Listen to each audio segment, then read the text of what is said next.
Recording in progress.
Yes, sir. Ready? Yes, sir. All right. Good morning. Morning. I'd like to welcome all of you to the City Commission meeting for Tuesday, June 2nd of 2026. I'd like to thank all of you for being here. We have multiple opportunities, as always, for engagement. You can either Zoom, you can either send us an email, you can discuss in person. But what I'm excited about is the fact that you're here and that everyone is welcome to voice their opinion and provide guidance on all matters that are on the agenda today. So without any further ado, as I said before, welcome to the City Commission. And I'd like to start off this morning with our dear friend Bijou Cacho, Director of Chaplaincy and Spiritual Care at Doctors Hospital. Good morning and welcome back to the City Beautiful. It's a privilege to have you here. Thank you, sir. Good morning. Thank you, Mr. Mayor and distinguished members of the Commission and all present here. Let's take a deep breath.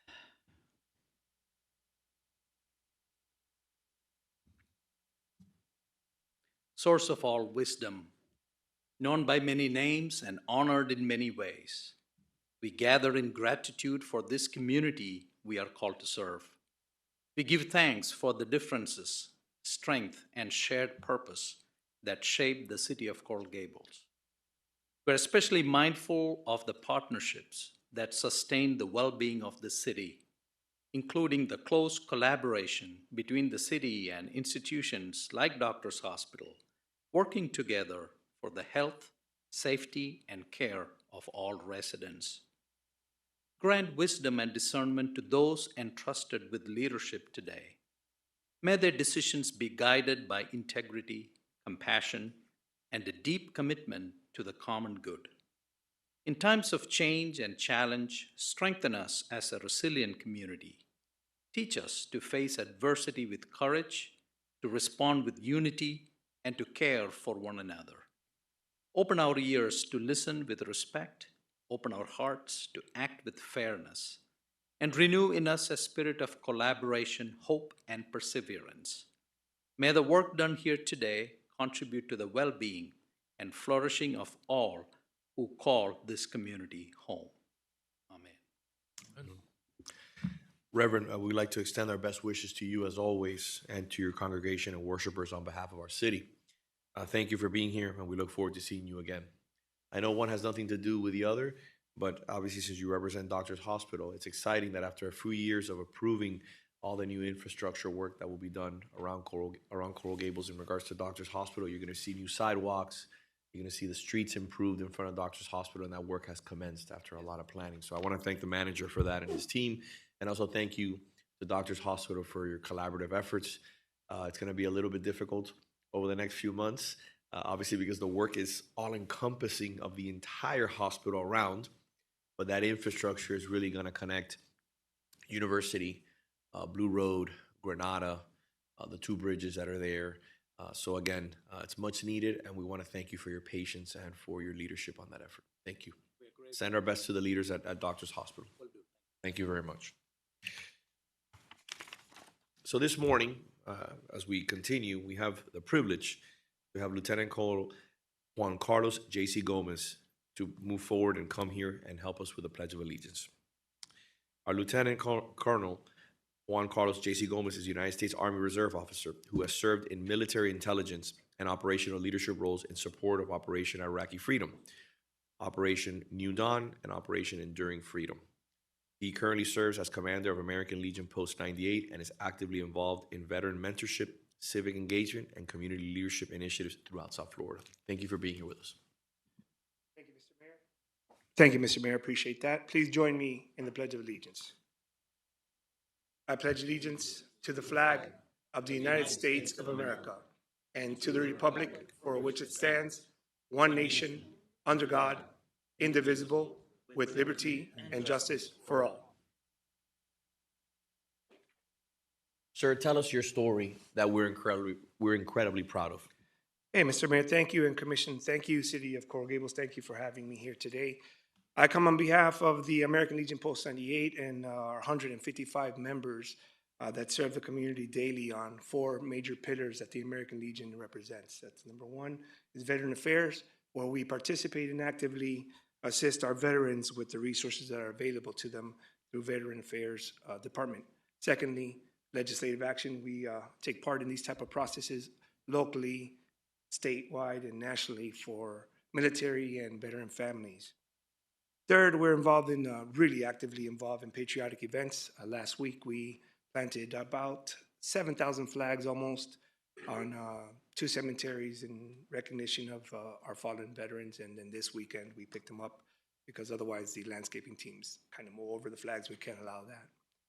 And then lastly, we're involved in youth programs, which is our most important interest, is to develop the future leaders of the United States in our local communities.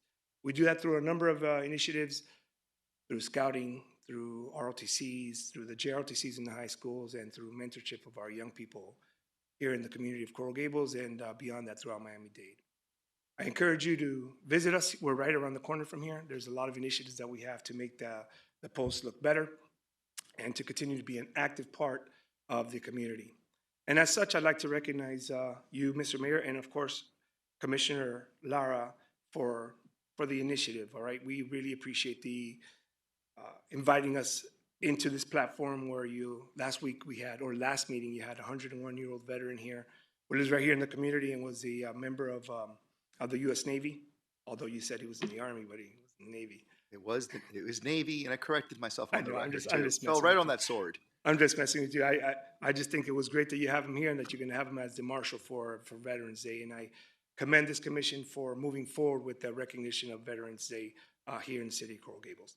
So with that being said, I'd like to just give you a couple of coins that I brought for today.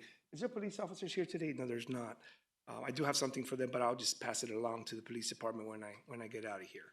So what I'm going to present to you today are two different things. I'm going to present to you, Mr. Mayor, the Department of Florida's American Legion coin, and to you, Commissioner Lara, I'm going to presenting to you a more involved coin that has to do with Memorial Day. It's something that I presented to some of our volunteers on Memorial Day, and I have one left, and I'm going to give it to you. With that, I thank you again for having us here at these meetings, and I look forward to further engagement with the City of Coral Gables on behalf of the American Legion, and thank you once again. Thank you very much.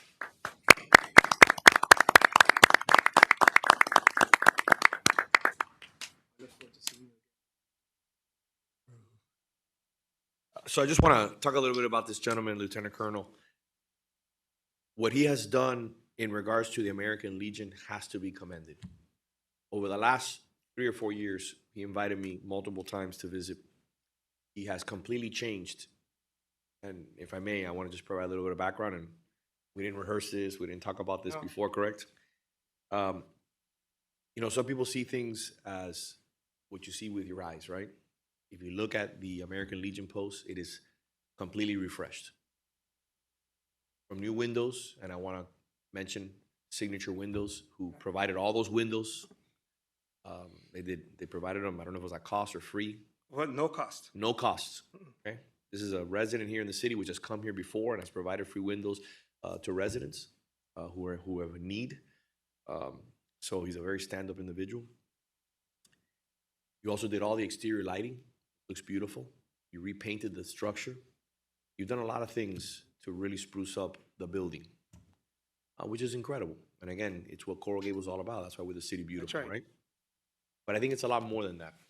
And that's why I mentioned, you know, you see things with your eyes, but you can also feel things. And every time that I've been there, there's a lot more people involved in the post. There's a lot more engagement. You're front and center. You're at events. And you're reminding people, and it's a shame that we need to be reminded, what a privilege it is to live in the greatest country in the world. And the sacrifices that are made by veterans who either paid the ultimate sacrifice or gave many, many years of their lives to ensure our freedoms and that our democracies are intact and that we continue to expand on those democracies and our Constitution is protected. So I want to commend you for that. You've come to visit me multiple times in office hours. You invited me to the post. You've allowed me to witness the celebrations that happen at the post. And I recommend that everyone take an opportunity, not only get engaged, but to donate to the post, because it's a true privilege to have the post in our backyard on Alhambra.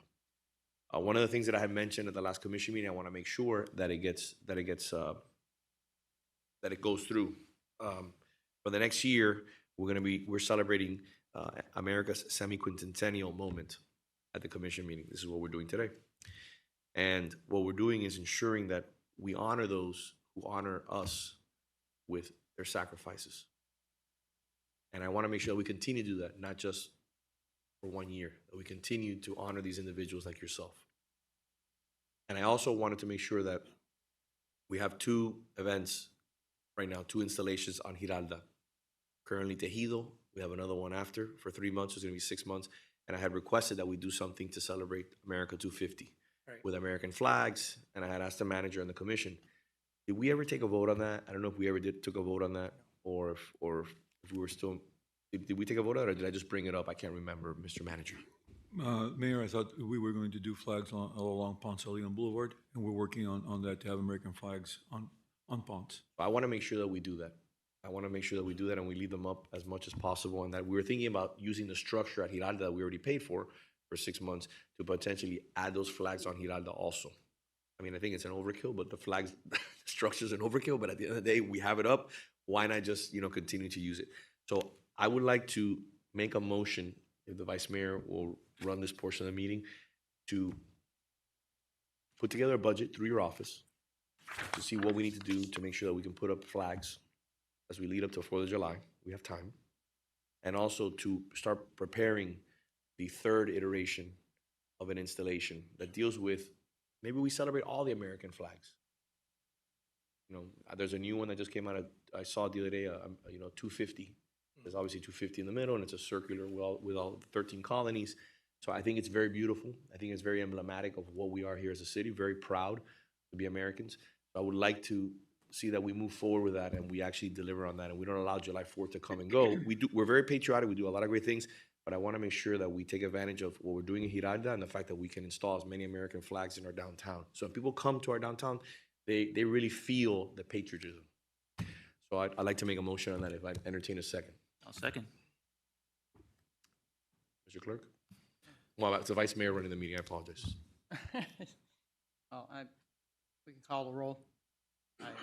Vice Mayor Anderson, Yes. Commissioner Castro. I would love to support this. I have a question though. Before, when I had proposed to go ahead and put things on Giralda, I think you had mentioned to me that it was an issue because of hurricane season. Through the mayor? Yes.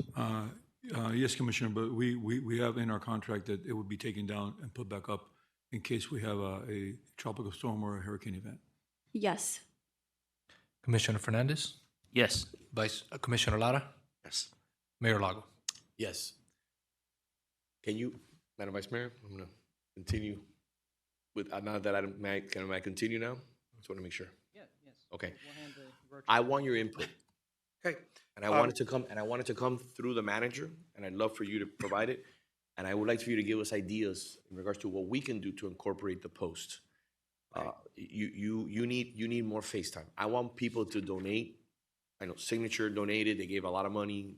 To them, it's important. I want people to look at what we have in our backyard. A lot of people don't realize it. They don't understand it. They drive by that building, going to work, we all do, or going to, to an event, or going to visit a doctor, or, something important, and they fail. And I trust me, I do it every day. We're just trying to get from point A to point B, and they fail to really understand what's inside those walls of that building. I get it. And just so you know, during my term as the commander there, we've increased engagement tremendously. You've already felt it. Some folks here in the room have felt it. The idea behind that is that, hey, listen, veterans are part of this community. I mean, the narrative has always been for many years, to some degree, we've tried to change the narrative of who we are. We're contributing members of society. We're people that lead. We're people that are engaged and are here to stay. And listen, veterans are made of the people that are sitting in this room right now, right? People that serve the country in any capacity in the armed forces. They came from our neighborhoods. They didn't come from any place out of the ordinary.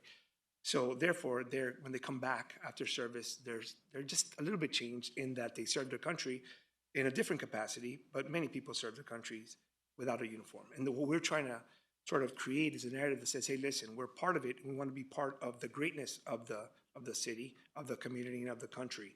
And I think that we're headed in that direction. With that said, with this initiative that you just placed forward, we'll communicate with the city manager so that we can be a part of it. We just did an initiative with Commissioner Natalie Orbis in the county, and we're happy to engage the city, of course, in the same type of manner.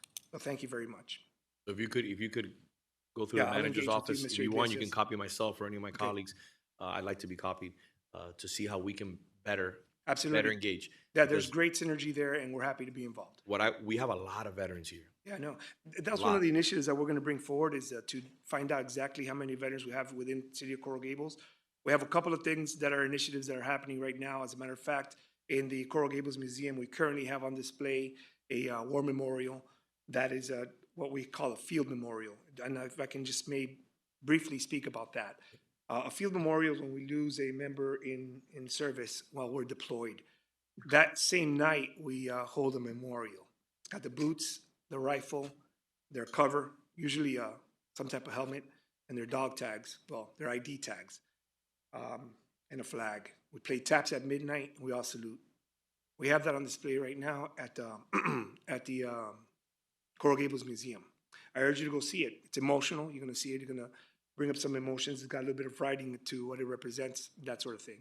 Represents every religious factor that we have in the service and in our country. The dog tag typically states your religious beliefs or lack of. We have all of them represented on that display. It's a good collaboration. It's one of the many things that we've been doing, like I said, in the post to continually engage out in the community and bring people into our post that are not necessarily veterans. You don't have to be a veteran to come on in there. So again, I welcome this opportunity to work with the city for this initiative and for any initiative that has to do with the military or veteran affairs. Thank you. Mr. Manager, if I just, two more requests, if you indulge me, through Martha Pantin, and my colleagues will support me on this. Number one, I'd like to put on our next newsletter advertising the show at the museum so that people can become aware of it here in the city. We have over 30,000 people that receive our newsletter, and Martha does an amazing job along with her team to get the word out. And the second thing that I'd like to do is I'd like to collaborate with this gentleman and the Post to send a request to all residents and business owners via our newsletter. I'm going to put it on my newsletter, so I'm going to remind Laura and the team to do it. Maybe we can piggyback on it. Asking, are you a veteran? Let's do some homework for him. Let's make it easy on him. We have a lot of contacts, and if maybe we can lead with, are you a veteran? We want to hear from you. We want to engage you. We want to get you involved. Not only because we want people to get involved with the Post, but at the end of the day, it could be potentially beneficial for the city on multiple different fronts. For example, we could have our own database for Memorial Day, like what Commissioner Lara has put together now as a formal city event. We could have it for 4th of July. Maybe we can give them some benefits in regards to coming up on stage with us, joining us, engaging with us. Maybe we can find veterans to come here, because I would like to do this not for 1 year. I'd like to continue doing this. Once we exhaust all our city employees who are veterans, there's only so many, I'd like to continue rotating this and continue engaging those members of our community who have served this great country. So there's a lot of things that I think we can use with that information. Obviously, privacy, will be very careful with that and Of course. engage. But I'd like for them also to provide that information to the Post, because the Post wants to engage as many people so they can come in and continue to do the great work that they're doing at the Post. Through the mayor. I think if I may, Madam Vice Mayor, I think Commissioner Lara wanted to say something before I interrupted him. No, thank you. And by the way, I support your initiatives and those ideas, and we should take, I guess, a necessary rhetorical vote, because I'm pretty sure how it's going to come out. Whatever you like. But I wanted to say, Lieutenant Colonel Gomez, thank you on behalf of a grateful country. Thank you on behalf of a grateful city for your service. I myself have never served in the armed forces, but I've always been in awe of the men and women that have, because as the mayor has said, and my colleagues in the dais have said, the freedoms that we've enjoyed for the last 250 years are only possible through the extreme and ultimate sometimes sacrifice that you all have given on behalf of us. So thank you on behalf of all of us Americans who live, work, and play in the greatest nation the world has ever known. So thank you. And I'm also immensely honored that you would consider and gave me this memorial coin. Overwhelmed, didn't know that you would consider this. My role, along with my colleagues, is very small to try and recognize you all. I'm extremely proud. I did sponsor with the support of my colleagues, that we are now recognizing for the first time Veterans Day in the city of Coral Gables. That's a big deal. It is a big one. I'm very happy that we're going to make this first one so memorable. And I'm reaching out to all of the residents through this communication and with the mayor's indulgence, to publicize this with the broadest reach that we can, via newsletter and otherwise. To come, in fact, Fred Cusero and I are talking about where the exact location of the celebration will be, because I anticipate it's going to be very, very well attended. It's going to be a very large celebration. And you're right, the former Navy man, Dr. Hal Silberman, will be our honoree veteran for the Veterans Day celebration. And I'll finish by saying that I've always been in awe of our vets, and I've had the extreme great fortune in just the last few weeks to have met Coast Guard, obviously Army, very close friend of mine, and some of his colleagues who are Marines. And of course, I spent this past weekend, I was with Admiral Schaefer. Matt Schaefer. I know, that's my And commanding officer. He's wow, what a Navy SEAL. I mean, it's the whole thing. So my point is, as I have an opportunity to speak with these men and women, and I'm floored, the American Legion Post 98 needs to be, as the mayor was urging us, a place where the community should frequent. You meet on the second, And fourth Wednesday of every month. Wednesdays That's of right. every month. Except June. 303 Alhambra is That's right. the location. Beautiful building right across from Cafe Demetrio. I highly encourage. Oh, by the way, shout out to Matt Brophy as well, who is a force when it comes to the Green post. Beret. Green Beret, right? So we're missing the Delta Force here, or the Rangers, right? We'll get to them all eventually. But if you make the effort, and speaking to the residents, to go meet with the vets, their stories are not only inspiring, they're heartwarming, and they're uplifting. And the work that you all are doing, especially with the kids, is so very important for the fabric of our country, and to continue the spirit and the solidarity that's absolutely necessary to keep the flames of freedom always burning bright. So thank you very much, Lieutenant Colonel. It's my pleasure. I will leave with one more thing just so that everybody's aware. We're uniquely positioned in the state of Florida, moreover in the greater Miami-Dade area, to have 2 commands here in South Florida. And in the state of Florida, 3 major commands. If you're not aware of them, I'm going to help you.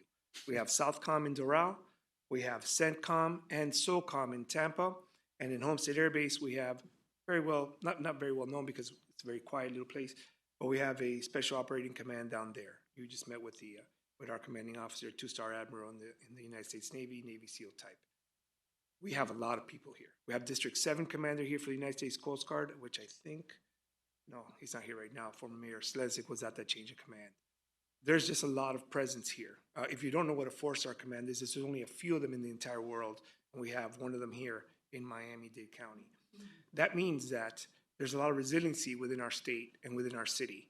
It's an important topic because the presence of these major commands within our community brings in not only military families, but the federal dollars to support all those families in the efforts that the commands do. Most recently, you've been getting a lot of attention for Southcom on the news because of the activity down in the area of operations, which hasn't been for many, many years, right? And so then now it's getting a lot of attention, and maybe we can feel exactly why it's so important to retain those folks here. And then once they're out of service, and this is where the post comes in and tries to keep them engaged in the community and doing positive things. So these things that we're talking about, these topics, I know I've taken a lot of time this morning, are very important, not just for the recognition on the patriotic side, but economic impact into our community as well. So again, I thank you all for entertaining me this morning and having these in-depth discussion, and I look forward to more engagement and actual activity to follow. So thank you very much. Madam Vice Mayor? Just briefly, I mean, both my father and my father-in-law served, in the Greatest Generation. Absolutely. And they were called the Greatest Generation because the fear that you had to have stepping out to serve in that period of time, knowing that the likelihood of coming home was extremely low. That's why they got called the Greatest Generation. And everybody else that followed in their footsteps, like yourself, deserved the honor. So I would also like to receive an email from you in any way that and capacity that we can assist, because it's somewhat sad that more people don't show up for Memorial Day and Veterans Day. And I would hope that we can get more people at these events. And we're probably going to need to have a confirm your attendance type of setup so that we can anticipate how many people will be there, and so we can provide the necessary chairs and amenities. But please reach out and let me know how I can assist in any way to help the post. Excellent. you. Look forward to that. Thank you. Have a wonderful day, sir. Thank As you. always, it's Good a luck today. I privilege. know you got a lot of busy things to do today, and I wish you luck in your decision making. Good day. God bless. Thank you. So as part of our semi-quincentennial moment, we're continuing to reflect on the defining moment that have shaped our nation and expanded the promise of American democracy. Today's moment highlights women's suffrage, a pivotal chapter in our history and a reminder that the rights we cherish were advanced by generations of Americans who worked, organized, and persevered so that more voices could be heard. As a father of two young daughters, this moment is especially meaningful to me because the right to vote is at the very heart of our democracy. And the suffrage movement reminds us that each generation has a responsibility to carry forward the promise of liberty, equality, and civic participation.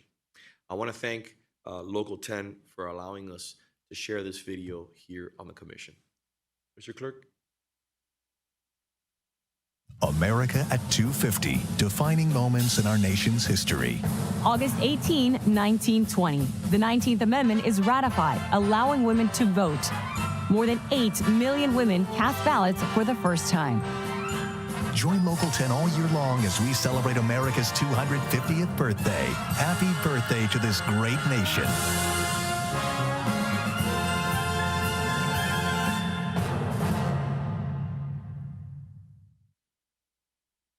Thank you very much. Martha, you wanted to say anything? Okay.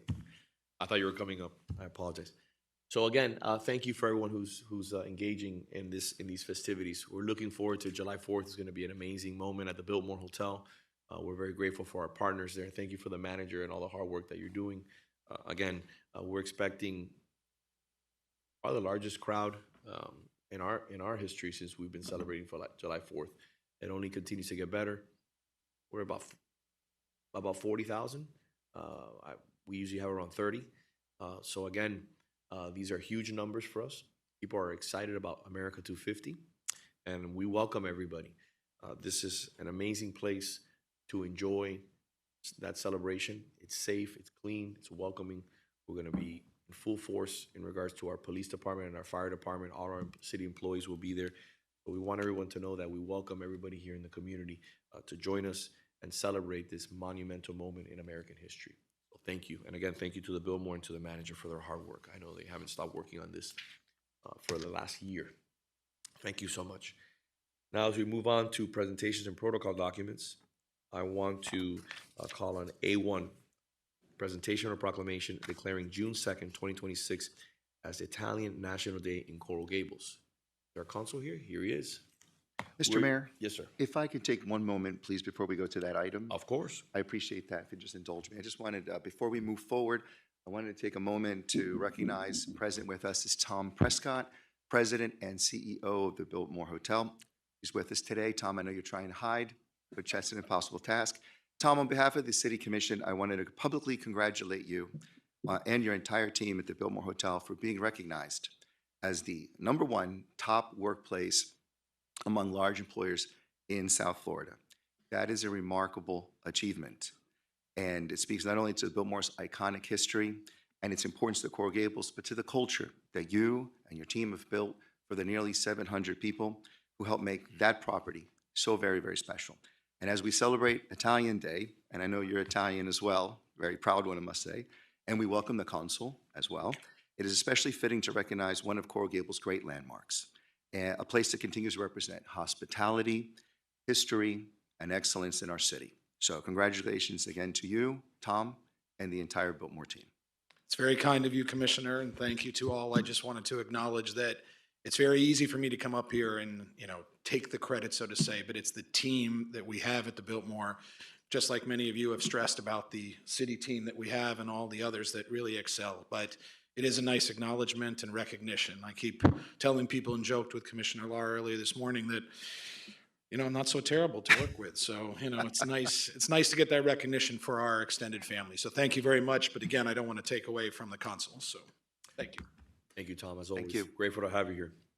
Sir, how are you doing? Very fine, Mr. Mayor. Thank you We so we were much. joking before, we were joking about obviously the World Cup and Italy's expectations in the World Cup. But I did. I said, listen, we're all obviously we're here all in favor of the United States, but again, you have a long storied history not only in soccer but across the board, and we're honored to have you here. And your investment in the city of Coral Gables, when it has come to incredible shows that you've done at the cultural center that you have here in the city, from fashion to design to architecture, we want to thank you. We're honored to have you here in the city. Beautiful. It's a true blessing, and we hope that you'll stay here with us for many decades to come. Thank you. Thank you so much, Mr. Mayor. So before I read the proclamation, would you like to say a few words about how important today is? Yes, absolutely. Thank you so much, Mr. Mayor. Thank you so much, commissioners. 80 years have passed since that June the 2nd, 1946, which marked the Italians' unprecedented act of freedom. Through universal suffrage, women and men, united for the very first time, decided to leave behind the ruins of war and the atrocities of an oppressive totalitarian regime. Today, we are not really merely commemorating a historical anniversary, but a moment of profound significance that renews our collective commitment to upholding, safeguarding, and fully implementing the values that lie at the heart of our Constitution. State Secretary Rubio just yesterday said that the current partnership between the United States and Italy continues to promote values of faith, freedom, and the rule of law that both nations hold dear. And indeed we do, Mr. Mayor. I am honored to stand before you today on Italy's National Day to receive your proclamation, which once again bears witness to the friendship and solidarity of the people and the city of Coral Gables towards me, my consulate team, and above all, the Italian people and the more than 70,000 Italians living in Florida, many of whom reside in the city beautiful. This symbolism is very profound for us because it invites us to reflect on our friendship, our shared values, and the path of progress and growth that we wish to continue walking together. Thank you so much, Mr. Mayor. Thank you, Consul.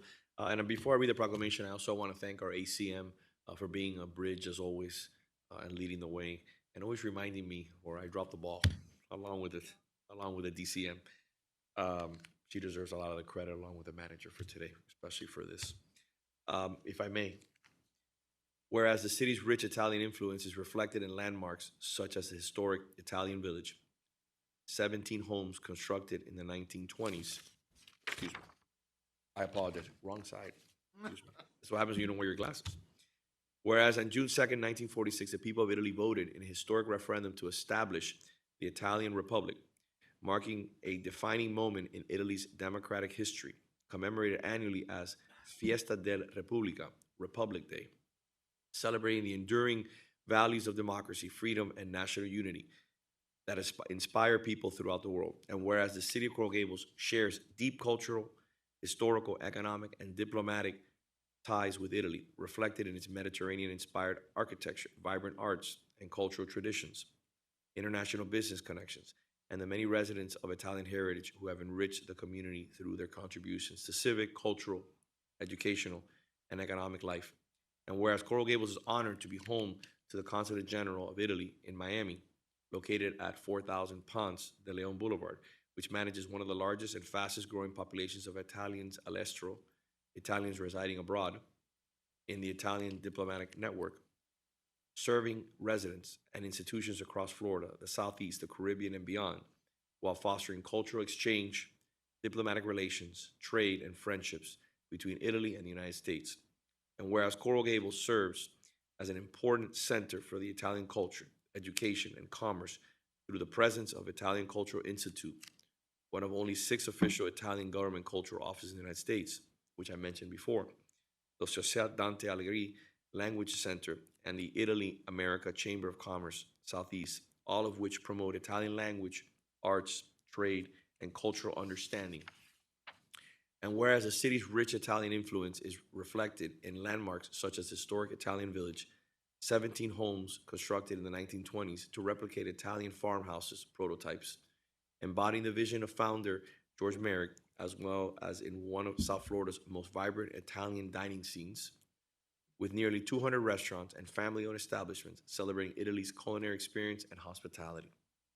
And whereas Italian Americans have made innumerable contributions to the cultural, economic, and civic fabric of the United States and the city of Coral Gables, embodying values of family, faith, hard work, entrepreneurship, innovation, and public service.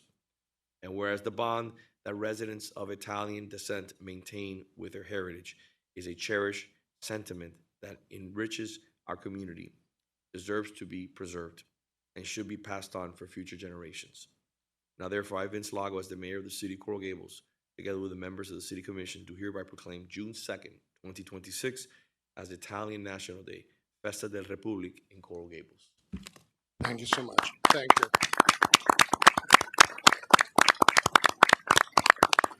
Thank you so much. And before we take a picture, I want to thank you also, because besides engaging with the consular corps, you're involved in everything that has to do with the city. You go to all the events, you engage, even if it's not an Italian restaurant that's opening, you're still there, showing support, making sure that Italy is represented, well represented always. And I want to thank you for that, because, it's truly a breath of fresh air. And as we continue to grow the consulates, it makes it so much easier for me and the DCM and the ACM and the manager and Belkey's and the consular corps to really sell Coral Gables. Sell what we offer and why. And as you're noticing, a lot of the consulates want to move to the city of Coral Gables. They do. One of the main issues, and probably the only issues, is space. Right. They have to find a location that is appropriate to meet the needs of these countries. So I want to thank you, because I use Italy as an example all the time when I sit down with another country who is renegotiating a lease, potentially leaving another city and coming to city of Coral Gables. And it's a great selling point to be able to say we have such a great country and a great relationship like Italy here in the City Beautiful. So thank you for allowing me that privilege. Thank you. Thank you so much, Mr. Mayor. Thank you all. Thank you so much. Through the mayor? Yes. Benvenuti, Consul. It's a pleasure to have you here. I think if there's one country that Coral Gables has the most in common with is Italy, because of the style that we were able to adopt from the Mediterranean region of Italy. The only thing I wanted to say is thank you for your constant participation here in our city, and que la libertà e fraternità nostra viva per sempre. Thank you so much. Beautiful. Thank you very much. Let's take a photo.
Moving on to the approval of minutes for the regular city commission meeting of April 14, 2026. May I have a motion?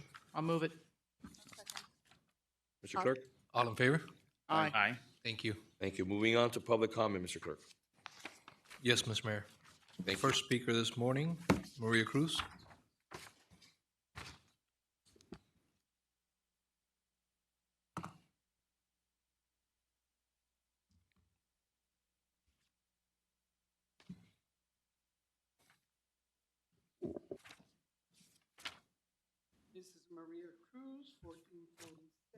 Ma'am, can you turn on your microphone, please? Thank you. You're welcome. Mrs. Maria Cruz, 1447 Miller Road, 305-323-2154. This is the day the Lord has made. Let us rejoice and be glad in it. After almost every commission meeting, we hear the complaints about the length of it.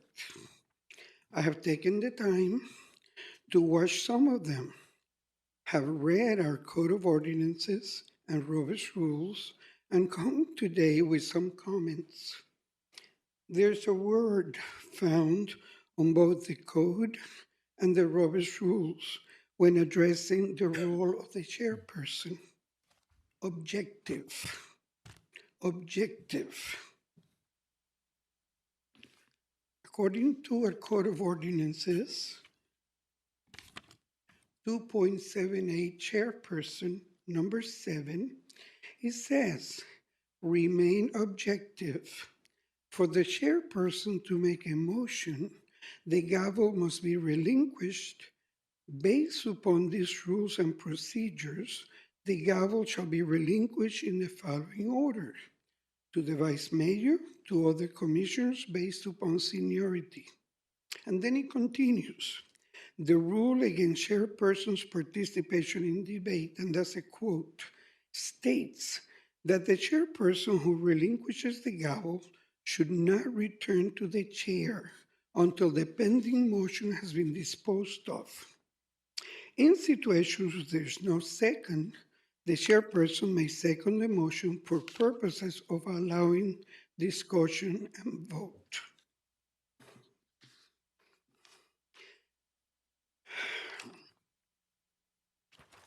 During one of the last meetings, the chair made a motion, and it was seconded and voted on. Clearly, the rules were violated. But that was not the only time that it happened. The city attorney, who I believe acts as the parliamentarian, called his attention, and she was completely ignored. If the chairperson really wants to run an orderly meeting, he needs to be the example. Rules are there for everyone. By the way, on the positive, I'm very happy that now we ask for a motion to adjourn the meeting.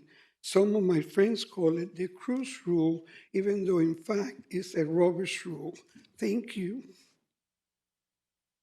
Samantha Gasta.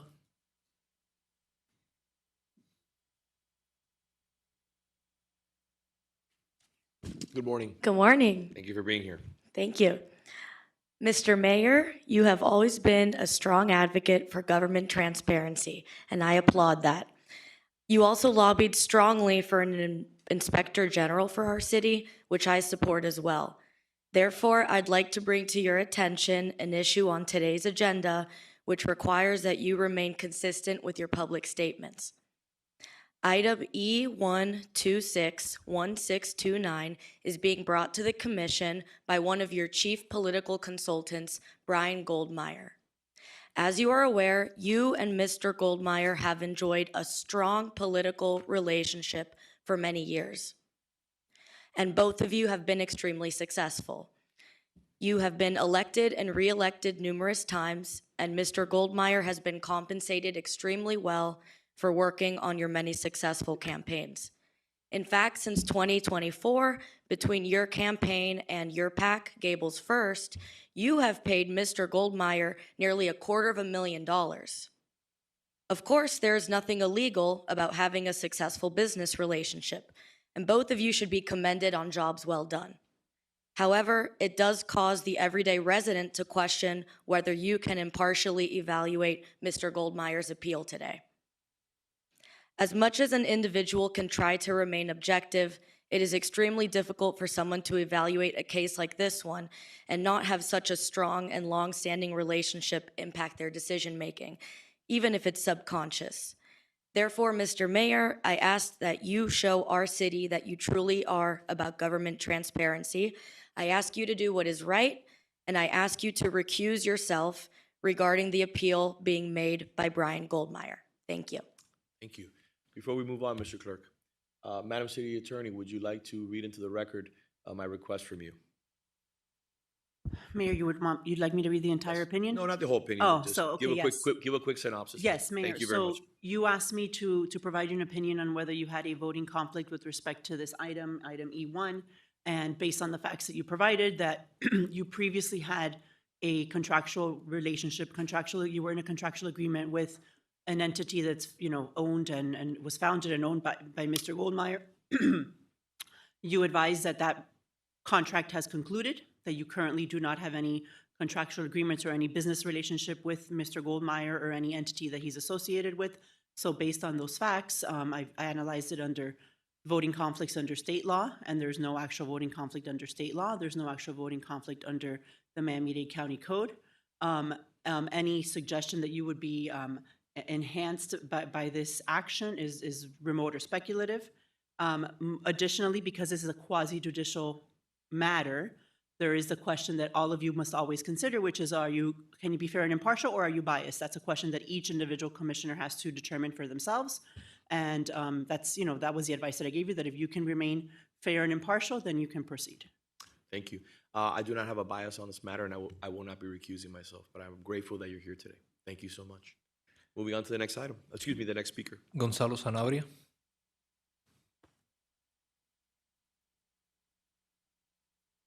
Good morning.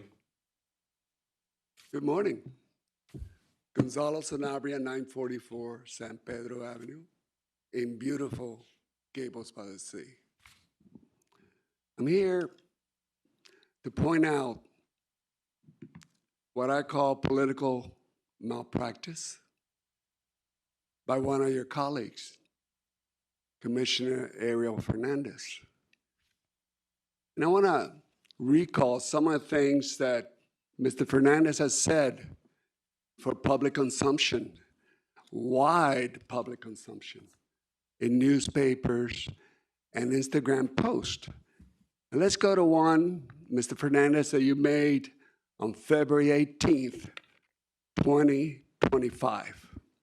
You said the following in an op-ed in community newspaper.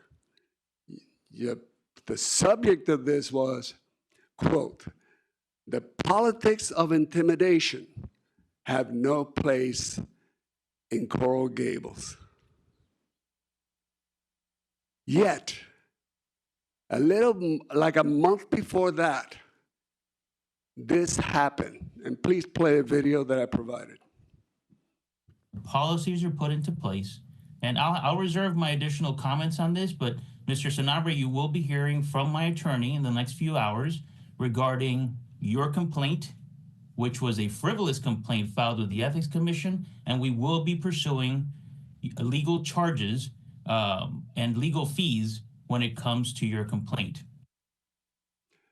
This is made a month before this proclamation that the politics and intimidation have no place in Coral Gables. But I got sued by Mr. Ariel Fernandez on January 14th of 2025. And you made that publicly clear in a commission chamber, suing an activist because he objected to you hiring an unqualified city manager that has no business knowledge of running a city. And I'll make this very short. I'll give you a quote from the year 49 BC. The Roman general, Suetonic, in a battle about to take place, told Caesar the following. He said the following three words. He said, "Alea iacta est." It's a famous phrase that still lives today, and it's very applicable in this case. And it says the following when it's translated: "The die is cast." Thank you. Thank you. Mr. Clerk? That's it, Mr. Mayor. All right, we'll close the public comment. Thank you very much. Moving on to the consent agenda. May I have a motion? Before the vote adopting the consent agenda, is there anyone who wishes additional discussion or review of any item on the consent agenda? I'll move it. I'll second. All in favor? Aye. Thank you. Do we have any items amongst the commission or staff, Mr. Manager, to defer today on the agenda? I have one. Anyone else? Oh, Mayor. I'll be deferring item F7. I was looking forward to having my intern present this item, which I think is a really nice and interesting item to get more participation, and it was part of her project in completion of her work at my office. And I was hoping that she could present it today, but due to the fact that she has a school matter, hopefully we'll do it at the next commission meeting. We'll figure out if maybe she can come later on during the day. But F7 will be deferred to the next commission agenda. Mr. Mayor, I believe we're also going to be deferring J1, which was to amend commission meeting dates. Understand that that's no longer necessary. I don't know if the commission.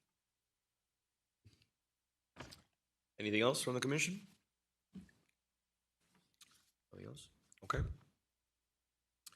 Perfect.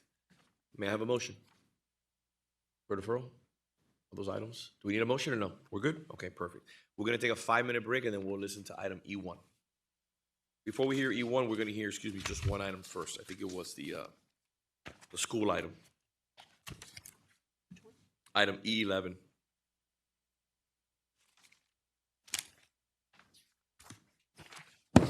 Is that still required, Mr. Clerk, to hear item E1 first? No. You can take E11 if you wish. Okay, we'll take E11 first. Thank you. Give me we're gonna take a 5-minute bathroom break, and then we'll take E11, and then we'll take E1 after. Thank you. See you back at 10:05.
Mr. Clerk?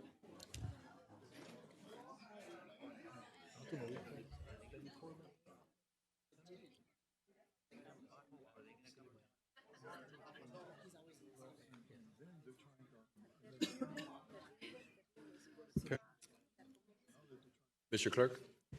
Yes, Mr. Mayor. Let's go. All right, it's 10:05. Welcome back to the commission. Thank you for allowing me the privilege just to take a quick bathroom break. We're going to take a few things out of order, just to get some things done quickly as possible. The way we're going to take it is we're going to go H7, E11, then E1. Mr. Clerk, let's start off with H7, please. A7? Yes, H7. yes, H7. Okay, yes.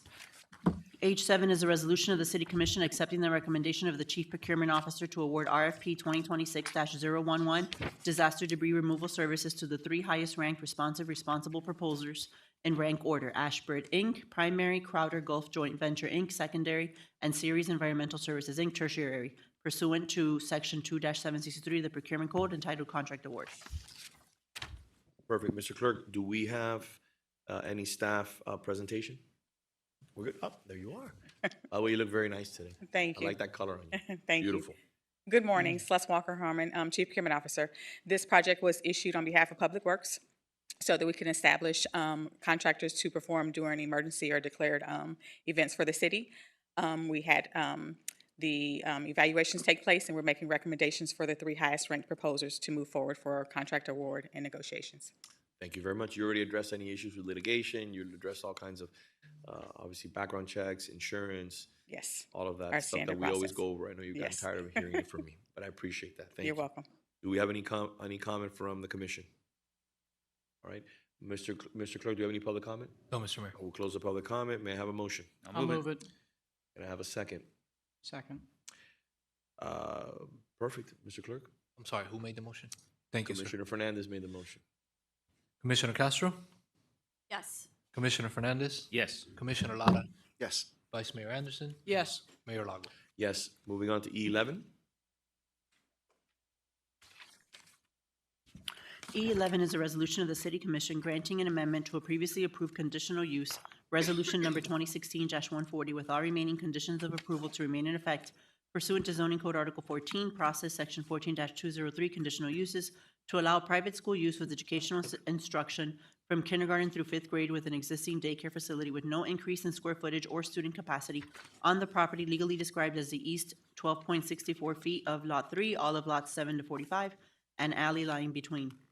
Block 35, Coral Gables, Section K, 320 Geralda Avenue, Coral Gables, Florida, including required conditions, providing for repealer provision, severability clause, and providing for an effective date. This is a quasi-judicial item. Hi, how are you? Good morning. Hi, good morning. Thank you for being here with us. Thank you. Thank you for the opportunity Excuse to be me, here. Mayor, since it's, my apologies, since it's a quasi-judicial Yes. item, everyone who will be speaking Those today who will should be speaking on this item, please stand and raise your right hand. Please raise your, you're speaking, please raise your hand. Thank you. Do you swear or affirm that the testimony you'll provide today will be the truth and nothing but the truth? Thank you. Thank you. The floor is yours. I have a presentation. I don't know Okay. if we have it. Yeah? Is it? Okay. Okay. So today I will explain our request for the proposed kindergarten program and how it fits within our current situation. So Geralda Preschool is requesting conditional use approval to modify the current childcare preschool use to a private school because we would like to offer a kindergarten program to our already existing families.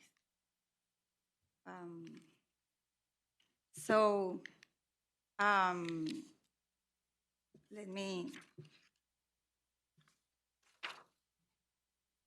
So as part of our continued growing services, we are seeking to include a kindergarten classroom within our existing approved capacity. This is not an expansion of the facility, but an expansion of the services we provide for our existing families. Let me see.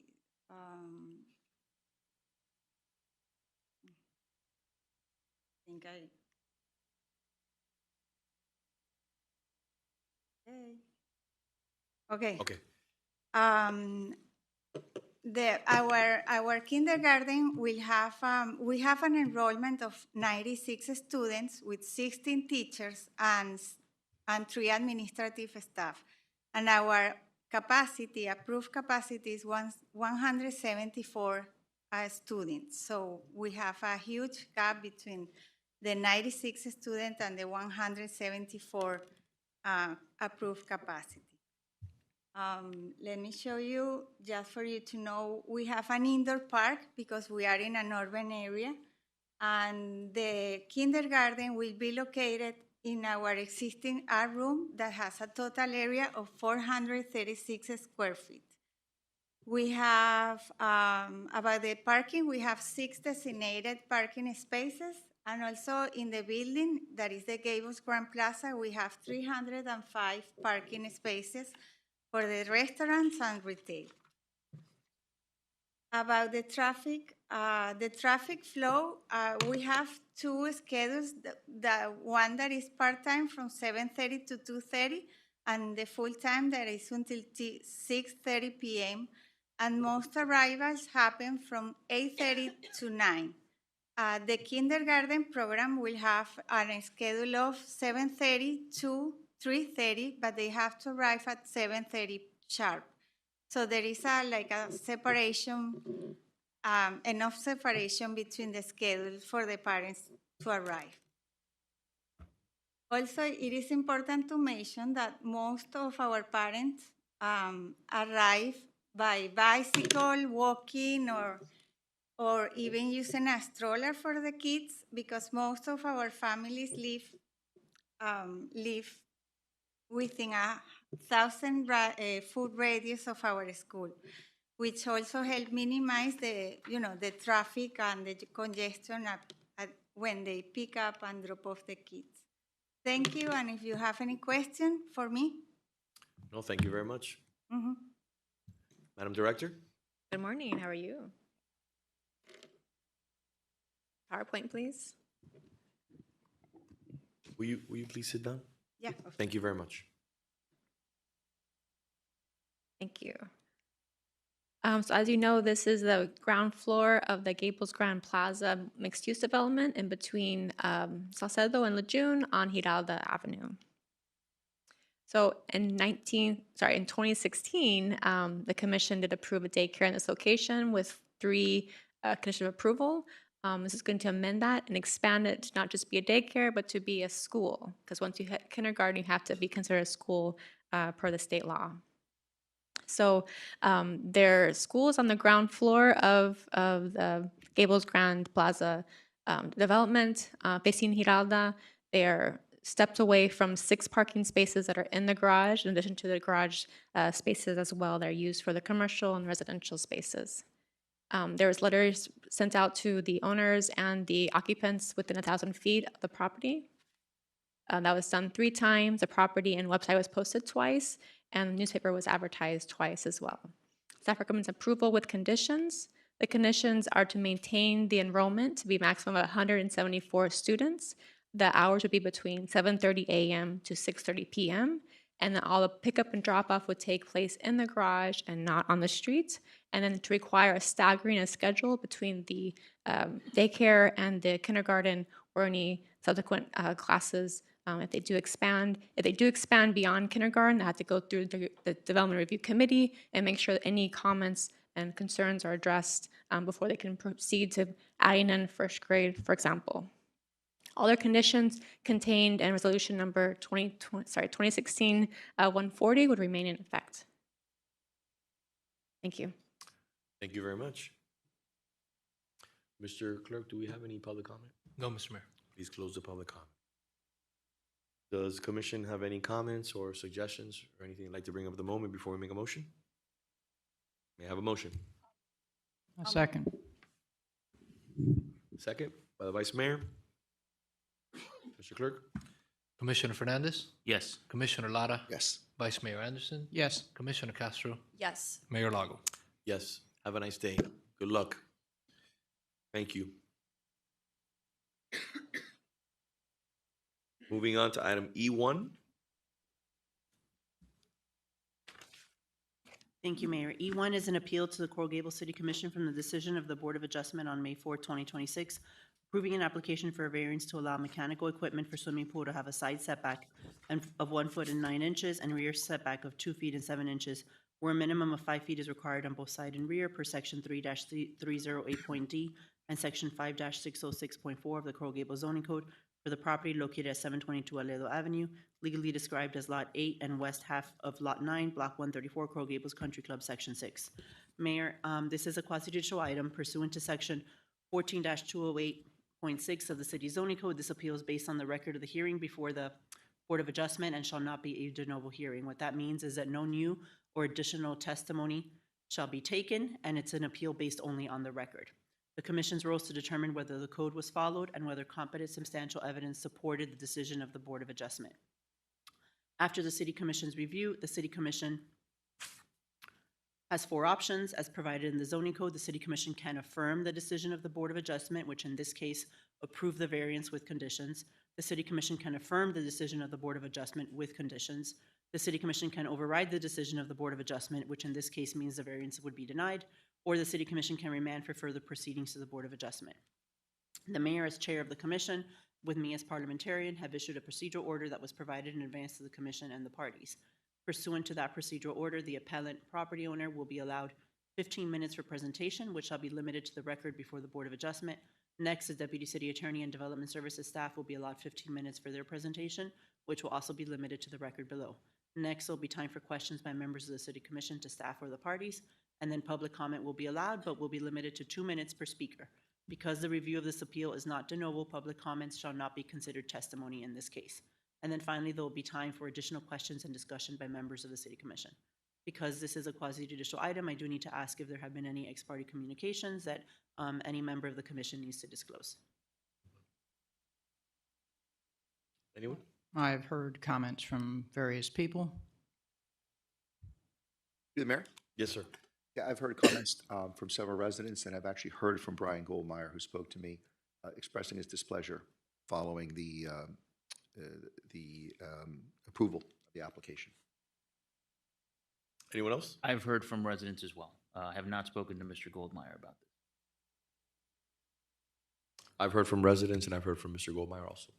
Mr. Mayor, I would ask that those of you who've had ex-parte communications, if you could just please affirm that you would be able to remain free from bias and be fair and impartial in your consideration of this matter. Commission? Yes. Yes. Yes. Yes. Thank you. Now moving on to staff, or to excuse me, the appellant. The appellant, I apologize, excuse me. Good morning, sir. Good morning, Mr. Mayor, Vice Mayor, Commissioners. My name is Jeff Rodriguez, and I represent the applicants. At the outset, I want to thank the Board of Adjustment, the city staff, and the Commission for your time and consideration of this matter.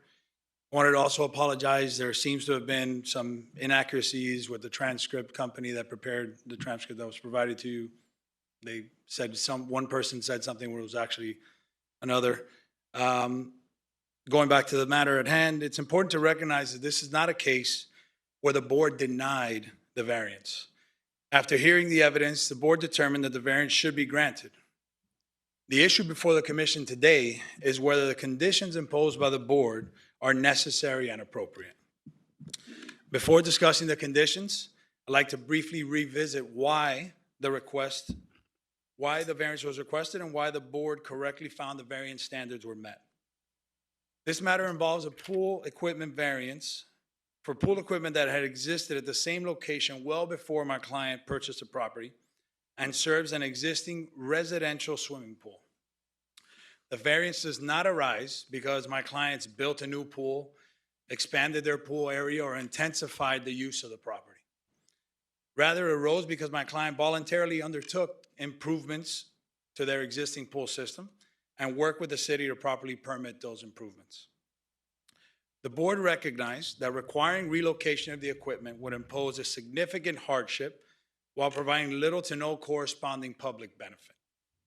The board further determined that the variance was consistent with the character and nature of the neighborhood and would not be contrary to public interest. We believe the board was correct in that assessment. However, Our concern is with the additional conditions imposed by the board requiring a sound dampening cover and a restrictive covenant on the land. First, this covenant will be difficult to administer and enforce. It requires ongoing determination of sound levels, compliance standards that future owners may struggle to understand and may lead to future disputes. Second, the burden of this covenant would extend far beyond my clients. This property is currently under contract for sale to an elderly purchaser with a special needs child. They've expressed serious concerns regarding their obligation and their ability to maintain the cover indefinitely and their ability to comply with perpetual covenant affecting the property. Third, the condition did not accomplish the board's intended purpose. The neighboring property owners who complained about the equipment were not satisfied by the cover or covenant requirements. In fact, despite those conditions being imposed, they nevertheless filed an intent to appeal the variance. That demonstrates that the conditions did not resolve the dispute as intended and merely created additional burdens for current and future owners.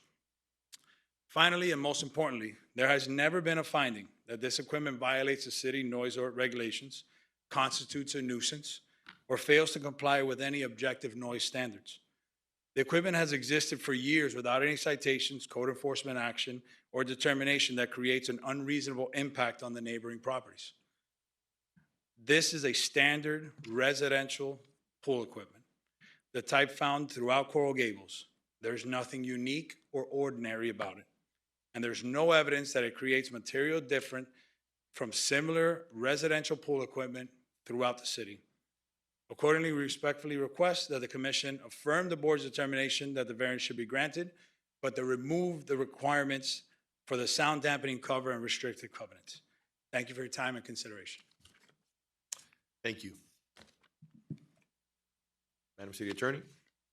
Thank you, Mayor, Vice Mayor, members of the Commission. Stephanie Throckmorton, Deputy City Attorney. I sit with the Board of Adjustment, and it's my pleasure to be here today to give you a brief summary of the item before you. As the City Attorney explained, I just want to go over the three prongs: the due process, the substantial competent evidence, and the correct application of law. This item was heard twice by the Board of Adjustment on April 13th. After a full discussion, the item was deferred to May 4th in order to allow the property owner to explore alternative options for the placement of the equipment. When the meetings were properly noticed, there was public comment taken and the property owner was allowed to speak.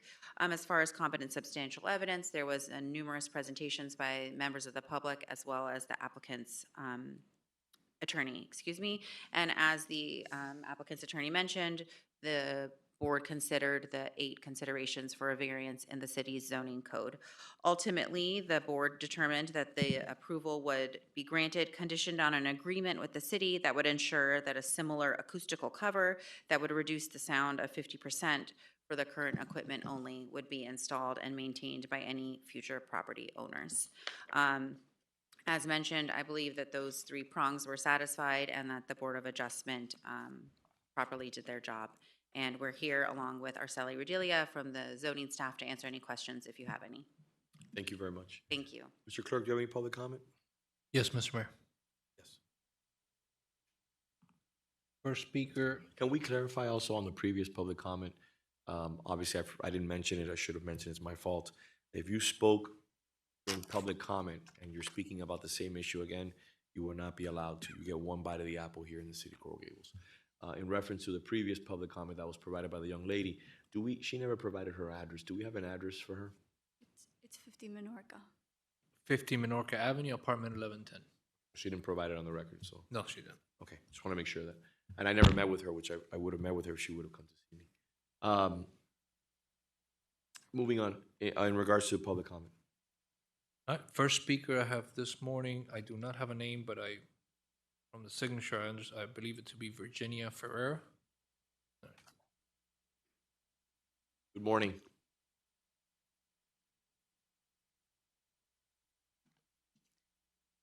Good morning, Commissioners.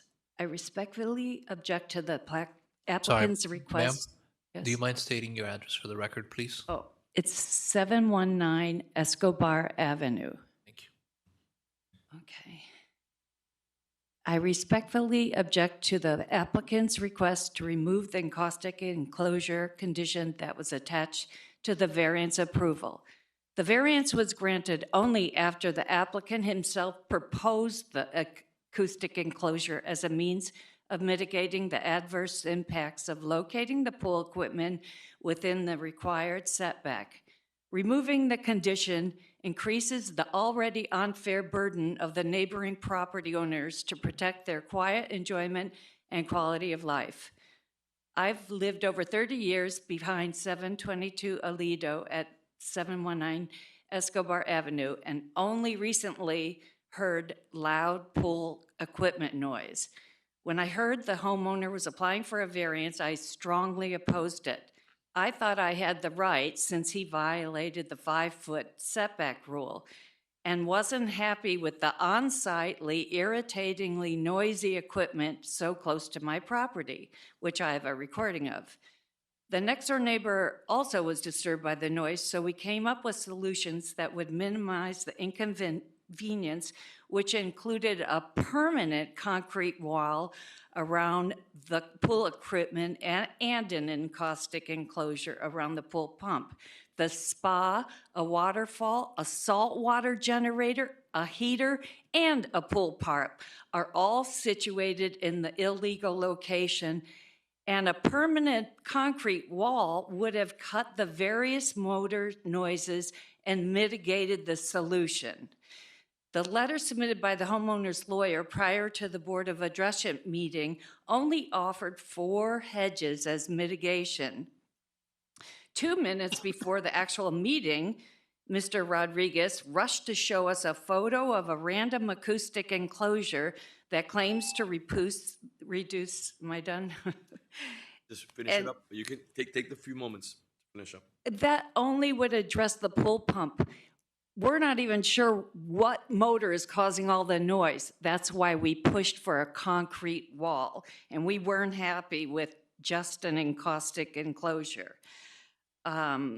Anyway, we don't think any variance should be granted and that it should go back, that he should be stopped for objecting to the single solution he proposed and then reneged on.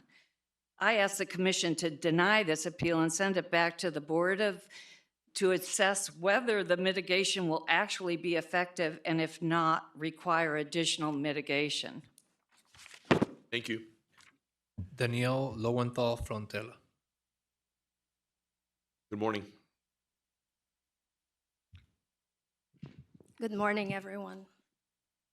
My name is Danielle Frontella, and I've been living for over 15 years on 715 Escobar Avenue.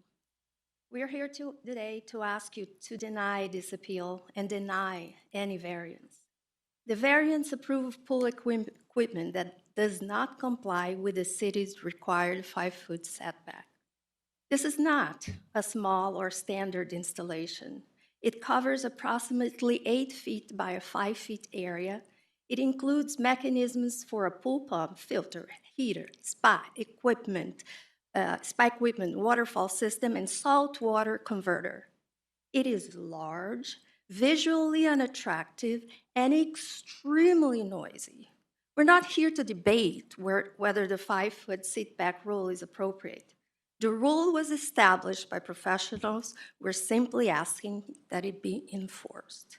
At the Board of Adjustment meeting on May 4th, Ms. Ferrara and I asked for a solution to mitigate the noise, like a concrete wall surrounding it.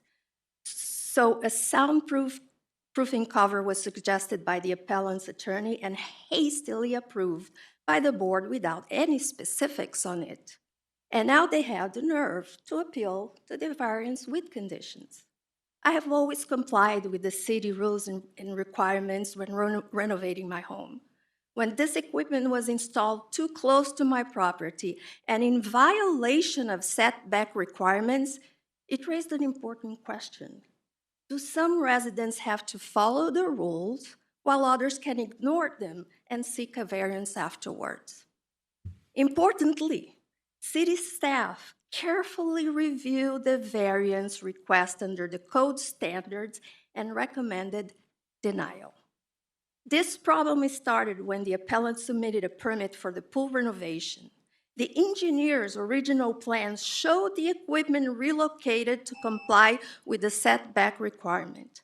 According to a letter provided by the applicant's attorney, it chose not to do it, claiming financial hardship and disproportional scope of the work. The disproportionate scope of the work is difficult to accept. For 2 years, the whole house went under complete renovation, including substantial pool reconstruction and extensive interior and exterior upgrades. So there was every opportunity to relocate the equipment. The appellant simply chose not to do so. The claim of financial hardship is also difficult to accept. The appellant purchased the property in 2022 for approximately $2.2 million, extensively renovated, and is now selling it for $3.8 million. The listing itself states that no expense was spared, highlighting numerous high-end improvements. Ma'am, if you'd be so kind, you've gone over a minute, if you would help me out. Thank you. I'm done almost. After investing heavily in the property, the appellant now argues the compliance with the city code was too costly. I calculate roughly over $500,000 in renovations, but he could not afford the relocation of this pool equipment to comply with the city rules. It did not deserve the approval of the variance given hastily by the Board of Adjustment, and certainly is not entitled to a variance with no conditions. I'm almost done. He shows total disregard for his neighbors, total disrespect to the city rules, and wants to make a mockery of the commission members by claiming financial hardship. I trust in all of you in the commission to do the right thing and make the appellants once and for all relocate the equipment and comply with the city rules like all the other residents. Ma'am, you've gone over 2 minutes. Thank you. Mr. Clerk? Albert Sanchez. Good morning, sir. Morning, Mayor. Morning, Vice Mayor, Commissioners. Nice to see you all. My name is Albert Sanchez. I live at 619 Camilo Avenue, where I've lived for the past 25 years. I'd like to focus on an issue that impacts every Coral Gables resident, and that is our city zoning code. I'm quite certain that the great majority of our residents have at some point during their time in Coral Gables requested a permit. Living in a historically designated home, I'm quite accustomed to jumping through numerous hoops in order to have a permit approved. And yes, at times, the requirements seem excessively onerous. Yet I adhere to the zoning code because they are the backbone of our city. It is what keeps our city indeed beautiful. In many ways, I view our zoning code as the DNA of our city. As a resident, I also adhere to the code because there is an implicit contract with my neighbors that they too are adhering to the code, and they have an implicit contract with their neighbors, and so on and so forth. And if someone doesn't adhere to the implicit contract, we have the city to call out the violation. Which brings me to the case before us today. A permit was issued with a very clear requirement that the pool equipment be placed with a 5-foot setback in both directions. And the applicant is admitting that he did not adhere to the approved permit. So rather than doing the right thing from the onset, he is seeking a retroactive variance and justifying it by claiming economic hardship. However, as this commission is well aware, economic hardship is not a condition for a variance. The onus of adhering to an approved permit is always on us, the individual homeowner. In its well laid out report, the Planning and Zoning Department evaluated 8 conditions. Based on their evaluation, city staff, our objective experts, recommended denial of any variance. Therefore, I respectfully ask the Commission to deny any type of variance, even one with conditions. Doing so will uphold city staff's recommendation of denial. Doing so supports the implicit contract that every neighbor in Coral Gables has with each other. Doing so helps maintain our city's unique DNA intact. Thank you. Thank you. That's it, Mr. Mayor. So I just want to put on the record, I think it's important. We had 3 speakers in opposition. All 3 speakers blew through the timeline. 30 seconds, 25 seconds, and over 2 minutes on the last one. I want to be fair where fair is appropriate. Because multiple times my colleagues on the commission want to talk about how we don't adhere to Robert's rules, we don't adhere to the guidelines here on time, and I want to put it on the record. I'm more than willing to give time to everyone, and we talk about the length of meetings, but this is a reason why meetings are super extended. Besides the fact that we have people speaking about issues that, again, in my opinion, I don't know why they're speaking about issues. They have to speak on every single issue. So I think it's great. I love our democracy. I think it's important, but there's a timeline. There's a clock, and we ask people to adhere to it. But I guess it's only good for some, but not good for all. So moving on to the item, is there anything else in the public comment? No, sir. Nothing else? Okay, perfect. We'll close the public comment. Does the commission have any comments? Do they have any questions for staff? Would they like to hear any further information? For the mayor? Yes. Did we amend the time to 2 minutes for public comment? Yes. For this matter, yeah, there was a procedural order for this matter that was 2 minutes, since it's not testimony, just 2 minutes. But as you know, the mayor let them speak and finish all their comments, so I don't think nobody was cut off, to be clear. No, absolutely not. And if I may, this is nothing new. This is the way it normally is. Correct, Mayor, typically for these. I want to be very clear appeals, because the commissioner's been on the commission for 3 years now, and this is nothing different. When it's a quasi-judicial item like this, we have the time at this limit. For the appeals, yes. Yes, for the appeals. Okay. Okay, so then the other thing that I had some concerns about while the applicant was up there. When we apply for a permit, and a variance, and we put a permit up to date, it has to be up to code. Even though it's the same pool or whatever the case is, you need to abide by, if, you're not grandfathered in. Once you start doing renovations to a property, you need to comply with whatever zoning code is the most up-to-date zoning code, okay? Now, why would they be able to comply? Why would they not? You said the new owners would not be able to comply with the special conditions because there was an adult with or a child with disabilities or developmental disabilities. Can you go further on that? Yeah, that was their concern that they expressed to us when we advised them of the ruling of the board. We brought to them the conditions upon which the variance was granted. The buyer and their attorneys expressed concern because the buyer is an elderly woman and she has a special needs child. And she was concerned because there's an ongoing perpetual maintenance requirement regarding the cover. And the covenant runs with the land forever. So as long as she's the owner of this property, at any time that there's something happens to the cover that's installed, they have to go out and they have to install it. And according to them, they're having concerns regarding that, the ability to comply with that. I'm just trying to find the connection to how,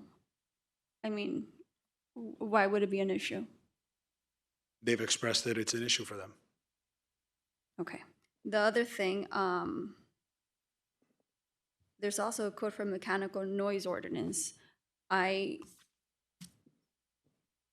According to the city, is going to reduce it by 50%, right? Now, we are going to provide an exception or a benefit to you to go ahead and approve this variance, right, with conditions.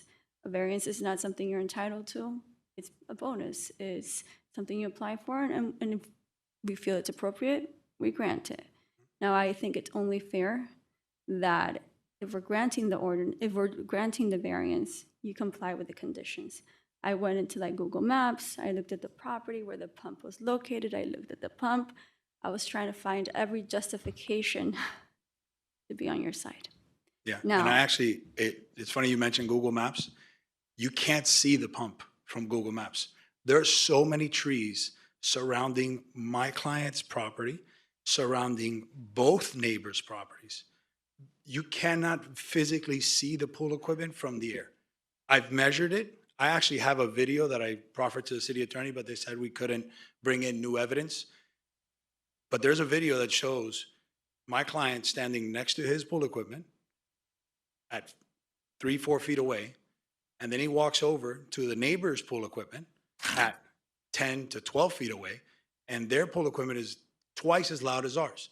This is new pool equipment. It's much quieter than the existing pool equipment that our rear neighbor has.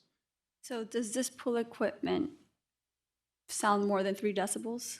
I Standing couldn't tell from you the, I couldn't tell you the actual decibels.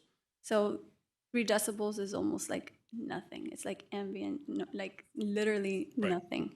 And this has to be measured from the other property, the property that's complaining, basically. Right, and that's kind of the point of why we're appealing.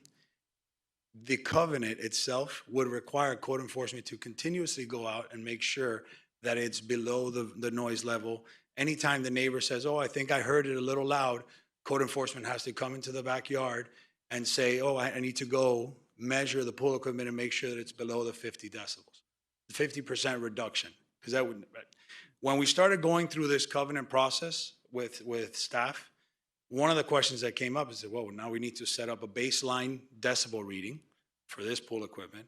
And then forever, code enforcement will be able to go into the backyard at the neighbor's request to come in and measure whether it's still a 50% reduction. It's something that seems overly cumbersome. The reality is that if he had moved the pool equipment 2 foot one way and 2 foot another way, he wouldn't be required to put a concrete wall, an acoustic fence, shrubbery, anything. And anyone who thinks that 2 feet one way and 2 feet another way would actually have made a difference on the noise level heard by the neighbors in the back, it's unreasonable to think that, right? So what we're asking for is, we understand that it's an accommodation. We understand that the variance is an accommodation, but we think it's a reasonable accommodation. We think there's no public benefit to forcing the client to move the pool equipment that was there when he bought the property, right? So we're penalizing him for coming in and seeking a permit to improve the pavers around his pool and other improvements. Yes, he did construction to his house. Everyone does construction to their house, right? We're penalizing him now for coming out and doing the right thing with pool equipment that was existing at the time. So while we understand it's an accommodation, we're requesting that you respectfully grant the accommodation. Thank you. Vice Mayor, you had something you'd like to say? Or Yeah, I just,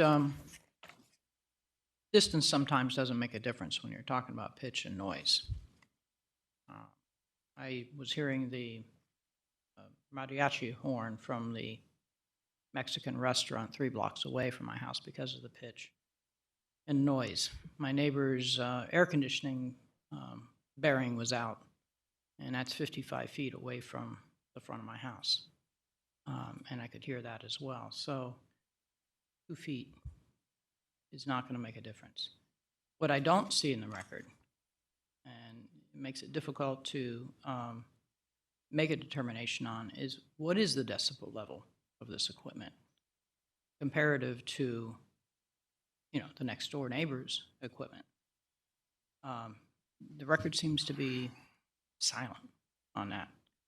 Is there any information that you can share with us? We don't have any decibel readings of the pool equipment, but I can tell you that the pool equipment that's installed and will be permitted as revised is some of the latest pool equipment available. And these latest pool pumps are much quieter than previous pool pumps installed around town. But I don't have an actual decibel reading for it. Is there a decibel reading that can be stipulated to, that'll be maintained at, that it's maintained properly? Because, the bearing across the street, 55 feet away from the front of my house, you could hear through the impact windows until it was replaced. And once it was replaced, it was fine. I mean, I have a video, which I was not allowed to put into the record. I have a video that I sent to the city attorney that shows how loud it is. And then it walks over to the neighbor's pool equipment and it shows it much louder at much further distance. I'm going to ask staff if there is a decibel limitation on pool equipment that exists. Yes. So the Yes. code does address mechanical noise like pool equipments. And just for the record, the videos that were submitted yesterday were new testimony, and that's why they were not part of the record below. To the extent you all want to see them, you can. I just want to be clear that they were not part of the record below, Right. and that's why they were not initially placed on the agenda. So understood. if you all want to see them, you're more than welcome, but they were not part of the record below. Yes, mechanical equipment, including pool equipment, is addressed by the zoning code. I'm not aware offhand, and perhaps we have someone from Development Services who knows oh, you have it? So the code provides that in single-family residential districts, between the hours of 11 PM and 7:30 on weekdays essentially, the maximum sound for mechanical noise is 5 decibels above ambient sound level, or maximum of 55 decibels. And then at all other times, so most of the time, it's 10 decibels above ambient sound level, or a maximum of 60 decibels. And we're happy to stipulate that the pool equipment will be below that level. We have to call for a final building permit on this matter. Obviously, one of the approvals that we need is a zoning approval, final zoning approval, which is contingent on approving this variance. So if you wanted to put something on there that they have to confirm that it stays below the decibel, So that is the decibel city reading. code, so they have to comply with that. Correct. We And could, if you and want to do. make that more specific, but they already have, everyone has to comply with that. And we do. And what are the hours of operation of the pool equipment? I couldn't tell you. He has a young child, so I'm sure they use it just as much as any normal resident would. I don't think they have any restriction. I don't think they're going to be using it very late at night. Their child was just born.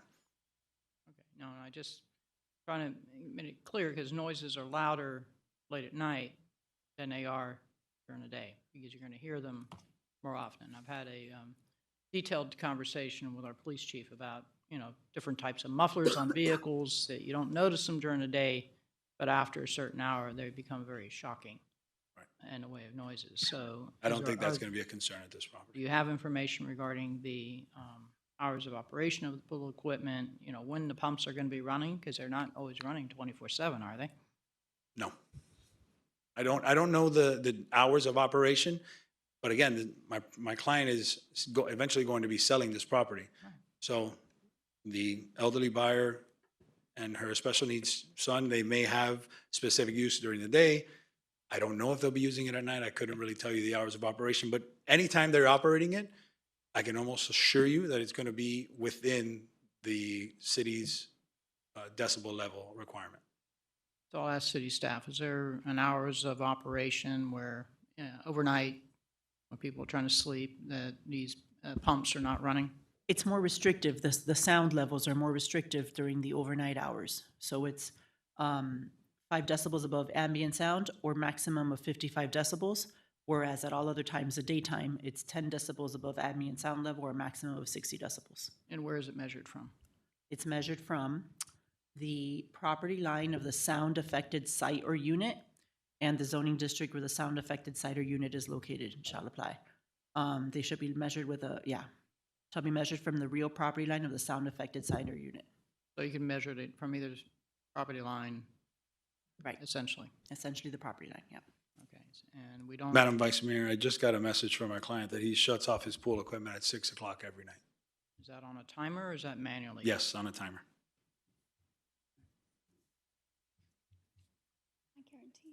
All right.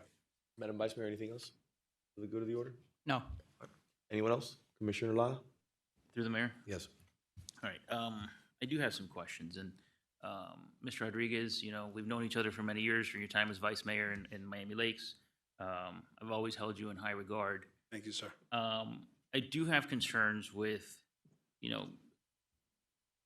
what I would consider muddying the waters. We're talking about pool equipment, now we're talking about who the new owner is going to be. And what we should really be considering is the current situation where we're at.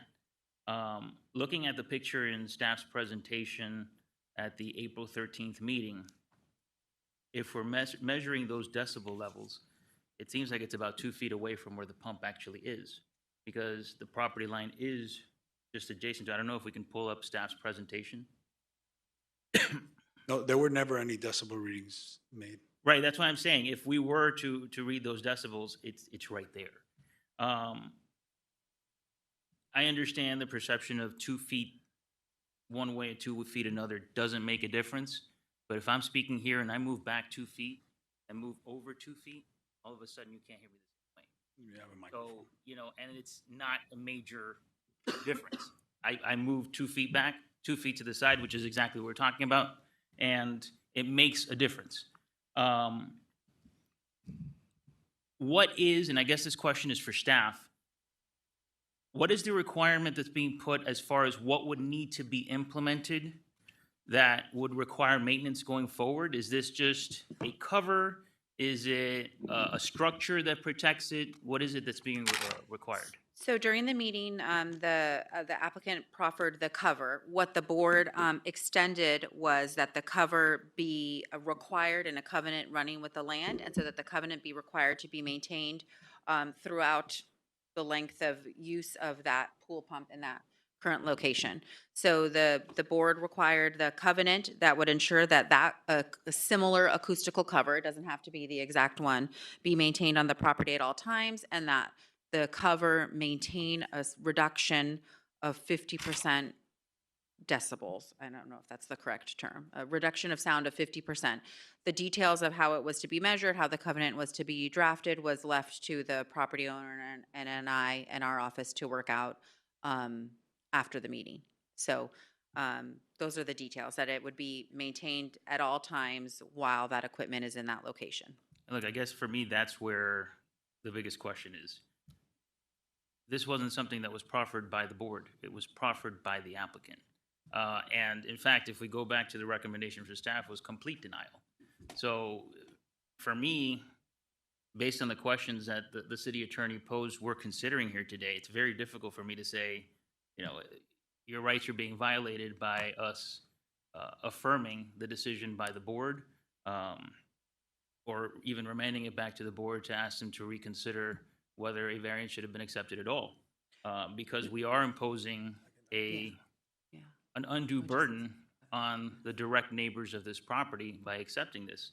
And I understand, you know, you did mention that this was pre-existing to their ownership.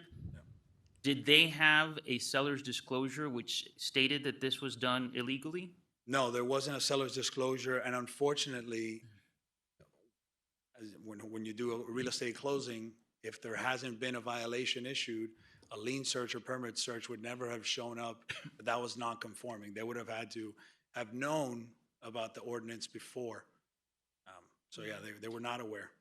Mr. Mayor, can I just address something that Commissioner Fernandez brought up? I just want to be clear for the record that the property owner did proffer the acoustical cover. They did not proffer the covenant. That was a requirement of the board. So the ongoing obligation to have the cover was one brought up by the board, just to be clear. Anything further? Well, actually, yeah. So if you're proffering an acoustical cover, is it just to have it hanging on a wall? I mean, it's to have it over. I'll defer to the applicant on pump. that. So if it would imply that there is a covenant to have that over the pool equipment. I mean, that's what makes sense. I understand they may not have used the term covenant, but when you're proffering that you're going to have this, that's to reduce the noise that you're having on the neighborhood. Commissioner, if I may, the first meeting that we had on this was in April. During the meeting, it appeared, to me at least, that the board was going to approve it. Then public comments came up, and the neighbors came up and spoke against the item. The board decided to defer the item for 1 month to allow us time to reach an agreement, be neighborly. My client proffered some hedges to try and dampen the sound a little bit. The neighbors were requiring a concrete structure around the pool equipment, which it was brought up in the meeting whether that was even allowed under the code, whether we can put a concrete structure around that area. In an attempt to try and reach an amicable solution, we proffered the pool pump cover. At that point, they still came up and said that they were not in favor of that. They also, then the board decided to make it a covenant running with the land with perpetual maintenance requirements and perpetual testing requirements.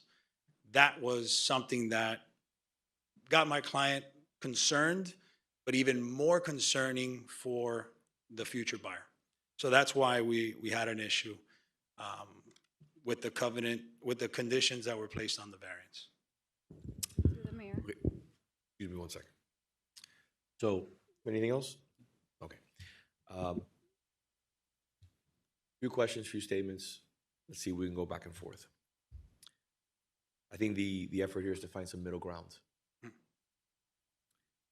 Was, to your knowledge, and I'd like to see if our city attorney could come up here also, was, to your knowledge, with the previous pool equipment, which I think we can all say with confidence that older equipment is much louder, correct?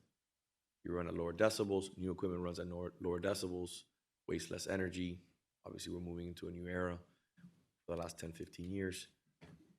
Everything from computing to equipment to engines, you're trying to waste as little energy as possible, correct? Correct. So was there ever a violation in regards to the old pool equipment that was placed within the setback and was placed without, obviously, a permit? I'm not aware of one. No, there was not. Okay. So we can both say very clearly that that pool equipment was obviously old and was obviously much louder than the current pool equipment. Right. Just pretty common sense. You buy new pool equipment, you install it, you buy a new computer, everything works much smoother, new technology. You're obviously lowering the energy use, so you're expecting it to be a lot more efficient. I don't think that's anything Correct. bias or anything that we're saying that is out of the norm.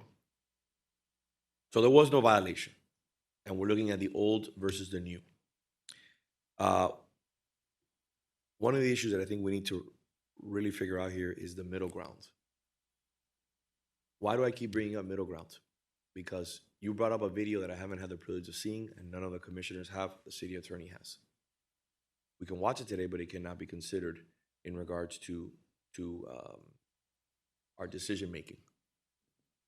I'm pretty sure that that video is going to show that the neighbor has a pool pump that you can hear from 15, 10 feet away, whatever number that is. Why all of a sudden was there an issue with a pool pump? That's the big question. So now we've, in the public record, not me, been brought up by other commissioners that the neighbor's pool pump is very loud. So now the new owner, whoever that owner may be, is going to step in and say, now call code enforcement on the neighbor now, and they're going to have to address their issue in regards to the pool pump and spend thousands of dollars replacing all their pool equipment. That's what you don't want to see in Coral Gables. So I would like to see that video. I think it's important. You're more than welcome to see it, Mr. Mayor. As we mentioned, it's not from the record below. So I understand if- that, but it's if been mentioned Yeah.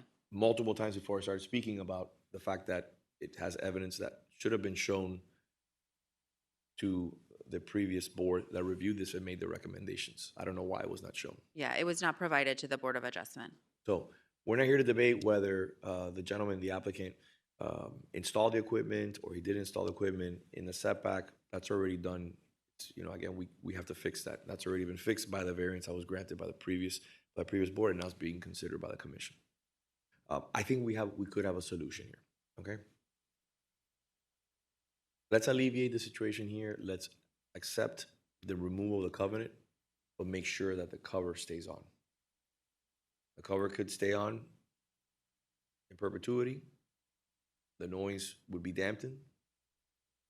We don't have any actual information right now whether with the new pool equipment there's actually a violation of the existing noise ordinance, which to me makes it very difficult right now. So you neither have proof that there's a violation. All you have is proof is that new equipment was installed on the setback because he basically turned himself in when he provided a permit to correct the previous owner's violation, which was not a violation, but the illegal act of installing a pool pump in the setback. Am I correct or no? Correct. Okay. So no good deed goes unpunished here, right? So,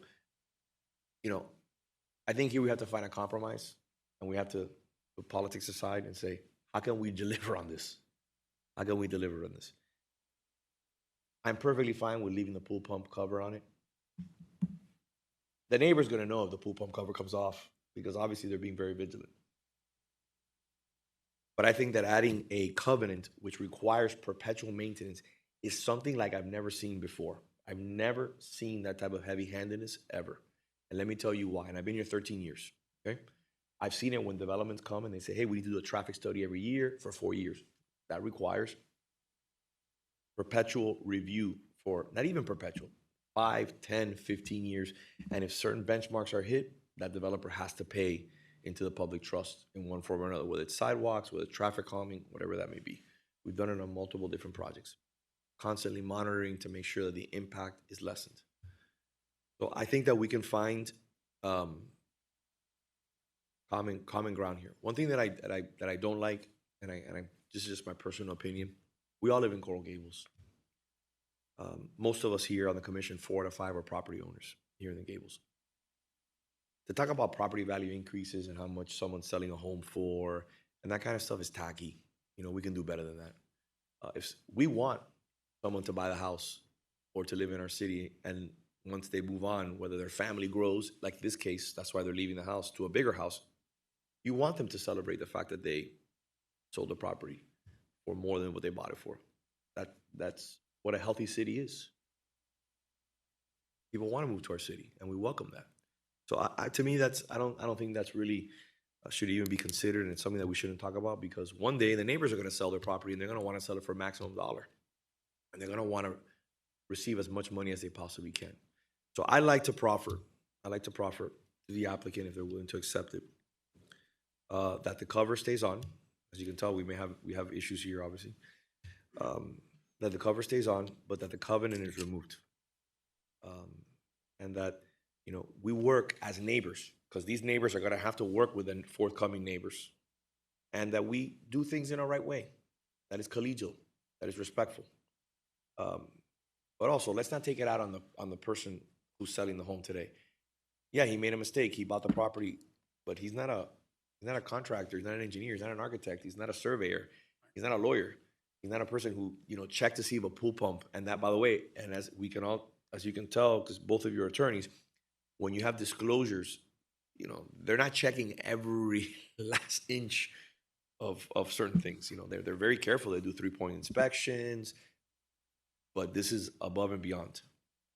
So I'd like to see us find a middle. I'd like to see if we can we address one thing? Because the individuals who spoke before keep raising their hand. Can you explain, Madam City Attorney, the process that we do here? I don't want it to come from me, because and then they say that I'm not being fair. So Mayor, I think you've already closed public comment. Yes. So there was an opportunity and you've closed public comment. It is always up to you, though, if you wanted No, I to take understand. more. Okay, thank you, but we do not really make that comment here in the city, correct? Correct, Mayor. Thank you. Okay, so I'd like to see if we can reach a middle ground and move forward. Are you okay with my proffer? Mr. Mayor, the cover was proffered by my Yes. client. But I'm saying, Yes, and but as beyond long as that, he we're not just here to talk about who proffered installs it, if he installs it and there's no perpetual requirement, maintenance, oversight, that was the concerning part. The covenant was the one that was really bothering him.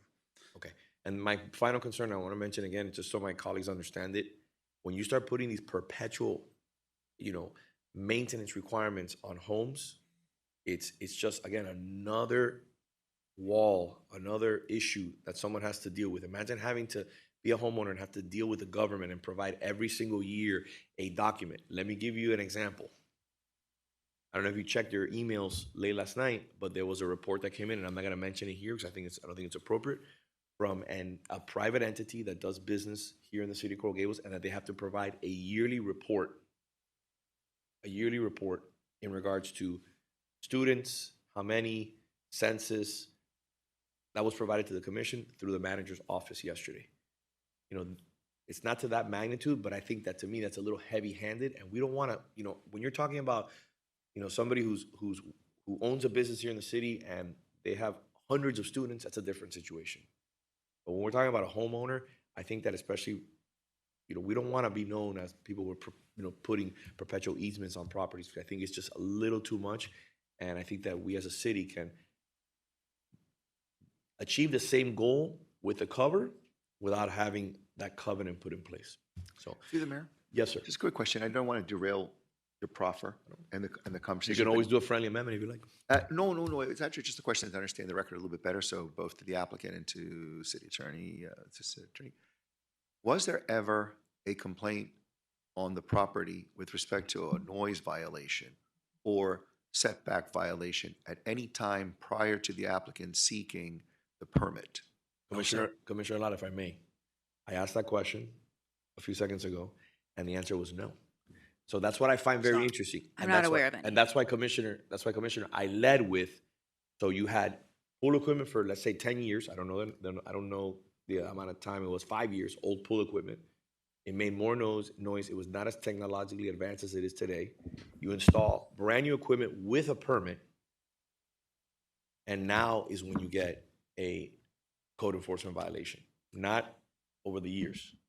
Right, and I definitely wanted to make that crystal clear, because I think, just taking it to a level set moment here, right? I mean, what's really going on?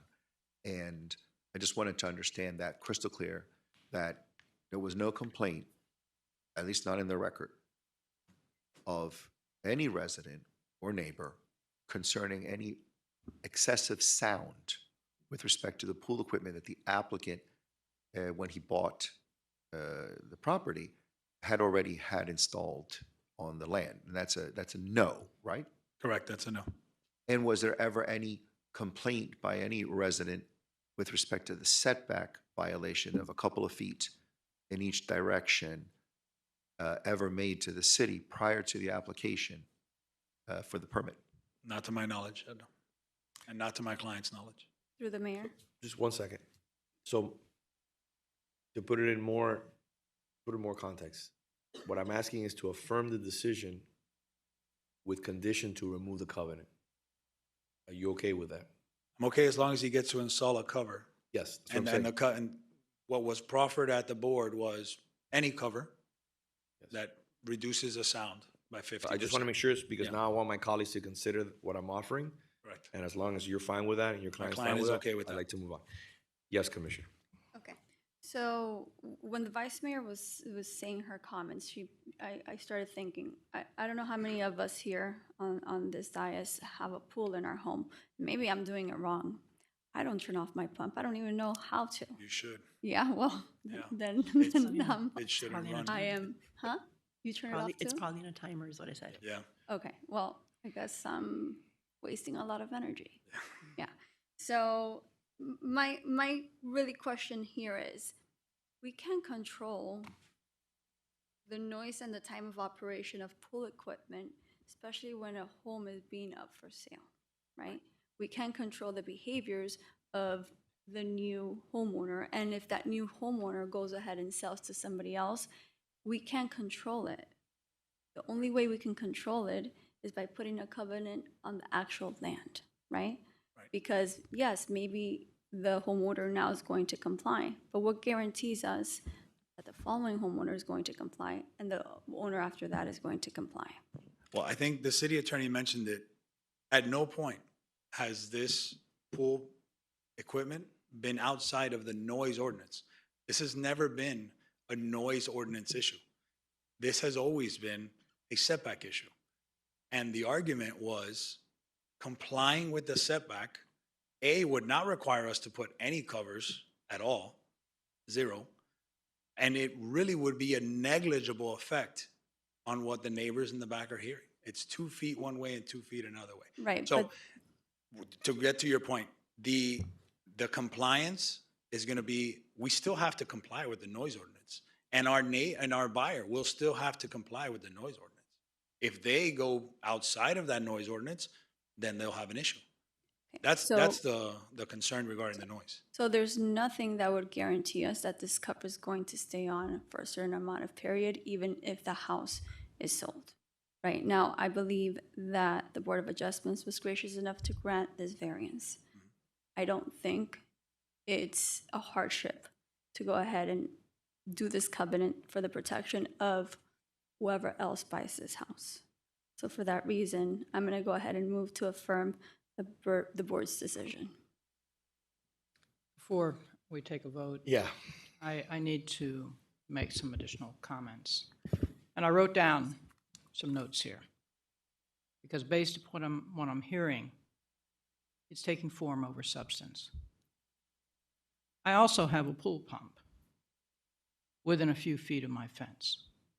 Doesn't bother me until the bearing goes. And I talked to my neighbor. I said, you might not have known you have a bad bearing on your pool pump, because it is indeed closer to my house than it is to his windows, to his bedroom. It's called being neighborly. I also got the call from neighbors near the Lowe's about fans, exhaust fans, that were making excessive noise. And the reason they were making excessive noise, again, was because of the bearings in the fans were worn and squealing, even though it was a new set of bearings. Bad metal, whatever it was, lack of oil, lack of grease, bad installation, faulty installation. Whatever the cause, the noise was reverberating a block away. That's what form over substance is.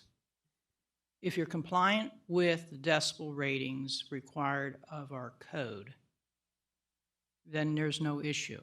No amount of covers are going to ameliorate a bad bearing, because it squeals, it's like nails on a chalkboard, it's very bad, okay? I recognize it because I had a father who was a mechanic, an engine overhaul. He had my hands deep in all kinds of stuff when I was young. So I know what the sound of a bad bearing is, and I communicate with my neighbors when they're bad, because it disturbs my sleep, it disturbs my dog's sleep, it disturbs the entire neighborhood, and it's annoying. So form over substance. The issue here is the noise. We have no record of what the noise decibel level was. We have no record that shows that the decibel levels exceeded what the code allowed at the property line. So if you're going to base a record or a finding on of a board based upon competent substantial evidence, and the evidence is not there to support that finding, then you have a deficient record. But yet we have a proffer to put a cover on. Covers don't stay on permanently. They have to be taken off during hurricanes.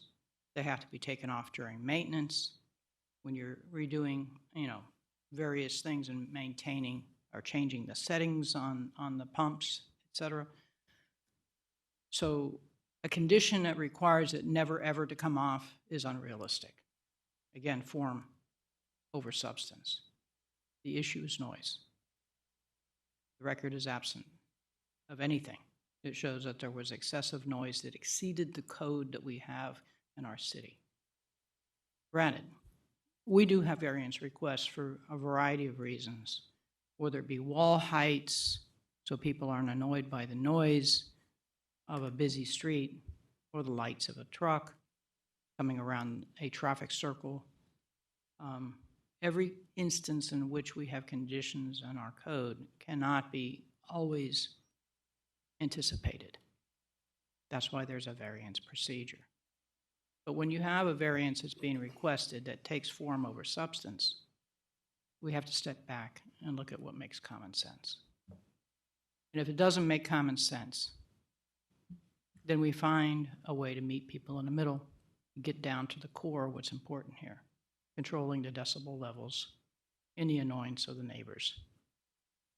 Because if indeed what was mentioned to me, that the neighbor's pump is louder than this one and is more annoying, again, we're going to have this neighbors war, and I've had to settle a few of those during my time on the commission. I'm sure you've had to do it in your capacity as well.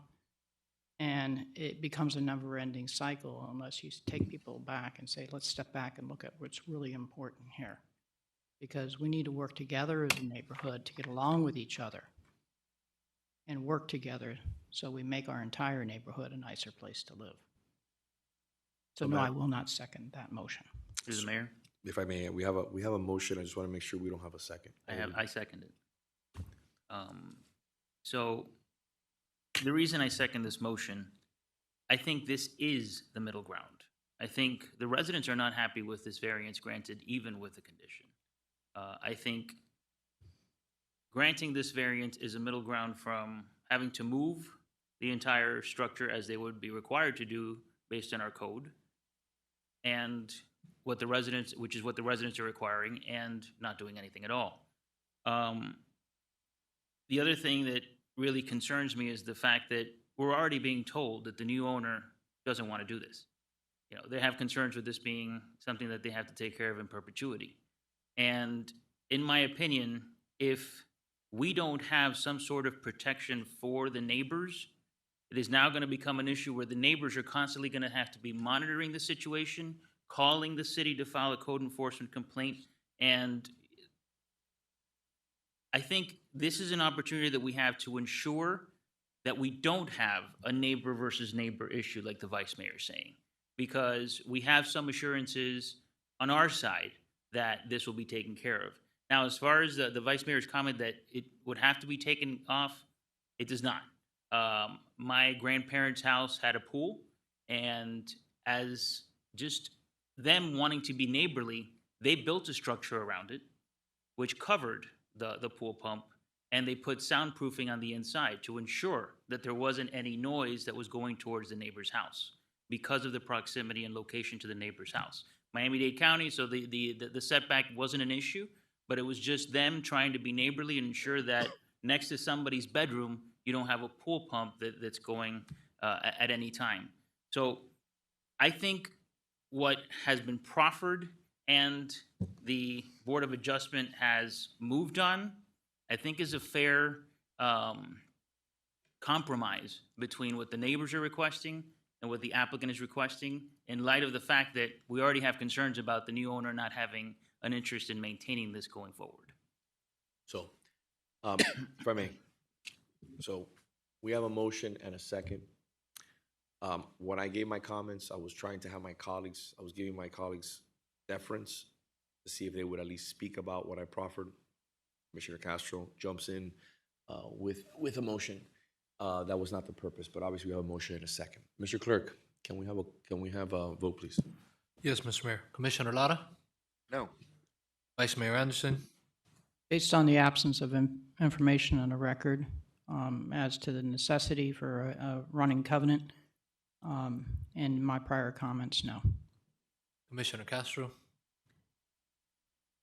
My, I went ahead and I addressed your concerns, and a covenant is the only way to go ahead and guarantee that the cover is going to stay on after the property is sold. It has to be attached to the land, and it cannot be to the discretion of the homeowner, because there's going to be different homeowners. So yes. Commissioner Fernandez? Yes. Mayor Lago? Okay, the answer is no. Let me explain to you what the next move is, okay? The next move is a very simple one. When the property changes hands, the cover's installed. If the cover does not work, code enforcement will be there immediately. Now we have a problem though. Because now on this record here, we said that the neighbor's pool also makes excessive noise. And that there's a video that is a public record that is in the hands of the city attorney. We have so many people here who love to chase down public records and then use them in the blogs. So now we have exactly what I was trying to avoid. We have neighbor on neighbor conflict. Madam City Attorney, give me a percentage. I won't hold you to it. How many covenants like these have you ever seen put onto a residential property here in the city of Coral Gables? This is the first one that I've seen.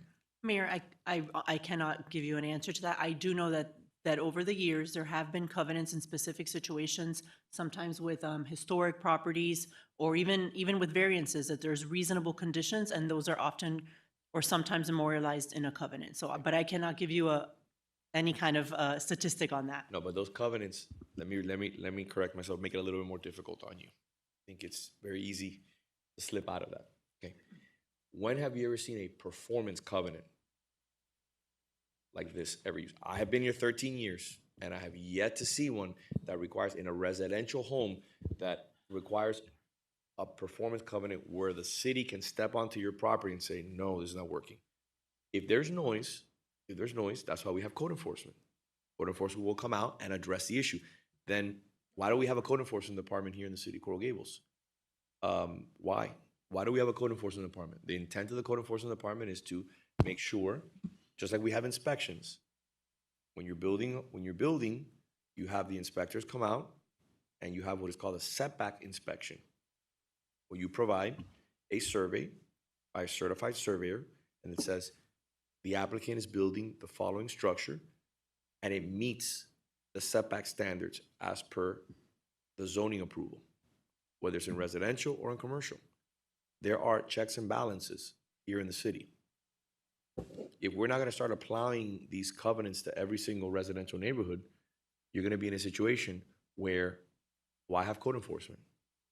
The intent of code enforcement is that the neighbors have an issue with the noise, and this is my concern now because now you have on the record, and I want to be very clear because it'll be used against me later on the blogs. I didn't bring this up. It was brought up multiple times before we even talked about it here, that the neighbor has a pool pump that is incredibly loud. And that, again, these are residents that coexisted, there was an issue, and everything was perfectly fine. Nobody called code enforcement on anyone, and all of a sudden, now it's an issue. So I'd like to bring this in for a landing. I proffered a consideration for my colleagues before Commissioner Castro's motion, and I'd like to see if we can move forward. Commissioner Lara. I'm going to try and see if we can jump on a landing, okay? Just make this kind of, and I think I'm understanding the situation pretty well. But first of all, what we don't have, and that's why I was asking the questions before the city attorney and the applicant, the record doesn't reflect any evidence with respect to the decibels, the sound decibels with respect to the property at issue. Am I right again? Correct. Okay. But, you know, and the Vice Mayor articulated it very well. This issue seems to be about sound because it is quite canopied when it comes to visual. And really what the variance was seeking was being permitted to stay where it's currently located and not be required to be moved a couple of feet in either direction.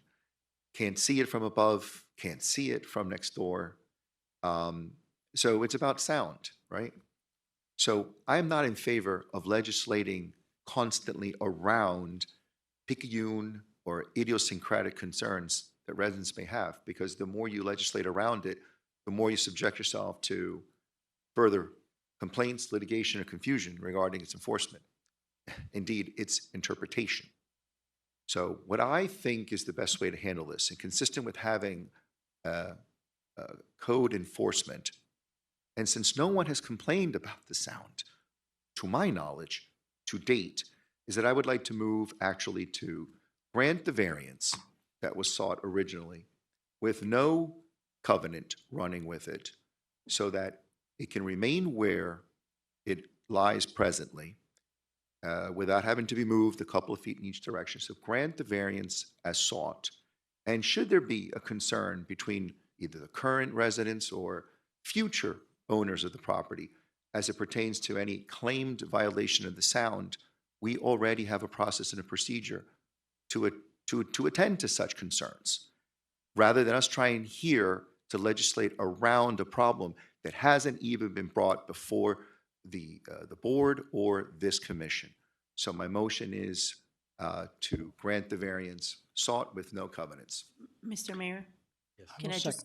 Can I just clarify procedurally? I believe then it would be a motion to affirm the decision of the Board of Adjustment with conditions, with your condition being that the covenant requirement be removed from their approval. Correct. And the cover. And the cover. Those two, correct. Understood. I second that motion. As I had, my notes had something similar, because we don't have a decibel reading. Now, so future owner can always proffer to put a cover on if they cannot achieve the required decibel reading at the property line. So not having something that is form over substance here. The substance is the noise issue. And it can be offered as a way to deal with the noise and if anybody's ever done maintenance on pumps, they know that the covers must come off in order to do that. So just so you're aware, Commissioner Fernandez. Okay. So we have a motion and a second. Anything else further from the commission? Nothing else? Okay. Vice Mayor Anderson, Yes. Commissioner Castro, No. Commissioner Fernandez, No. Commissioner Lara, Yes. Mayor Lago. Yes. Thank you. Thank you very much. Moving on to item E2. E2 is an ordinance of the City Commission amending the City Code, Chapter 2, entitled Administration, Article 8, entitled Procurement Code, Section 2-60724, Exemption, Section 2-685, Competitive Sealed Bidding, Section 2-688, Small Purchases, Section 2-689, Sole Sources Procurement, Section 2-690, Sole Source Procurement, Section 2-691, Special Procurement Bid Waiver, Section 2-763, Contract Award, Section 2-764, Approval of Change Order and Contract Modification, and Section 2-910, Resolution of Protests, Solicitations, and Awards, formal, in order to amend certain approval thresholds, providing for repeated provisions, severability clause, codification, and providing for an effective date. Has there been any changes from first reading? No changes. No, there was a minor change to the title, Mayor, just to make clear that these are to amend those approval thresholds, but no substantive changes. Thank you very much. Mr. Clerk, do we have any public comment? No, Mr. Mayor. May I have a motion? I'll move it. I'll second. Mr. Clerk?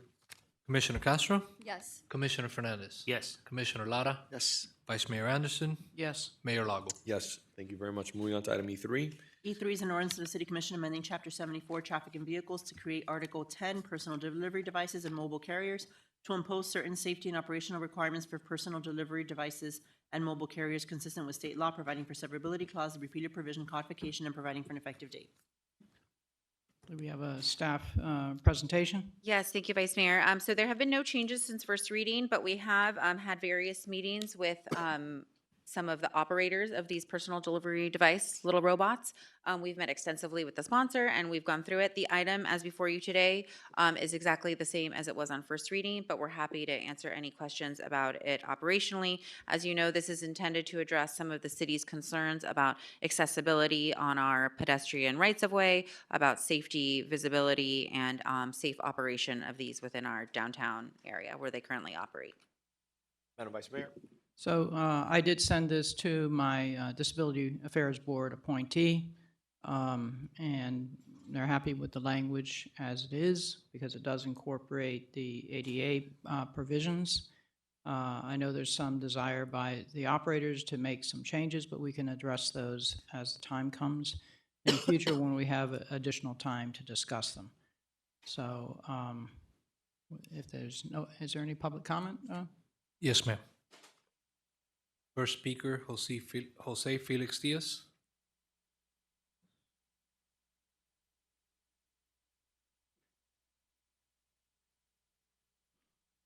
I think I turned it off. I apologize. Jose Felix Diaz, 2 Alhambra Plaza, Suite 102, Coral Gables, Florida, on behalf of Serve Robotics. First of all, I want to commend the Vice Mayor on this thoughtful legislation. This legislation is based on a model that was passed by the city of Miami Beach. You may or may not know, but the reason these robots are in existence is really because of a state statute that was created, that created a statewide framework for how these robots would be deployed into our state. With that came a preemption that controlled the way that local governments could regulate them, and what you have before you today is mostly in conformance with that preemption. It focuses on the safe operations of these devices. One place where there is a slight deviation between the Miami Beach ordinance and this one is on the miles per hour. Miami Beach also similarly looked at restricting the speed to 6 miles per hour, but ultimately split the number with the state statutory maximum, which is 10 miles per hour, and landed on 8 miles per hour. The Vice Mayor was gracious enough to hear us out. We would humbly ask that you would consider maybe amending this at this level and not wait until it becomes statute and change it in the future. We know how hard it is to put a genie back in the bottle. So we are hopeful that you will consider an 8-mile-per-hour restriction. It is less than what the state allows. We believe that that is the right number to be operationally sound. Obviously, these devices are used to transport food, which is either supposed to stay cold or remain hot. And so operationally, that is the ideal speed that these machines would operate at. We understand and appreciate the Vice Mayor's intent and her background with the disability community and the amount of work that she has done on behalf of that community. We will proffer. Any one of you wants to meet with our accessibility team, we will. They are evolving. These machines are evolving and trying to be more mindful. We know that they are not perfect. We know they're not perfect. But we do hope that you could find a nice balance between access, convenience, and efficiency, which we think is that 8-mile-per-hour mark. Those are my remarks. Thank you. Thank you, Mr. Diaz. I'll ensure you that we'll continue to work on it. I have a scooter item coming up. We're going to be addressing speeds and other issues dealing with the scooters.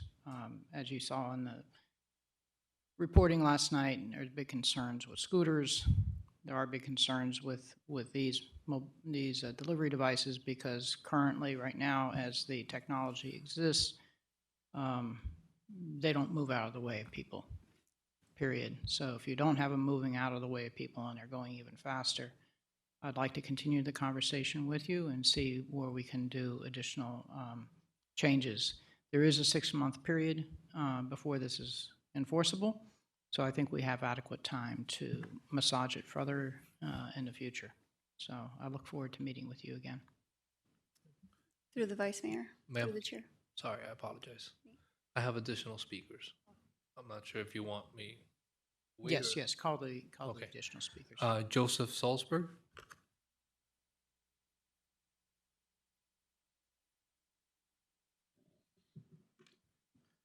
Hi, good morning. Joseph Salzer with Gray Robinson, also on behalf of Serve Robotics, 333 Southeast 2nd Avenue, Suite 3200, Miami, Florida. Along with, I want to echo all of my colleague Pepe Diaz's comments and thank you to the commissioners and to the sponsor, as well as staff and the legal department for meeting with us and having several conversations. One of the big things of these robots is to, number one, help the affordability crisis to provide food delivery at a substantially lower cost than regular delivery.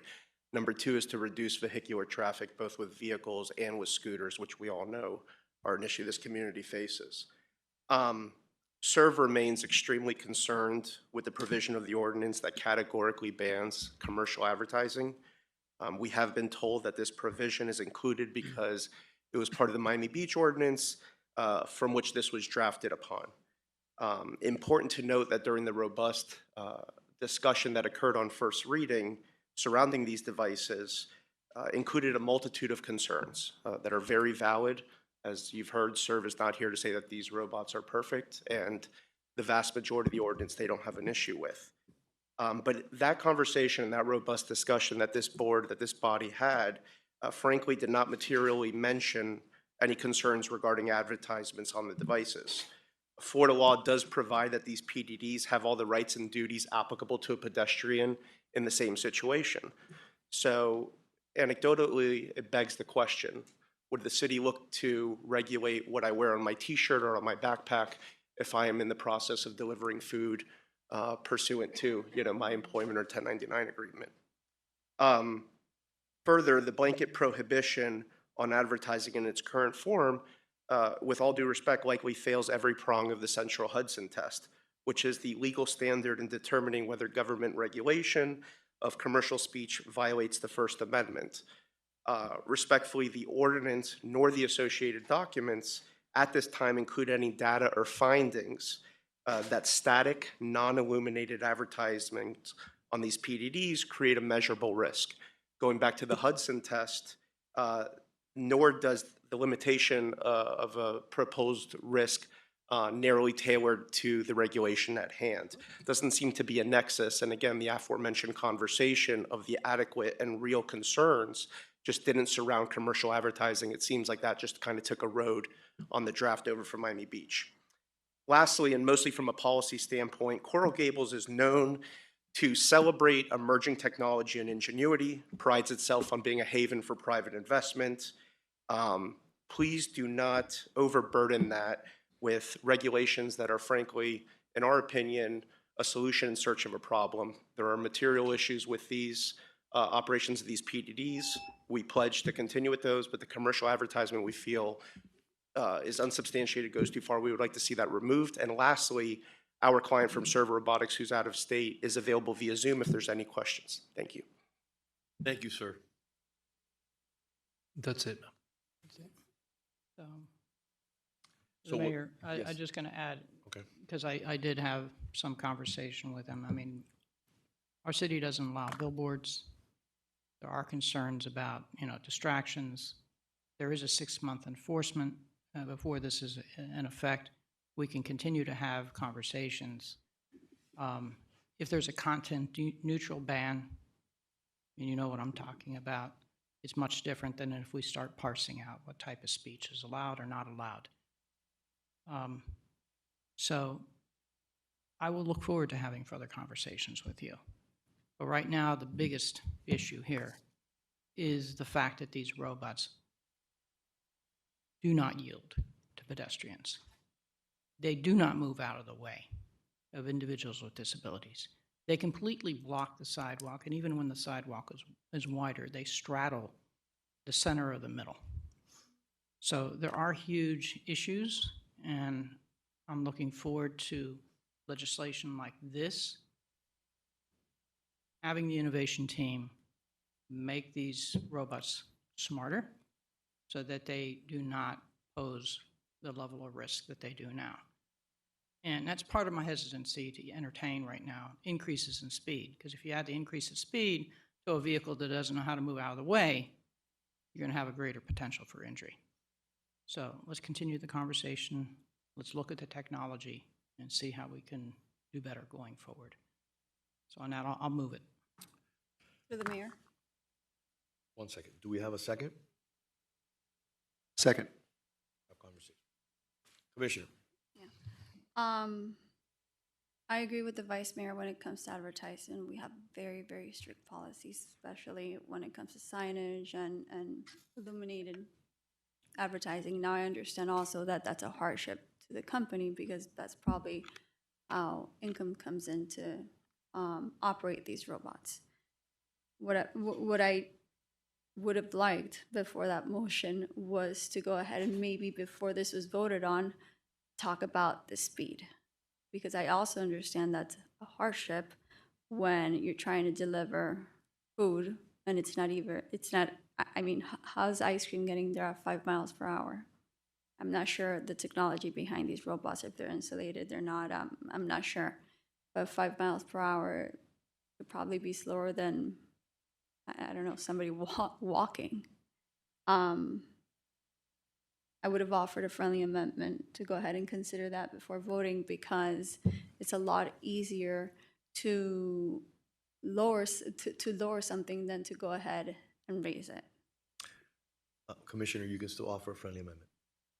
Well, I appreciate that. Then I would consider, Vice Mayor, if you're the sponsor, we can consider the 8 miles per hour, I don't know, maybe 7, to reach some middle ground.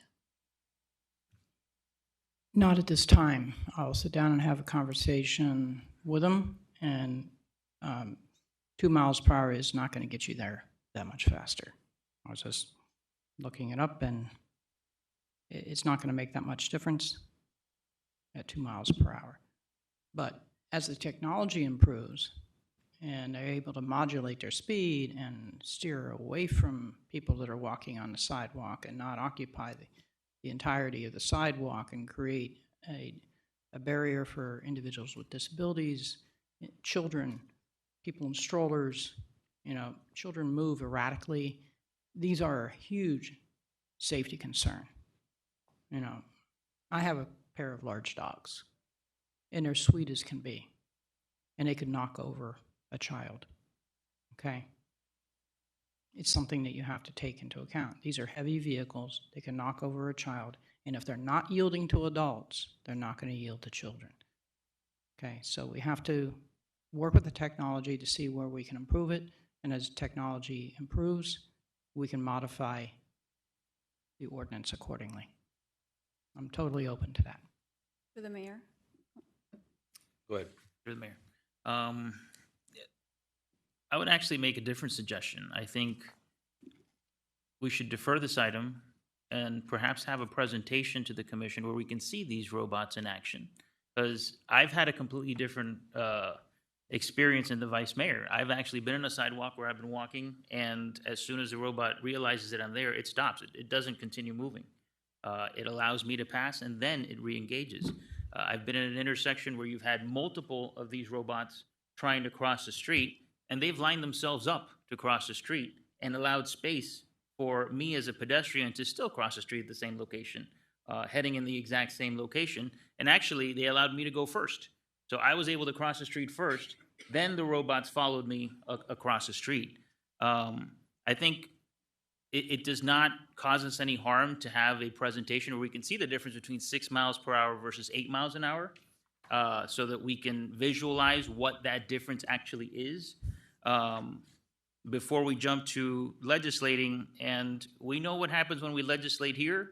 Tallahassee finds out about it, and all of a sudden we're preempted on any changes that we want to make on these things.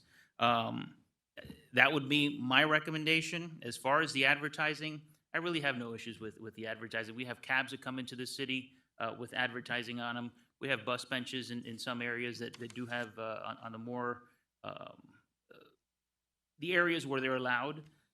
We've allowed advertising on electric charging stations where they are providing a service to the city. And at the end of the day, I agree. There is a service that is being provided because food delivery in the downtown area can be extremely difficult because most of the delivery services are either on a moped or on a bicycle, which are adding to the congestion that we have in the central business district. These robots are allowing for those deliveries to be made and taking those vehicles off of our streets and creating the congestion. You know, just on the valet areas alone, you see that some of these delivery vehicles are trying to find a place to park. They're causing traffic to back up. In some cases, you see the drivers park on Miracle Mile on the street next to the parked cars, get off, go to make their delivery, and get back in the car. So there is a service that's being provided.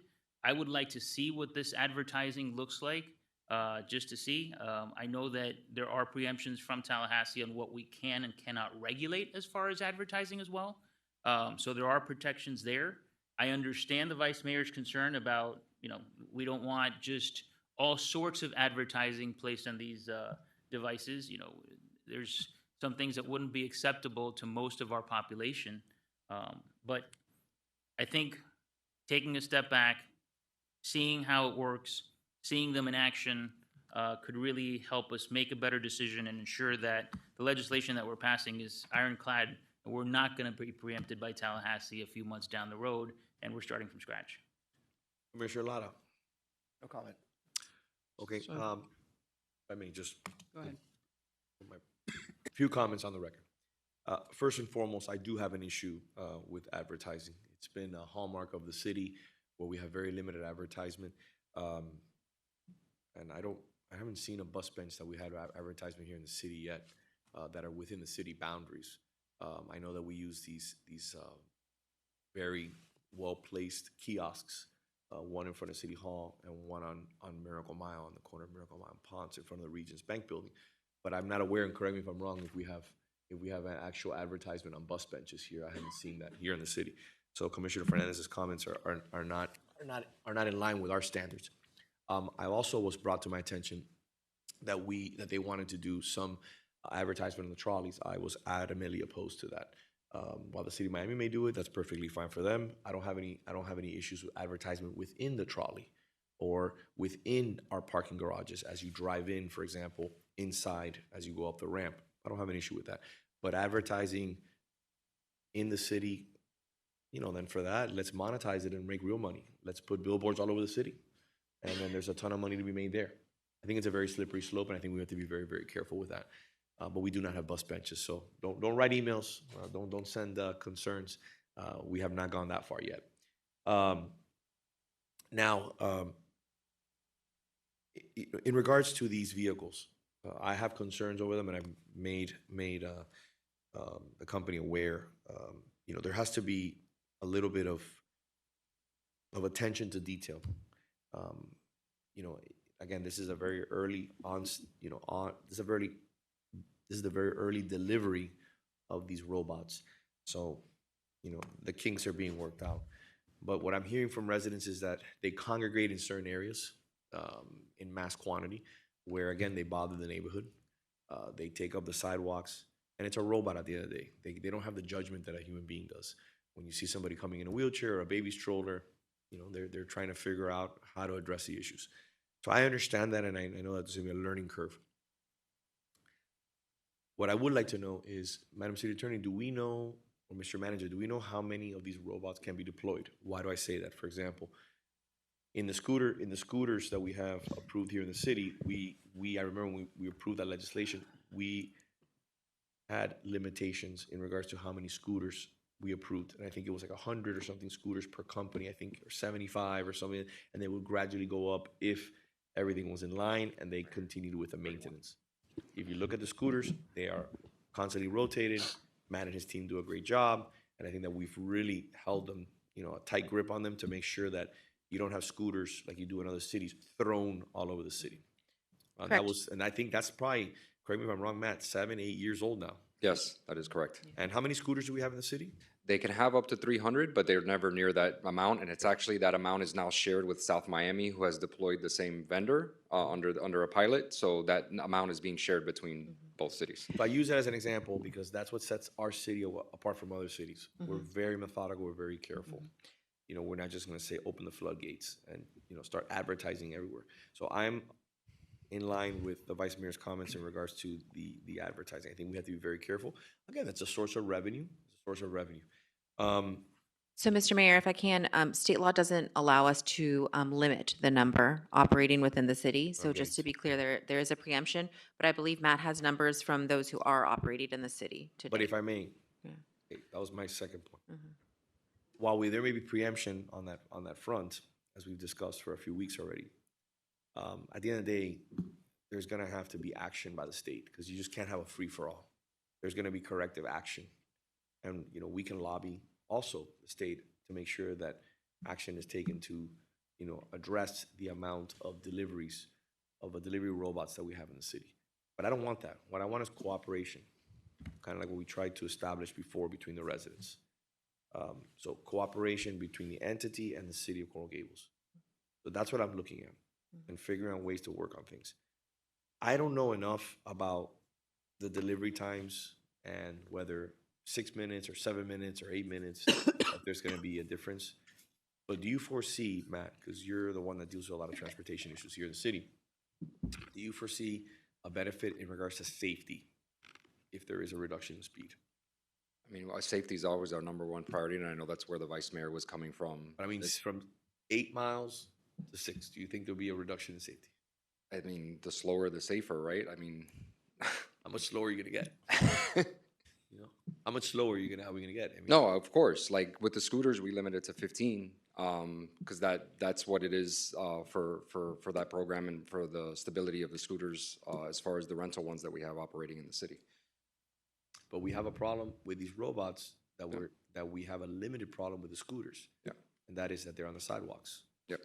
And when you look at the scooter and the width of the scooter in reference to the flag width, does not comply with ADA. You have basically a moment there where you confront the scooter, you confront the wheelchair, you confront the person in one of those little motorized vehicles who may be disabled. So I just want to find common ground. I don't want to vote on something today where at the end of the day we're gonna be addressing a preemption issue, and then we're gonna even get harsher treatment from the state. What do you foresee other counties or other cities? How are they addressing this issue, or are we the only issue that's bringing this forward? So, Mr. Mayor, I believe, as always, you all are on the forefront of things here in the city of Coral Gables. So Miami Beach has adopted legislation. I believe City of Miami is considering legislation, though it has not been adopted yet. So as far as I know, we're the second in Miami-Dade County to look at this issue. We're happy to take any direction to keep looking at any issues. I do want to say SERV in particular has been very helpful in having discussions with us and informing us about their operations. And as they've been operating in the city, they have been, and I know Belkis can speak to this, when we have special events and close down roads, they've been very helpful in geofencing those pedestrian areas to make sure they're not interfering with any special events. So thank you to them for their cooperation. I'd like to hear from the applicant, just in regards to that matter. Thank you, Joseph Salzberg again, and the same back to Matt and your staff that this hasn't been a sneak attack. This has been a great conversation between public sector and private sector, and we are committed to continuing the conversation. With regard to, I just wanted to talk about a couple items that had come up in this deliberation. Number one, both outside counsel and inside serve individuals, we have been told now by our client, who's out of state at this time, are more than willing to come in whatever capacity, at whatever time, whether it's a community demo, whether it's a presentation before the city commission. With ample time, we could also bring, SERV has an entire department focused on disability and those aspects, so we can include them in the conversation. We can bring examples of other advertising, speed, and take as much time. That is not an empty gesture. Although they are allowed to operate by right in the City Beautiful, they understand that we want to swim into the stream of this community and be good stewards. So that is not an empty gesture. They're willing to come meet individually or collectively in a demonstration. With regard So to with that point, I'm sorry to interrupt you. Yes, sir. So you want to swim into the stream, and I like that. As you see, I've been mentioning, let's collaborate on multiple different fronts. Yes, sir. You see the requests from the vice mayor, which are in line with our standards here in the city. Are you going to collaborate on issues as important as advertisement ban and reducing speed if it's an issue on multiple different fronts for your bottom line? No, absolutely, and thank you for the very valid question. Kind of taking a zoom back, so with regard to, let me first talk about the number of robots that operate within a certain city. Although that is preempted, again, SERV is willing to come share that information, share where they are in real time, listen to concerns. Just because they get to operate by right here doesn't mean that we're not going to, hear the concerns, reduce, move them around. Also important to know that for example, I live in the Coral Gables area, so they're traversing city roads. So it's also hard to, limit them per city. But again, they're very amenable, and I think that's demonstrative of what you're asking, Mayor. With regards to advertisements, we understand, content specific, you don't want sin stuff. I think rather than a public sector concern, the private sector is establishing a good framework to not have advertisement that is dangerous or contrary to the character of this community. Meaning, there is not a proliferation of these. SERV is the 900-pound gorilla. They're owned, 1/3 of their ownership is by Uber. They're publicly traded, and there's not market share for a lot of these fly-by-night companies that come. There's only really 2 or 3 nationwide. Why is that? Because there's exclusivity agreements with DoorDash and Uber Eats.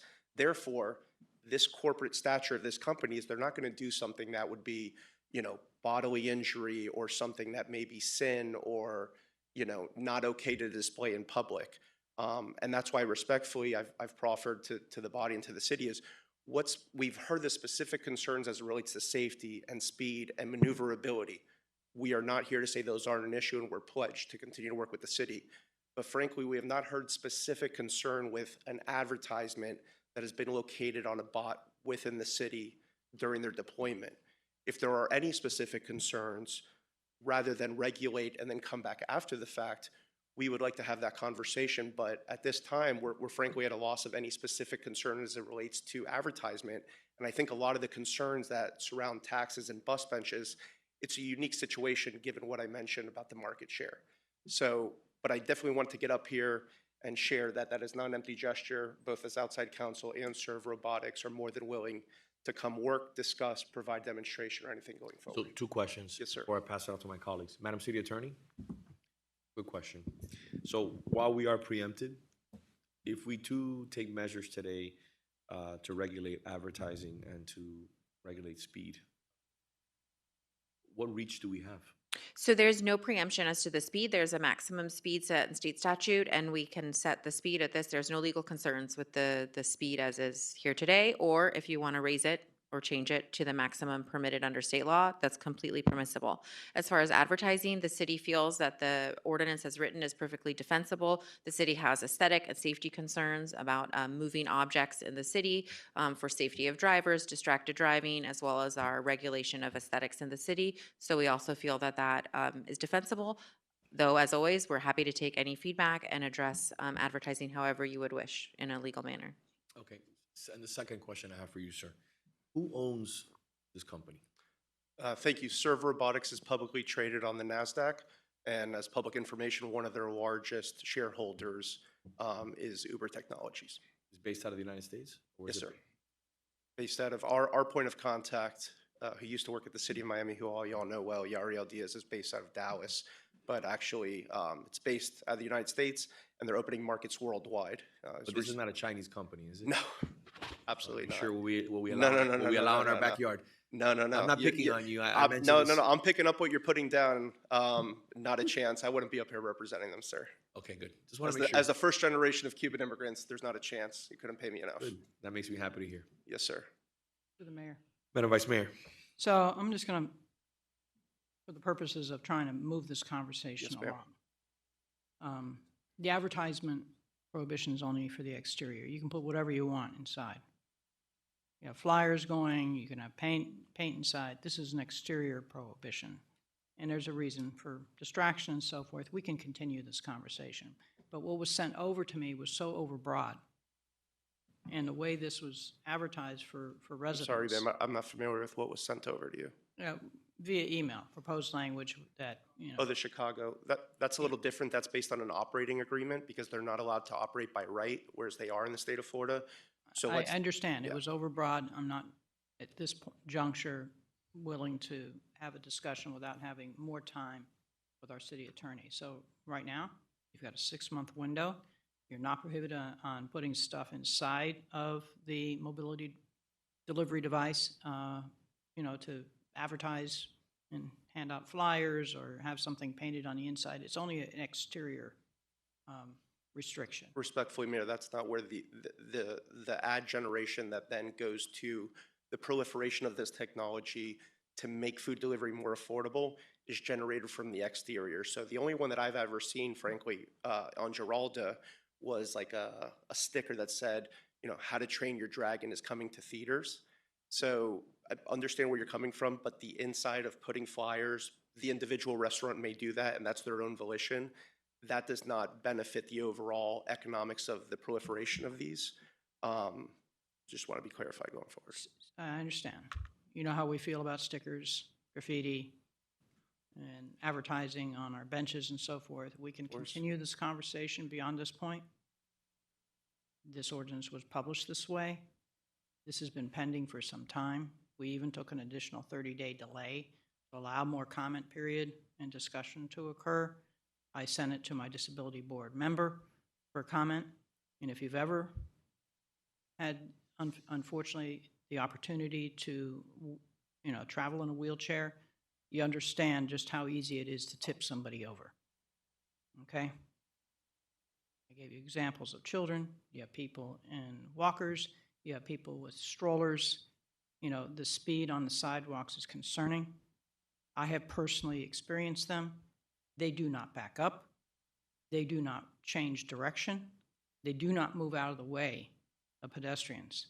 So having it do faster and the inability to stop within a reasonable period of time because it's going so much faster, we need to have a conversation when this technology improves. Can it steer out of the way? Can it stay on one side of the sidewalk as opposed to taking the center out of the middle of a much larger sidewalk that now leaves less than 2.5 feet for people to get by on the other side? So if you have a child in a stroller or if you're in a wheelchair, you have to turn around as opposed to the robot moving out of the way because it does not. I Okay. understand. I have a You know, and 2.5-year-old and one on the way. We're in Giralda 4 times a week. I'm not going to say they work perfectly, but I would like to say that this conversation regarding the safety, respectfully, again, I think is separate apart from the concern that we have regarding advertisements. I just don't want them to be lumped as one. No, you know, I moved from one issue Yes, to ma'am. the No, other. I understand. So we do need to move forward. I made a motion. We have a second. Through the mayor. Yes. Okay, so, I mean, safety for the city of Coral Gables is paramount. Yes, ma'am. But I also want to make sure that with this legislation, this ordinance, is not hindering the ability of your business actually working in Coral Gables. And I feel that if that's the case, we need to reach a middle ground. But I don't feel we have sufficient information of how these robots actually function, the technology behind them, and how they operate. And I would greatly appreciate if maybe this commission would consider deferral into maybe next commission meeting that you can come in, maybe with a sample robot, maybe so Absolutely. that we know how fast really is it's 8 miles per hour, 7 miles per hour, what the installation looks inside, what would make your company still be able to operate here in Coral Gables, because we're offering a service not only to our residents, but to our business community.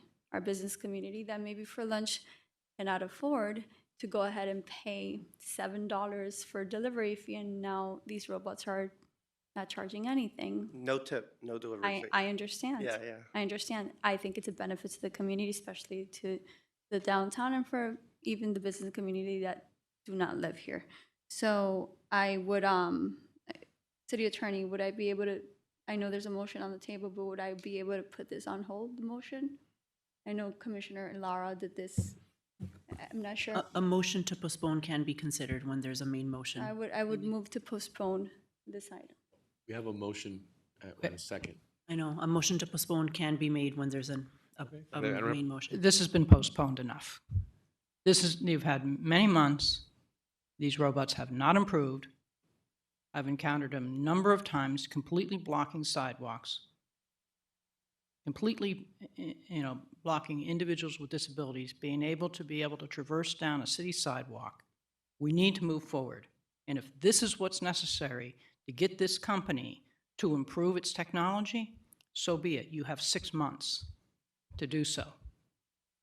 So it is rather a slap in the face to individuals with disabilities to try to postpone something that's not even going to be in effect for 6 months because you haven't had the opportunity to be able to experience them blocking your path. I've experienced it a number of times, and I've tested it. It doesn't move to the left. It doesn't move to the right. It doesn't go in the rear. I brought up a picture. You saw it a number of months ago. The pedestrians had to move into the grass.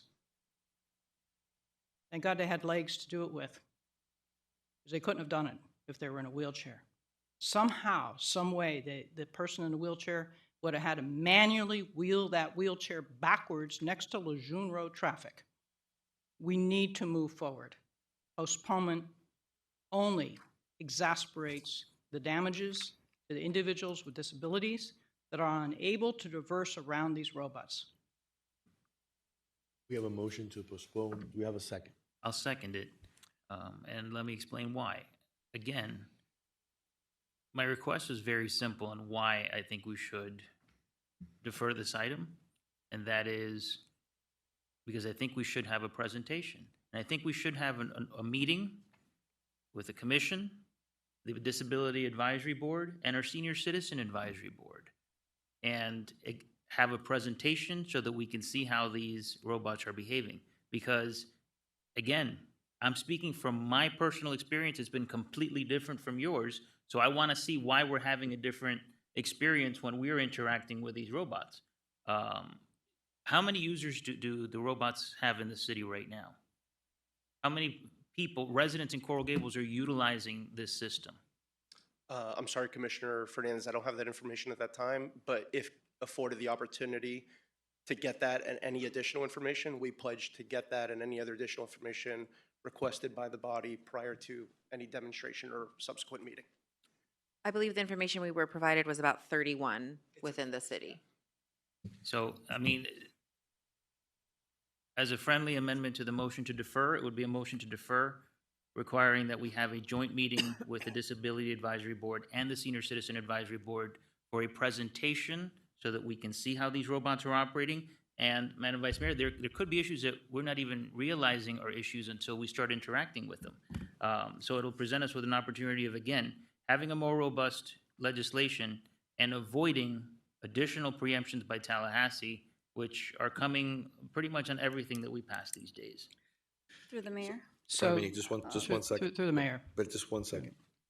Commissioner Lara, do you have anything you'd like to add? Yeah, in my view, we have been kicking the can down the road on this issue for quite some time. The technology needs, in my opinion, something lit under it to encourage it to move forward. My views are that I'm supportive of the motion to grant the resolution and not to defer it. Vice Mayor. One last comment. The preemption we have is a federal preemption. It's called the Americans with Disabilities Act. These robots that are operating in our city absolutely do not comply. I brought this legislation to bring it into compliance. It's just legislation, and you have 6 months to comply. The alternative is an individual with disabilities brings a federal lawsuit against the company, and you'll have an injunction by a federal court.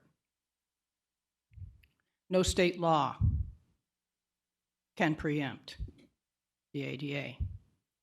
So any notion that this is just going to bring on an additional preemption from the state of Florida when we're talking about public safety matters is just misguided. I think we're ready for a vote. Through the mayor? Yes. Yes, so I'm gonna go ahead and accept your friendly amendment, but I'm also going to add there a time limitation of 45 days because I don't want this to keep on dragging. We need to make a decision on this as soon as possible. I think 45 days to get the board together and for you guys to prepare for this presentation and bring one of those robots in is a fair amount of time. That way, it stays below the 6 months. And I think that with more sufficient information, we can come up with even tighter and better legislation that also protects the safety of our citizens that are walking around or driving. Okay, so we have a motion and a second. Yes, Mr. Mayor. Commissioner Fernandez, Yes. Commissioner Lara, Excuse me, which motion is it? This is the motion to defer Nope. with a 45-day window. Vice Mayor Anderson, This has already been before the Disabilities Affair Board, and this language was reviewed by my disability member. Absolutely no. Commissioner Castro, Yes. Mayor Lago. Okay, no. Let me tell you why I voted no. We're going to address the issue today. Okay? So we're going to find a common ground. So at the end of the day, this is what I'm willing to do. I'm willing to make it 7 miles an hour. I think is absolutely ridiculous. Okay? Absolutely ridiculous that we're fighting for 1 mile. Okay? But I'll play along with the ridiculousness. Why not? Okay. And I will not negotiate the issue of advertisement. We need to figure out where we stand here. The City of Coral Gables has standards. We want to adhere to those standards. If we water down our standards, we become like everybody else. Why are you doing business in the City of Coral Gables? Because you want our business. You want the 200 restaurants. You want the Fortune 500 companies. You want the Class A, Class B, and Class C office space that are full here. You want the droves of people that are coming here to the City of Coral Gables to spend their hard-earned money. At the end of the day, let's work mutually. Let's put a plan together that addresses the concerns of all the boards and the commission, and let's move forward. I don't know your business structure, and again, at the end of the day, I commend you for finding a niche in the market and delivering. But I will ask you a question, if you'd be so kind to come up. Do you charge the restaurants to use the service? As a reminder, I'm outside counsel for SERV in government affairs capacity, so I don't know the specifics of that. But again, information that I'm not going to give you an answer that I don't know. But we'll there's get nothing information. free. Because Oh, I'm if sure. you told me, if you told me, So- if you told me, the interaction between the restaurant does not go through Serve. It would still go through the delivery company, DoorDash or Uber Eats. So the privity of contract, for lack of a better term, exists there, but I'm sure, I mean, we're compensated for our services. obviously, but I'm making a point because you said before that the resident that is making the delivery request doesn't have to pay or tip. So it's Service. when I've done it, it's no option for tip. Okay. And your delivery fee, I believe, don't quote me, was about 1/3, if that, So of a it's not regular free. delivery fee. Yeah. So it's not free. I get it. You don't have a human. No. The capital cost, Of course. is obviously a lot more than a robot. So I imagine they use the advertising fees that are generated to be able to make even more money, to be able to pay for the service and to be able to be more profitable, correct? Yes, sir. That's interesting. There's actually not a lot of advertisements on these yet, so it's not something that's really being used to the full extent right now. It's something that obviously, from a future standpoint, is a revenue stream. But for right now, it's just displaying either the Uber Eats or the DoorDash or a static, unilluminated, but it absolutely is a revenue stream. So this is what I would like to do. I hope that you would agree with me and the Vice Mayor. And I will say, for Serve Robotics wants to make it known that Coral Gables is not just a jurisdiction. Coral Gables is a priority jurisdiction for this company. Of course. And we want to work here and we want to be collaborative. Although we have issues with the policy, I do want to make it known that Serve is here to work collaboratively and we are honored to do business in the city of Coral Gables. That's why I told you there's 200 restaurants here and over 150 multinational corporations. Thousands of people are desperately moving here to the city, looking for our quality of life, our public safety, our transportation, our cleanliness, our parks, our style of life. So let me make you an offer, if the Vice Mayor will accept a friendly amendment. We're gonna do 7 miles an hour. We're gonna do 3-month advertising ban, and in the next 2 or 3 weeks, we're gonna deal with the Vice Mayor. We're going to deal with staff. We're going to craft legislation that meets the goals of the city. And you're going to have a presentation before the Disability Board. You are going to give a presentation. Your staff's going to give a presentation.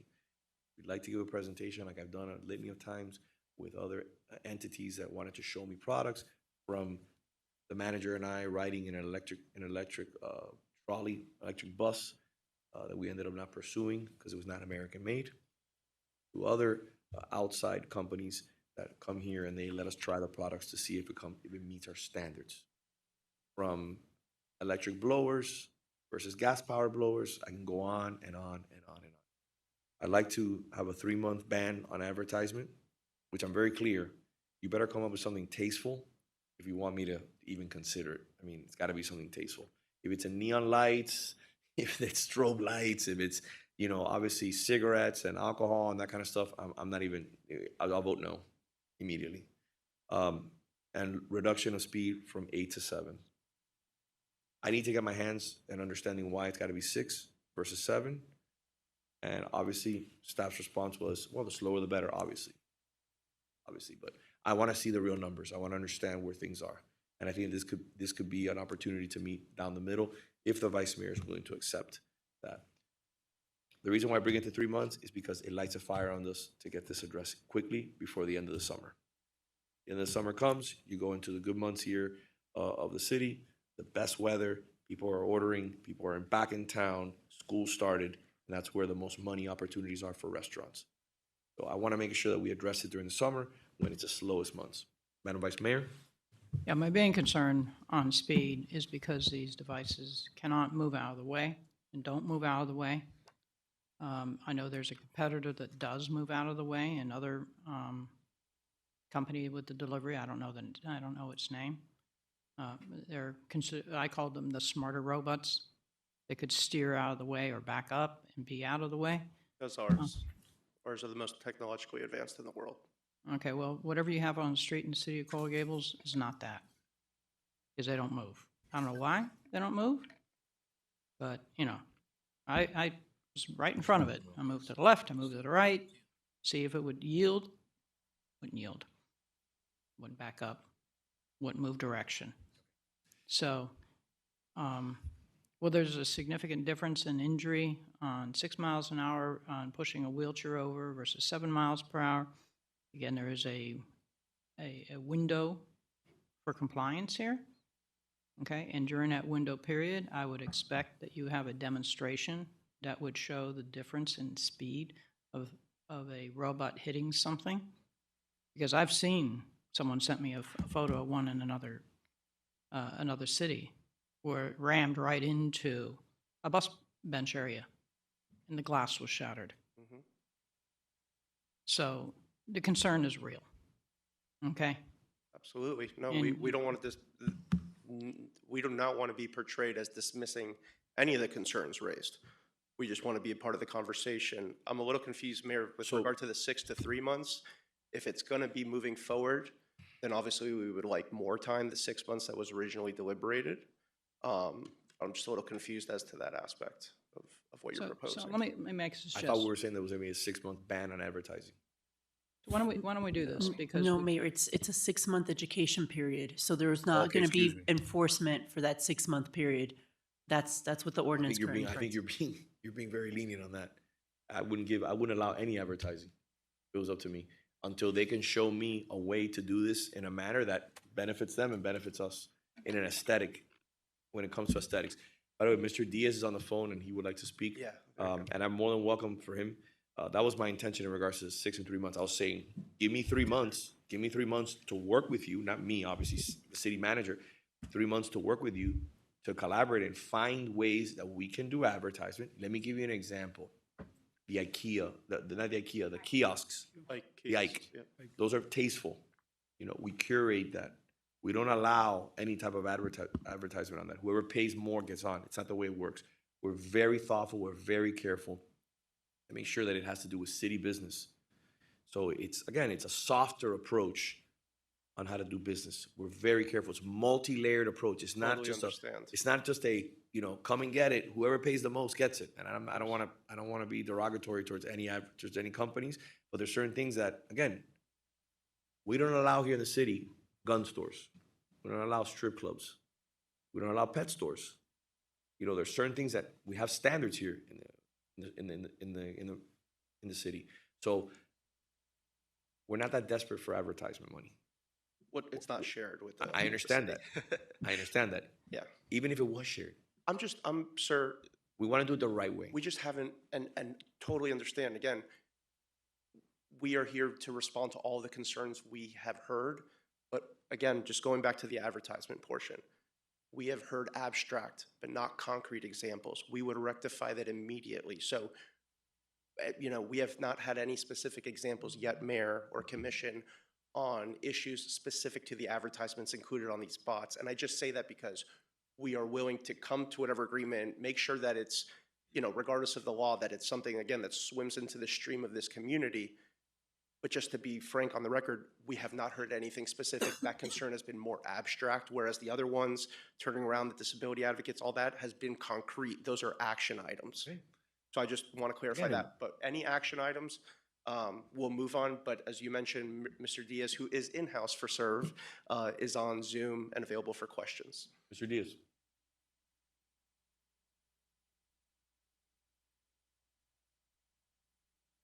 Sir, Here we go. we can hear you. Mr. Mayor, Yes, sir. yes, Mr. Mayor, City Commissioners, Vice Mayor, City Attorney, and Clerk, thank you for taking the time to meet with me. I'm in my car, which is unfortunately why you saw the top of my head a minute ago. I am the Director of Government Affairs and Accessibility here at Serve Robotics. Thank you for taking this item. We are very much in favor of the majority of this item. I think it's a very thoughtful approach, just as it was with Miami Beach, on focusing on safety and focusing on public safety specifically, because our delivery robots works exactly on the sidewalks and are only on the roadway when they're crossing from one side to the other. The big distinction between us and our competitors is that we are mostly autonomous. So that means that our robots are operating almost at all times at level 4 autonomy, except when it is crossing the street. That does not mean that it is only operating autonomously. Every time that the robot is in motion, it is supervised by a remote supervisor, meaning a human is observing what is happening through the cameras and through the sensors so that they can take charge when something happens that is out of compliance. So the vice mayor mentioned a couple things that I wanted to address because they were very right on. The robot travels in the middle of the sidewalk so that it can avoid either coming into contact with someone that is jumping in from the street or a door that is opening from one or the other side. That is seen as the safest place of travel. We also understand that it isn't necessarily the best place of travel because we understand that in, for example, the US, folks normally walk on the right-hand side. In Australia and other countries, folks normally walk on the left-hand side. And there is that expectation that although this is a robot, that it act like a person because we are classified as a pedestrian. So to the vice mayor's point, we are making those attempts right now to get to what the expected behavior is when it comes to being in the center versus on the right or the left. There are videos, like the vice mayor has said, of our robot and Coco's robot running through a glass bus shelter in Chicago. This had to do more with the shelter itself than us, if you take into consideration that Coco is mostly human operated versus autonomously. So there was an issue. We worked there with CDOT. They're really great partners, and that has now been corrected. Coming to the most important concern for us, which is accessibility, because safety is our top concern, but accessibility is also right up there. That's why we are the only ones to have an in-house accessibility team. Michelle Lee leads that team. When we began having conversations with the disability committee here at the city of Coral Gables, we presented to them virtually back in, I want to say it was November of last year, just to answer questions that they might have around our product. We also wanted to make sure that we answered questions of the city administration.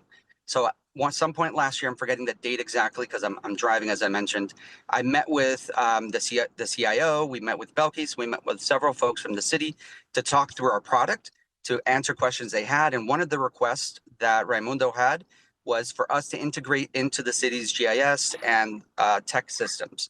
So we've worked to create a report out from us to you guys so that you can receive full fleet management view of all of the fleet that is in the city, of where they are, how they're operating, what their names are, because they have individual names per robot so that you can identify them. On the topic of advertisement, Joseph mentioned that the only advertisements that we've run in Coral Gables so far is Toothless, the little dragon from How to Train Your Dragon. We are also looking at doing free advertisements for cities and nonprofits, meaning that if you want to run an ad campaign, Keep the City Beautiful, or advertising an event, or things like that, we have included that as part of our advertising events, saving those spaces for cities to do it in kind. We recently did one in Miami-Dade and the city of Miami with the Women's Fund around human trafficking. That was another example of a different wrap that we've done. We did a wrap in Miami Beach with Miami Beach colors to exemplify how we are working to be part of community. The idea of a demonstration is a wonderful one. That's one of the reasons we actually took a robot when we met with city staff so that they could see it, they could touch it, they can see what the sensors look like. To the point of the vice mayor about the robot not getting out of the way, the safest robot is a stopped one. We want to make sure that if it comes into a situation where it is not able to move quickly, it'll stop to allow what the next step should be for the remote supervisor to do so. If a person is literally right on it, it will take a minute for the remote supervisor to back it up or to move it out of the way. Another commissioner who mentioned that the robot waits patiently at the crosswalk. That's exactly what they are programmed to do. They would line up, wait sometimes 2 or 3 light cycles because there are so many pedestrians crossing in order to wait for those pedestrians to cross to then follow behind them. So these are all the things that I've heard that I wanted to make sure to mention. I did also hear the mayor mention doing advertising tastefully, and the vice mayor mentioned some items that were proffered by us. This came from our permit in Chicago. It was very specific to commercial advertising that would not be permitted. So as examples, Mayor, to your point, it would be commercial advertising that is untruthful, misleading, libelous, defamatory, commercial advertising that is obscene, pornographic, sexually explicit, and it gets very detailed on what that means. Commercial advertising that displays graphic violence or anything that is obscenity, racial, ethnic, slur, etc. And then things that are more basic, like things that infringe on copyright, things that it declares or implies the city of Coral Gables has any association with any specific product. So just these are the things that I want to make sure that we have proffered already to the city as a means to not have to block the entire advertising overall. So I'm happy to take any additional questions that you folks might have, but I just wanted to make sure to address each of the points that I've heard so far. Okay, Madam Vice Mayor, as a sponsor, how would you like to proceed so we can get going on this matter? Yes, and I would like to get going. I would like, as far as having a demonstration, I've seen plenty of demonstration, including one of these sitting in the middle of the sidewalk for in excess of 6 hours across the street from my home. As far as a stop robot being the best option, if you're in a wheelchair and you're the one having to have back up on that sidewalk another 100 feet because the robot does not move, that is not a good option. That's a barrier to accessibility. It's clearly in violation of the American with Disabilities Act, and it needs to be dealt with. So this needs to move forward as far as being passed now. I hope the technology improves. There are restrictions in here on which sidewalks can be used, so we don't have a 5-foot sidewalk next to a highway where you have high volumes of traffic forcing an individual with a disability to back their wheelchair up in that dangerous condition. So we need to move forward for that. As far as talking about the advertising, we had started that conversation, but I don't want to do this in a rushed fashion, nor do I want to see the type of advertising that is unbecoming of the city of Coral Gables. I do want to see things that help our businesses, not hurt our businesses. And having excessive advertising on something could also be a distraction. So we have time to have that conversation. We can pass this on at this time, and there's a 6-month period of non-enforcement. We can continue to wordsmith the advertising issue in that period of time. I'm open to that. I started having the conversation with you, but what I don't want to do is last minute, right before this thing, get a draft of something to have a discussion with you on a dais, on the fly, and not having an adequate opportunity to be able to speak with my city attorney and city staff to think about the actual language, because I'd rather do it once. So right now, you have 6 months before enforcement. We have plenty of time to work on it. Even when I'm traveling, I take all these devices with me. We can wordsmith on the fly and continue to work through the language on it. But the disability issue must move forward now. I've seen enough demonstrations, real life, okay? And if you take the center out of the middle and you can't back these things up to get them out of the way, you might as well be a wall in front of somebody, because they're not going to be able to get past it. Okay? So may I ask you a question, Vice Mayor? So 6 months comes and goes. If we're not able to come to some sort of framework in regards to advertisement, where do we go from there? I don't foresee that we can't have some framework, but 6 months comes and goes if there hasn't been an effort on both parties' part to have a discussion to wordsmith something that is palatable for the city of Coral Gables, then it's in place, okay? But there's got to be efforts on both sides. I just want to lay the groundwork to make sure that everybody is, understands 6 months comes and goes. Anything else from the commission? Yeah, through the mayor. Yes.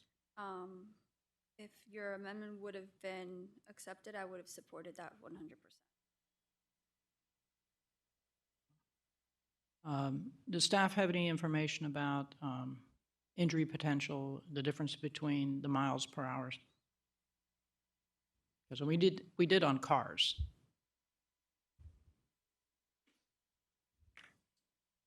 Vice Mayor, we don't at this time, but I'm sure we can work with our public works staff through the manager to get you some information if you would like. Okay. Can you have that for the next commission meeting? I'll defer to the manager staff on that, but happy to help however we can. Through the mayor? Yes, Vice Mayor, we can look into that.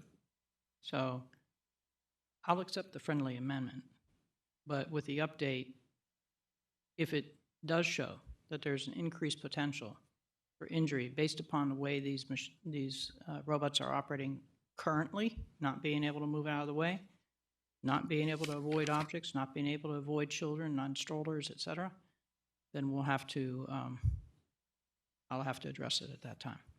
So to clarify, then the, the motion is amended to include approving the ordinance with the change to the maximum speed to 7 miles per hour. Correct. And we will return next month with additional data. And I don't know if the vice mayor, the mayor's suggestion regarding 3 months to come up with advertising language was part of the amendment you accepted or not? No, I think, understood. I think as it's written right now, the 6-month period may be, because of the summer months, because people are traveling, I want to make sure that we wordsmith this adequately. Understood. I understand your motion. Thank you. I don't know if the second also accepts that. Well, I'll accept it. It's a second. So we have a motion and a second. Commissioner Lara, Yes. Vice Mayor Anderson, Yes. Commissioner Castro, Yes. Commissioner Fernandez, Yes. Mayor Lago. Yes. All right, moving on. Thank you very much. Let's see if we can run a few of these before we have to go to lunch. Item E4. E4 is an ordinance of the City Commission amending Chapter 58 Special Assessments, Article 3, Repair, Construction of Streets and Sidewalks to amend Section 58-48, Duty of Abutting Property Owners to Repair, in order to amend the code to clarify that abutting property owners are not responsible for defective sidewalks where such defects are a result of city trees, and the city has been notified of those defects, providing for severability, repeal, or codification, and an effective date.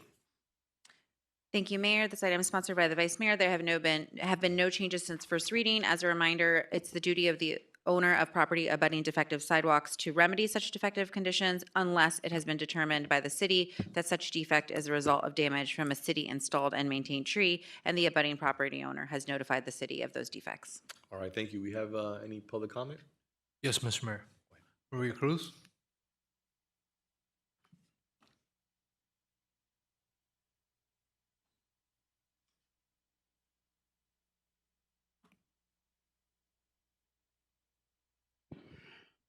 Mrs. Maria Cruz, 1447 Miller Road, 305-323-2154. Wonderful ordinance. The only thing that I'm here to ask is to please get our Coral Gables PR, or whatever it's called, the communications department, to make sure that the people get this, because most of us thought that it was a given. If the trees damage the sidewalk, the city would fix it, and some of they need to know that yes, that's what they need to contact the city and request it, and let the city know that there's a problem.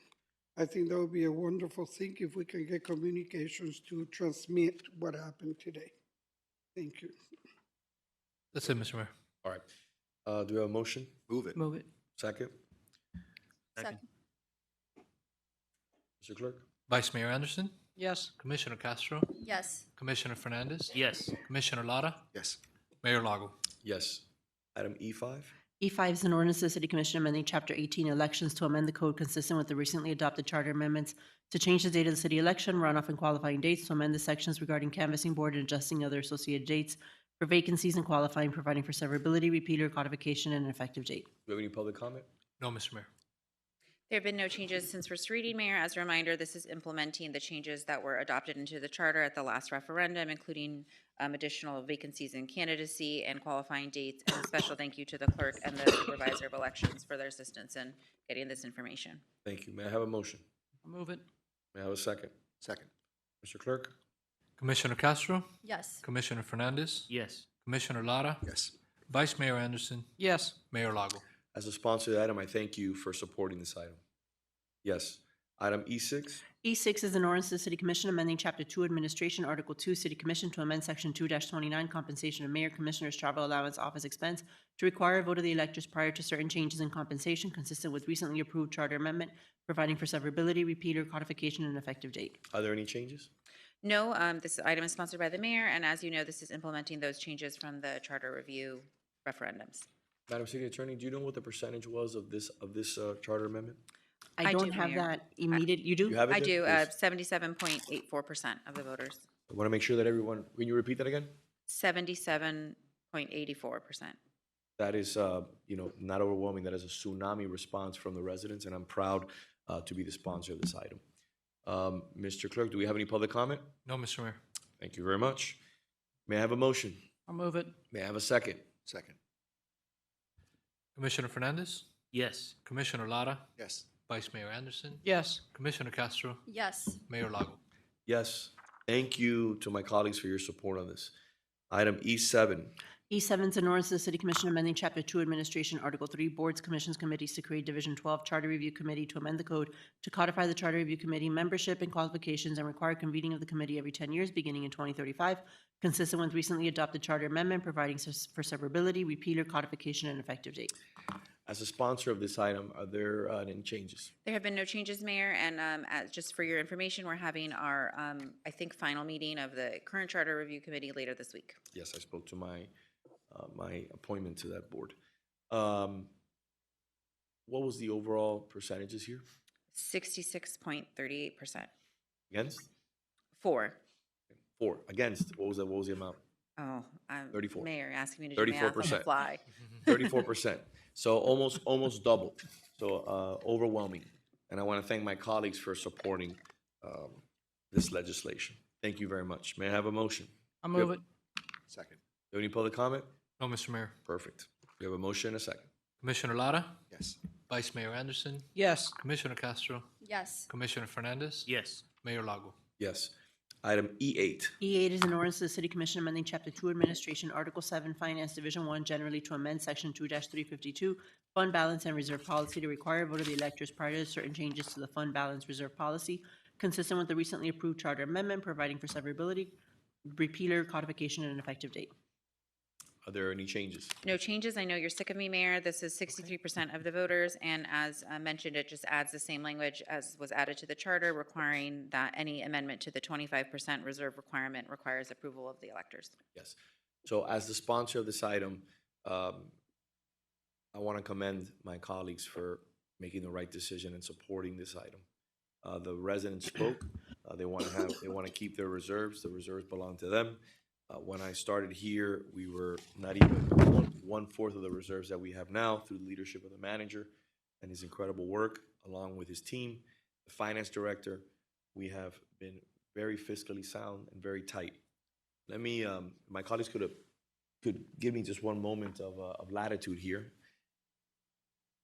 As you can see what happened yesterday from the state, it is rather significant, and we can go over the numbers later, and the manager will be mentioning it.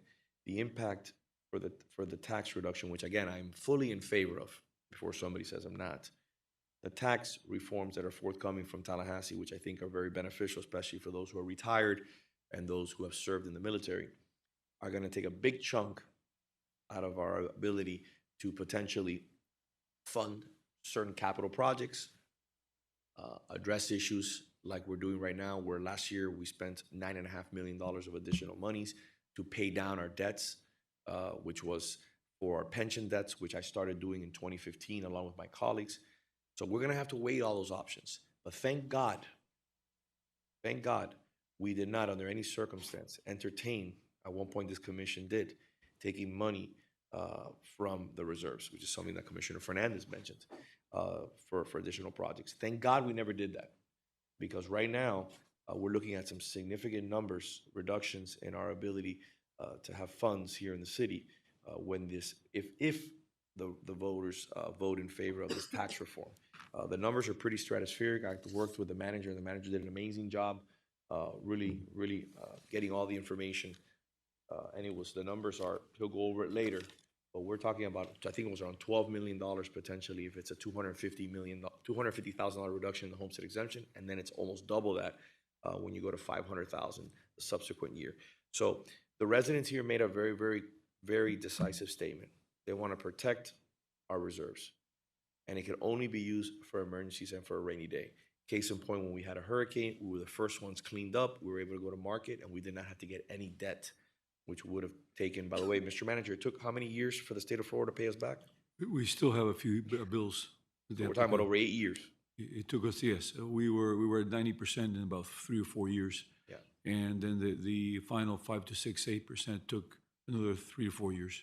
And So we're imagine still that not if we would have taken out that debt and we would have used a portion of that fund of our reserves, it's so easy to use, but it's so difficult, as our finance director, who's in the back, along with our assistant director, will tell you, to tighten your belt every single year and just save, like we're doing with the sea level rise fund, which has almost $30 million in it, that we started doing, I think it was about 6 or 7 years ago. So these are decisions that were made.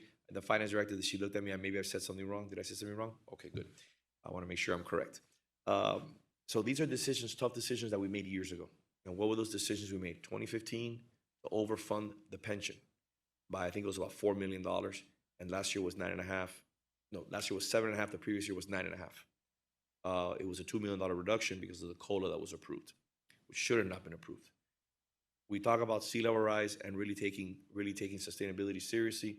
We've been putting away something around $3.5 million to $4 million a year into an account, so that in the future, if sea level rise truly affects us, the commission that will be in place will have the goal was to have $100 million in place. We have to now look to see how that's going to be affected as a result of the potential tax cuts.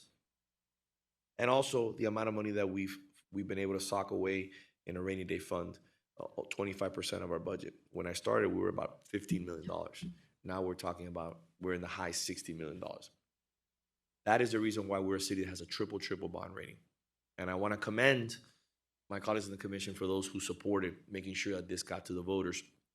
And the voters overwhelmingly, with over 63%, said that they want to be fiscally sound, and they want to protect our financial ability and not just spend items that we should budget for over 3, 4, 5 years. That's what fiscal responsibility is. So I want to thank the residents, and it's an honor to be the sponsor of this item. These are tough pieces of legislation that, again, may handcuff the city, but they're the right thing to do. Mr. Clerk, do we have a motion in a second? No, Mr. Mayor. I'll move it. Second. Vice Mayor Anderson, Yes. Commissioner Castro, Yes. Commissioner Fernandez, Yes. Commissioner Lara, Yes. Mayor Lago. Yes, it's great to put a bow on it. All right, we're gonna move to one more item before we go have lunch. Item F1. F1 is a resolution of the City Commission authorizing an initial funding commitment to support the operations and maintenance of the underline within the City of Coral Gables in the prorated amount of $180,000 for fiscal year '26, authorizing city manager and city attorney to negotiate the terms of a memorandum of understanding with the Underline Management Organization, Inc., doing business as the Underline Conservancy regarding the funding, operations, maintenance, management, and programming of the Underline within the City of Coral Gables. Okay. Do we have anybody here from staff? Madam ACM? Carolina Vester, Assistant City Manager. This item really is kind of a stopgap to fund the prorated amount for this year. This is going to be coming from recurring capital, and we've had several meetings now amongst staff with the underlying staff, with their legal counsel, as well as with representatives from the county and the county's legal counsel. So we are still working through some issues, and the resolution as it reads, it does have those initial conditions that we mentioned during the last meeting, that we're still waiting for those items to be provided to us by staff from the underline. Thank you, Madam ACM. Do you have anything else further? Or? No, I do want to mention, something that came up during the last meeting was the financial numbers for Miami-Dade County. So they did commit last fiscal year about $2.6 million to maintain the underline, especially the first couple of segments that had already been open and usable. For this 25-26 adopted budget, they did fund $2.6 million in maintenance. And as I mentioned during the last meeting, it is unclear what the funding commitment will be during their discussions with the budget this year. So as the sponsor of this legislation, I'm not a fan of having my back against the wall. but I feel like the city has been pushed to a corner. When I sponsored the legislation that I worked on with Meg Daly proudly 10 years ago, we worked on a funding mechanism for construction.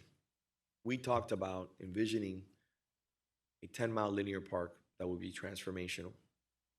Transformational not only in regards to quality of life, but also raising property values, bringing a community together.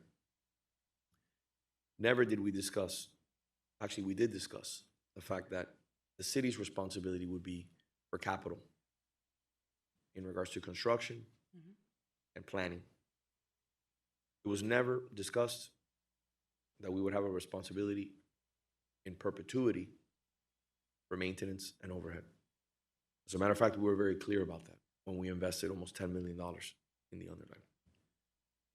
Now the county has backed out of that agreement, and the county is saying that they will not provide the maintenance and overhead to make sure that the underline is kept to the standard that we envisioned when we invested all this money.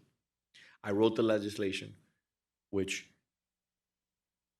delivered on the funding necessary for the construction using funds, impact funds within 1,000 feet of the underline. We've tried to find ways to address this issue. The county is not cooperating. They're requiring City of Miami and South Miami, which I've met with both mayors, to find solutions. It is only going to get more difficult on cities. And whether you're in favor of the tax cuts or not, that's not the discussion. If those tax cuts are approved, we will have to address issues. This is an example of an unforeseen condition that we as a city have to address. We have almost 3 miles of the underline within the jurisdiction of the city of Coral Gables, borders the University of Miami, runs parallel to one of our major streets, Ponce de Leon. And we need to do everything in our power to ensure that this linear park is up to the standards that we take so much pride in when we open up a new park. Case in point, David Lawrence Park, the last park that we opened up, that everybody in Miami-Dade County rants and raves about. Or the Dorothy Thompson Park. And I can go on and on and on. So I don't feel comfortable agreeing to anything else but this $180,000. I also want to make sure that my colleagues consider and support me in ensuring that the city manager is either appointed or has a designee that he appoints to the governing board once that governing board is established. I think that's critical. We And need to that have, is one of our requests. That is but I just want to have put on the some- record so people can hear it at home. We're not just cutting a $180,000 check. This is a one-time, and we will have to come back and we'll have to negotiate. And if we do have no other choice but to approve a funding mechanism here for the underline, I will only do it for 3 years. I will not do it in perpetuity. And as long as there's funds, like other cities have done, whether it's the city of Miami or South Miami. So our back, like I started, our back is against the wall on this issue. We've tried to find solutions. We've met on multiple occasions. The county will not be funding what they said they would be funding.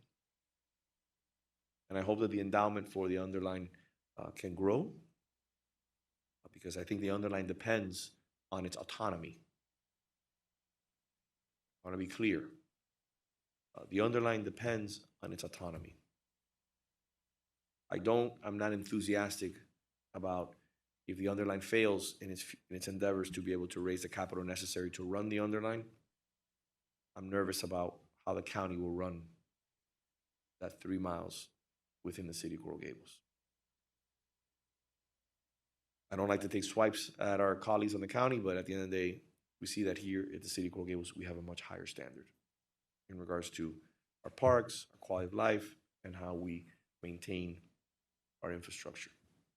So this is something that we have to discuss, and the reason why I'm doing it for 1 year is because I want my colleagues to play a role, this commission and future commissions to play a role, and to constantly be vetting the relationship between the city, the underline, and the county. Um, I welcome everyone's guidance on this matter. You know, we will be looking for additional funding in multiple different forms. But this, I think, allows us to backstop the underlying, show them that we support them, but get back to the table to negotiate what the next 3 years are going to look like. I will not approve 5 years. That will be my vote in opposition. So that's where basically we stand on this issue. After 10 years, and as the underlying comes to fruition, it's a little bittersweet for me, and I'll be honest with you, as we cut the ribbon on that, because so many are going to enjoy it, but I never expected that it would be this much of a financial burden on the city. And the difficult nature of it is only going to get more complicated as the tax issue becomes a reality in 2028, if the voters approve it, and other issues.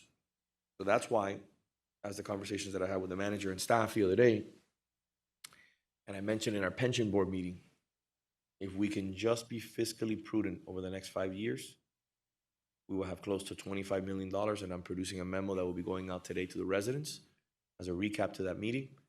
We will have $25 million a year that can be spent by those leaders at that moment in 5 years to continue to elevate the quality of life of residents here in the city of Coral Gables. So, anybody have any questions, anything else like that? Through the mayor. Thank you. So, briefly, you know, don't take my views on this as in any way condemning or shedding or shining any sort of negative light on the underlying. Because You think I haven't been difficult enough on myself already in the last 3 minutes? It's okay. Don't worry, I can take it. But I agree and support this resolution, but quite reluctantly. As you've made perfectly clear, I expressed during the last commission meeting displeasure at on so many points on the compass, right, of how we find ourselves in this position. And I also don't like to have my back against the wall or find myself with what appears to be a shifting of the deck of cards. Three-card Monte feels like, you know, you make a deal and then you're staring at a different set of variables, right? When there should be no variable. You know, this has already been agreed to. But, you know, consistent with and supportive of this amazing project, right? It'll soon be 3 linear miles coming through the city of Coral Gables to transform what was otherwise an abandoned or let's just say blighted-looking tract of land underneath the Metro Rail, where we just now are providing the residents, which is enhanced park activity, beauty. I'm 100% supportive of that, and in particular of Meg Daly with her personal sacrifice over so many years on this labor of love that is the underline. But reluctantly support it because I don't like the position we find ourselves in, and this is the Hobson's choice that we're making here. And I would urge my colleagues to also support the mayor's resolution because we have to maintain the standards of Coral Gables parks. But this is not an open checkbook. This is not an invitation to continue to run the table if somebody at worst is trying to do that, or that if it's someone else's error or incompetence becomes my problem. You know, we're going to solve it, and we'll have some immediate time spent trying to figure this out. I know, Carolina, you're working on this as point, and I urge you to continue to insist on what is right and what is fair and reasonable to get the information you need along with the city manager to be able to get back to where we were when we approved this some time ago.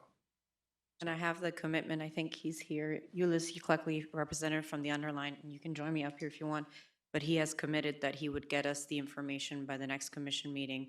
And that is one of the contingent items in this resolution, that we still have to execute an MOU and that we have to be provided with the items that we previously discussed at the last meeting.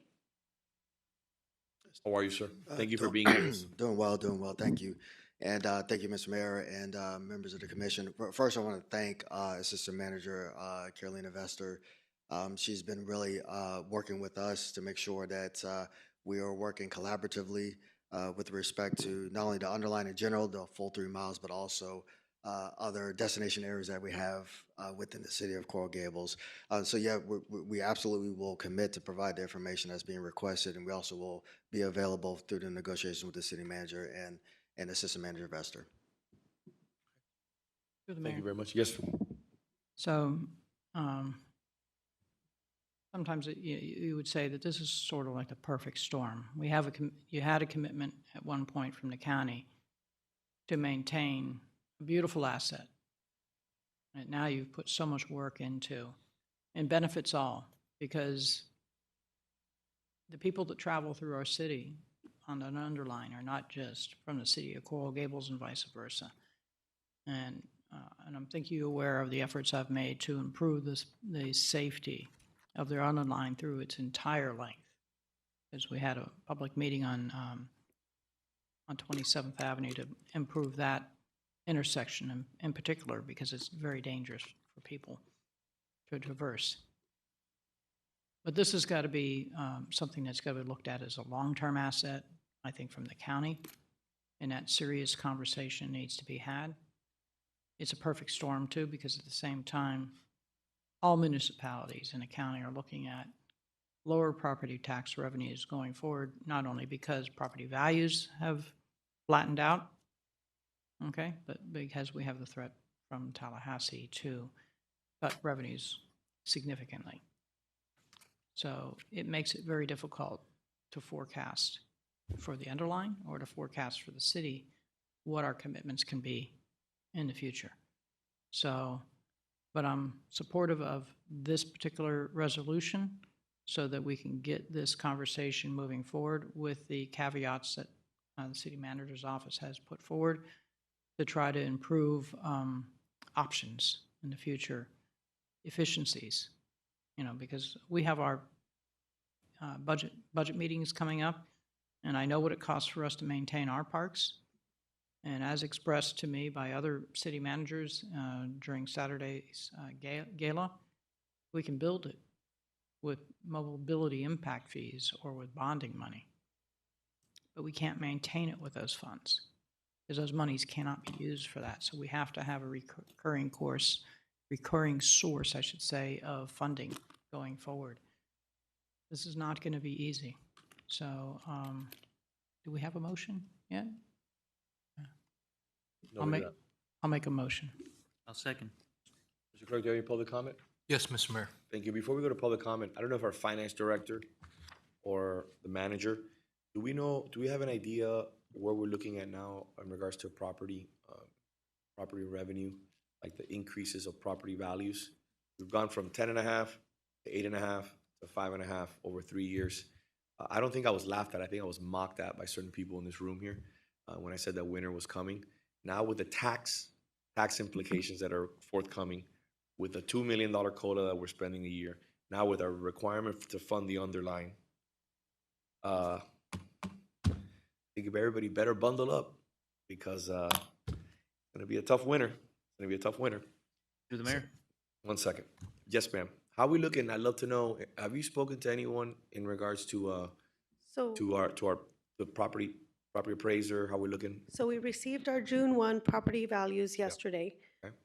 I was going to present this tomorrow, so a little early. So our June 1 property values, I was actually surprised to see that they went up by 6.5%, Wow, so good. 6.5. We need every dollar. However, what's important to note is that the existing property increase was 5.5%, and new construction actually represents 1% of our increase. So new construction, the value of new construction in our city actually more than doubled than last year. So as you know, last year, our new construction value had gone down, and this year it went up significantly. So we went from 3 years ago, 10.5, right? I think it was 10.5. Then That's 2 right. years ago was about 8.5, and then it went to 5.5. There was a year that we went to 12, and then last year was about 5.8, 5.8. and this year is 6.5.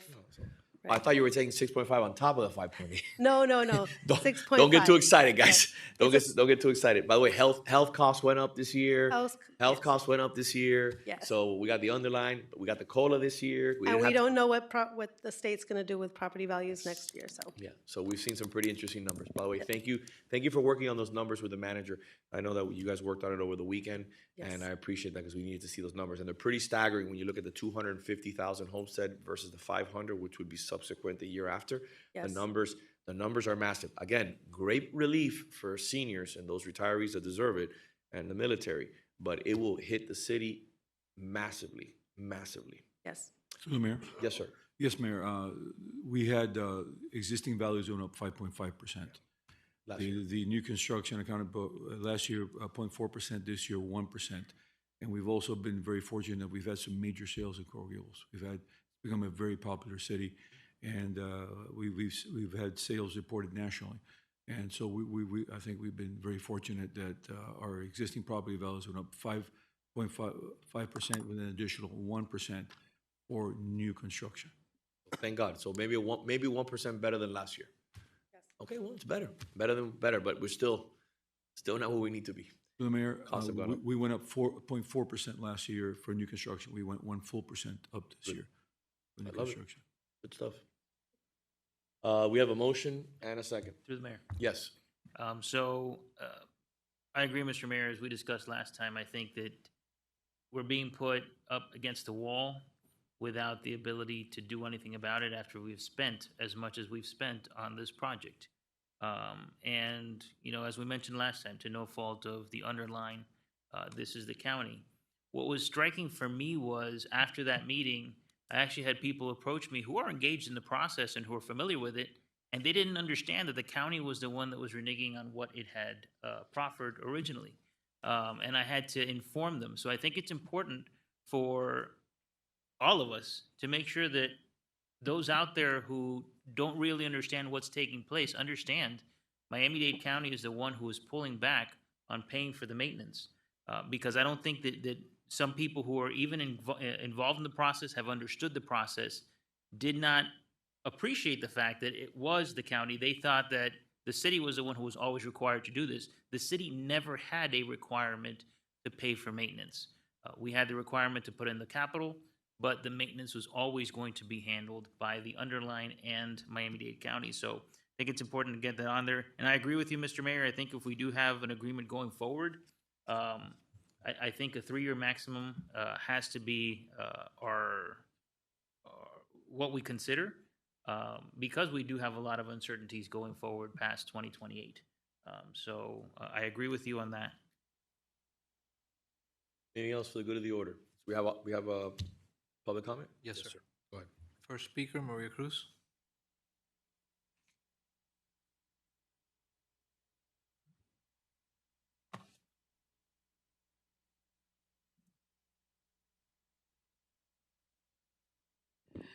Mrs. Maria Cruz, 1447 Miller Road, 305-323-2154. I heard the mayor talk about the impact of Tallahassee's actions. We all are concerned about that. I understand that we do not have really, at this point, a choice but to continue with the underline and see what happens later. But I have a concern. And it was interesting because when the mayor used a title, he used assistant director when in fact, as of April, we had an assistant director that was reclassified as a deputy director, which for 6 months of this budget year is getting 10% more than was before. And that will affect our budget next year because that carries on. I think we need to look at whether we're in a position to continue reclassifying people, employees, now at this point with salaries that will be impacting our budget for next year when we're trying to tighten our belts We're trying to tell the unions that we do not have money for them. We have issues with sidewalks, streets, potholes, et cetera, et cetera, et cetera. And then we can keep improving salaries. When somebody's making that high amount to begin with, a 10% is not the same as giving a sanitation employee 10% of maybe $50,000. When you give 10% of upwards of 150 plus thousand, that's a big impact in our budget. And we need to reconsider that. And I would suggest that perhaps this commission needs to put a pause on any salary increases from now till the end, till we know what Tallahassee is doing, or else we're going to be caught on that. Thank you. Gonzalo Sanabria. Good afternoon, sir. Gonzalo Sanabria, 944 San Pedro Avenue in beautiful Gables by the Sea. I'd like to just tell you that I am an economist. I'm also a former board member of Miami-Dade Expressway Authority for 13 years and extremely knowledgeable with the underline and the Ludlam Trail. Practically knowledgeable. We worked out some stuff with some deals and some structure that was outside of Gables proper, mostly on the south side by Dayland Station. I want to tell you that I just got a flash on my phone that says that the state legislature is fast-tracking the Tax Reduction Act for November. So it's coming, and you're right, Mr. Mayor, when you said it. And it's going to be a pretty big hit on Coral Gables expenditures. Also want to tell you something else that befuddles me. And that's when I said this morning, political malpractice. At the last meeting here at the commission, we were talking about the underline. Somebody blurted, we should sell this to the county, meaning the underline. And then Vice Mayor Anderson corrected that person being you, Ariel Fernandez, that the county already owns it. The other thing is you commit $180,000 of Coral Gables money. What are you? What are we? We're good creditors. We are good creditors, and that money can be used to make all the improvements that they want to do alongside the underline. In other words, we're the ones guaranteeing whatever loan or improvement or project it's going along there, whether it be $1.8 million, will it be $3.6 million, whatever it is. We are underwriting this. The service calls that we have there, the issues that could prop up from 3 miles of underline, it's just astounding. To commit anything along the lines of the underline is objectionable to everybody that can understand what it could entail. It's a slippery slope. Stay away from this commitment. It's going to bite us and it's going to hurt us. It's not going to benefit us. Thank you. That's it, Mr. Mayor. Okay. So while I don't disagree with Mr. Sanabria, I just want to be very clear. When I say our back is against the wall, because the state and the federal government are not going to bail us out here. And the county has already been very, very clear, as you can see, by the amount of money that they have contributed over the last 2 years. They're not going to budget. There is not a friendly environment out of the 13 commissioners to pony up the money as per the commitments that were made over 10 years ago. We are in this position. We have to make a decision. If we decide not to support the underline, this could go back to the county, and the county could do the bare minimum. If that's okay with some of my colleagues, again, we'll cross that bridge when we get there.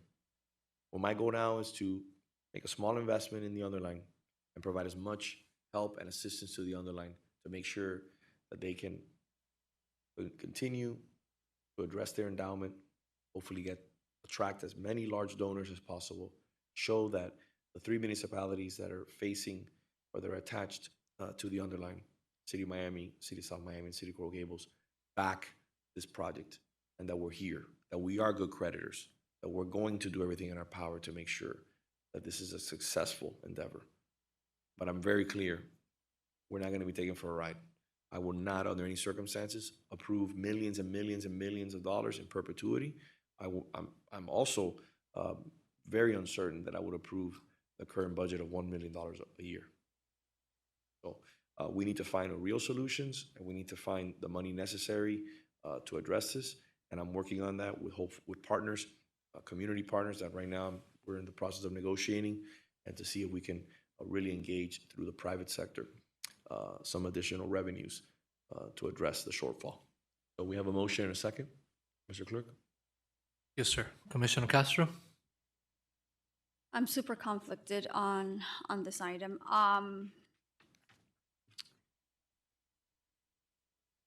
Just for clarification, this money is coming from the leftover capital improvement projects. How much money is left over from that?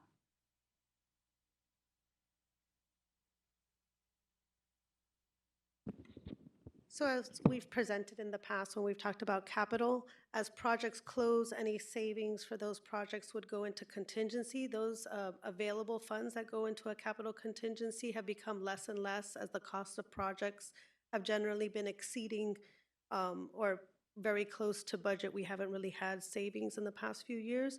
So we essentially depleted all of our contingency for capital to fund this item.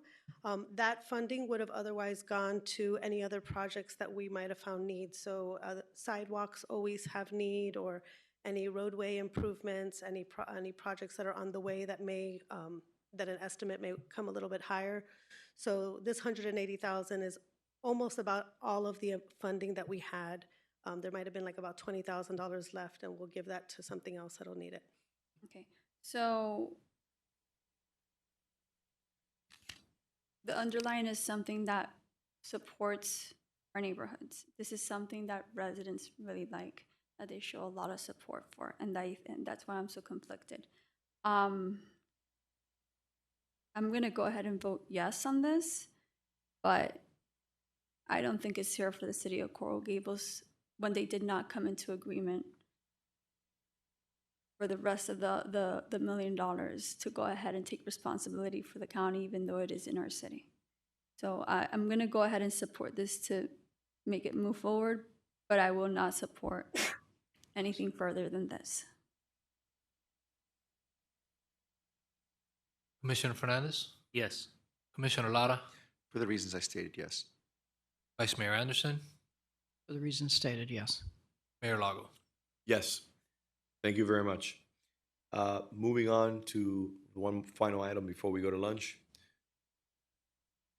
E10. E10 is an ordinance of the City Commission amending zoning code Article 14, process section 14-208, appeals to revise appeal procedures, extension deadlines, and notice of appeal requirements, limiting the scope of stays, establishing provisions regarding consolidation, related approvals, finality, and abandonment of appeals, providing for severability clause, providing for repeater provision, providing for severability, and providing for an effective date. Mr. City Attorney? Good afternoon, Mr. Mayor, Vice Mayor, and Commissioners. Assistant City Attorney Gus Ceballos. So the amendment that's before you is something that we've been discussing over, frankly, a couple of years to clean up our appeal section and to make it consistent from both a procedural aspect and a code aspect. I'm going to give you the quick recap of the minor changes. Specifically to timelines, the only timeline that's really being modified in terms of appeals is staff decisions. What does that mean? Currently, the code requires 10 days to file notice of intent to appeal for any appeal from Board of Architects, Historic Preservation. That is not changing. The only timeline that's being shortened is staff decisions. So an appeal from staff decision is going from 60 days down to 15 days. Where do we get that number? We did a search, similar size municipalities in the area, both on the East Coast and the West Coast of Florida, and we found that 10 to 20 days was the average that most staff decisions could be appealed. So this brings us more in line with every other municipality that we could identify. Additionally, we've noticed that appeals have been submitted to the city and there lacks a certain level of specificity. Sometimes we just get appeal and that's all they write on the actual section. So this code changes and requires them to be a little bit more detailed, provide a little bit more information so that all parties know exactly what's being appealed. A couple of the other items that we are addressing is specifically remands from the City Commission, that only remands will occur when there is a material issue that needs to be resolved and it cannot be resolved with the existing record. Consolidation, the idea behind that is so that we don't have a scenario where one project that goes to the Board of Architects and then Historic Preservation and for some reason a different board, that each one of those items can be appealed. If we can consolidate everything and bring it to the City Commission all as one item, that's the goal and that's the intent. Additionally, postponements have also been modified to minimize any unnecessary delays.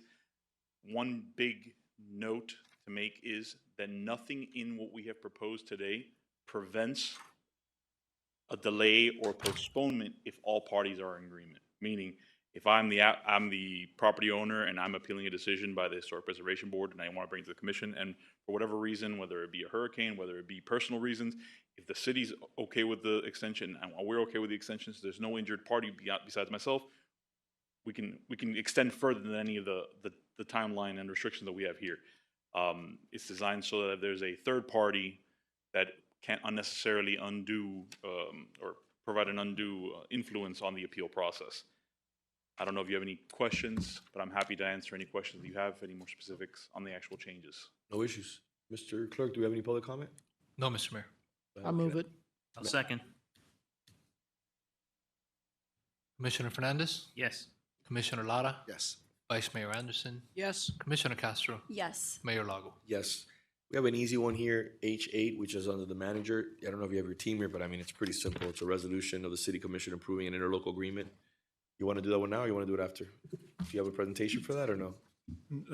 Mayor, this is the Oh, yes, interlocal agreement for the trolley. You want to do it after or you want to do it now? We can do it now, if you.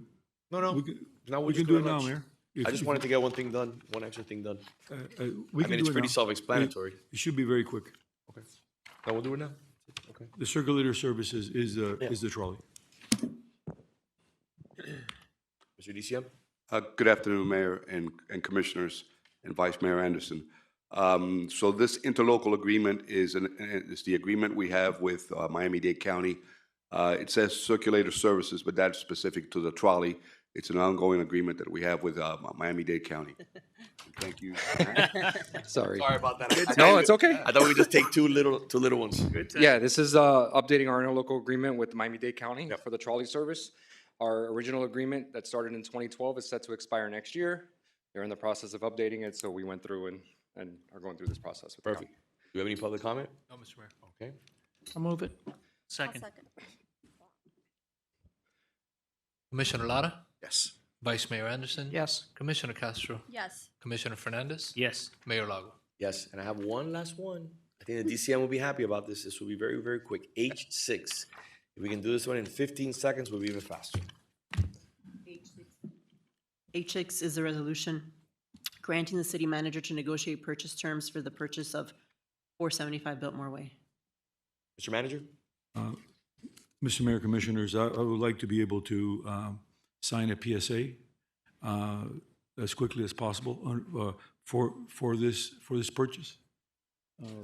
We have our asset manager coming in to provide some further information, but we have been looking at this property for some time. We feel that having a city hall complex where everything is here, we can bring all our departments in one area under one umbrella of this city hall complex. And I think it's something that we've been looking at this as a city for some time. And so we believe that the property is available. They've contacted us, and we've been looking at this for some time, and we would like to proceed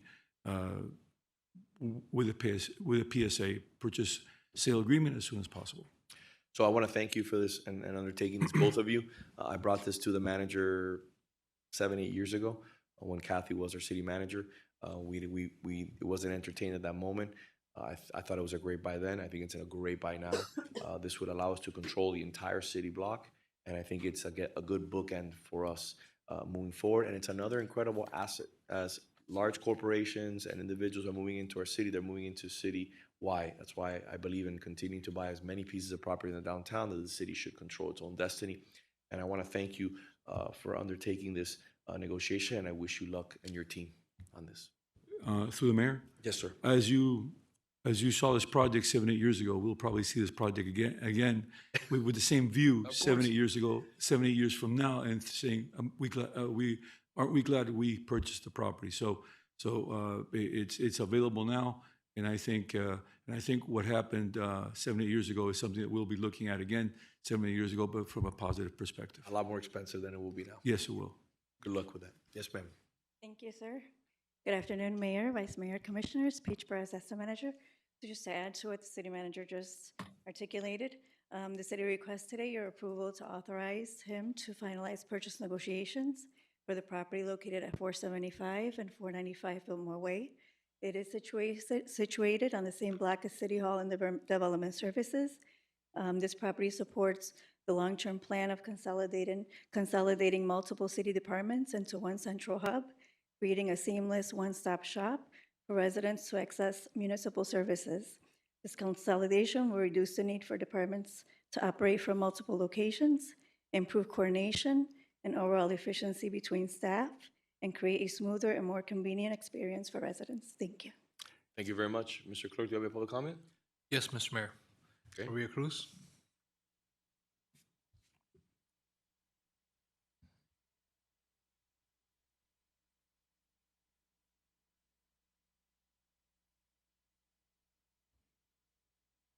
Mrs. Maria Cruz, 1447 Miller Road, 305-323-2154. I like the idea. I know that we're going to be told somewhere along the line it's fully rented. We're going to be getting rental lease money, et cetera, et cetera. The problem is that, as we know, because we went through the 427 ordeal, once we buy it, it'll have to be refitted. It would have to be, we would have to spend a lot of money on it.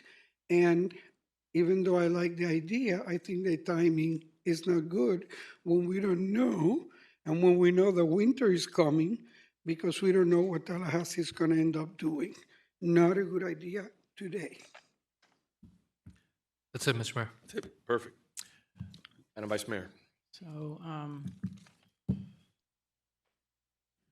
source of the funds are a limited fund that we cannot put into the general fund. So for that reason, I absolutely support this, because these funds can only be spent for this type of thing. So with that, I'll move it. I'll second. Yeah, and if I may also, well, go ahead. We have a motion in a second. No, go ahead. No? Vice Mayor Anderson? Yes. Commissioner Castro? Yes. Commissioner Fernandez? Yes. Commissioner Lara? Yes. Mayor Lago? In the need to continuously paint everything in a negative light, the lack of actual understanding of what we're doing here today reflects poorly on that individual. The money here is not being put forth via debt. It does not cost the city anything. It's money that we already have, and as the Vice Mayor mentioned, cannot be used but for anything except this. So at the end of the day, this is an important purchase for the city, and as we move forward, the manager will give more information as he negotiates, but this is not debt. This will not cost the city anything, and this is a good investment for the city as it completes the entire block and controls our own destiny. So at the end of the day, I'm all for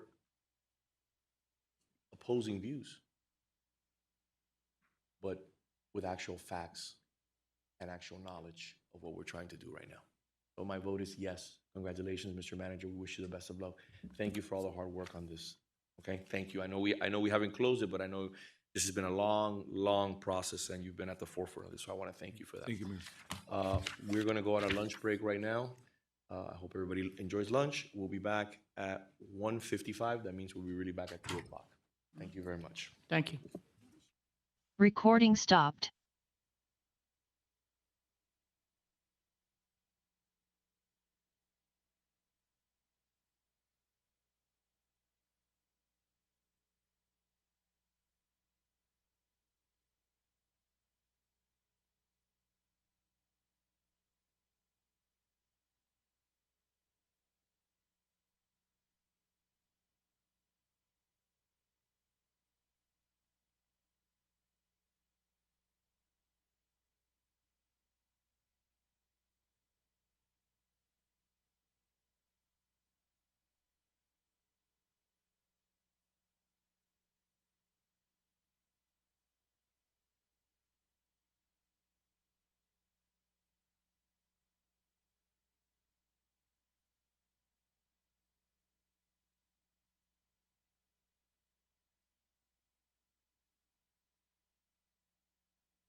Mr. Clerk? Recording in progress. Item E9 times certain. E9 is an ordinance of the City Commission amending ordinance number 1952 as amended, which changes zoning on lots 1, 2, 3, 20, 21, 22, 23, and 24, Block 120, and lots 1 through 5, Block 131, Country Club, Section 6, 430, 440, 450, and 520 University Drive, Coral Gables, Florida, to remove certain conditions of approval for lots 1 through 5, Block 131, 520 University Drive. 1, that limit the use of the property to overflow parking, and 2, that revert the zoning of the property under certain circumstances to single-family zoning. All other conditions of approval contained in ordinance number 1952 shall remain in effect. This is a quasi-judicial matter, so everyone who will be speaking today needs to be sworn in by the city clerk. Those who will be appearing on this item, please stand and raise your right hand.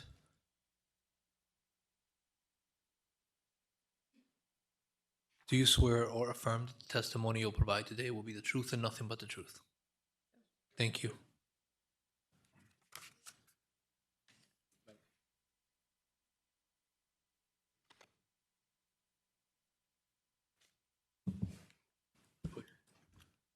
Yes, does staff have a presentation? I do, yes. Yes, would you like to proceed? Okay, thanks. Jennifer Garcia, Planning and Zoning Director. So there are two parcels back in 1972. The larger one to the north off of University Drive between Sarto and Camilo. And the second one being more shallow between Riviera and Cadima. These were zoned to be single family. The commission at the time then passed or adopted ordinance number 1952. And that had 4 conditions. They rezoned the property to be from single family to special use zoning with these 4 conditions of approval. The first one dealing with that the condition of the property to be remained unpaved, but also as well used for off-street parking, and to be preserved as a park-like manner with preservation of the trees as much as feasible. The second condition dealt with the intent of the commission to allow these 2 properties that are formerly single family to be zoned to special use to be used for off-street overflow parking for the youth center and the library. The third condition has 2 parts. The third condition dealt with ingress and egress off of University Drive. That would only be off of University Drive for these parking lots. And then when it was not being used for parking, it would be closed off for any public access as a fence or some kind of barrier.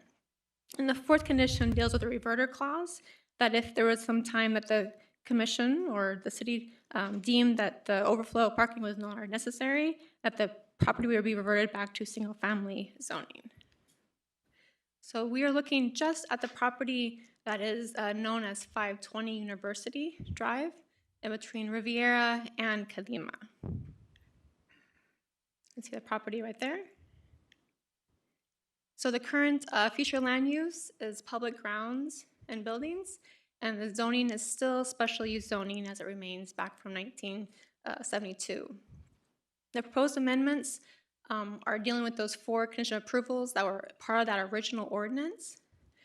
To specify for only the property, again, dealing with 520 University Drive, that would still remain to be in a park-like manner with those trees and preservation of that landscape that's there.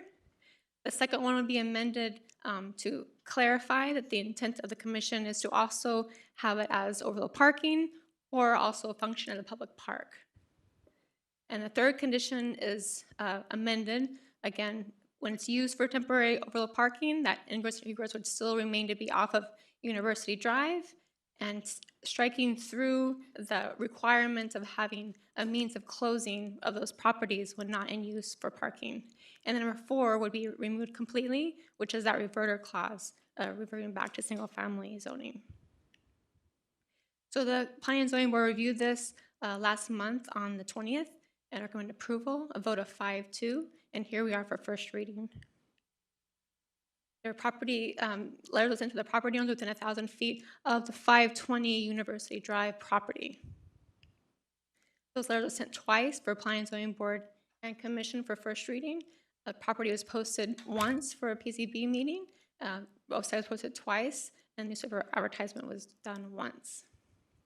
Staff has determined this is consistent with the comp plan, as it's encouraging more parks in our single-family and residential areas to be more accessible, and that we recommend approval. Thank you. Hey, Mayor, Yes. you're back. Yes, ma'am. Madam City Attorney, next steps? I think you can hear public comment, Mayor. Yes. Public comment? Yes, Mr. Mayor. First speaker, Maria Cruz.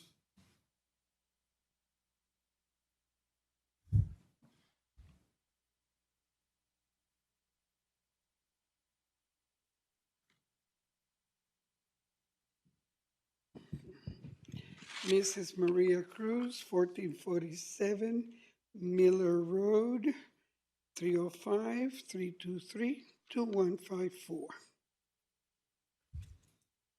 I've gotten several people have approached me, people that live where I live, and their comments are very interesting because most of them said that there's too many dog parks in that area where it's being proposed.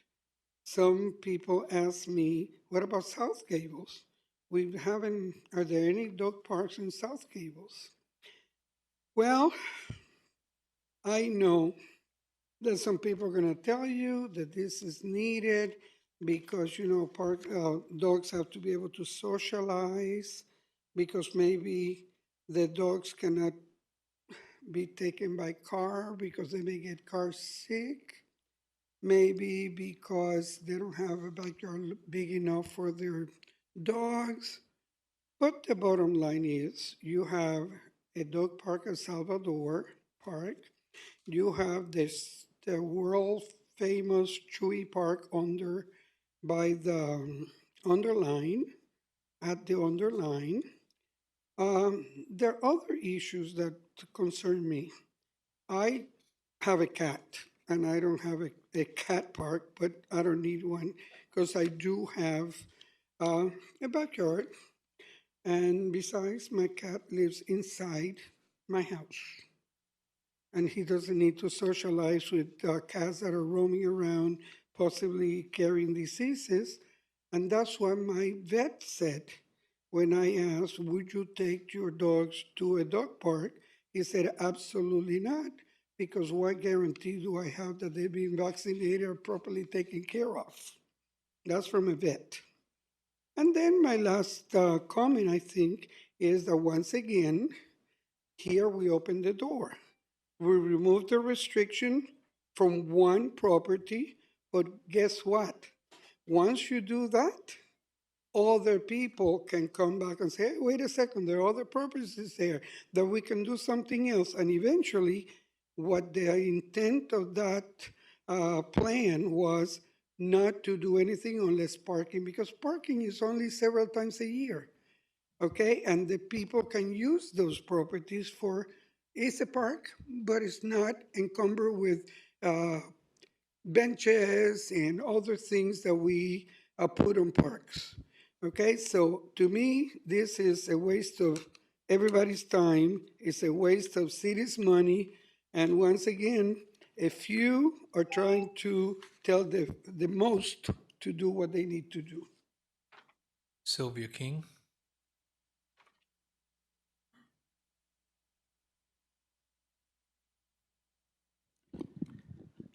Sylvia King, 3617 Harlana Street.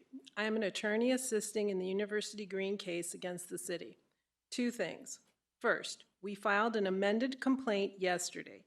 We maintain the proposed amendments are illegal spot zoning. We're being treated differently than the 400 block university residents. Additionally, there was another sunshine law violation at the May 20 board hearing. Another speaker will address this. We incorporate without waiver all of our lack of notice and improper procedure arguments from the zoning hearing and our new complaint.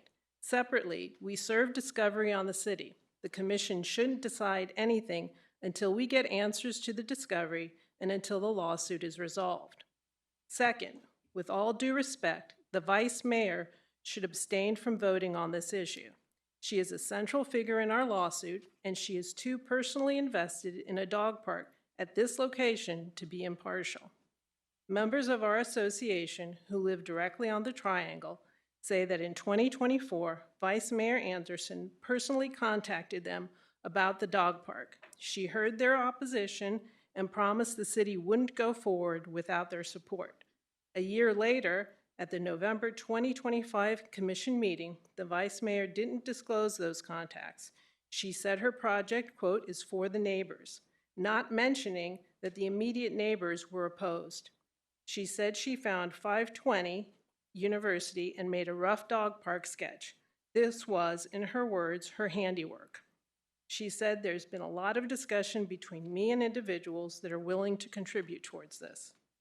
But at the January 13th commission meeting, confronted with public opposition, her story changed. We went from this is my handiwork to, in her words, this was not led by me.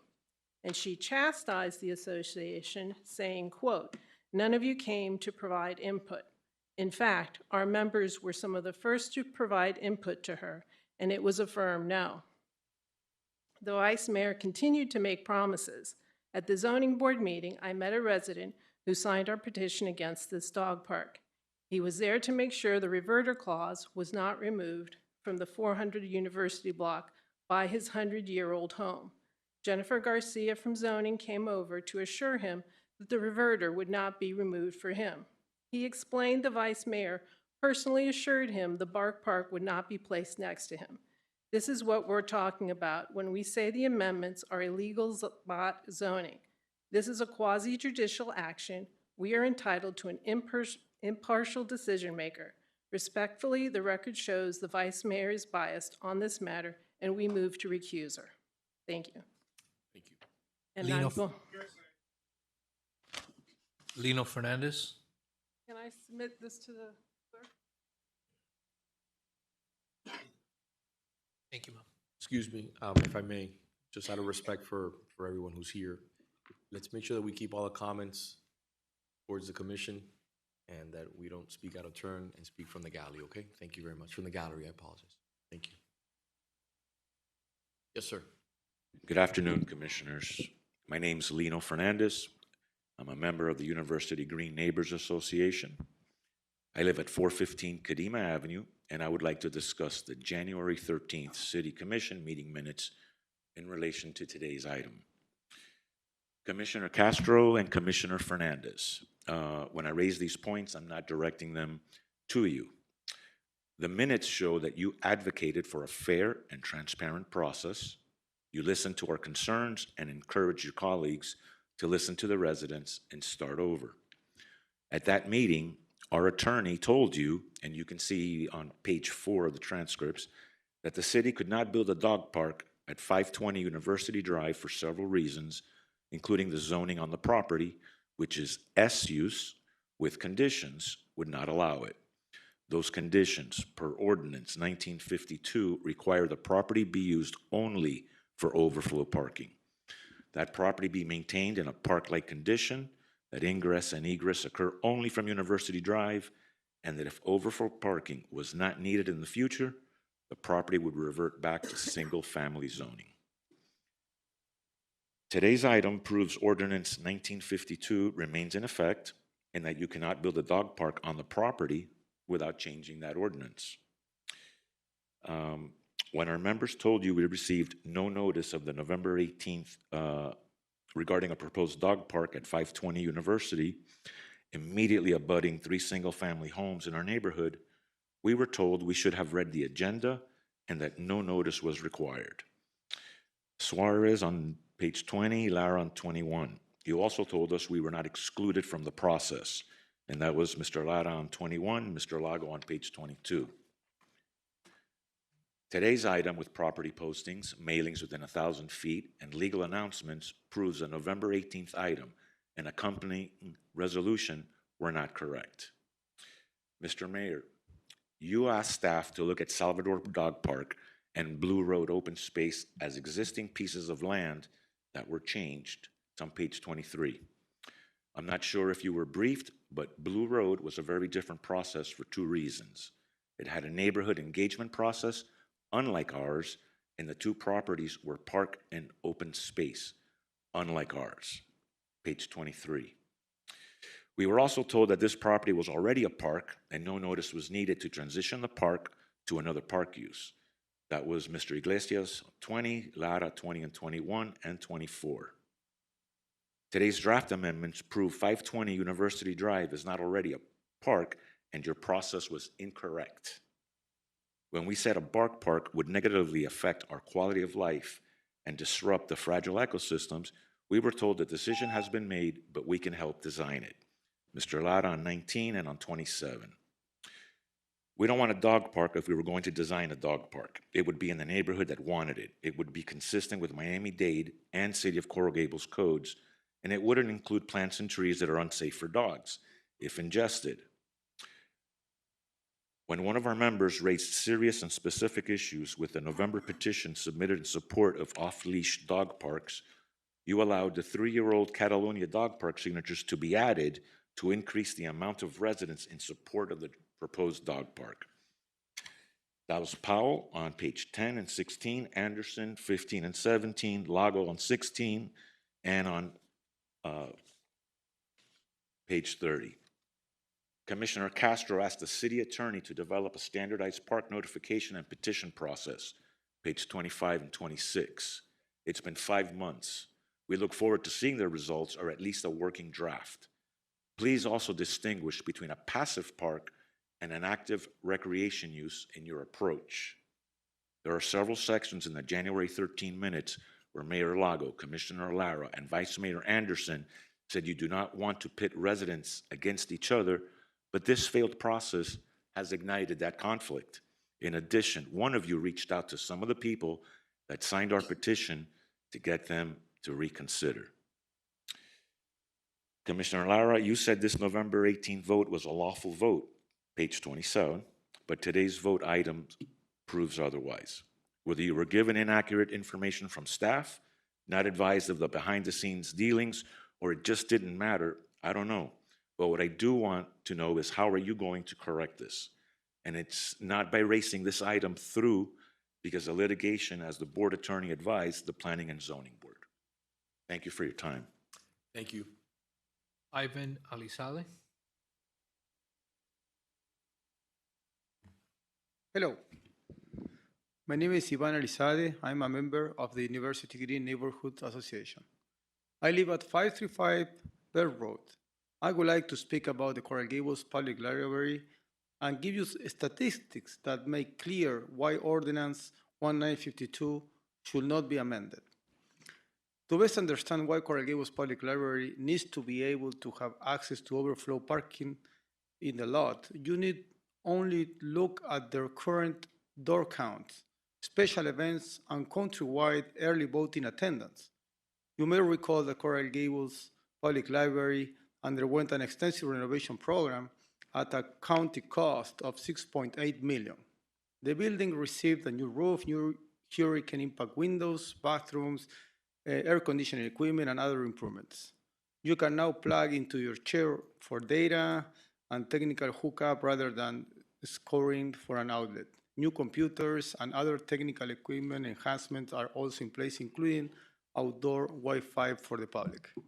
In February of this year, one of our members emailed the Miami-Dade Public Library System a series of questions regarding attendance at the Coral Gables branch.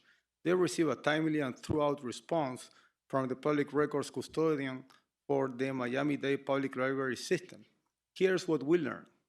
The Coral Gables branch library averages 30 to 40 programs per month, which programming-related attendance estimated between 1,000 and 1,250 per month. Thus, 12,000 to 15,000 per year. Currently, for fiscal year 25 and 26, the door count averages are approximately 26,000 visits per month. That's 312,000 visitors per year, the third highest among all the 50 branches. Last year, fiscal year 24 and 25, the Coral Gables branch averaged approximately 31,000 visits per month, or 372,000 for the year, the second most visited branch in terms of door count, surpassed only by the main library in downtown Miami. From 2018 to 2024, countrywide early voting at the Coral Gables branch library has ranged from 16,000 to 25,000 participants. That's a large number of voters in a concentrated two-week period for the primary and general election. With governor, U.S. Senator, U.S. House of Representatives, and many other state positions in addition now to Coral Gables, the number will again be high for the two-week periods, primary and general.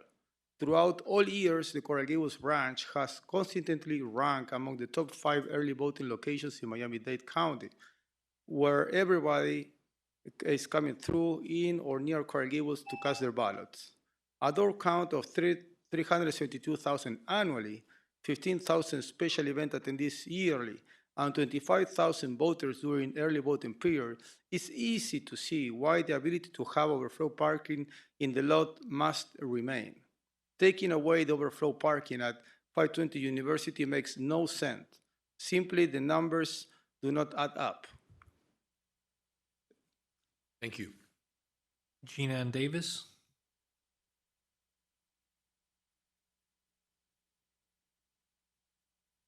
Good afternoon.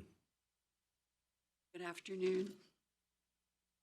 I am Jean Ann Davis, and I speak in opposition to the proposed zoning change. I am a member of the University Green Neighbors Association. I live at 3710 Harlano Street, which I have owned since 2004. I bought my first home in Coral Gables in 1973, and over the years I have also owned homes on Columbus, Mariana, Andalusia, and Anderson. I tell you this to let you know that I have experienced neighborhood notification in numerous past occasions. Never did I think that this city would undertake to build a dog park half a block from my home without notification. I was further surprised that the commission decided not to remedy this original error. I do not see the need for another dog park with artificial turf and fences. My dog Grace and I are happy to walk through nature as it has existed on the lots in question for many years. Grace and I are documented doing just that use of the area in the Gables Gazette. They run that photo every time they have something to say about the activity on this issue. I see this as an issue wherein our city government has steamrolled over the residents of this neighborhood. If you think that this is not your issue because you do not live close by, then I share with you the following from Pastor Martin Nielmeyer. First, they came for the communists, and I did not speak out because I was not a communist. Then they came for the socialists, and I did not speak out because I was not a socialist. Then they came for the trade unionists, and I did not speak out because I was not a trade unionist. Then they came for the Jews, and I did not speak out because I was not a Jew. But then they came for me, and there was no one left to speak for me. Thank you for your time and your consideration. Thank you. Lynn Walsh Pardo. Good afternoon.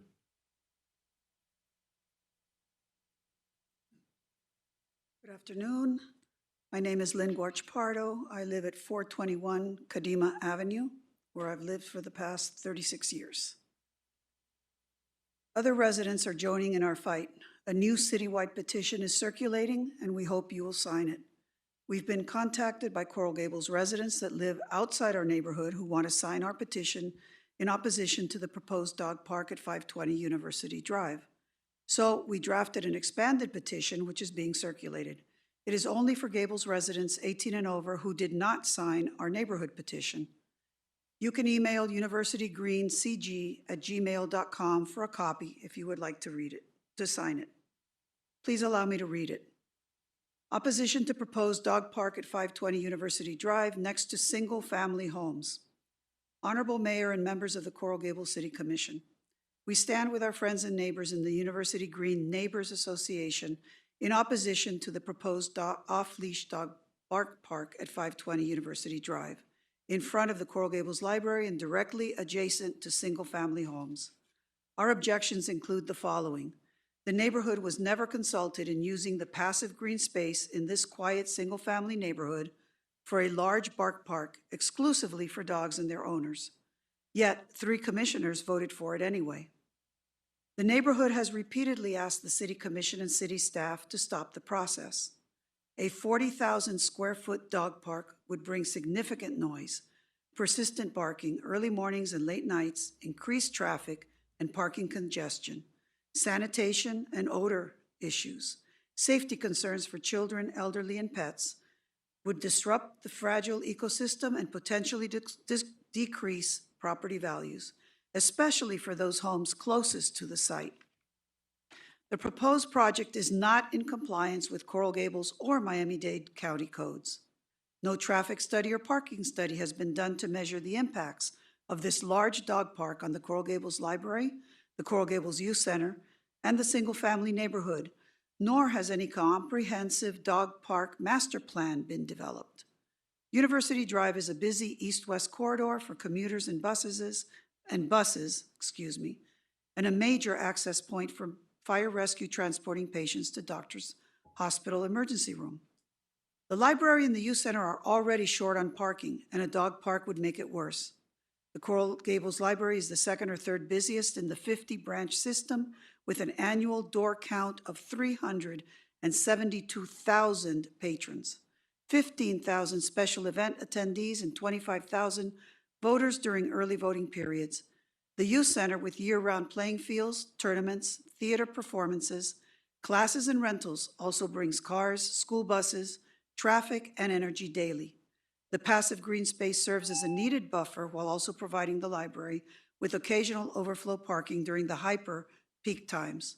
The city has no operational plan, no enforcement procedures, no capital program, and no maintenance dollars identified for the project. If another dog park is needed, please conduct the appropriate studies and community engagement to identify a neighborhood that would welcome a dog park, while ensuring it would be consistent with all city and county codes and regulations. Mr. City Clerk, we would like to turn in 36 additional signatures in opposition to the proposed 520 University Drive Dog Park. More are on their way, including 60 new ones that we will submit after verification. Thank you. Thank you. William Rivenbark.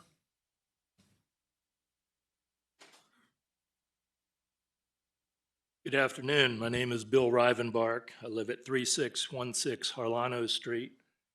I am a member of the University Green Neighbors Association. Our house is 125 feet away from the proposed dog park. I walk the neighborhood at least 3 times a day with an amazing rescue dog. I know our neighbors, I know our dogs, I know the library, and I know that we do not want a dog park at 520 University.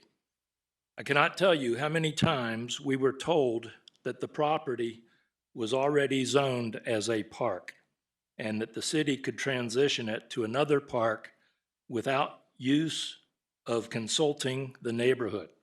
Commissioner Lara said it, the city manager said it, Commissioner Anderson said it, the assistant manager said it, and the parks director said it to us twice in person while walking the property. We told you that it was not zoned as a park, and you dismissed us.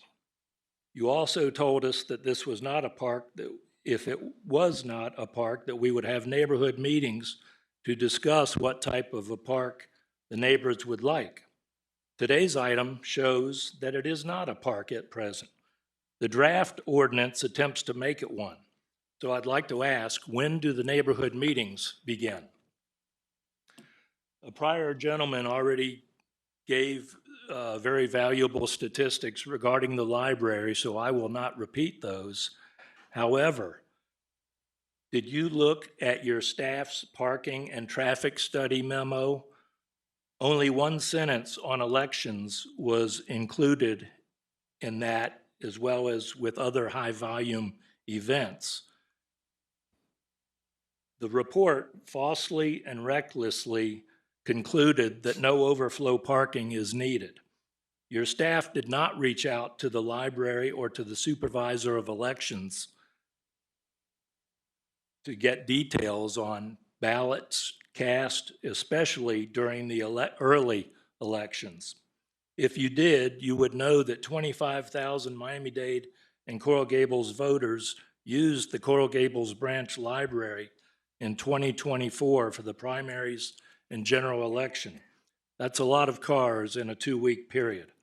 If you would have taken time to ask, you would have learned that special events parking on the grass area of 520 University is absolutely essential. Where, pray tell, does your staff tell you that the cars would be parked otherwise? It would probably be in our neighborhood. When we came to you on January 13th and said we didn't know about this until after you had voted on it, that no one from the city came to our street, no mailers were sent, we learned after the fact that there was an item buried in the agenda 2 or 3 days before the commission. We were and remain angry and disappointed in our city government.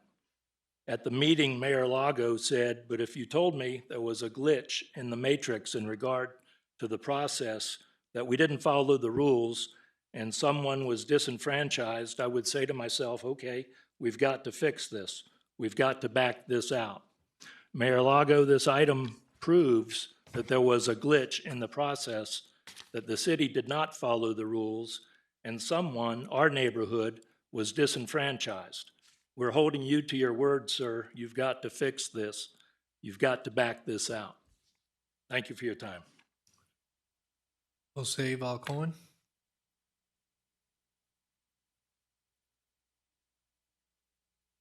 Good afternoon. Afternoon. My name is Jose Val. I'm a member of University Green Neighbors Association. I live at 520 Kadima Avenue. I asked the City Commission to remand this item back to the Planning and Zoning Board due to improper advertising, undue influence by the board attorney, an incomplete staff report, and the failure of staff to honor the conditions associated with the board recommendations. The city must have been very confident the item will move forward since the notices for today's meeting were mailed even before the Planning and Zoning Board started. Item E2 at the Planning and Zoning Board originally related to 430, 440, 450, and 520 University Drive, which share the same zoning, the same governing ordinance, Ordinance 1952, and identical conditions.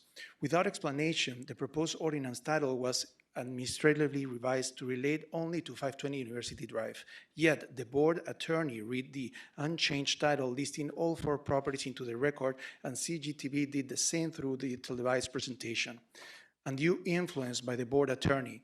Certain members of the Planning and Zoning Board wanted to defer a recommendation until the litigation had been concluded and a parking study and traffic study were provided to the board.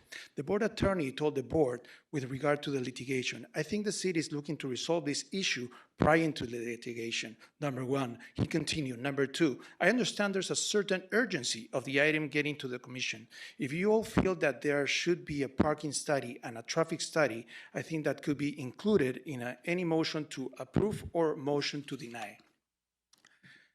Acting as a concern about possible ex parte communication, acting as a quasi-judicial board on matters related to zoning, similar when the zoning commission hears a zoning item. Board's members are required to disclose ex parte communication. Only one more member disclosed they had visited the site. He lives in the neighborhood, but had not spoken to his neighbors on item E2, and he affirmed he could consider the item with fully objectivity. Based on comments from some of the board members, it appears one or more may have failed in disclosed ex parte communication. Incomplete and inaccurate staff report. No information was provided on parking. The board was not advised the future land use will need to be changed, and it was unclear how the property could be a fenced 40,000 square feet dog park while continuing to provide overflow parking as suggested in the staff report. The report stated that amendments will allow the property to function as public park space, thereby increasing the availability of recreational and open space amenities within the residential neighborhood. However, the park-like manner of 520 University Drive already provides passive green space, which is a direct preferred benefit of the neighborhood, P5. The report stated, the proposed amendment will not have an impact on development. The University Green Neighbors Association believes the impact of this amendment, as envisioned, will directly and negatively affect the quality of life for the residents of the neighborhood, P5. The report stated the proposed amendments and the city's stated intentions to build a dog park will not cause a substantial diminution in the property value or neighborhood character. University Green Association categorically disagrees. Homes that are close to the dog park, especially the three on the same residential block abutting in across from it, will be negatively impacted, and mine. Staff commented stated the proposed amendments will be more compatible than surface parking lots, P6. This is neither a fair nor accurate deception. Currently, the property operates as a passive public green space with occasional space, event parking on the grass, much like Fairchild Tropical Gardens overflow lot during the festivals. The ability for cars to park short-term on the grass keeps them from parking through the small neighborhood while supporting the library, cultural programming, and early voting. Lastly, the condition to include a legitimate parking study and traffic study prior to the item being presented to the City Commission was not honored. Thank you. Thank you, sir. Rose Bauer.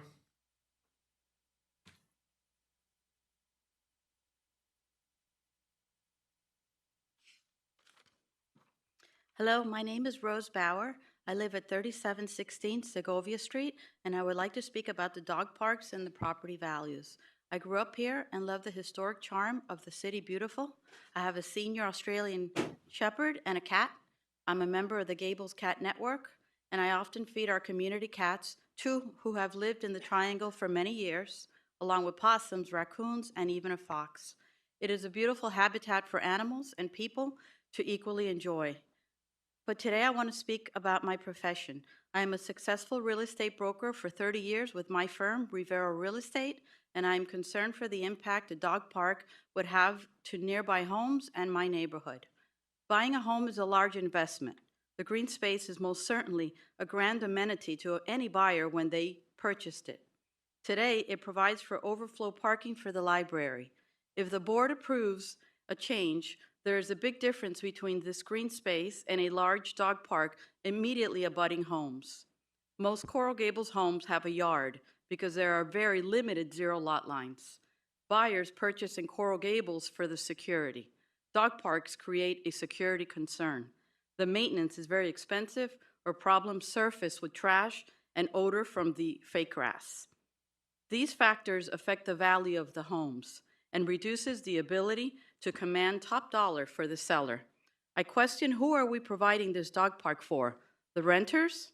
They do not pay any of the high taxes that we do. Most of the new buildings, sadly, are not allowing pets. Yet approving a dog park takes the value away from the children and the adults that enjoy the walk in their neighborhood and play in the open green space. If this was really about the well-being of the dogs, the Miami-Dade Animal Shelter would not have 600 healthy dogs waiting to be adopted and horribly being euthanized daily for space. We live in Coral Gables, in part because of the intrinsic value of the location and quality of life. Our taxes and properties have increased every year, but the property values for homes close to the proposed 40,000 square foot dog park will be negatively impacted. Please hear our voice. It is not wanted by the community. Thank you for your consideration. Mary Powell.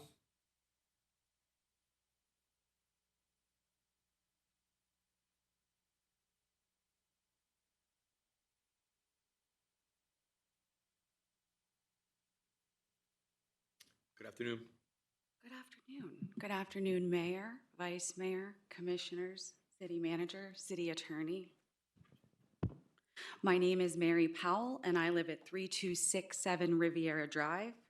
I was here last November when the Commission voted to move forward with the dog park at 520 University.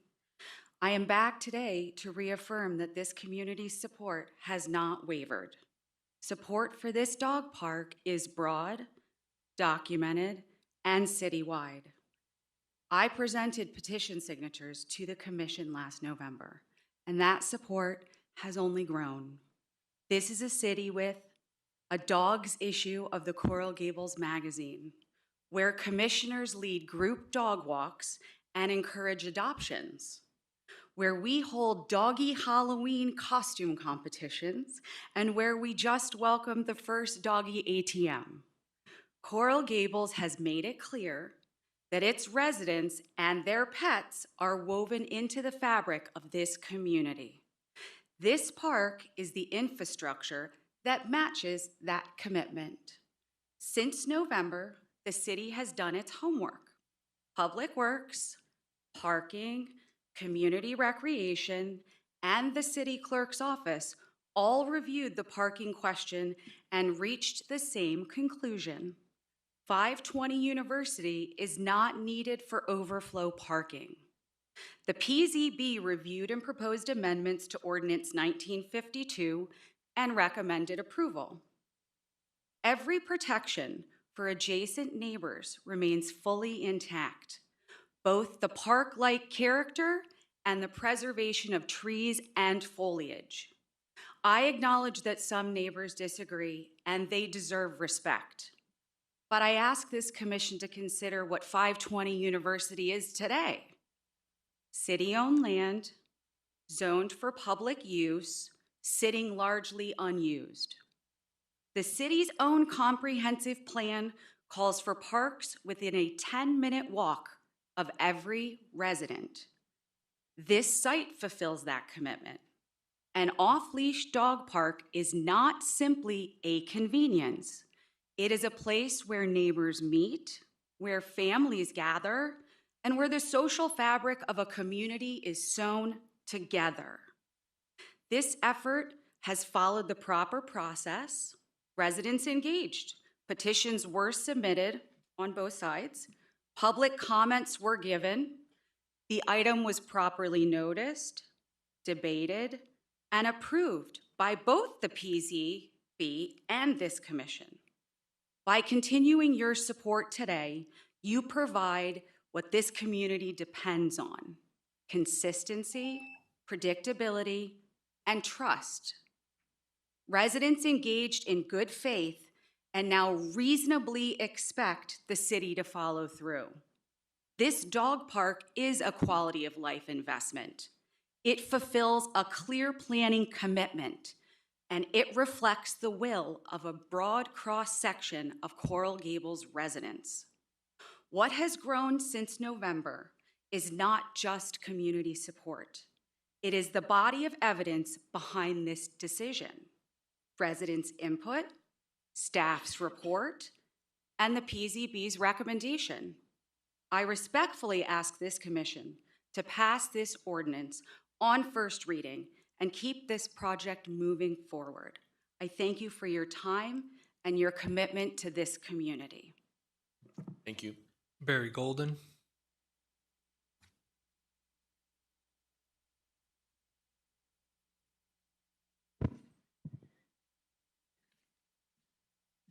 Good afternoon. My name is Barry Golden. I am a member of the University Green Members Association or Neighborhood Association.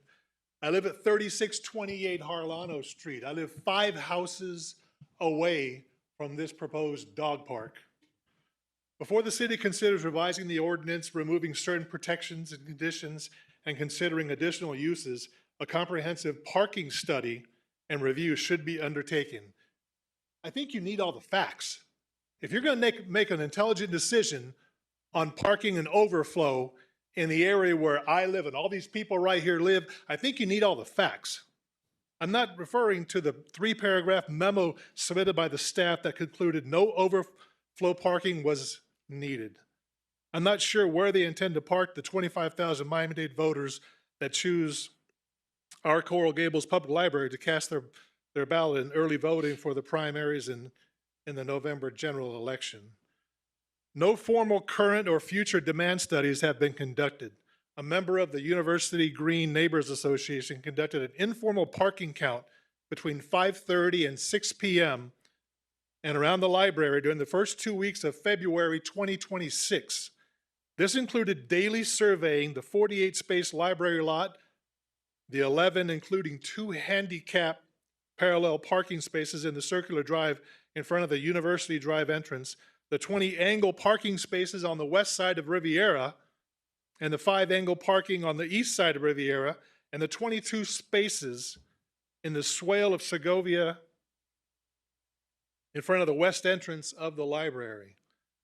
The youth center parking lot parallel to the University Drive and the Segovia North parking lot by the playing fields were also surveyed. On most days, all parking spaces were exceeding capacity, including those under or areas under the banyan trees marked no parking on University Drive.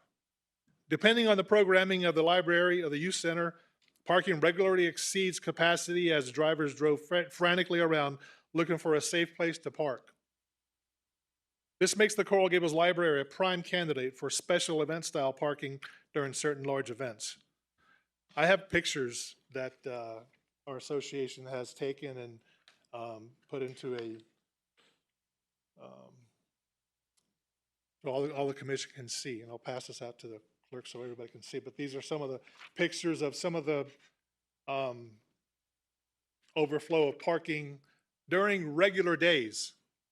I drove down around that Kadima, down University, by Riviera at 3:40 last Wednesday and took pictures, and there were cars everywhere. Cars were parked right there in front of a sign that says no parking.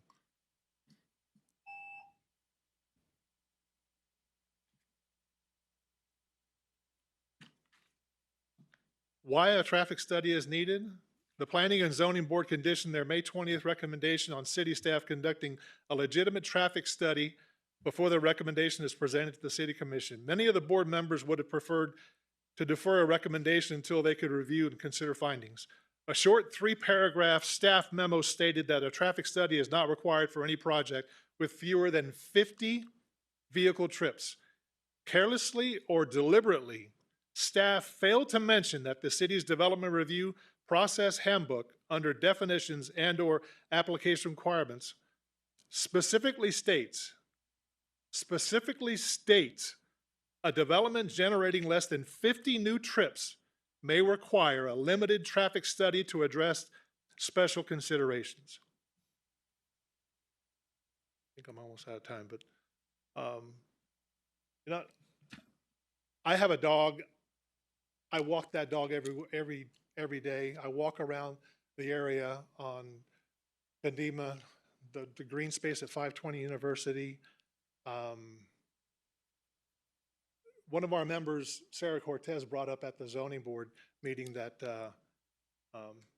walking that area with that green space has a very incredible mental effect on you, that when you just walk around that area peacefully. I take for granted sometimes when I walk my dog and I don't have to walk by a dog park with a bunch of barking dogs and people yelling and screaming and this, that, and the other. I don't have to worry about that because it's a nice, peaceful walk. And so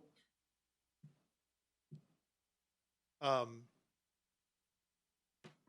the 9th speaker against this dog park. I've heard one person, one of the previous speakers, speak for it.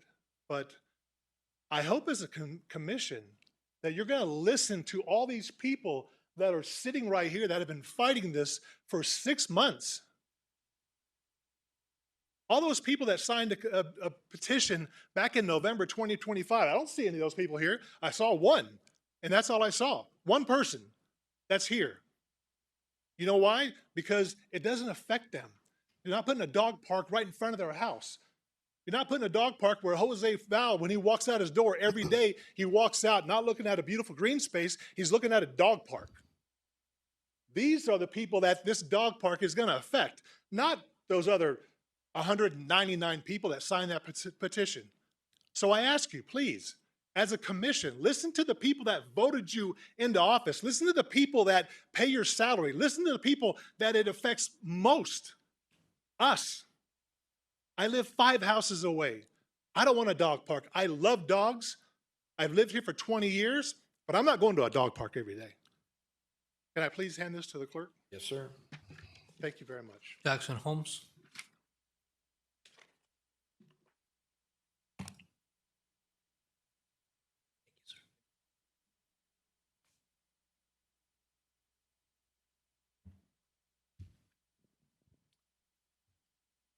So I'm in on dog parts. And I have so much to say. So I'm going to start on the upside.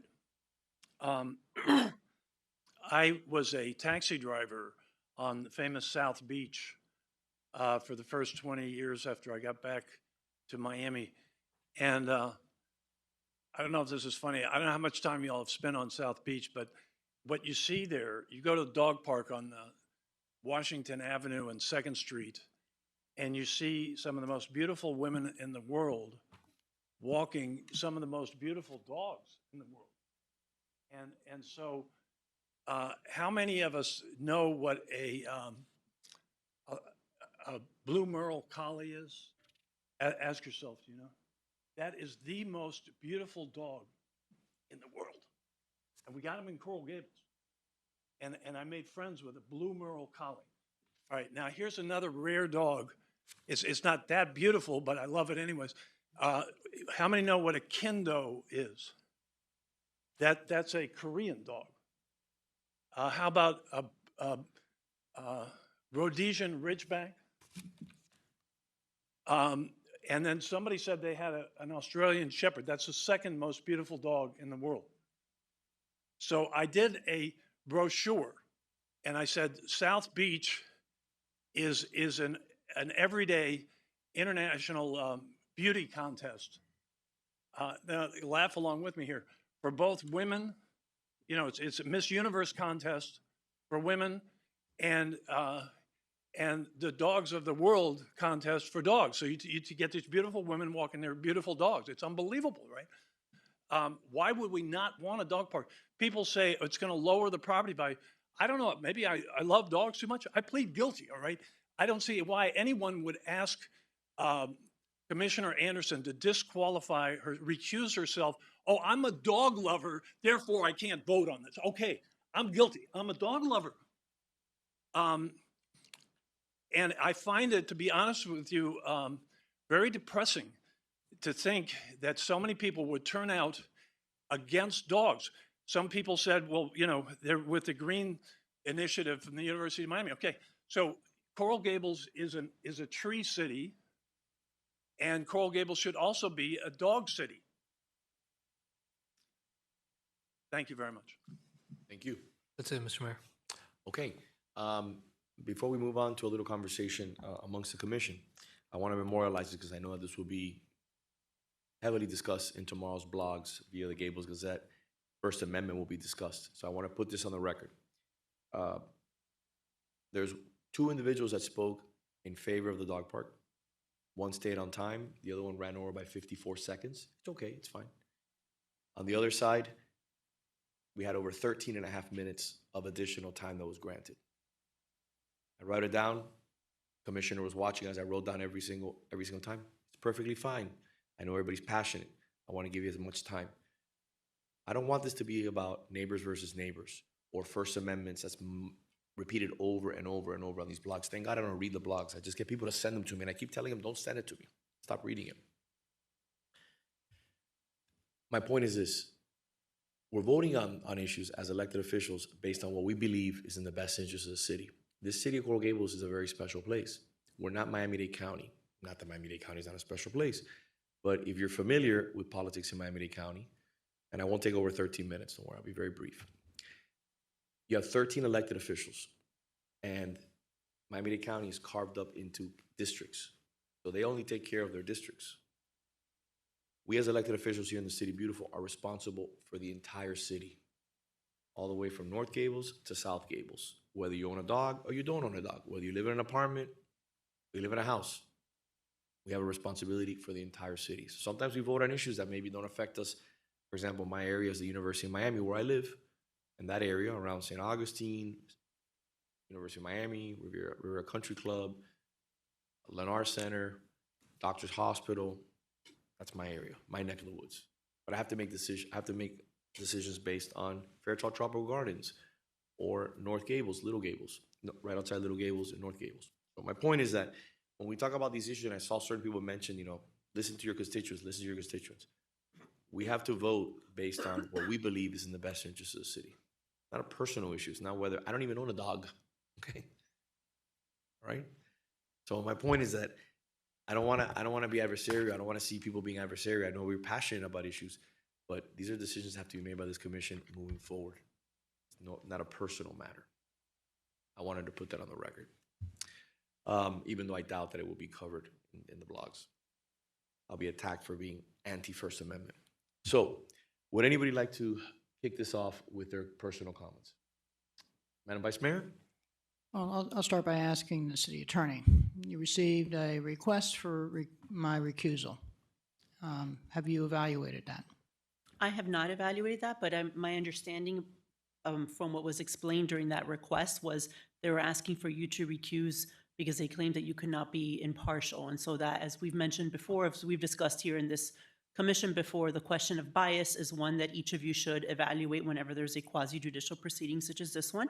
And it's a determination for you to make if you're able to be fair and impartial in consideration of the application based on the evidence, right, the competent substantial evidence. That's a determination for you to make. So I'm going to start with the following comments. Residents came to me and asked me to put on the agenda a dog park item. I said, you gather the petition signatures and I'll put it on the agenda. That's what happened in November.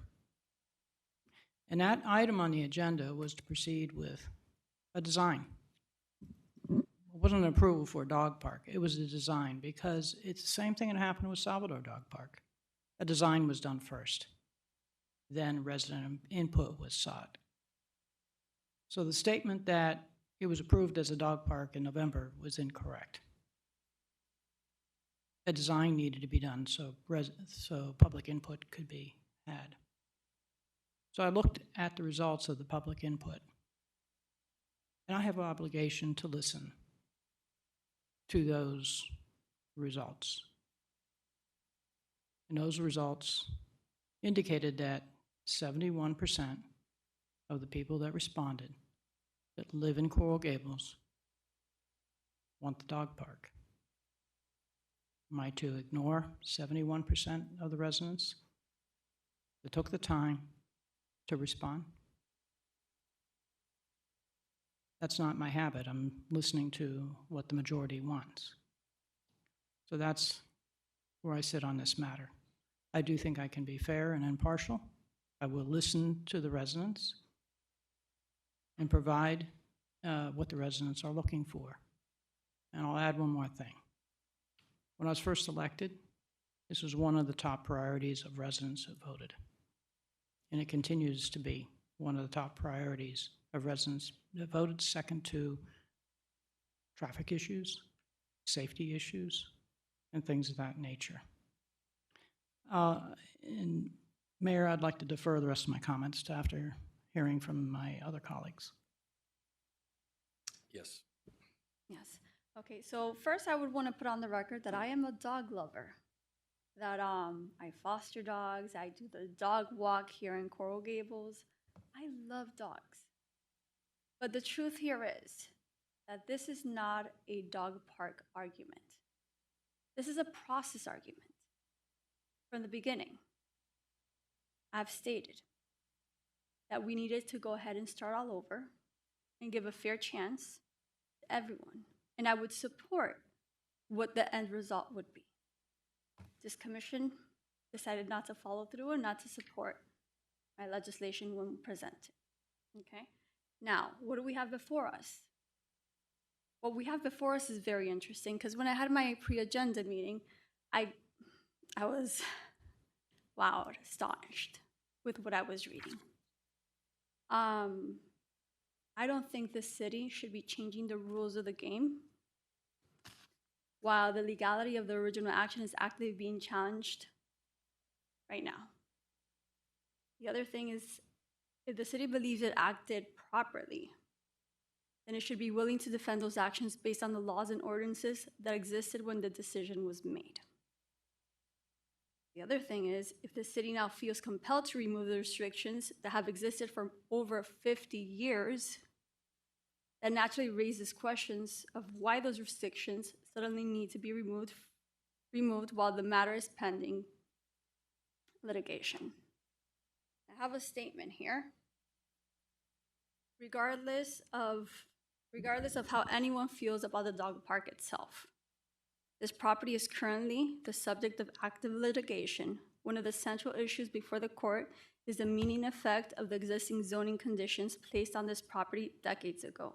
I do not believe it is appropriate for this commission to amend or eliminate those conditions while litigation remains unsolved. If the city believes its actions were lawful, then it should allow the court to evaluate those actions under the ordinances and restrictions that existed when the decision was made.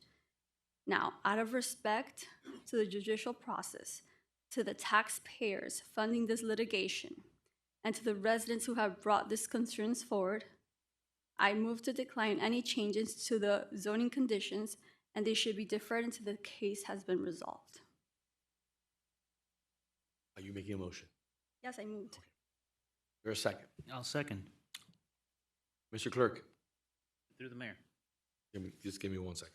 Can we have a vote on the matter? We have a motion and a second. Normally we discuss things. I know, but I want to get a vote. It's okay. You can wait a second. May I have a vote? Commissioner Castro? While you're voting, you can go ahead and state whatever you need to state, since the mayor is running the agenda. He's not giving us time to discuss the motion. But once again, to clarify this motion, it is just to defer it until litigation is resolved. It's not to make any decisions moving forward. That's what the motion is, and my vote is yes. Commissioner Fernandez? So, there is a legal process in place. This commission has acted in a way that has forced its residents to sue the city in order for things to be done the right way. And that's unfortunate. That residents have to go through the expense and the time. I mean, some of these people have been sitting here for a couple hours, taking time from their day in order to fight for their neighborhood because somebody from the city commission has decided they're going to impose a dog park in this area. And if we're on the topic of dog parks, I drive past Salvador Park 4 times a day. And if I've counted one dog in Salvador Dog Run in the last 3 or 4 weeks, it's a lot. Because nobody uses it. And why do people not use it? Because it wasn't done right. The first complaint that you get from people to go to the dog run is it's the wrong material. It's sand, so it's hurting the dogs. It's dirtying their cars when they try to get back in their cars. But some people here think that they're smarter than the process and they want to impose their way of doing things. And that's why we're here today. Because we're now trying to impose on our residents what we want to do with a property that clearly is not zoned for what the majority in this commission wants done. So what the commission has decided to do is move forward with a plan and force the residents to sue the city. And guess who's on the hook at the end of the day for that lawsuit? The residents of Coral Gables are having to pay for it. So we love to talk about, we're spending money on this, we're spending money on that. Madam City Attorney, how much have we spent on this lawsuit so far? Do you have that number? I don't have it handy, sir, but I could look it up. Okay, if Or you I could ask- provide I that could- for me. I could see if we can get that number. Perfect. finance. I'd appreciate that. Because that's money that we're literally wasting because we didn't decide to just pause it, go back, have the community meetings that were requested, and that would have saved us a lot of time and a lot of money. And I know it upsets you, Mr. Mayor, and that's why you're all jittery in your chair right now. You can't even control yourself. But the fact is, you decided to move forward with a process that was not the process that was laid out. Because this should have gone to the Parks Committee first. They should have made a recommendation. That didn't happen. It didn't happen until after the fact. Because the commission decided to take it up. The residents who were against the project, who have been vocal that they did not want this project, were not notified that this was taking place during that commission meeting. It was scheduled for a 6 p.m. time certain. Last minute. The funny thing is, the only people who were notified that this was taking place were the people who were going to be there in favor of this project. But let's not mince words here. There was definitely a plan in place, and it excluded the residents who live in that neighborhood. So yes, I believe we should defer, and I believe a process should be followed so it doesn't continue to cost the city in litigation because we've decided to go down this road. Commissioner Lara? A question for either the city attorney or city manager. At the November hearing, the special set at 6 o'clock, was 520 University zoned at that time park? The zoning is as it exists today, which is special use zoning, which does allow for a park use, but this ordinance, number 1952, does have a restriction that limits the use to overflow parking. So it is, to put differently, it's accurate that when I repeated that it was zoned for a park, that's an accurate statement with some restrictions on how it can be used as a park. Right, and it did, even that, the ordinance that zoned it special use said to be maintained in a park-like manner. Right, because if it was the case that it wasn't a zone, was not zoned for a park, or if it was that I said incorrectly that it was zoned as a park when it wasn't, I would think differently how to go forward. But it seems to me abundantly clear to me that that meeting was properly noticed back in November, that even though we all attended a memorial that day for a fallen officer who used to be a part of the Coral Gables Police Department, our meetings regularly go beyond 6 o'clock, 7 o'clock. They've gone 8 o'clock. I've been here till 9 o'clock. I wish they were shorter, but we've done this on a regular basis. So I don't believe that it should be countenanced or supported for a moment that because an item was specifically set for a 6 o'clock start time would have been outside the norm of when normal items are heard during a given day's agenda at a commission meeting. So I believe that we have covered all of the notice requirements. Community outreach has been adequately conducted. Mary Powell provided us then and repeated again today that we had substantial number of residents as we are here serving the city of Coral Gables in support of a dog park. But we weren't deciding then, and we're not deciding today whether or not there's a dog park or what the design of a dog park is going to look like. We're deciding today whether we're going to amend the ordinance. So with respect to your request, Commissioner, for deferral based on litigation, I'm quite confident that we did things appropriately, stand behind the city's position. I welcome always the residents' voices, challenges when appropriate, and I would think differently if the facts were different, but they're not. So I'm no. Vice Mayor Anderson? One of the things I learned in law school is with due process, you have to ask what process is due. The initial meeting wasn't a decision as to whether or not there was going to be a dog park. It was to create a design for residents to review. The process that happened thereafter is the process that's due. The lawsuit that was filed prematurely because the process had just begun. And that's what we're doing here today, providing the process. The Planning and Zoning Board spoke in favor, 5-2. So no, I'm not in favor of deferring it. We need to proceed with the process because that's indeed the relief that was requested in court. I haven't looked at your amended complaint and I'm not making a legal opinion on that, but I don't think delaying this benefits anybody.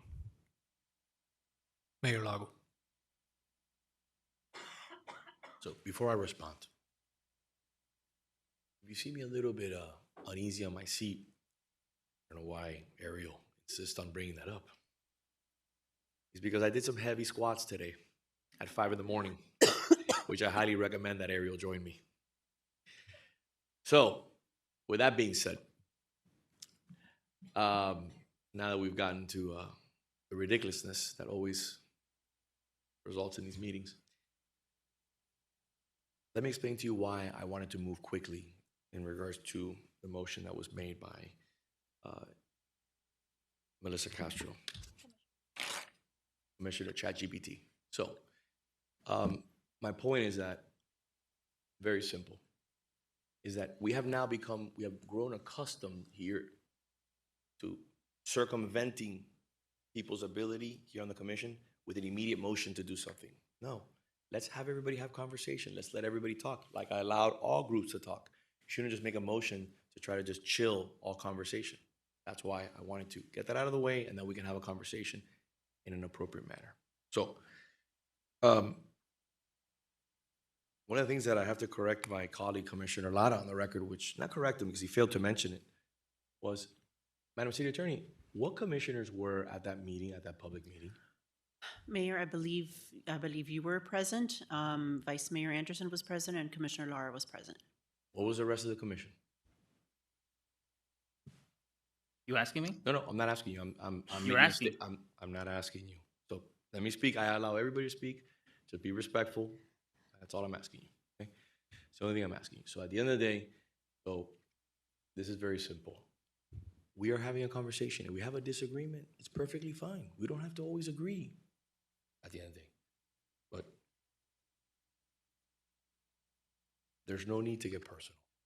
So, Madam City Attorney, do you have the litigation costs? Because I'm intrigued to know what it is. Yes, I do actually. to- So what has been billed to the city since starting in March is a total of $10,763. Perfect. Thank you for that. Now, the Vice Mayor has worked diligently on this matter, very clear in regards to what steps we're taking. What I want to see is us have a conversation on the merits, on the facts, so we can meet halfway and figure out a way makes everybody happy here. Okay. I'm a no, because I don't want to defer this. I want to address the issue here today in the commission. That's our job, not to continue to kick the can down the curb. So I'm a no. All right, so now getting back to the issue at hand. Okay, we have an item before us that needs to be addressed. Madam Vice Mayor, Yes. moving forward on item E9, can we talk a little bit about your concerns, what you're hearing in the community? We've heard from some residents on both sides of the issue here. What do you think is important here? Because again, I've also, and I'm not an attorney, and I'd like to have our city attorney chime in here, because you had Commissioner Castro mention you have to respect the judicial process. You cannot move forward with any resolutions or ordinances. We have to respect the process. You're a city attorney. Are we breaking some rules? Are we doing something out of commonplace here? That we have to clarify these things, because these things will all make it into these very misleading blogs. Happy to do Will you so. give me a little bit of background on that as an attorney? Because I've never heard that in 13 years. We've moved forward with legislation in one form or another. So Mayor, the lawsuit is challenging essentially the commission's action in directing staff to move forward with development of a dog park at this location. As the Vice Mayor has mentioned here, and as we all know, that was a resolution directing staff to proceed with development.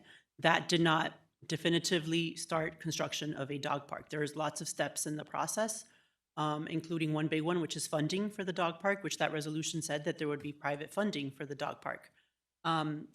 So this is one of those necessary steps, is addressing these restrictions in this ordinance. The lawsuit also complains about the fact that this ordinance hasn't been addressed, or this ordinance exists. So this is a step in the process. This also approval of this ordinance also does not definitively mean that there will be a dog park developed there. In fact, the ordinance is not about a dog park. It's removing a restriction. And as we understood from staff, Staff's position is that there's no longer a need to restrict that use solely to overflow parking. But I do also want to point out that it does say that there may be overflow parking is how staff is proposing that the ordinance be amended. So I do not think that, Are we doing anything illegal? no. Are we breaking the rules? Are No. we doing anything out of the norm? To the contrary, sir, this is following the process. We started with the Planning and Zoning Board process, which is what has to happen when there's a change of zoning or an amendment to a zoning ordinance. So it's, there was notice for that hearing. There was notice, and we're going through the steps. There was notice for this hearing as well. Because- And if I may, Mayor, I'd like to address one comment that was made about the mailers going out for this before P and Z had made their decision. This could move forward even if P and Z had recommended denial. So I think staff was just moving forward through the process to timely get it on this agenda since we won't have another meeting until July. And we've done that before. We've heard things out of turn. So at the end of the day, it's. But it's not sorry, Mayor, I don't. No, it's not out of turn. It's not out of turn. I know, but I'm saying, but Yeah. I'm going even further. We've heard things out of turn. We're not even out of turn. So the word litigation is used a lot of times to throw a big bucket of ice water onto things and say no. So, Madam Vice Mayor, will you kind of give us a little background and continue moving forward in regards to the intentions of this resolution and what we have here before us? Now that we've gotten away from the circus that usually when we try to derail things. Let's have a conversation. Let's talk about things that are important here, and let's see how we can build some consensus. So there was a few statements made about Salvador Dog Park, and yes, it does get used. And that, I have regular conversations with the residents that live directly across the street from it, who chose the sand substrate. In fact, brought me a sample of exactly what they wanted. The first iteration that went in didn't meet their expectations, so it was upgraded. But each site is different. And the design that staff proposed for a park in this area, which is not what we're voting on at the moment, had a small area that had AstroTurf for small dogs, and the rest of it is grass. So I'm going to share with you the discussions that I've had with the residents over at Salvador Dog Park, who are very happy with it. It's regularly cleaned, and our staff takes very good care of it. There was a discussion regarding parking issues, that if an issue arises, that we could address it with the choice of the residents that were being impacted, whether it was residential parking permit signs or no parking signs. And it was indeed their choice. And they didn't want to do it right away because they wanted to, assess how many people were visiting the park, because most of the people actually walk to the park. And that is the premise behind having these regional dog parks to walk to. I noticed that you're all calling it a bark park. That's not what it is. Dogs don't go to the bark, they go there to run. And the reason for having regional parks where dogs can run is no different than the exercise that every single one of us need to get every day. Walking alone is not going to do it. The conditions of approval for the Salvador Dog Park, and this might help give you some guidance, were vaccinated dogs only. You have to have a Miami-Dade County tag. We haven't had any problems at the Salvador Dog Park. If it really becomes a problem where there's too many people coming, we can do residential access cards only. But we can only do this a step at a time. Right now, we're at a stage of dealing with a zoning issue. That's all we're here for. So I don't know if if you have any additional comments on this? No, I just wanted you to lay the groundwork and be I very wanted to lay clear the groundwork, yeah, and that be- was- and be very granular on that front, because again, there's a lot of things that are thrown out there. You have litigation, judicial process, we're not being fair, a lot of words that are used, and at the end of the day, people who are not attorneys like myself, people, they see it as, okay, wait, hold on, we're circumventing a process, we're not following a process. We are following a process.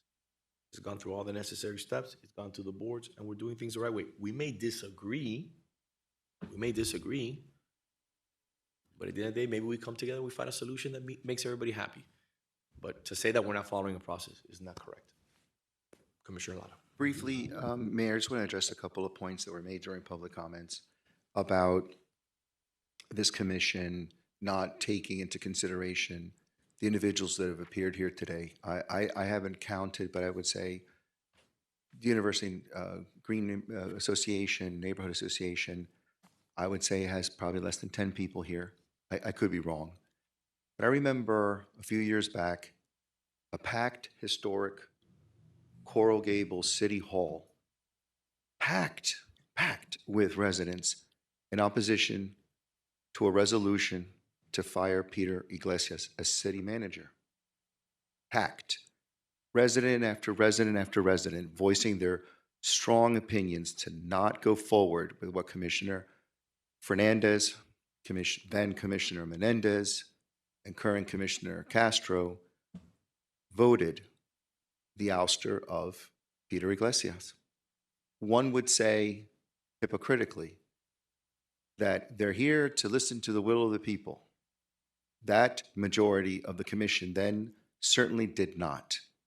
However, this majority of this commission during the November hearing on this issue took into consideration an overwhelming majority of residents who signed a petition and listened to the residents who came before to give their opinions, have their voices heard, which were all duly considered by the only 3 commissioners that appeared at that meeting. So I just want to address that we are fair, we are respectful, and we are collegial for those who have been identified as not being so today. I hear you. I heard you then in November. But I'm an individual who, besides being a commissioner, I'm also an attorney. And I believe in the process. The process was followed. I can't please everyone. But we're not mob rule. We're not majority rule. We're representative. And we followed the process. One last question, just for the record, because the issue was mentioned and brought up, and Commissioner Lara brought up process again. I want to hear from the city attorney. This is important. Was the appropriate process followed? With respect to the, yeah, I mean, Did we break the law? I am not aware of any failure in process or any failure to follow process or any required due process mailings, anything like that, sir, no. Again, I want to reiterate that initial resolution was a direction to staff to proceed with development of a dog park, but that began the design process, et cetera. It did not begin construction of a dog park. And so there's other steps that have to take place. This is one of them. And we followed all the required process. Just want to make sure, because multiple individuals, I'm not a lawyer, multiple individuals have brought up, I have to lean on you. I have to lean on you and make sure that I'm very, very clear when you mention process and judicial oversight and the legal system here, that we're circumventing on the process and that we're trampling over all of that. I want to make sure, because that's what will be written later, especially in comments online. But Mayor, just if I could just kind of bring this back. What's before you, once again, I know it's been said, what's before you is not approving a dog park, in 100%. fact. It is amending an ordinance that had certain restrictions when the zoning was changed back in the 70s. And that is a decision that you should be making on the competent substantial evidence that you've heard today. And it does not dictate that whether there will be a dog park. It would, if you all were to vote no today, it could perhaps halt that process. And that is something that, again, it's part of the process. Again, I understand that. The reason why I bring it back, and if the clerk, I'm not going to have him do it now because we don't want to waste more time, but if you look back at multiple comments that were made by the individuals who were speaking from the public, they mentioned a failure to follow the process, a breakdown in the process. They quoted multiple members of the commission saying it's a failed process, So I want to be very clear when somebody says a failed process. I want to have our city attorney, who your job is not to agree with us, your job is to protect the city and protect the charter at the end of the day. So when I ask you, we broke the process, and we failed the process, your answer is no. No. Clearly. Correct. Thank you. Through the mayor? Yes. No, okay. So with the residents that live close to this park, where this park is impacting the residents. Besides putting this on the agenda, were any of you notified that this was going to be heard in this meeting? Raise your hand if you were notified. Okay, raise your hand if you weren't. Okay, so the only people that were notified that this was going to be on the agenda were the people that wanted the dog park. You wouldn't say that's a failure in process, especially when the people being affected by this dog park, really, I mean, living right next to it, were not informed. What is the city going to say? The city's going to say, it was on the agenda. It's your responsibility to look at the agenda. I'm sorry, every normal citizen here in Coral Gables does not look every 2 weeks or 3 weeks to see what's on the agenda. That's not your job. If something is coming close to you, it should be the city's responsibility to go ahead and at least leave a door hanger or mail something to the closest residents. Now, I understand that it's not part of the process. I did try to make it part of the process, and this commission declined. Okay, now the other thing is, I want to put on the record that we are moving to change the zoning of this parcel, of this property, when it's one of the main complaints of the lawsuit. So in other words, it's like going into a store, stealing something, getting out, them telling you you stole something, and you say, oh no, let me bring it back. Here it is. I didn't steal it.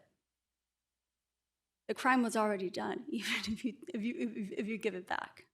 So I think we're handling this very poorly. Through the mayor?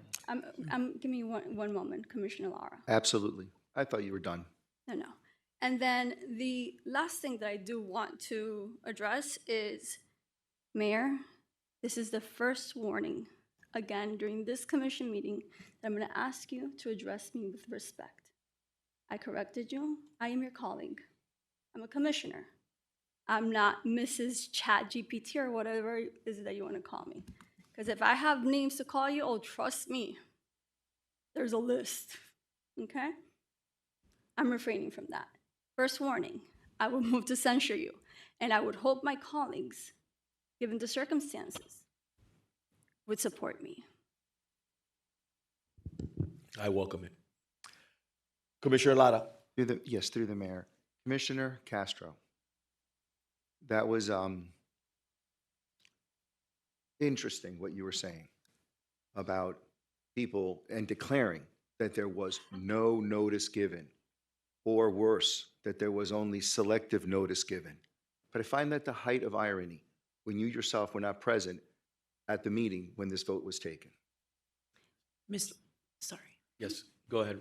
My apologies. No. I just want to clarify some things because I believe Commissioner Castro was asking whether they received notice for the November commission meeting, but it was a little bit unclear whether that meant this meeting. So I want to clarify that because the November commission meeting, there was an item, it was a resolution directing staff to proceed with development of park.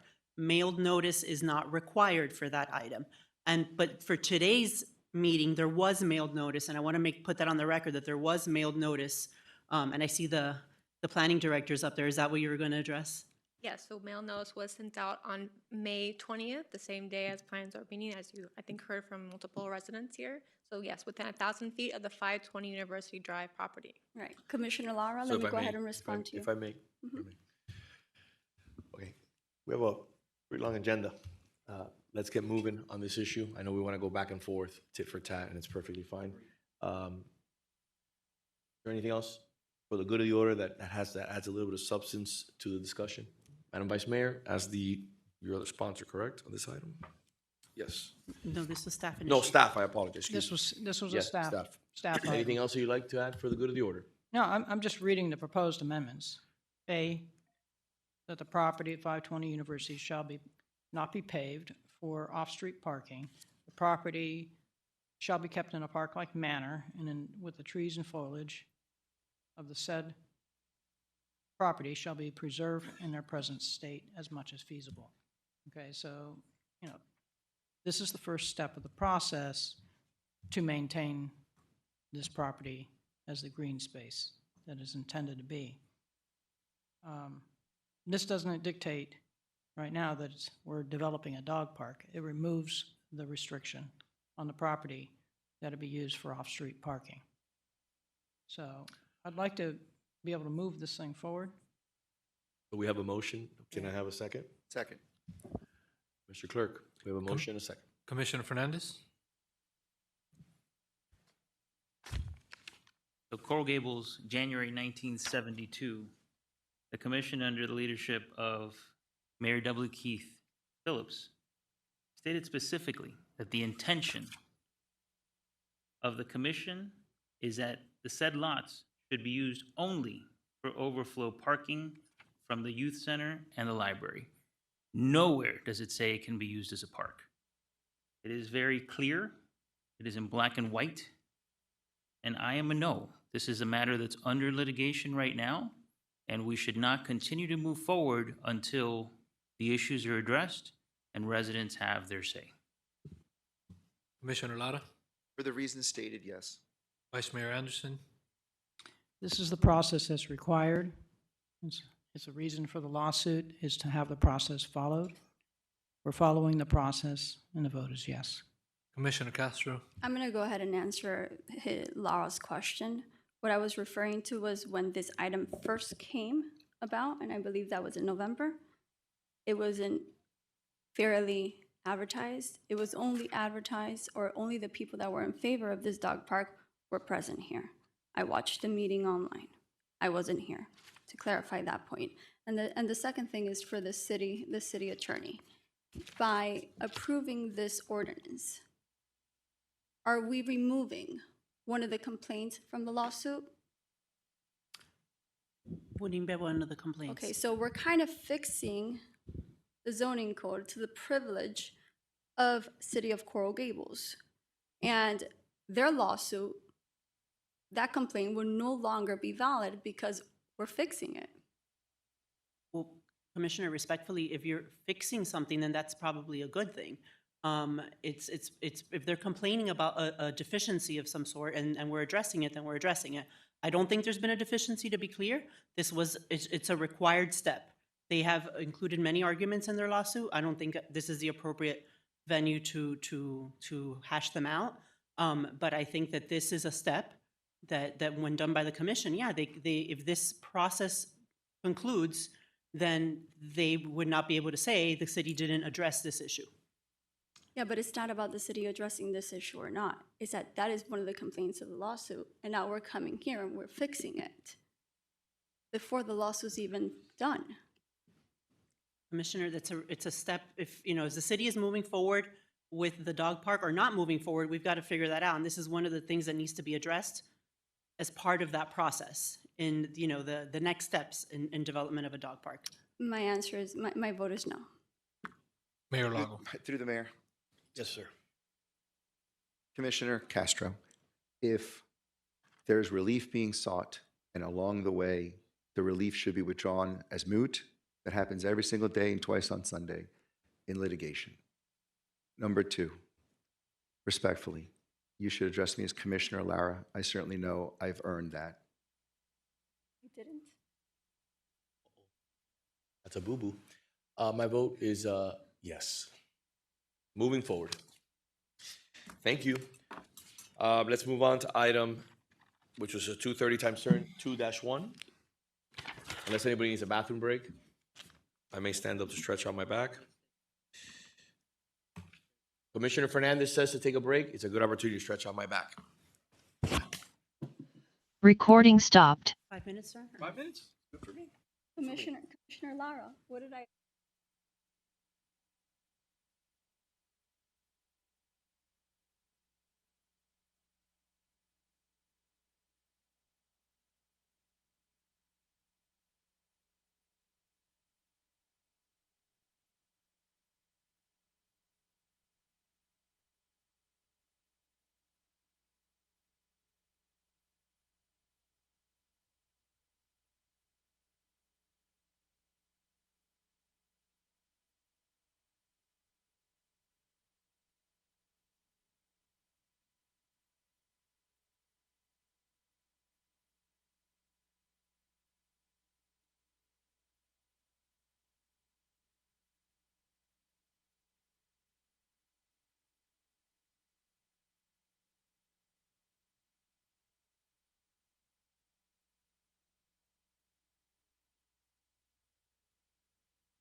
All right. Recording in progress. Welcome back.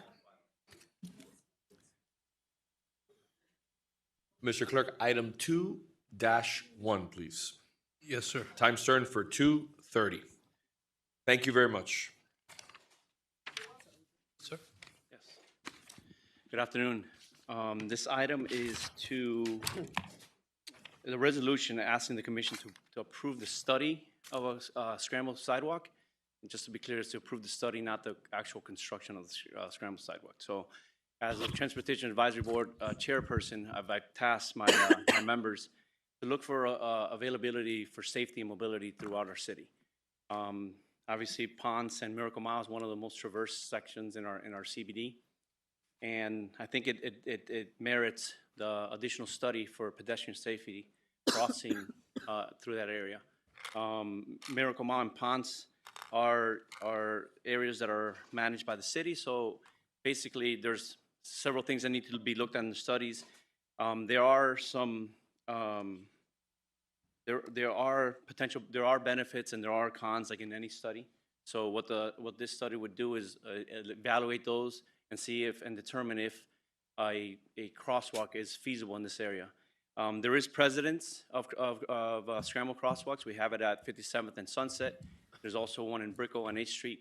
I pulled up some general data on the cost. In this case, besides the cost of the study, if we were to proceed, the study shows that it's feasible and it's something that should be done. As far as in the field constructing it, the infrastructure is there. I would basically do the restripe. The signing is in place, and also the ramps are in place, and then redo some of the signal timing to improve the phasing for pedestrian crossings. First and foremost, more important than the scrambled sidewalk, I want to thank you for your service to the city. And as a resident, you do a lot, and I'm happy that you're engaged, and we're happy to use an engineer like yourself who wants to serve and who wants to spend time here. And I apologize, we're about an hour and a half late for this item. Okay. You know what I would like for you to do, if you would just appease me? I'd like for you to sit down with the manager and have a conversation in regards to the scrambled sidewalk and see how we can collaborate on this issue. Of course. And work together. I think that will be incredibly beneficial. The second thing I wanted to tell you was you've been incredibly patient in regards to the sidewalks and the road work that's being done in front of your house. Thank you very much. Task accomplished, so it's looking Yeah. So well. how is the residents and I was talking with Vice Mayor, and we see a lot of pedestrians walking through the area. They enjoy it. I have a conversation with all my neighbors walking through it, and I think it's coming through very safe. The traffic has calmed down, and I think it's accomplishing its effectiveness of what it was meant to do. So I use that street every single day, and one of the items I had multiple visits with the manager, and we talked about it. Obviously, we've been planning for this for a few years now with your help and the residents' help. And it's incredible how when you tighten the street, in the sidewalk, when you tighten the street, besides the island that's right adjacent to the bridge, the tightening of the street has really slowed people down. It slows me down. Yeah.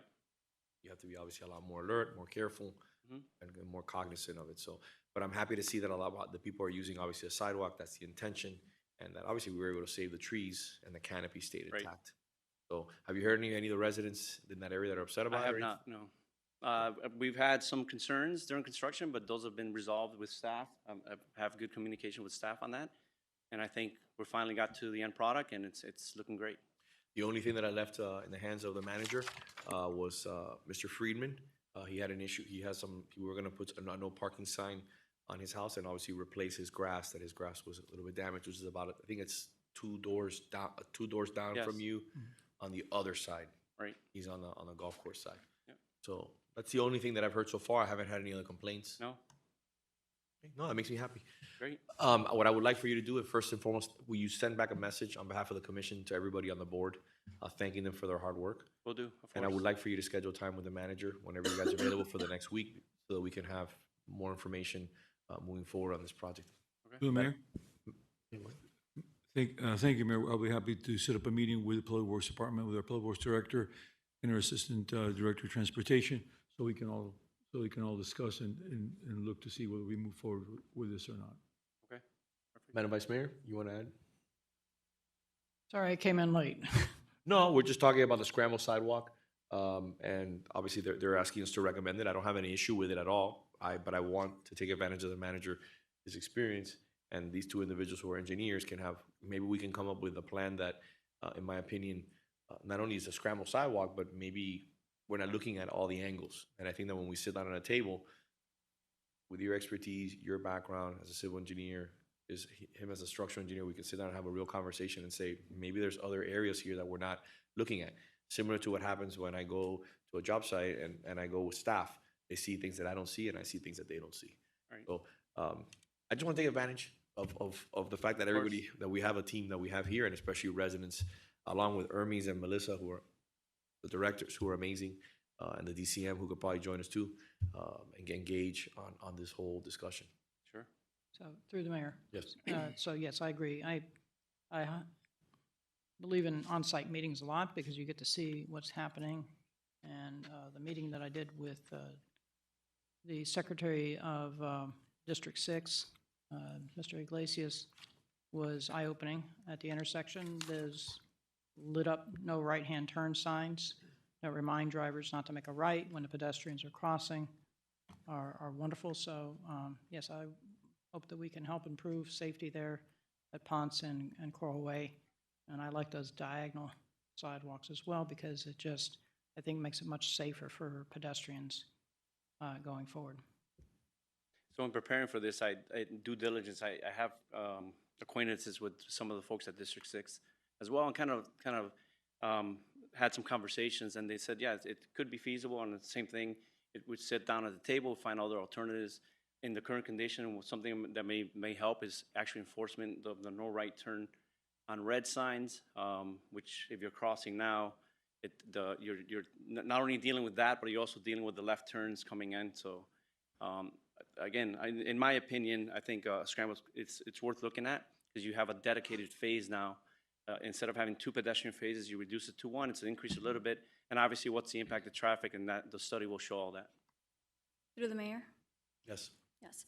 So I don't believe the manager is a really big fan of this proposal, especially in this intersection. But then again, I can refer to him. I'm just saying, based on our conversation in our pre-agenda meeting. Now, how much, you said you went ahead and you found out how much the the study would cost. How much is it? Well, I can't speak to that because I'm not aware of what the consultant's rates and negotiation protocol is for the city. So that's something that the city can determine. As far as construction costs, at 8th Street and Brickell, the cost there was about $120,000, but that involved more infrastructure work than what we're talking about here. Yeah, but it was just striping and just the phasing. study, because this is for a study, right? Correct. Funding a study. Now, this item doesn't require action unless one of us moves it. And I'm willing to go ahead and move this item just for the study to find out if it's really convenient, because it is an intersection where we're gonna have to stop all traffic lanes to let people cross, right? So just for the study, for the funding of the study, I will go ahead and move this item. You have a second? I'll second. So in response to Commissioner Castro's comments, I was trying to eloquently get the manager and you in a room without saying the manager was in opposition, because the manager is not in opposition. The manager has concerns, and as an engineer, I respect his concerns, and I want to make sure he can sit down and have a conversation with you and his staff and review it and see how we can find common ground. So that's the way that I've always done it. I'm not going to say whether he's in favor or against it. When I had a conversation with him, he told me his concerns. He also told me why he also was in favor of certain infrastructure upgrades. So what I would like to see is not just an approval. We can vote on this. It's very easy to vote on it. What I'd like to see is two people of your caliber get in a room with staff and find solutions and find different things in that intersection that can be benefited. Let me give you another example, okay? We have signage in there, on the signage on the corners there. I think we can significantly reduce signage. I think that we can significantly assist in what the Vice Mayor has been advocating for years, which is ADA infrastructure in regards to the noise attenuation machines that are forthcoming on all major intersections. There's a lot of work that can be done. And again, a person like yourself sitting with the manager and sitting with our amazing staff is something that I think is more important than just saying, hey, the manager's against it. The manager's not against it. He just has concerns, and that's his job. And that's why I appreciate the manager every day more and more, because he gives me the other side of the coin, but says, let's review it. So with a person like yourself, who has probably more civil engineering experience than outside of maybe the DCM that I've met in a long time, I think we can find a lot of really important solutions, and also kind of craft that area into being something special. Maybe the scramble sidewalk doesn't work, but guess what? Maybe we find solutions to other issues that we're facing. So that's my point. Yes, sir, Mr. So, Manager. Mayor, I think it would be great to sit down and look at this intersection, being such an important intersection, Miracle Mile and Ponce. And I think with all the engineering that we have in this room right now, I think it would be great to sit down, look it over, and see what is the optimum solution for that. Let me give you an example. Let me give you an example. He's gonna laugh. Let me give you an example where the manager and I disagree. Okay? I think we should remove. He's laughing. I think we should remove the stones at the intersections. Just a maintenance nightmare. He's tried everything.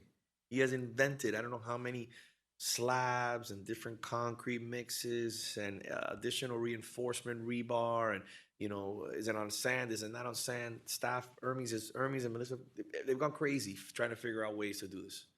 Okay? Crosswalks, you mean? And they've gotten better. They've gotten better. They don't fail like they used to fail. But they're just, you can't have the weight of the trucks on those pavers.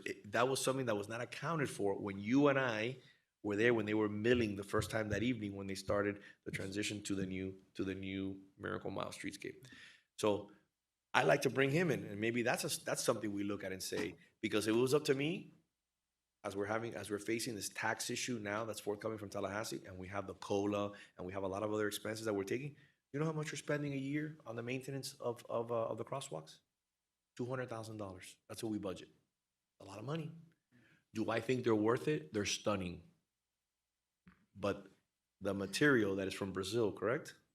Yes. From Brazil, it's not that it's fragile, but you can't have that much weight for trucks. And by the way, you can't stop trucks from going down Miracle Mile or crossing on Ponce. So at the end of the day, those are one of the things that we disagree on. And guess what? We've left it there because once they're refreshed, which happens once every. This has been a while. It's been a while. It's been about a year and change. I can't remember the last time we've had it, but I'll tell you, it's painful. It's painful to see staff having to go run out there and bring in a contractor to address the ditches that have been forming there. So that's one of the things that you can look at. Maybe you have a different idea in the There's private multiple sector. alternatives. I've had the opportunity to work with multiple municipalities throughout the state. There's stamped asphalt, there's stamped concrete, there's combinations of, so there's multiple alternatives that are feasible and less cost, or more cost effective for maintenance. I'm gonna tell you now, if I may, stamped concrete is not gonna. I know. It's not gonna- I always like to look at alternatives No, at a global perspective, and obviously come down what's the safest and most cost effective. And I'll give you an example of something we're dealing with right now that the DCM is dealing with it. And we had a meeting with it about yesterday. We're writing a memo on it. Laura from my office is working on that right now, and I think we may have submitted it already. When you go to Regions Bank, you see that we have 3 different tiles. We have the Miracle Mile streetscape tile, then it was a paver, excuse me. Then we have a very thin tile, and then we have the concrete. So we have 3 different treatments. That tile in front of Regions Bank should not exist. Remove that tile and throw concrete there, or extend the Miracle Mile streetscape paver. If you go and look at that right now, it is an absolute disaster. The tile is lifting up. These are covenants that have been in place, and we have it in about 3 or 4 locations. It's in my memo. Can you do me a favor, Mr. Manager? And the DCM, can you share the memo with him? Yes. Yeah, share it with him. Yes, Mayor. Because we're trying to find solutions to beautify the city and obviously not be a tripping hazard. Because right now, if you walk in front of Regions, you'll see literally a pothole about this big. So, through the mayor, Yeah. I'm going to move to defer the vote on doing the study so that we can have the engineer symposium meet and see what we can get discussed and resolved and come with some suggestions and recommendations to the commission on how to address all these variety of issues that we have here, because it looks like 6 more issues popped up in the process. So I'll move to defer. Let me ask you a question. How much is the study? What do you think the study's gonna be? Here comes the director. Should have had you up the whole time. Good afternoon, Hermes Diaz, Public Works Director. We have to look in detail, but a place like Ponce, you're probably looking somewhere between $50,000 to $75,000. So it needs to be a county. Do you mind if we have this meeting and we bring this back in July? In July? No. Because I before I strike 50, 75,000, we're looking for every penny right now. We may have to use those 50, 75,000 dollars at Regions Bank and come to some if they're not going to do it, or what we got to figure this out. You know, Mr. Manager. Thank you, Mayor. I think that we should have our meeting before. Okay. And then we have a lot of engineering experience here. We can come up with different ideas, look at some of these solutions. And if we feel that a study at that time is done, is appropriate, we will bring it back. If you could give us to the meeting in August, it would be great to allow us a little bit of time to look at the intersection. And we also have some data that our assistant traffic director has, and it would be a great meeting for all of us to see if we can improve really one of our most important intersections, and certainly the one that's most important in our downtown area. I just want to make sure I respect all of you, and especially obviously the resident who's going, you know, gracefully. Again, doing this is a conversation starter, and I think it's. But it's an there's important a lot one. of good items, and then these are also items that I can bring up to the tab as well for further conversation and elaboration as well. So I think this helps. And At the end of the day, we want to improve our walkability, our safety, mobility in our city, and I think good collaboration helps. If I may add one more thing for the meeting, just for the meeting, because can we get through the DCM, if you speak to Laura, I sent our District 6 Commissioner, Natalie Orbis, I've sent her 2 letters, and one was a memo. We had a conversation in between about the infrastructure that addresses the lighting, obviously the traffic lighting, and that there's new technology, and maybe we can do a pilot program using some of the subcontractors in the county to just basically address it on ponds in certain areas. I would like to do a pilot program where maybe the intersection, for example, in front of Hillstone, if we can remove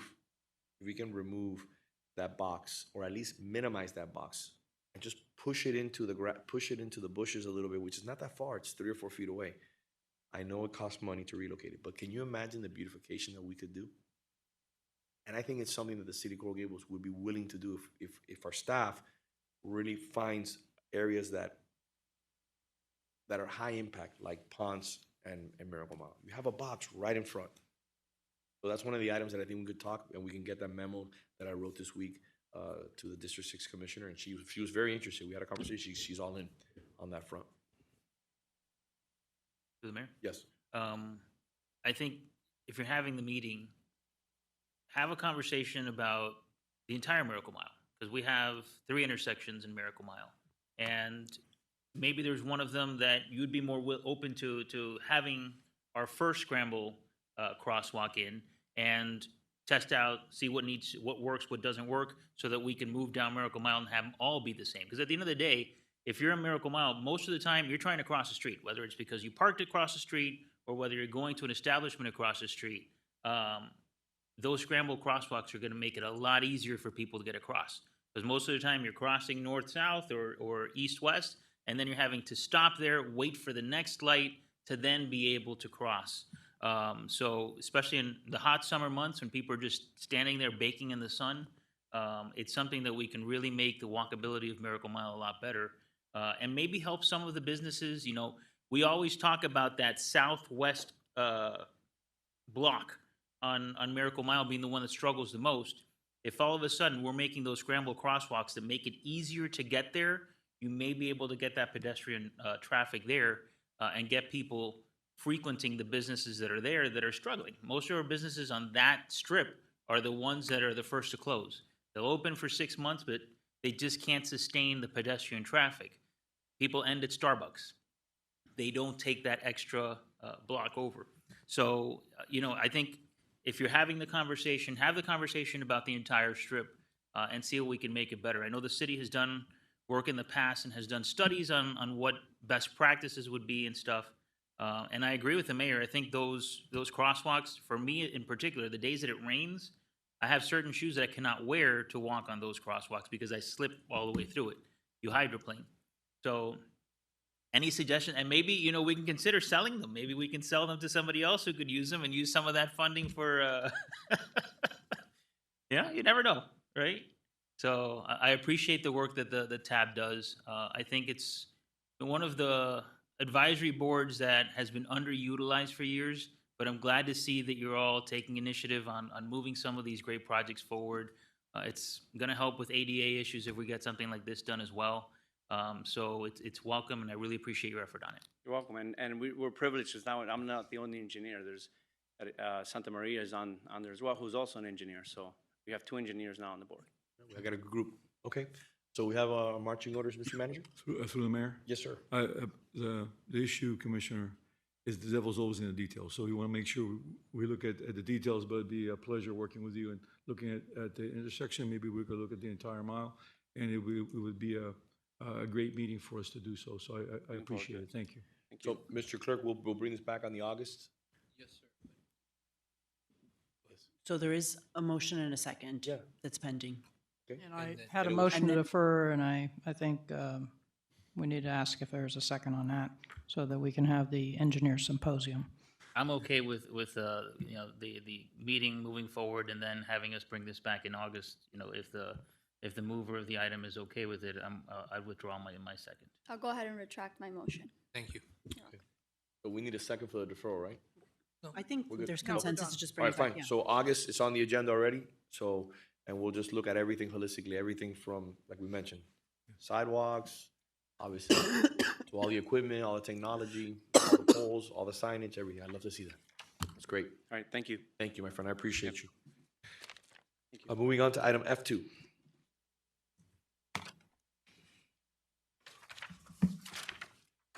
F2 is a resolution of the City Commission requesting that mobility impact fees generated by the Ponds 8 project located at 3808 Southwest 8th Street be used for eligible mobility and transportation improvements in the North Flagler Ponds area and providing for an effective date.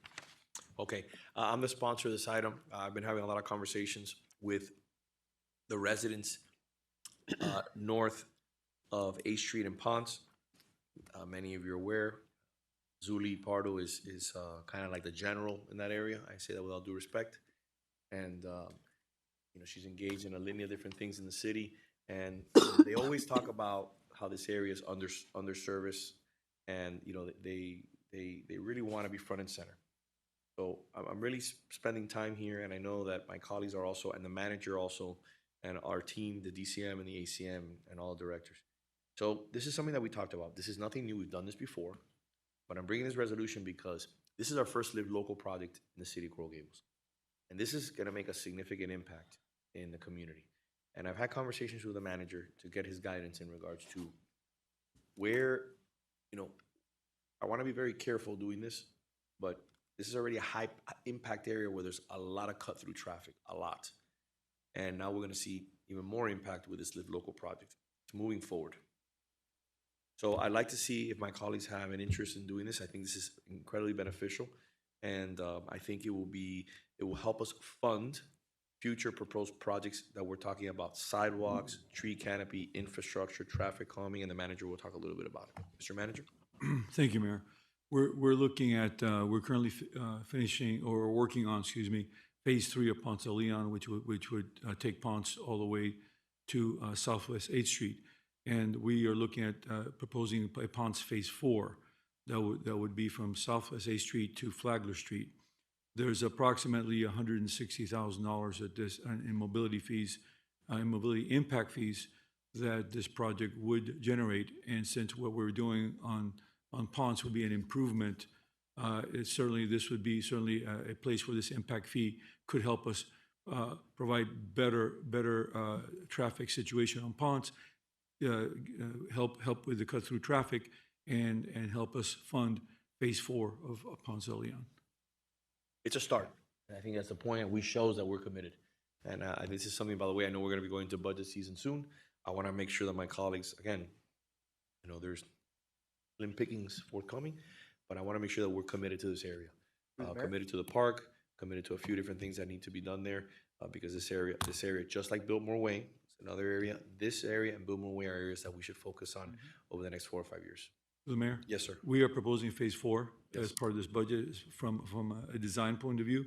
And this $160,000 would be something that we could use to start that project. Perfect. Commissioner Lara? Yes, I am so supportive of your resolution. You know, I had the privilege of meeting with Zuli Pardo a couple of weeks ago at Rotary Park, where we talked about, you know, the original vision for that area. And I know you're very familiar with that as well, having been somebody spearheading this for quite some time.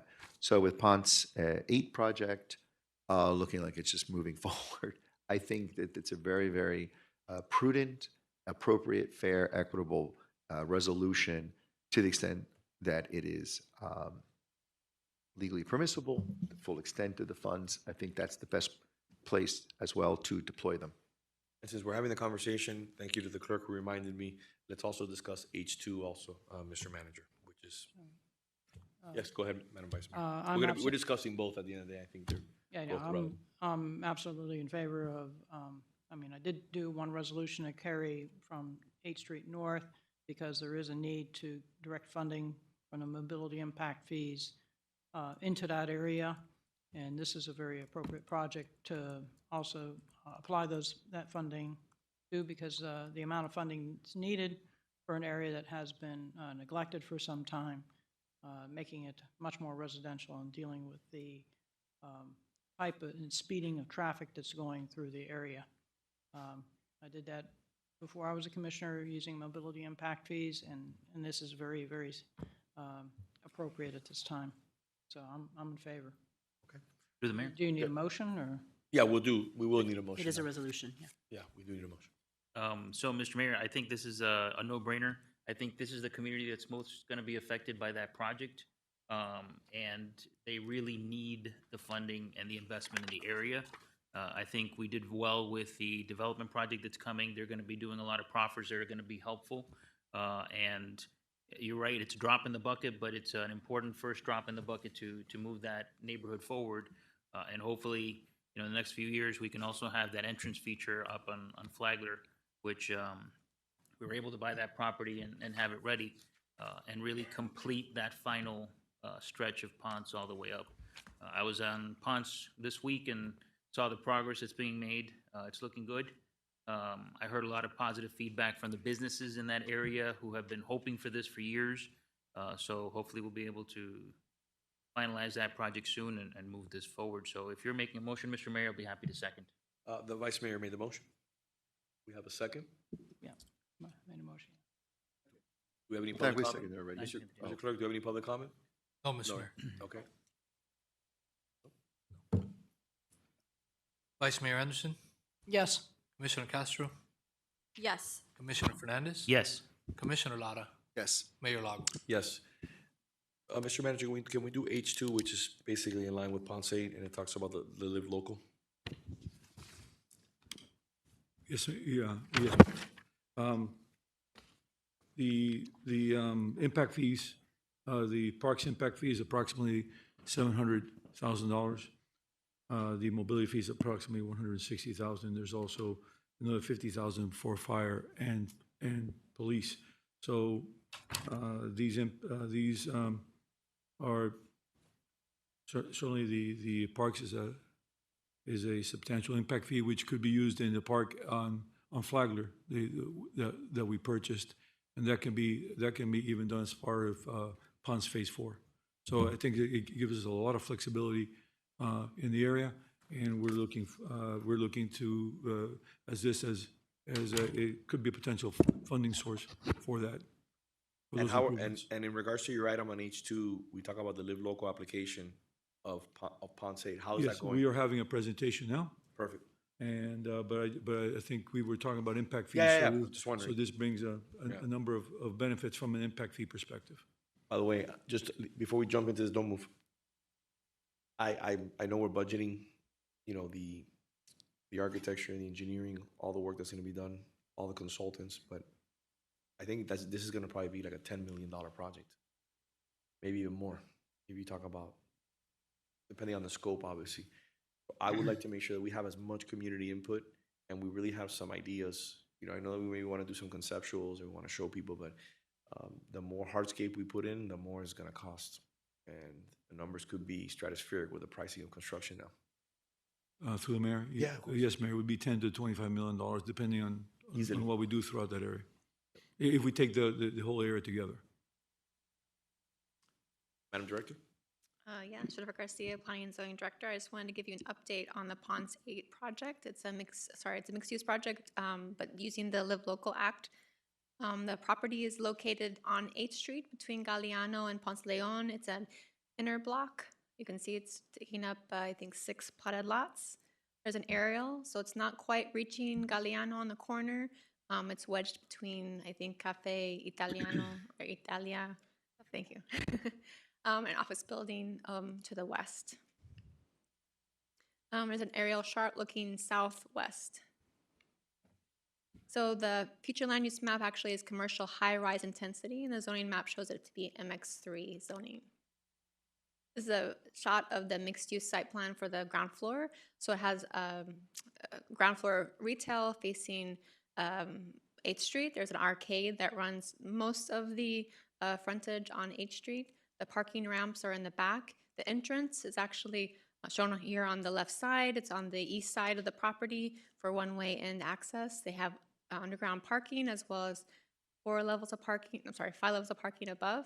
And then the vehicular exit to the west of the ground floor and a dog park in the corner. This is a typical floor plan, so you can see it's double-load hallways.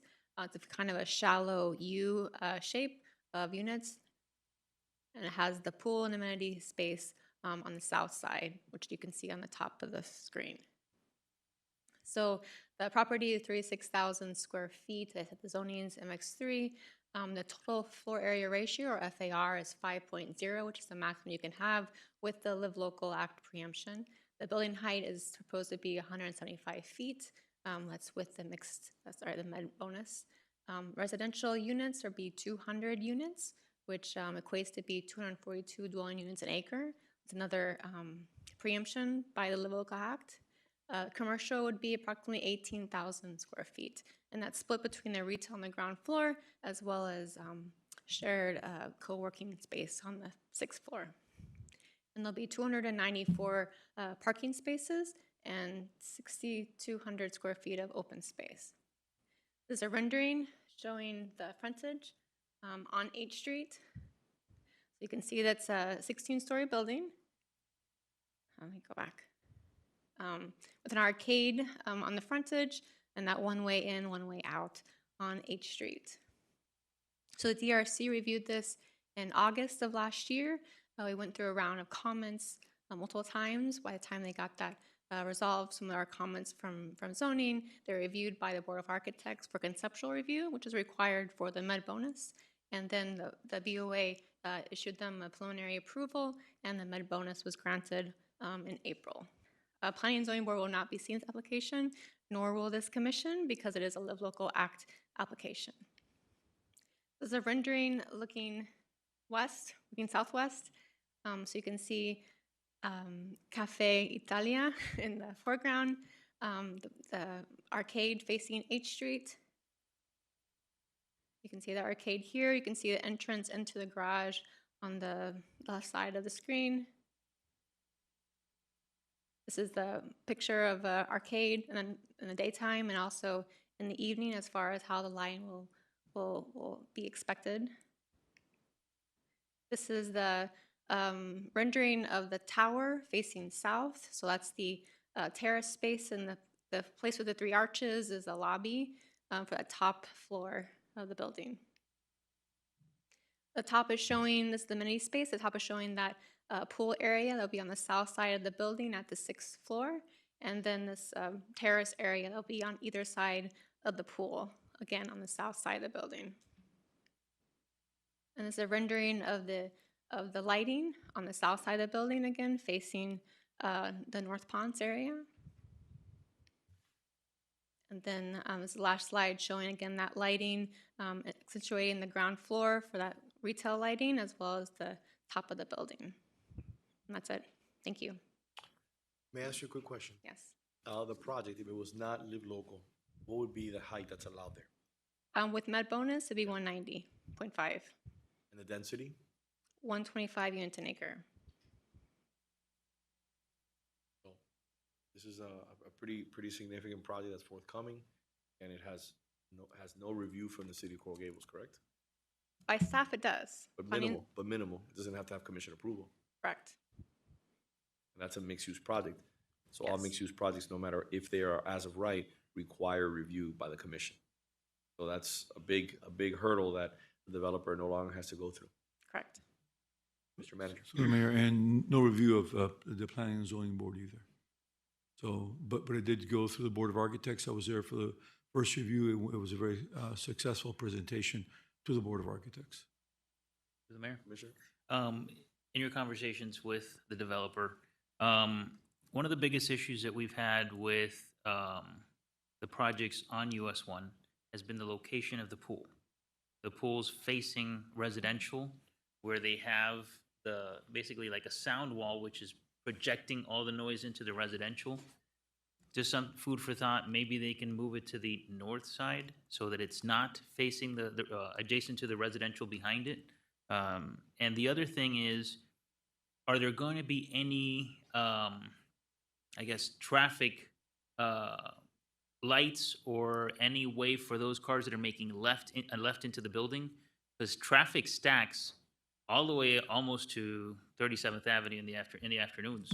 So anybody who's going to try to make a left into that building is only going to continue to add to that traffic. I don't know if that's in consideration. That would obviously be state because 8th Street is FDOT.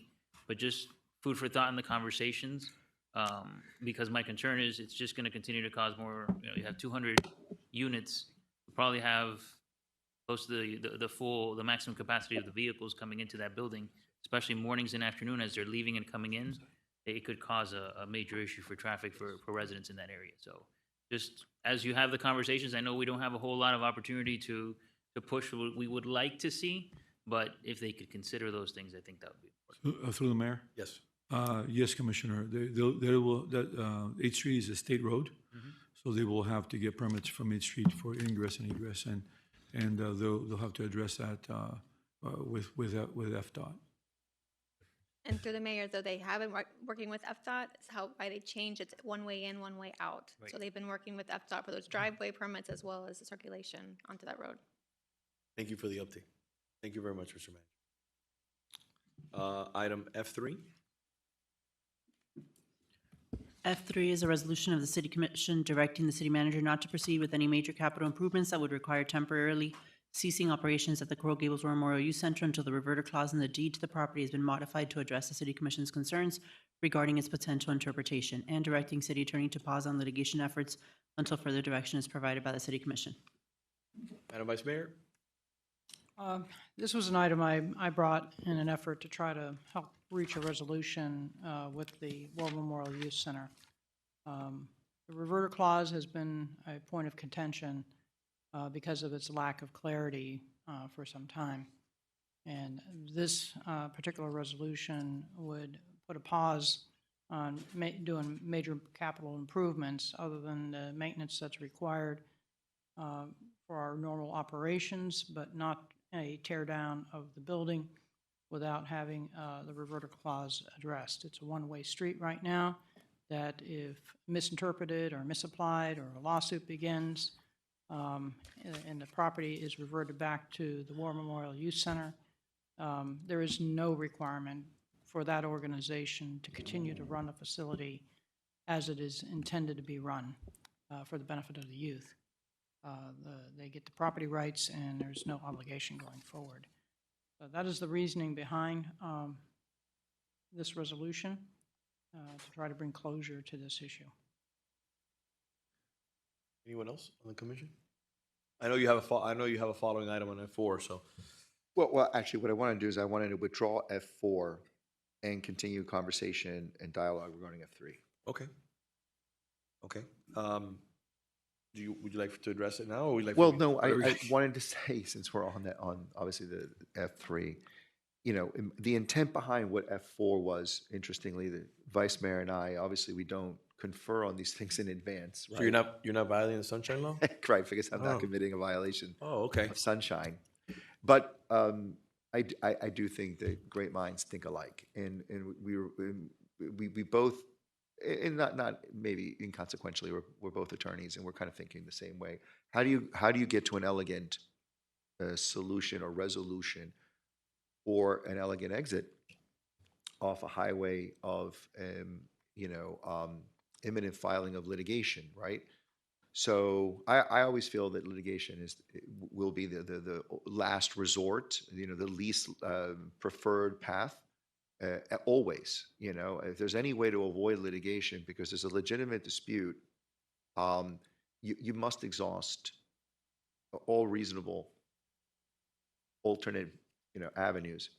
I think that the vice mayor has come up with an interesting one, right? Because and maybe this is the way.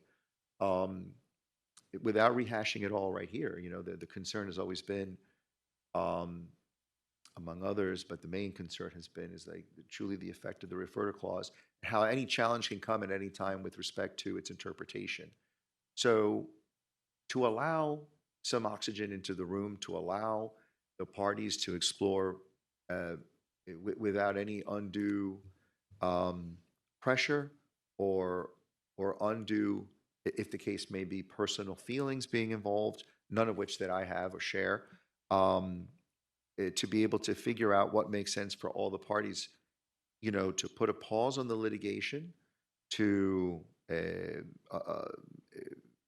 do so until such time as this reverter clause matter, the parties can sit down and come to a resolution.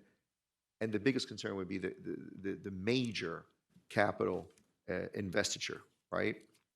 Certainly, I understand and believe that the city wouldn't be in a position, shouldn't be in a position to invest millions of dollars and still have unresolved the uncertainty that presently the reverter raises.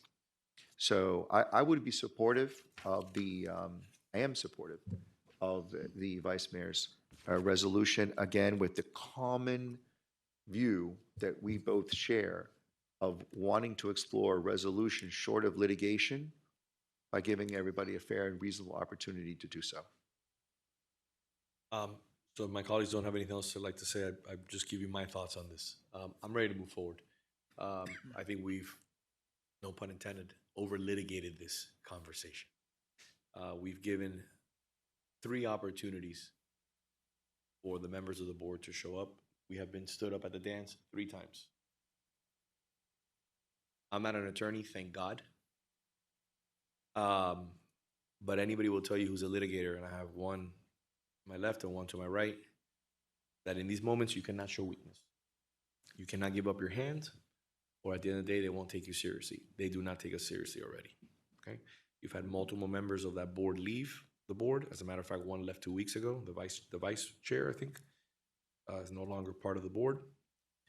And there is no transparency. There is no need to discuss it or argue it or belabor the point. We've had this over and over again. We can talk about 5 years of not being an active 501c3, not providing documentation. This is supposed to be our partner. This is supposed to be our partner. I think it's a great move to freeze all major capital projects. Let me give you one final example, and that is in 5 years, and I'm sending out today a letter to all the residents, an email, excuse me. It will detail the success of the pension, the leadership of the manager. We started in 2015 funding significantly more than we needed to. One of the items that came out of that pension board meeting was that if we continue to overfund the pension and the economy continues to move forward as it's been moving forward over the next 5 years, we'll have about $25 million. Correct me if I'm wrong, Mr. Manager. That's correct. About $25 million of excess monies that we will no longer have to attribute to paying down the pension. We'll be close to 98, 99% funded. Right now, we're almost 80% funded. We're right there. When you consider smoothing, we're right there, 77, 78%. But we've done a heavy lift. Since going from almost 50% when we started overfunding the pension in 2015. Why do I say that? In 5 years, we can basically renovate the incomplete use center, by the time that we've done the plans, we've entitled it, we've gotten them approved, we've selected a contractor, it probably takes about 2.5 years. And then when you build it, it takes another 2 years. So think about it, it could be about a 5-year process. If you're socking away $25 million, you could potentially pay that renovation in cash. How can you make an investment of this magnitude? By the way, remember what Kirk Menendez wanted to spend, close to $175 million on a bond issuance, which I voted against. Thank God I voted against that, because right now the city will be paying a lot of money as our taxes are being cut. So I cannot support renovating significantly. And by the way, I'm all for it. I think the youth center deserves a massive renovation after we've completed with City Hall and the Mobility Hub. I think that is the next big project. We've done Venetian Pool. We're going to do now the water tower. We're going to do the gondola building, which are smaller projects. But a project of the magnitude of the youth center requires real attention and real commitment. And we can't do that knowing that there's a reverter. What have I proffered over and over and over again? And for some reason, I'm not sure why they don't take it seriously.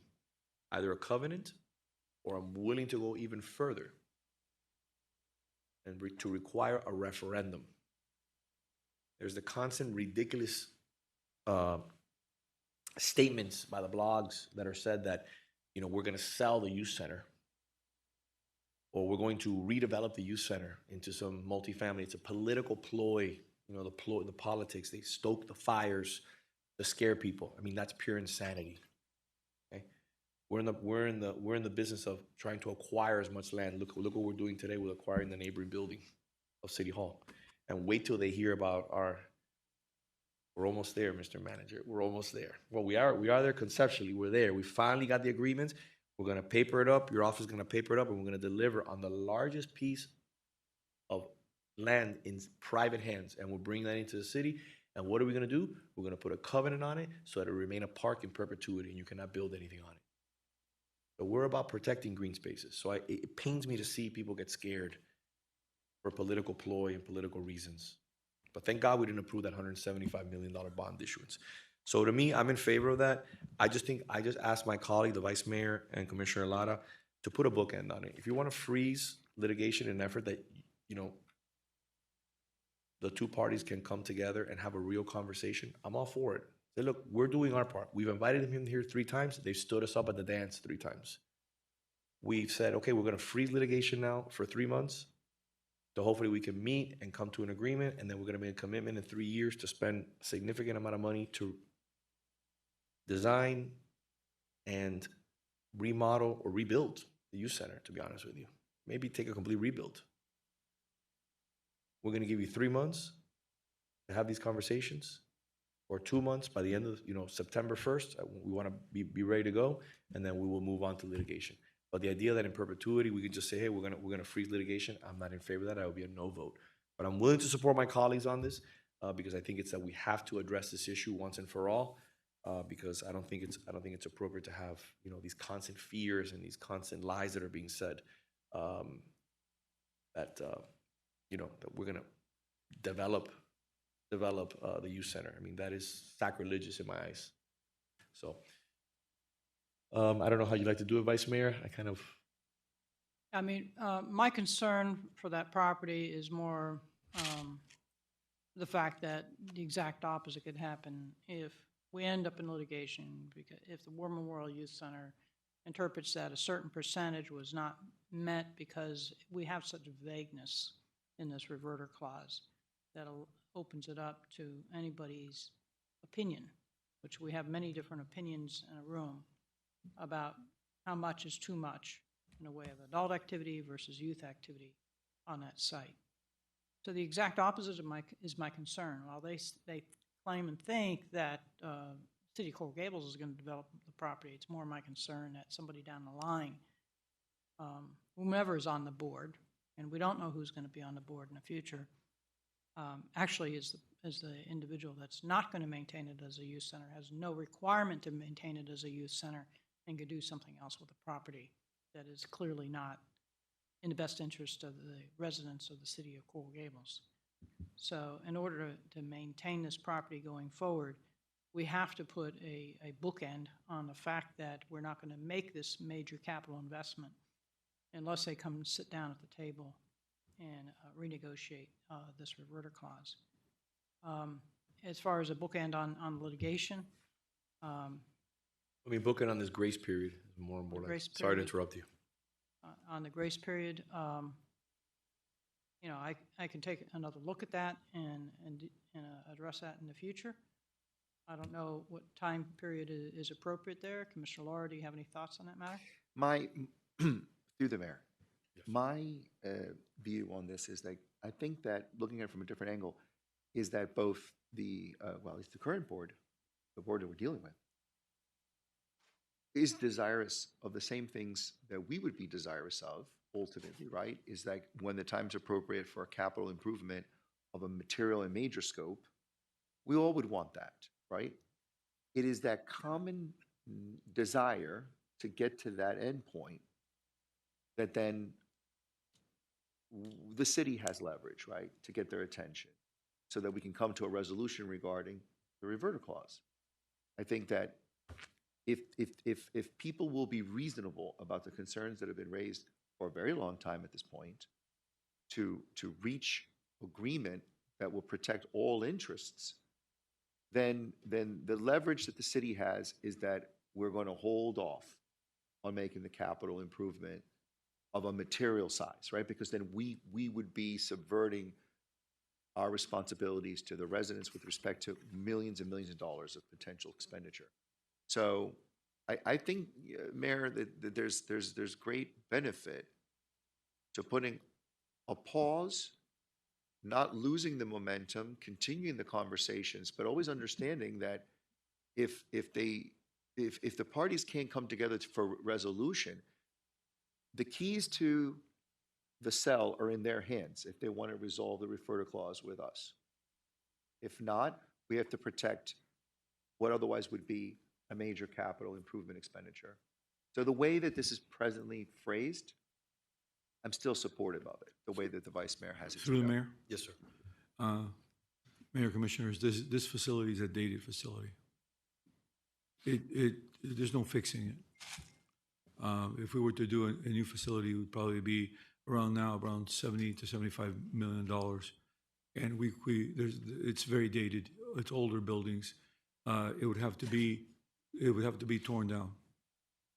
That means that there will not be a youth center for 2 years, two and a half years. And so what happens when there is no youth center? Then technically, it's not a youth center. I think I would rather have the control on the city commission than any board from any place else. But there's no fixing this building. Really, if we're going to go to something new and something, and it really warrants it because it's an incredible facility used by my nephew, by my son, by everyone, and you have the kids of kids now using this facility. So it's not a facility that can be we're not dealing with a correction of the facility. We're doing a complete reconstruction of this facility, which means there is no youth center for maybe 2 or 2.5 years. And there's an opportunity, Mr. Manager, there, where we're going to take that drastic step. We're going to spend, let's say, $100 million on a facility of this magnitude. Then let's make it the best. Let's dream big. What do I mean by that? You have an intersection, a street that runs between the library and the youth center. Maybe we combine those streets, making the youth center even bigger. Man, these are just thoughts, ideas. We can work. We own the library, so at the end of the day, we could do something even better. We could have combined parking. Maybe we do something in the youth center where again, there's actual, thinking out loud, underground parking. It's expensive. A tremendous master plan. You could do something beautiful. You can do a master plan with A, B, and C, and then have different pricing in regards to the magnitude of it, which is something that we've always done. For example, we did with this building. Remember, we talked about additional floors. We saw the cost, and sometimes I regret we didn't do an additional floor here. Man, we talked about elevated swimming pool, remember that? Running decks, underground parking. I mean, the site really lends itself to a lot of to a tremendous project. In 31, if we take care of the pension plan, then it would give us about $25 million of additional funding at that time. But I do think that the building, there's no saving the building. And what we need to do is make sure we're gonna have this real conversation. If you wanna put a freeze on capital and we're gonna have this real conversation, that's fine, but there has to be a time frame for this conversation. It just can't be in, you know, we'll see you in 6 months, we'll see you in 2 years, we'll see you in 5 years. It has to say, okay, let's sit down and have a conversation. Let's see what comes out of it. Designate somebody from the commission to be involved in those conversations with the manager and the city attorney. And we have a real sit-down conversation to see how we can find consensus. But I would just ask that my colleagues, I'm willing to give, I'm just asking that my colleagues put a bookend on it so that we can come back and say, look, these are our findings. This is what transpired. That's all I'm asking. Through the mayor? Yes. So this conversation continues to happen as if the city of Coral Gables had oversight over this association. But it's actually the other way around. The association was created as a mechanism to protect residents and ensure that the Coral Gables Youth Center always remained a youth center. You know, and as I continued to hear this conversation, there was one word that came to mind, and I didn't want to say it unless I looked up the definition.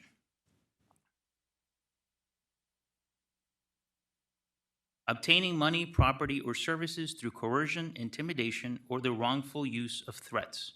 It's exactly what's going on here. It's extortion. We're trying to extort a foundation or an association that was created to protect the residents in order to secure a change in an agreement that we already had. And we just heard, well, you know, we're going to make a covenant on this property so that it doesn't become X, Y, or Z. Yet now we're trying to change a reverter, which is, yes, a covenant agreement that was made with the association way back in the day when the property became the city's to use for the youth center. And I understand you all have concerns about the use of the funding, and we're not there yet.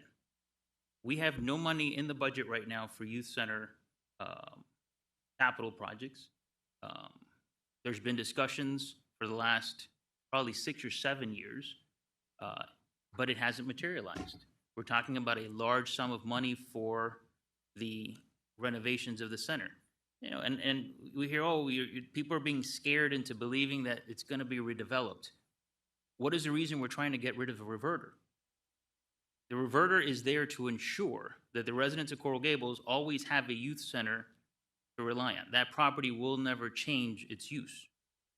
You know, if we're talking about making changes, underground garages, all that sounds great, but it does not change the fact that something has to protect that property to ensure it is always a youth center.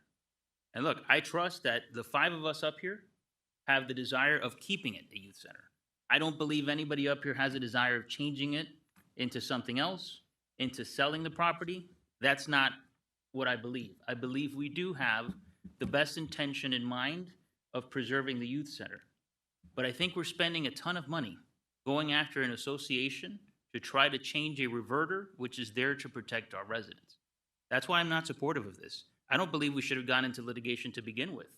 I mean, we are asking an organization that oversees us to provide us with documentation so that we can find a way to get away from a reverter. Yet, to this day, Mr. Clerk, have we released all of the public records that were requested under discovery? We have not released anything. We're still going back and forth on what was requested.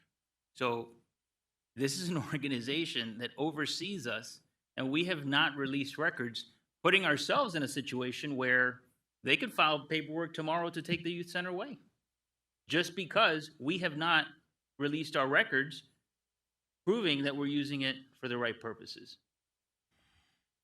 So I think going down this rabbit hole, again, we're trying to use muscle power to try to get something that we don't even have a right to request. You don't go buy a car and then show back up at the dealer, 10 years later and say, hey, I want to renegotiate the contract that I signed in the car because it doesn't work for me anymore. It doesn't work. That's not how the way it works in reality. And let's call it what it is. This is political. 100% political. You done, sir? I'm done. Okay, good. First and foremost, Madam Vice Mayor, in the typical Commissioner Fernandez way, he doesn't give you all the information.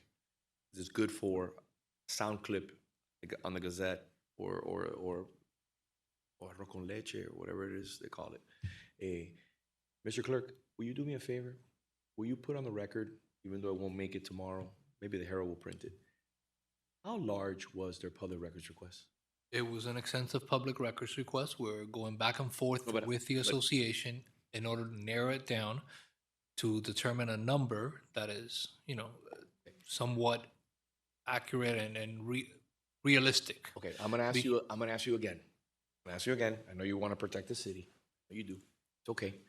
But we have to show how ridiculous the public record was. Okay? Because somebody who is serious, and this is why I want to make sure the Vice Mayor understands this as per proposal, they are not serious. They haven't come here 3 times. They're not protecting the youth center. You know why they're not protecting the youth center? Because they can't even keep their 501c3 active for 5 years. That's not serious. That's not a firm or an entity that's serious. They don't even keep their own records in order. So, Mr. Clerk, I'm going to ask you, please, to tell me how large of a public records request did they make, and what was the cost of that public records request? Mr. Mayor, I don't have the exact number right now, but I'm going to say it's upwards of 200 million emails. We worked back and forth to try to reduce the scope of the public records request. The last number was something around 20 million emails, but we're still going back and forth before providing them with an estimate on how much it would cost to produce over 20 million emails from the city. Mr. Clerk, how long have you been part of the city of Coral Gables? 2003. Okay, so you're 23 years here, correct? Yes, sir. Amazing. Congratulations. You learned from one of the best. And you have this lovely young lady here who works with you, who's your right hand. Let me ask you a question. In your 23 years of being the assistant clerk and learning under Walter Foreman, who we miss him a lot, is this the largest public records request you've ever seen in your life? Without a doubt, sir. Okay. So, when you say these things, it just adds credence to my statement that they're not serious. What they're trying to do is bog us down in the mud. But that's fine. If my colleagues don't want to do it, I don't have a problem. I'm ready to move on. They're not protecting anything. Because you know who protects us? The city of Coral Gables does. Why? Because we maintain it. Because the manager goes out there with the DCM and the ECM and staff, and they deal with people. And they address the maintenance of the building. And they're there in the building. Anybody who sits on that board and puts their entire family on the board is not doing what's in the best interest of the city. And we may disagree with it and want to continue to play politics. That's politics at its finest. That's politics. So you can maintain control of the board. So, hundreds of millions of requests in regards to public records requests, being invited here 3 times and not coming here. We can go back and forth all day. I'll vote in favor of this. I don't have a problem, even though I oppose it, because it's not going to go anywhere. Yes. So, because there have been so many misstatements put on the record, I want to make sure, Commissioner Fernandez, that you understand what I stated. The reverter clause that was written back in the 1950s, just like some leases that we've had in our city from decades gone by, did not anticipate the reality of what could happen if misinterpreted. Number one, it's not reciprocal. Number two, it does not protect the youth center. It absolutely does not protect the youth center. In fact, it does the exact opposite, because it's not reciprocal. They can assert that the reverter clause hasn't been complied with and then receive the property and have zero obligation to run it as a youth center. There are no protections for the residents in that reverter clause, none whatsoever. Nor does that board answer to the residents who vote in this city. They can do with it what they want. But they will tell you that their board bylaws, which can be changed and amended, and state statutes, which can be changed and amended, somehow protect it. Perhaps that's a new avenue for Live Local.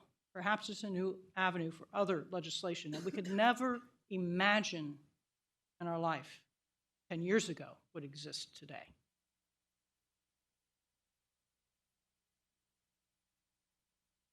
They're not protecting the youth center. They're just protecting an old right with a poorly written document that doesn't adequately protect the youth of our city, or even a memorial that it is supposed to represent. Because boards change. People on those boards change. And the best way to protect the residents of Coral Gables who vote for people that sit up here and can remove the people that sit up here is to make sure that it is a reciprocal reverter clause, not a one-way reverter clause that benefits an organization whose body changes, is not subject to answer to the residents of Coral Gables. So this resolution, if you had read it, precisely identifies that as the issue. It says, whereas the City Commission fully and unequivocally intends to continue the operations of the Coral Gables War Memorial Youth Center for the recreation and benefit of the youth of Coral Gables, but concerns remain regarding the restriction of a portion of the youth center property that is subject to a non-reciprocal reverter clause. Therefore, while disclosure by the association of its organizational, operational, financial records would alleviate those concerns to a certain extent, the City Commission ultimately remains concerned about the potential for future interpretation of the reverter clause, which is overly broad and contains no guardrails. Okay? And that's a fact. It has no guardrails. The residents of Coral Gables are not protected by that reverter clause. This resolution aims to resolve that issue by getting people together to sit around a table to once and for all have clear language defining how we're going to protect this valuable asset for the future, long before we're all gone. Madam Vice Mayor, I'm also, again, I'm in favor of getting together around the table. I just don't want to be, once again, be waiting at the altar for a fourth time for them just to even show up. So I have no issues. I just would like for just a time frame if possible. So, through the mayor, Yes, ma'am. we have some ballot items coming forward in November on property taxes. I think we'll have a clearer forecast at that time as to when we will be able to include in a capital improvement budget items such as the youth center. So I would ask that we revisit the matter in January or December, your choice, to address this time frame issue. Okay? Okay. As far as the capital improvement budget. But I'd like to pass this as it is right now, and we'll bring it back on the agenda after the November election. So move it. Through the mayor, question. I know that Commissioner Lara's item was to stop litigation until there was a meeting. Is there any combination? Are we stopping litigation with Vice Mayor's ordinance? Not an ordinance, it's a resolution. It's a combination. We didn't violate sunshine. We just happened to be thinking along the same line. No, absolutely. I never suggested you did. I just wanted to make sure if this is actually stopping litigation. Yes, it does. It does say, and directing city attorney to pause on litigation efforts until further directions provided by the city commission. Beautiful. Okay, so then I will support this for the reason being that, yes, I agree with what Commissioner Fernandez is stating. However, this is a resolution. So to be honest, anybody, like there's another majority can come up here and dissolve that resolution or amend it. I mean, as easy as that, it's just a resolution. It's not a covenant. it could be undone very easily. And I think right now stopping litigation and making this a bigger deal is more important. And the other thing, if I really, really want to be honest, I think the reason this is being done is because at some point, we're investing so much money into a mobility hub, and I don't think this commission wants the youth center to be placed on the ballot compared to the mobility hub, because they would be afraid that the residents would probably prefer to invest some money in the youth center. But that's, I mean, I already know where this is going. So I will support the resolution, and just a minor correction here, it's not arroz con leche, it's called political cortadito. Through the mayor? By the way, I would never support anything going on the ballot for a referendum that did not have a revenue stream. Again, the mobility hub has a revenue stream coming from parking fees. The idea of spending $175 million, thank God I stopped that and I was a no vote on that.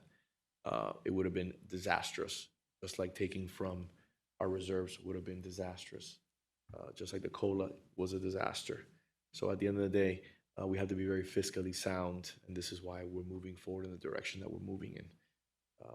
Thank God we did the things that we did in 2015, leading up to this point, because if not, you wouldn't have the reserves and you would have a bloated albatross of a pension system that would be 50% funded. So very easy to poke the finger and say, you know, the things that you want to say, but at the end of the day, delivering on fiscal responsibilities put the city where it's at right now.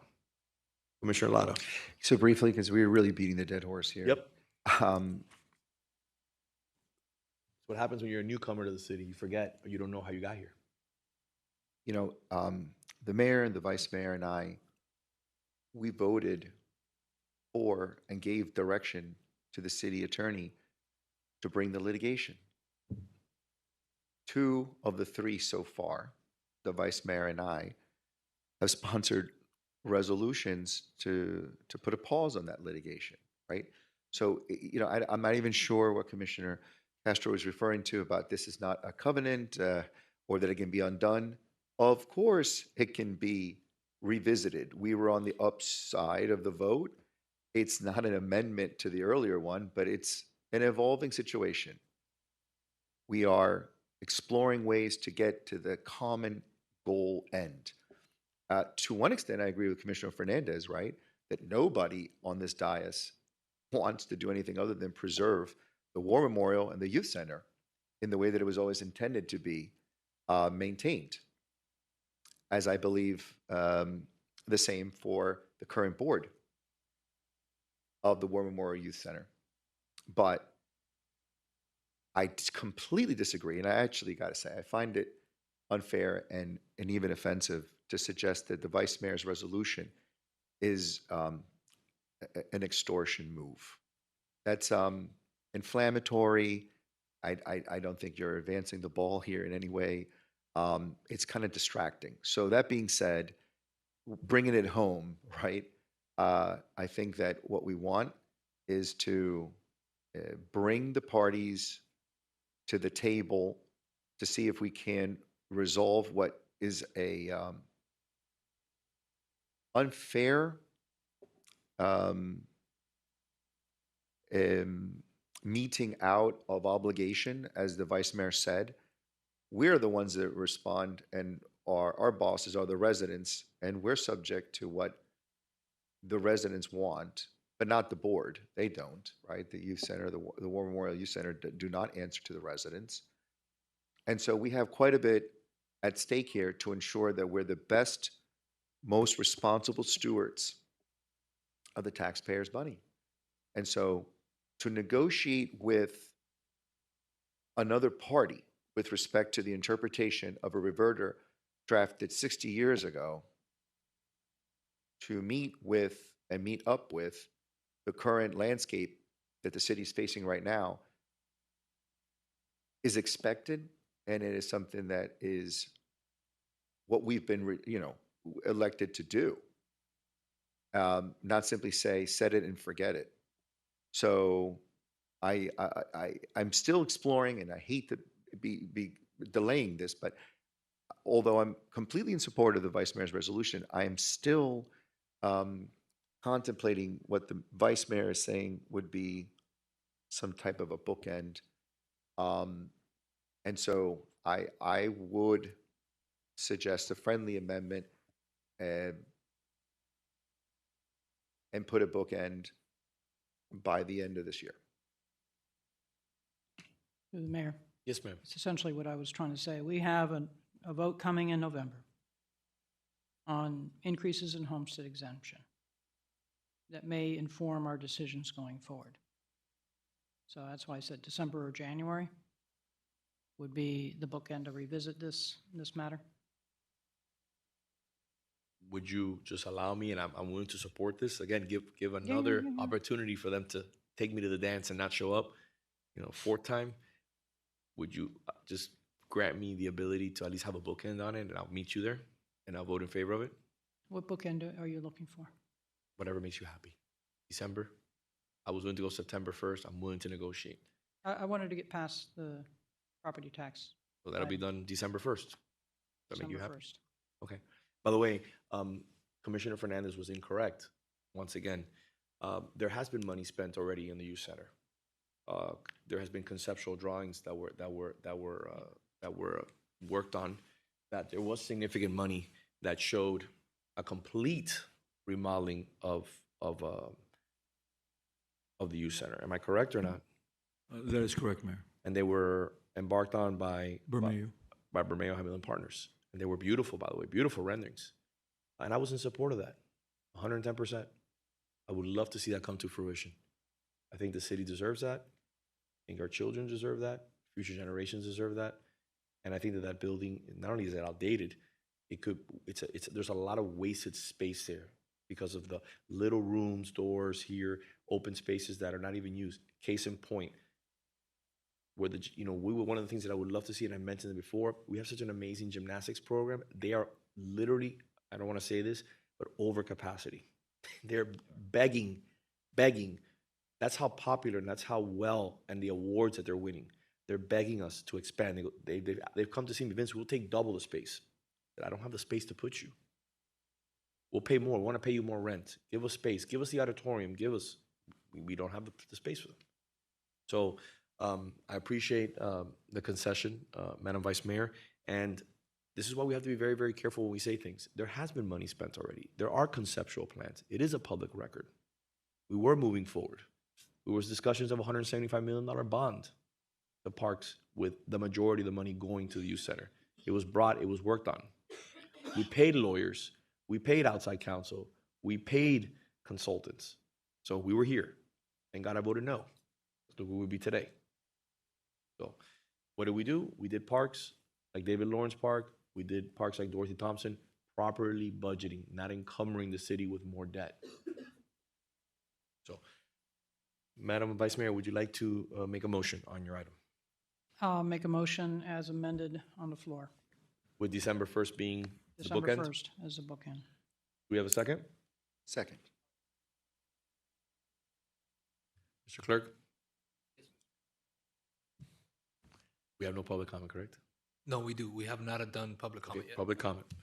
First speaker, Maria Cruz.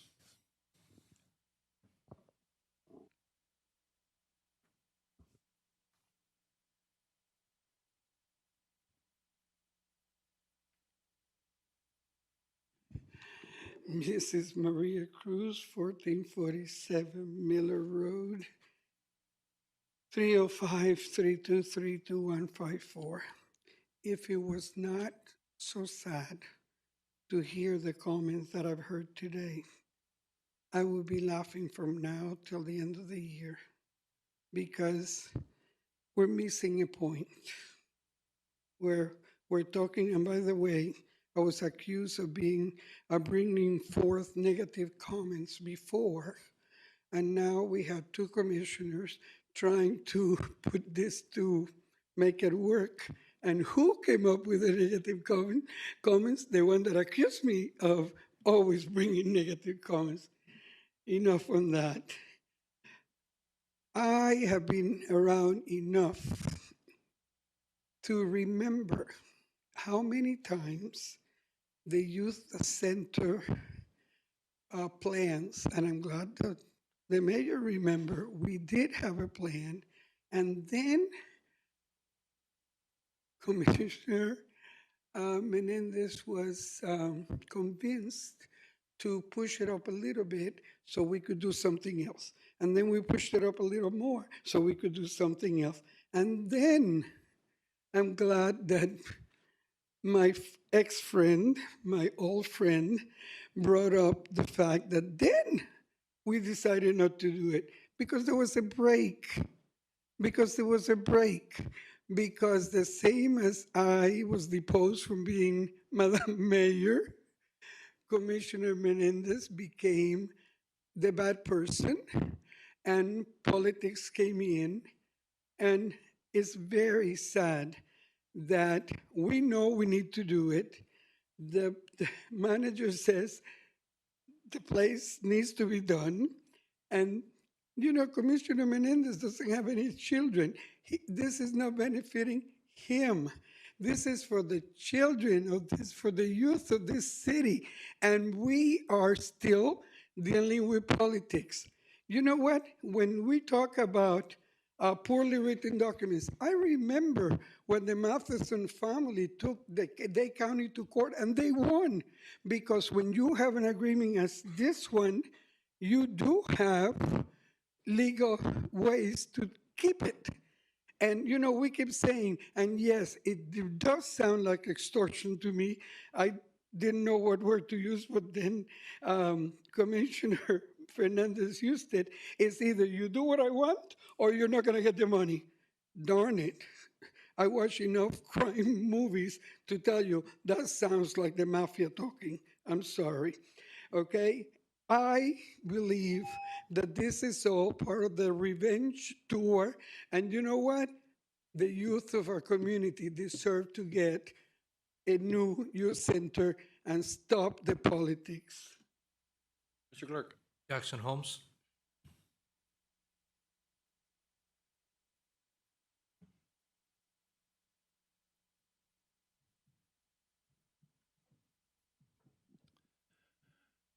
Greetings. Thank you very much. I hate to say this, but this is the most shocking attack on children, this thing of trying to get them to lift their reverter, that I've ever seen in our city. It's an attack on children. It's saying that, as far as I understand this, there were people that owned this land, and they own the land. There's no negotiating over reverter. If someone says, here's a present, here's the land, as long as you always use it for a youth center. Okay, that's not for mutuality of a reverter. That's really unbelievably, I would say, dishonest. Talk about mutuality of reverter. They own the land 100%. They said you can have it as long as you always use it as a youth center. And I interpret this thing as an unconscionable attack on our city's children, saying that the city wants to have the right to do with this whatever the city decides. Maybe it's elementary school, maybe it's a developer that contributed to a campaign. We should never even be thinking about the possibility of selling the youth center to a developer. It's incredibly bad. I think you should rescind this whole ordinance or motion or whatever resolution that you're doing. It's a disgrace. Thank you. Thank you. That's it, Mr. Mayor. All right, we have a motion and a second. We do, sir. Yes. Commissioner Castro? Yes. Commissioner Fernandez? I go back to 1972, where a commission sat on the dais and told its residents that it is the intention of the commission that the said lots should be used only for overflow parking from the youth center and the library. Today, this commission is saying the intention is to continue to use this lot for youth center. Yet, today, we took a vote where this commission voted to rescind that commitment it made to the community back in 1972. And the only protection that we have for this youth center is an outside organization that is there to oversee the city's operation and ensure that it's being used for the right reasons. For that reason, I'm a no. Commissioner Lara? Yeah, I got to say, there's just so many misstatements that are flying around that it's mind-boggling.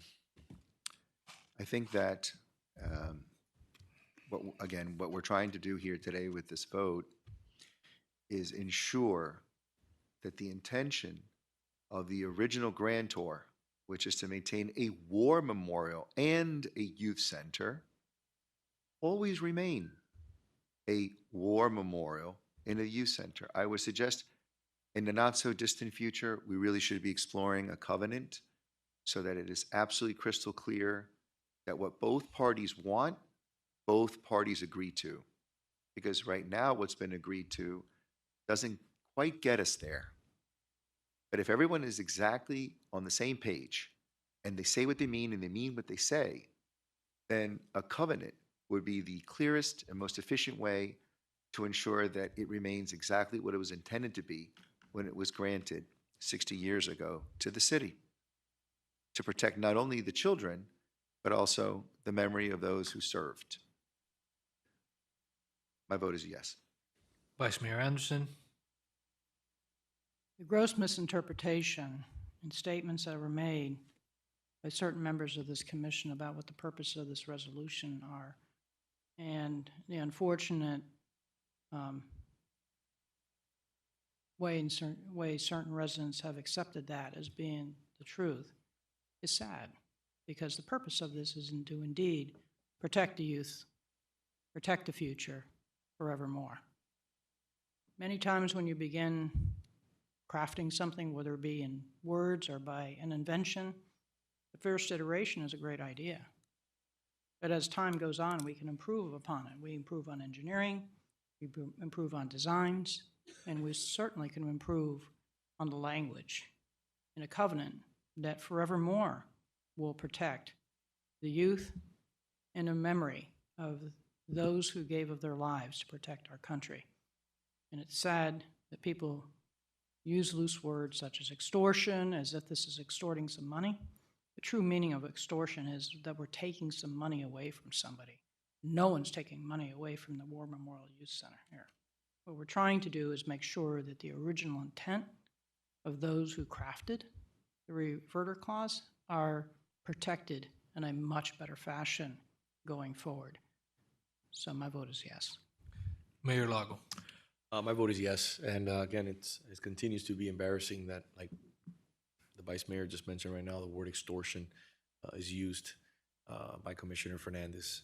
It's probably like one of the most obscene things I've seen a commissioner do on this floor. It is the most obscene thing I've seen when someone says that extortion occurs. That's just a lack of knowledge and really understanding of what we're trying to do here. But again, I wish it was just a lack of knowledge. That's just true disingenuousness in an effort to politically grandstand tomorrow on the blogs and clobber somebody over the head by something they're going to send out. It's just shameful. So shameful that it actually happens here. And thank God this is all coming to an end soon enough.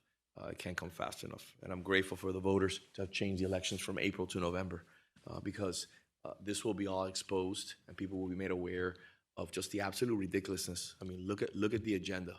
Look at the amount of legislation that's proffered by certain individuals of the commission, and look how little legislation is proffered by people in this in this body. You come to work. You come to to offer office hours, to provide a service to the community, to meet with residents in the neighborhoods, to really address the needs of this community. You know, not for a paycheck. And at the end of the day, it's just embarrassing that those words are used. So my vote is yes, unequivocally. And I would like the manager and for the city attorney to have one of the elected officials, I don't want it to be me, be selected, hopefully one of our attorneys, so that means either Commissioner Lara or the Vice Mayor, to assist and be the point person on this moving forward. Just like we did with the MARC, just like we've done with our University of Miami agreement, development agreement, I think it's important to have a direct connection with the commission. That way, you know, we don't have to wait for commission meetings. We don't have to wait for you know, I have a weekly meeting with a manager. I talk to him every single day, 4 or 5 times a day, but You don't have to wait for that. And I have full faith and confidence in my colleagues on the commission that they'll do what's right by the city. But just the idea that you would mention extortion, I mean, it's just embarrassing and it's shameful. Shameful. And again, that's just the type of politics that we don't expect here. We expect it in other cities, but we don't expect it here. Would you mind, Madam Vice Mayor, I'm going to leave it up to you or Commissioner Lara? I'd be happy to serve in that capacity. Okay, thank you, Madam Vice Mayor. Moving on, something a little bit more beneficial, and I think a little bit more happy. Item F5 is an item that I put on the agenda.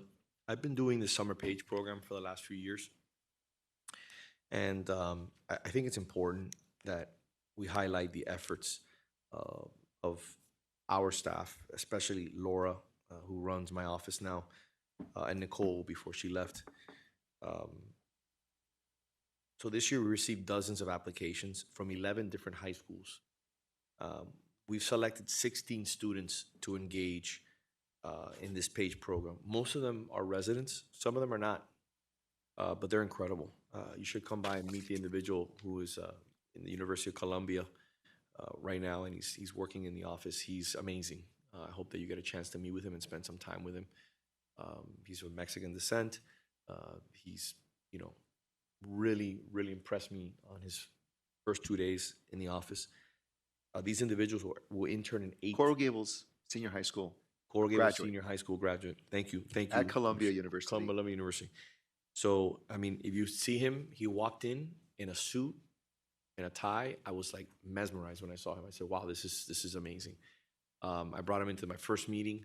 We started having a conversation. He hit the ground running. I want you to meet him. These interns, the ones that we selected, the 16, I wish I could have selected them all, but we just don't have the room. We'll be working in 8 different departments. I want to make sure I thank our staff for really, working hard. ACM, DCM, Mr. Manager, City Attorney, City Clerk, all the directors. Thank you. Thank you for having the patience. You're going to be dealing with professionals, young professionals, but you're going to be spending the time to really mentor these individuals. I've been doing the PAGE program for I don't even know how many years now, and I always get so much out of it because we remain friends with these individuals. Some of them come back. Some of them go to law school, go to engineering school, go to accounting. They become professionals in their own right. They visit us, and it's something truly impressive. And the end goal is hopefully for them to one day hopefully work at the city. So I want to thank staff. We're really excited. We're looking forward to hearing their final presentations. So on July 7th, after they've worked here in the city for a month, as you know, we've been doing it for years now, they will be presenting a final project here in the city of Coral Gables on the July 7th meeting. Again, these presentations are dictated by the department directors. If the commissioners want to work with them, I welcome it. Maybe you want to craft something in regards to sustainability, or you want to craft something in regards to finance, or maybe the manager wants them to present something in the commission or assist in a presentation. But the whole goal is to have these presentations so they can leave with that experience. A lot of them come in nervous, and we've seen here before in the past, and a lot of them leave very confident, and that makes me really proud. So I hope that you engage with them and you get the feeling that I get when I get more out of it than they do.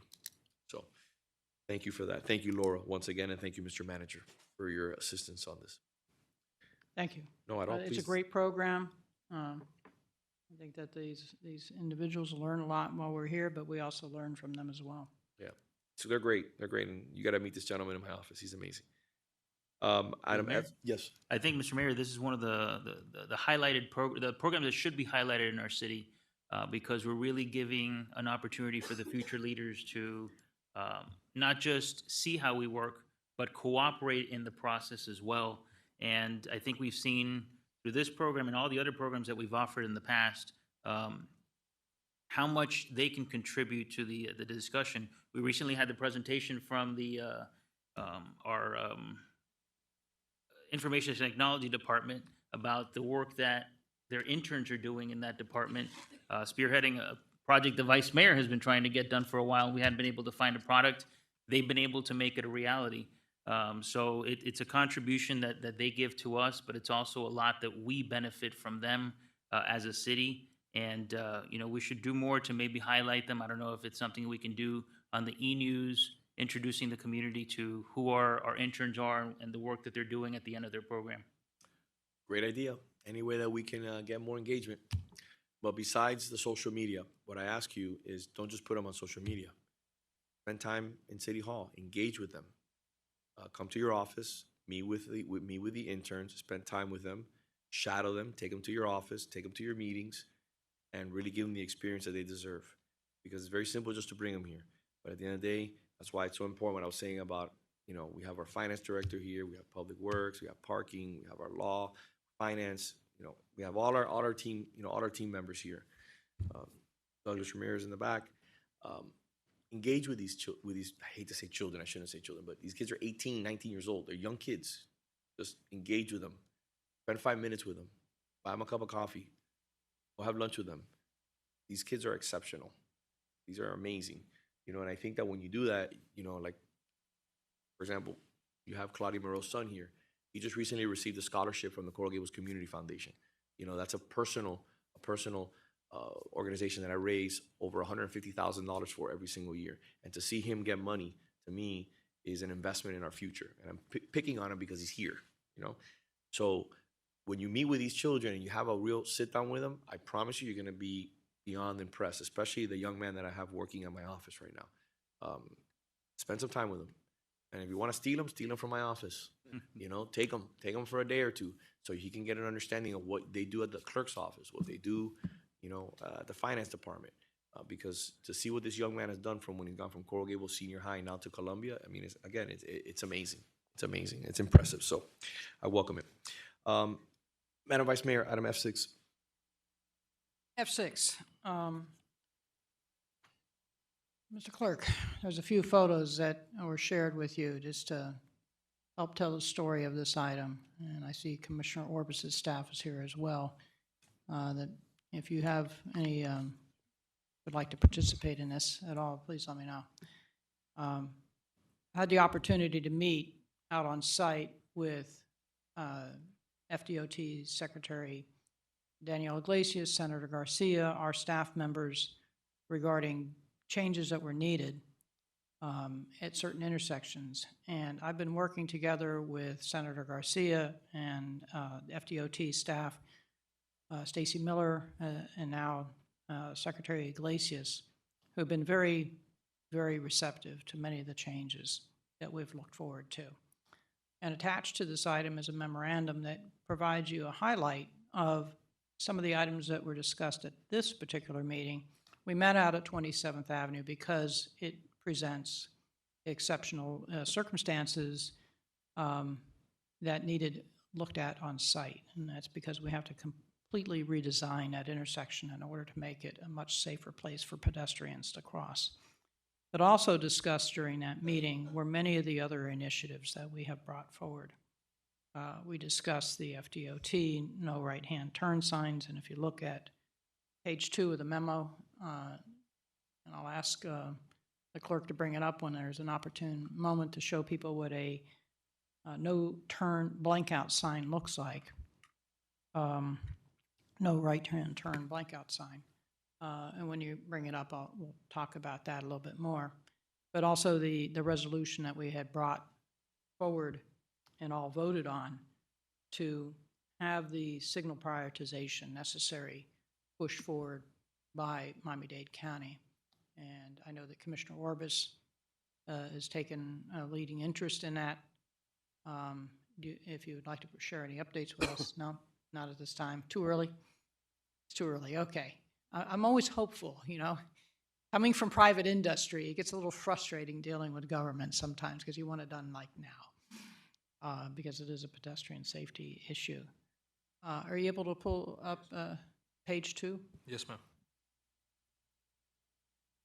And while you're doing that, I'll continue to highlight some of the things. So starting back in 2024, working with our staff and Senator Garcia, we addressed a number of pedestrian safety improvements in our area.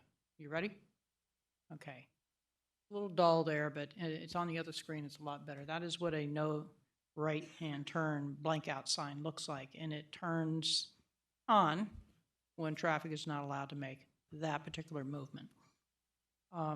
So we've accomplished a lot in this period of time, collaborating with the senator, collaborating with FDOT, and now we're collaborating also with the county commissioner to get changes in our district. We're reducing the speed on Lejeune Road to 35 miles an hour, all the way from US 1 to Southwest State Street. We're going to have a number of improvements done throughout that area with do not block the box and no left-hand turns in certain areas. But there was a particular request, and I've talked to staff about this, that FDOT has made. And that request is that early on in the projects, possibly at DRC level or earlier, that we require major developments to submit to FDOT early on the traffic examinations, the plans, and the traffic studies, because they always receive them at the last minute after the projects have been approved, and it's at that time that the additional requirements are put on. Because I also talked about the intersection of Caballero and US 1, and that we needed to have a traffic light there. They need the traffic study in order to evaluate that early on before the project is approved. Just like we do conditions of improvement, they need for approval, they need to have those as well. So that's my update and my request from staff that we bring that forward to change the process to require the traffic studies early on. They also requested the traffic study for the Publix project on Lejeune, so they can address the do not block the box, the audible signals, the various things that we've requested, so that it's not an after-the-fact item that gets forgotten. And that's the update. Thank you again, Commissioner Orbis and Senator Garcia, for the willingness to work with us, as well as Secretary Iglesias and former Secretary Stacy Miller. Madam Vice Mayor, thank you for undertaking this. I know it's a lot of work. I always see how many meetings you have in regards to this effort, and it's paying off, so thank you. Thank you for that. Very welcome, and thank you for you doing it. I mean, it takes a team. It's a pleasure. I know you're out there grinding, so it means a lot. Thank you. By the way, maybe you can use some of your expertise, and I mentioned it before. I don't know if you caught it. I know you probably did catch it. I shouldn't say that, but maybe you'll take care of it later. But when we had our resident here from the tab, and we were talking about the meeting with the manager and the board, you know, that's a major intersection. We can always work on that, figure out a way how to make it even more pedestrian friendly. Yes. Okay, we'll move on now to item H1, city manager items. One is a resolution of the City Commission regarding resolution number 2023-360, which directed city staff to instruct Florida Power and Light to cease the replacement of certain silver light poles. Mr. Director, good afternoon. Yes, good afternoon. Not evening yet. That's right. This is a follow-up to an item of presentation that was done at the prior commission meeting regarding the issue about the silver lights versus the black Washington lights. And more specifically, about the 137 lights that were installed, I would say, within the last few years versus the 86 on Greenway. And based on all the follow-up discussions that I had with FPL, we really only have two options, right? One option, either we proceed with the FPL program to replace the lights, or the city is gonna take over the lights and be responsible not only for the installation of new lighting, but their maintenance.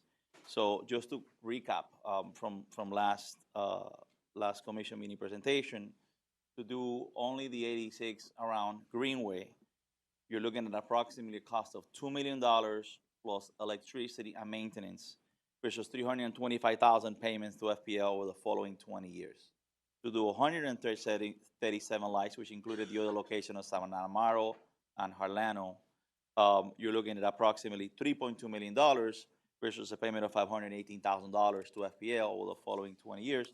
So our recommendation is that the commission rescinds the resolution that was passed in number 2023-360, which directs the city staff to instruct FPL to cease the replacement of certain silver light poles, and that we allow FPL to complete the installation of the replacement of the black lights that remain, which I think is like a 12 or 13. Through the mayor. Yes, sir. I believe that FPNL is adamant about not changing their catalog and maintaining their catalog schedule of lights because they have to work with so many cities that it's very hard to maintain that many different lights. And so it would take months for them to go out and buy different lights and instead of being stocking items as far as maintenance, damage, and so forth is concerned. Okay. Thank you, Mr. Manager. Anything from the commission?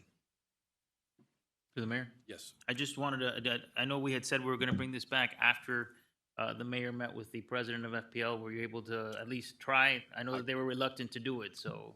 I made an effort. Yeah. I tried.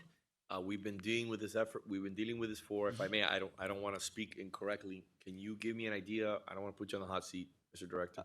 How many years is this now? 3 years. 3 years. Okay. The So- resolution specifically was in 2023. And So maybe 2.5, 3 years. Time flies. Give or take, yes. So we have certain areas of the city that don't have light right now. Mhm. So I wanted silver lights. We all want silver lights. The lights are not historic. They're made of fiberglass. They're in very poor shape. I even have issues with the black lights right now in my neighborhood. As I brought it to your attention, some of them are having issues, which is very weird because you and I talked about this. They're integral.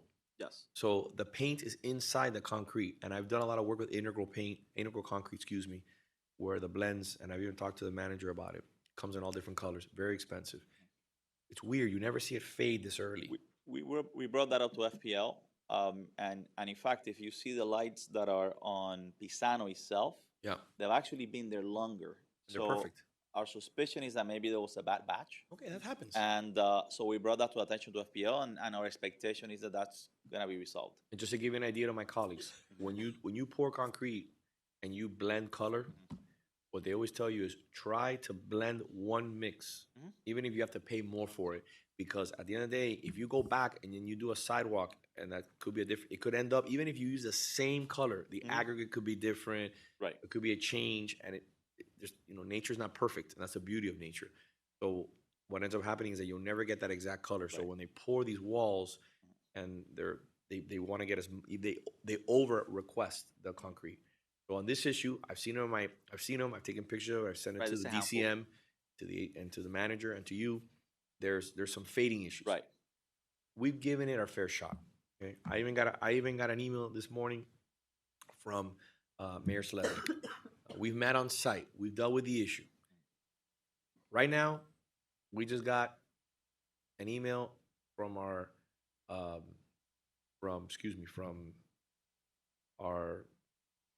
director from Chelsea Grinnell, talking about the issue of the fact that it already passed the House.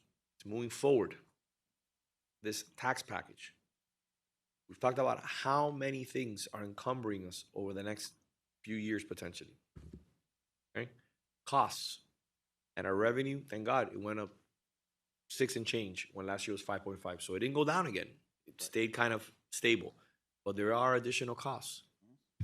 Our government affairs director, I apologize.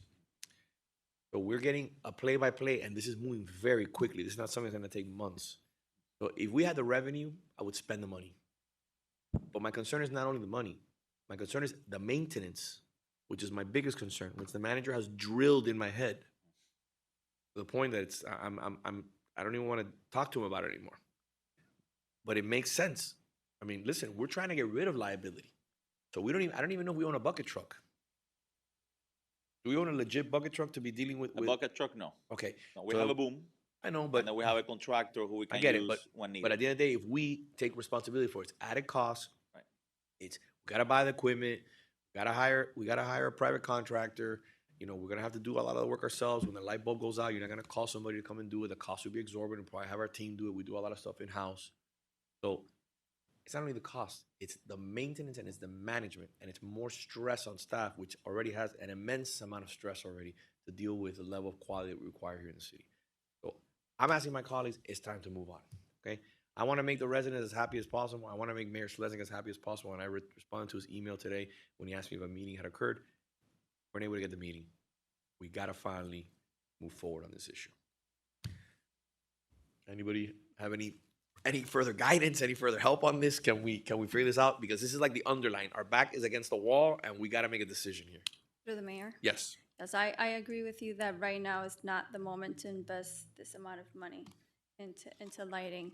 But I also want to put on the record part of Mayor Slesnick's email, and point number 2 that he was bringing up was, while these lights are not as historic as the 1920 installations, they do qualify as historic for being over 50 years old. And he's not talking about all the ones around the Granada Golf Course.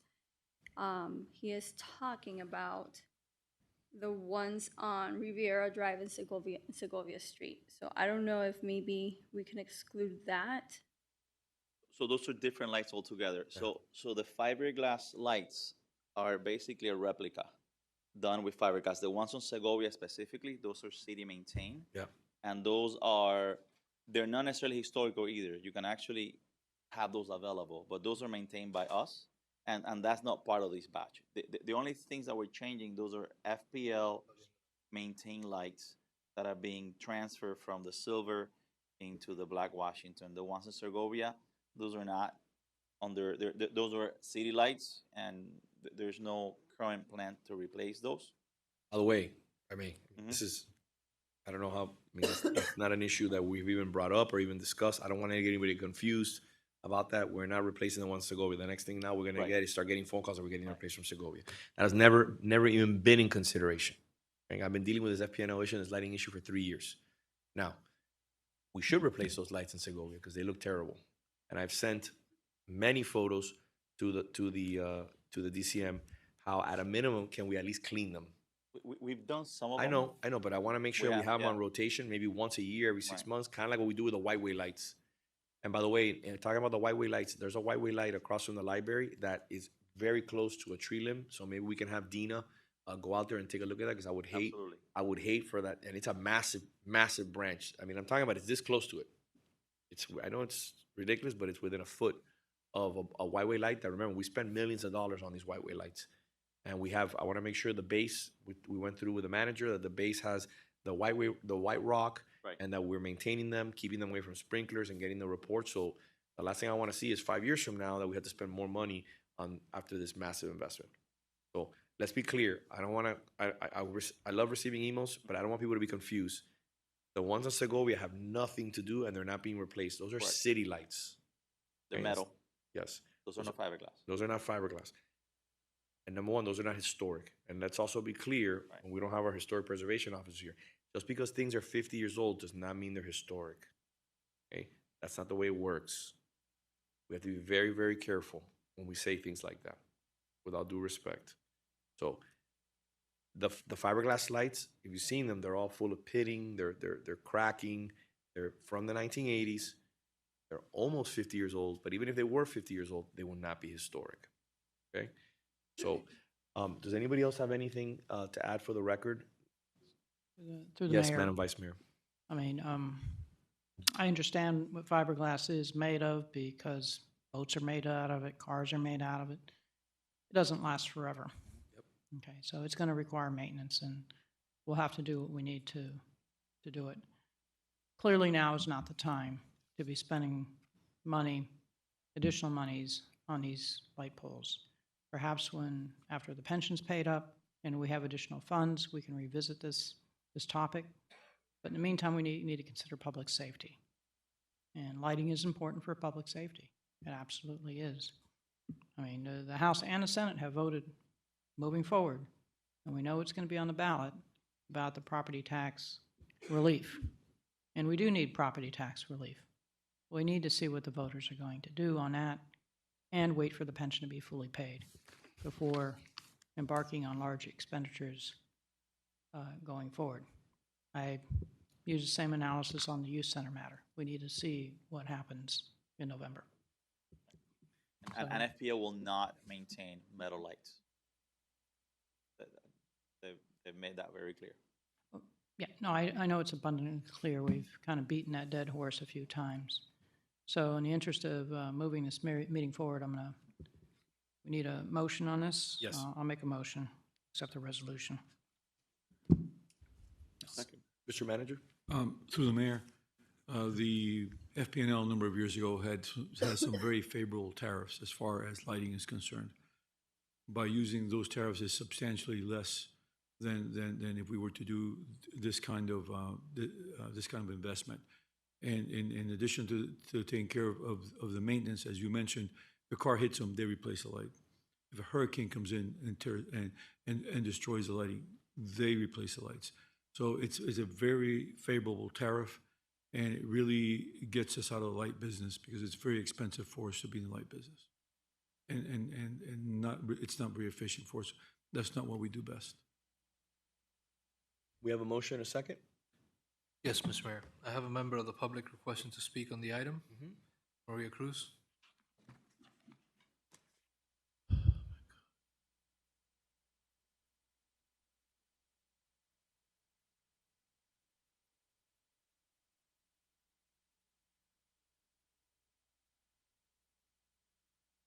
Mrs. Maria Cruz, 1447 Miller Road, 305-323-2154. I know the timing is not good to spend money, but we have money for other things. Let me tell you, I cannot believe that this city, we think is very important, and we know that it's very important, and the world knows that we're very important. We cannot force a president of FPNL to meet with our mayor. That doesn't make any sense. Okay, I'm sorry. You know what? We use our power when we want to. We go to court when we want to. This is important to a lot of people. Not to me, because I've already had to agree that, accept the fact that the San Amaro lights are horrific, too high up, and incredibly ugly. But I think Don Slesnik has made it a point, and he's right. You know, we only fight the battles that we want to fight and forget the ones that we don't want to fight. And at this point, we have money for other things, but we don't have money for that. And the fact that we do not want to be in the light business, we didn't want to be in the landscaping business either. Go look around and see how well the private sector is handling our grass, our circles. Is horrific, but we're out of the business. When we were in the business, we did better than now. That's it, Mr. Mayor. All right, Mr. Clerk, just a few points of clarification. I want to thank the manager for his comments before in regards to not wanting to be in the business of handling the power poles. Just for the record, nothing has changed from today than 3 years ago. It's been the same consistent statement that we should not do this, that FPNL is not willing to bend, that we are selecting the most spectacular, high-end lighting fixtures available in the catalog. We are receiving a favorable tariff, correct me if I'm wrong? Correct, Mayor. And we should not be in the business of maintenance. This is the same thing. We could have had these lights on 3 years ago. We wasted 3 years. Neighborhoods have not had lights for 3 years. Okay? So that's number one. Number two, the comments that were made before, again, factually incorrect across the board. I'm not even going to waste time, whether we're in the business or we're not in the business. I live on San Amaro. I like the lights. I'm a resident. Okay? I'm a property owner. I own my home. So at the end of the day, many people in the community have asked, my neighbors asked, what do you think about the lights? They say, they're spectacular. Nobody has complained in my neighborhood about the lights. If anybody feels that they're not happy with the lights, please feel free to give me a call. What they're happy is about they're refreshed, they look great, they work properly, they turn on and off, they're not on all day, and it's, again, much better than we've had before. Is it what we want exactly, 110%? It'll never be 110%. But like I said 3 years ago, let's move forward. We didn't move forward. We've been caught in this back and forth, and guess what? We're in the same position we were 3 years ago. Now we give the green light to FPNL to move forward, and hopefully we can get this taken care of going into hurricane season. It is not only about the money, it is about the maintenance of these poles. And if something were to happen in regards to a hurricane, we could be years with these poles down. So, Through the mayor, yes, sir. FPNL is a utility. It's not a private sector. It's a utility, accepted through the state and part of the Public Service Commission. So we are dealing with a company that's a utility, that's what they do, and that's the business that they're in. It was a different time in the city of Coral Gables under Amos Rojas, and at the end of the day, now we have more sensible leadership here, which obviously knows what they're doing. We move forward, and we're still in the same position in regards to FPNL's position on this. It has not changed whatsoever. So we have a motion and a second, Mr. Clerk. Yes, sir. I just feel horrible about the amount of time that we wasted here. Commissioner Fernandez? Yes. Commissioner Lara? Yes. Vice Mayor Anderson? Yes. Commissioner Castro? Yes. Mayor Lago? Yes, we could have done this 3 years ago. All right, let's go to, I'm gonna go backwards. We're gonna go H5, H4, and H3. Hopefully, we can leave H3 for the end. I think maybe that may take a little bit of time. H5 is a resolution of the City Commission amending ordinance number 2015-17 as amended to add and amend fees for the Development Services Department and the Community Recreation Department, providing for severability and an effective date. Madam Finance Director, how are you? Thank you for Good. being here. Good afternoon. Give me one quick second, I'm sorry. I was expecting the other order. Okay, so this is a fee schedule change. There, two departments are having fees updated. The Development Services Department is proposing amendments to the Certificate of Use fee schedule to simplify the fee schedule structure and align renewal periods with the city's business tax receipt renewal cycle. And then the Community Recreation Department is amending the summer camp fees schedule for next year's fees for youth center summer camps and tennis summer camps to account for increased costs associated with operating the programs through overall summer camp fee increases. And these adjustments will help offset the rising costs of these summer camps. Okay, anything else from the commission? Mr. Clerk, do you have any public comment? Yes, Mr. Mayor. Okay. Maria Cruz?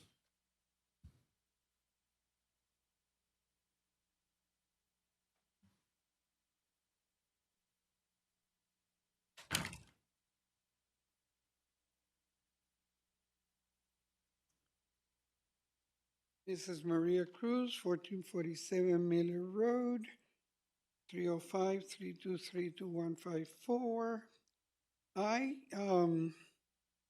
So I guess the booklet, the manual that's published with the agenda and it wasn't just the Development Services Department and the Community Recreation Department. I thought it included some of the fees that will be changed, including sanitation. That's not here, but it was included in the same manual that was published. Okay, and that's what I wanted to talk about. So I'll wait till it comes up. Okay, thanks. That's it, Mr. Mayor. All right, perfect. Can I have a motion? I'll move it. I'll second it. Mr. Clerk? Commissioner Lara? Yes. Vice Mayor Anderson? Yes. Commissioner Castro? Yes. Commissioner Fernandez? Yes. Mayor Lago? Yes, moving on to H4. Is a resolution of the City Commission establishing an intent to reimburse certain project costs incurred with proceeds of future tax exempt financings, providing certain other matters in connection therewith, and providing for an effective date. Through the mayor? Yes, sir. H3 and H4 are related? Yes. So if we can do the presentation, which is Of course. the start, so the presentation Yep. is the H3 presentation. Mayor Commissioners, I'll be tag teaming with our finance. Oh, that's nice. This is a breath of fresh air. I like this. Mr. Manager, can you bring your microphone up, please, sir? You got to listen to this man. Does anybody need a 5-minute break? Let's do it. You said you my guys need a 5-minute break? Okay. 5-minute break. Thank you, Break to go to the bathroom. thank you, Mayor. I gotta stretch my back out. Recording stopped.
Recording in progress.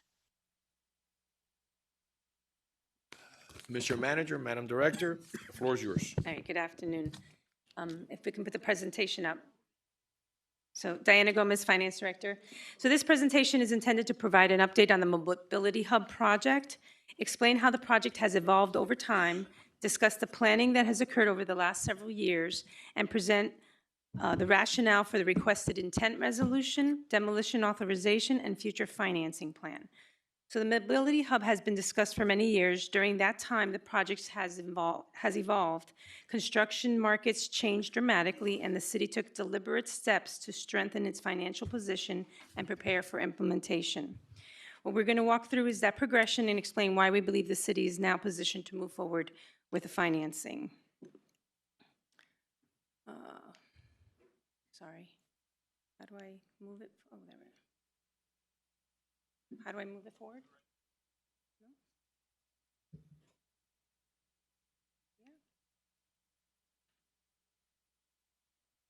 Yeah. Okay. So this intent resolution preserves the city's ability to reimburse eligible costs from future tax-exempt bond proceeds.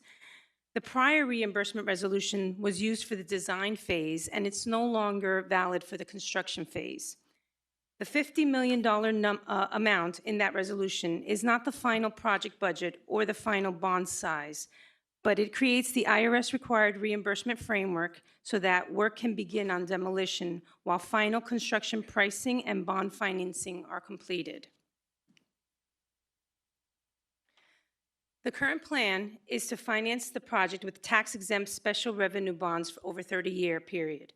The bonds would be secured by legally available non-ad valorem revenues, which allows the city to use its AAA credit profile and reduce borrowing costs. Operationally, the expectation remains that the parking system will absorb the annual debt service. A key point is that parking revenues are legally unrestricted. They can be used for any general governmental purpose. And the city has been planning for that debt service with the parking system over the past several years. We evaluated whether to issue a traditional parking revenue bond, but that structure would carry lower ratings and higher borrowing costs because the pledge would be limited to the parking revenues. The recommended structure gives the city a lower cost financing tool while still maintaining the operational plan for the parking system to carry the debt service. So timing is important.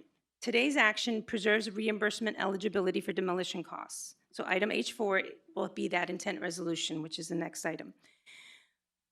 After that, the next major commission action is the bond resolution scheduled for the July 7th meeting agenda.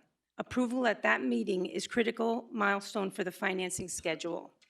After that, the financing team will complete the rating agency work and bond preparation in July and August, target a competitive sale in mid-September, and close in early October.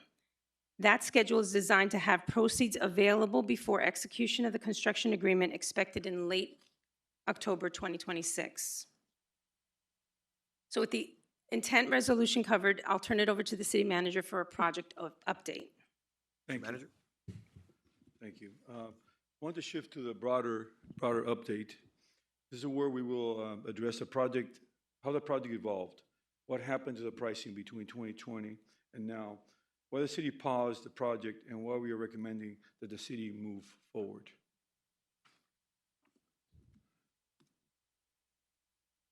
As you can see, the Mobility Hub encompasses Garage 1 and 4.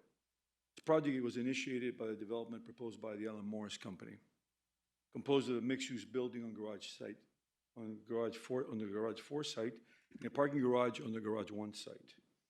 Connecting Garage 1 and Garage 4 as a development site was that it was used as a pad, a planned area development, which would connect both sites because since the sites are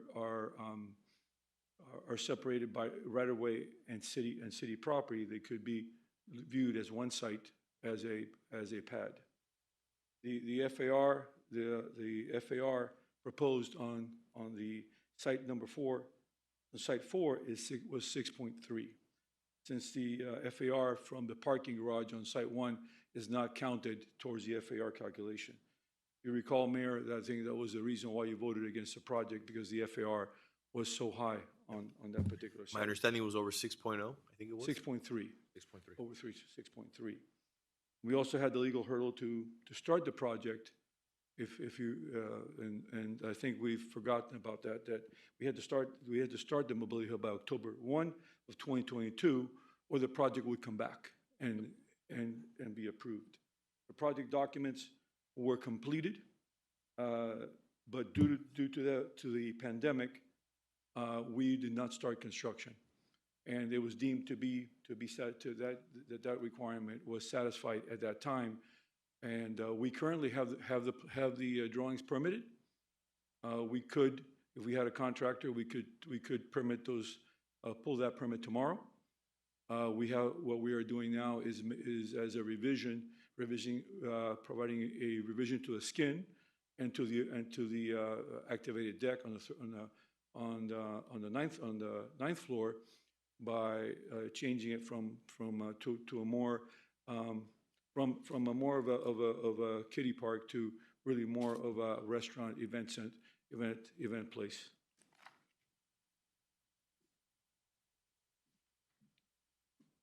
This shows the how the cost evolved on the project. The project design evolved into a garage more in line with the future.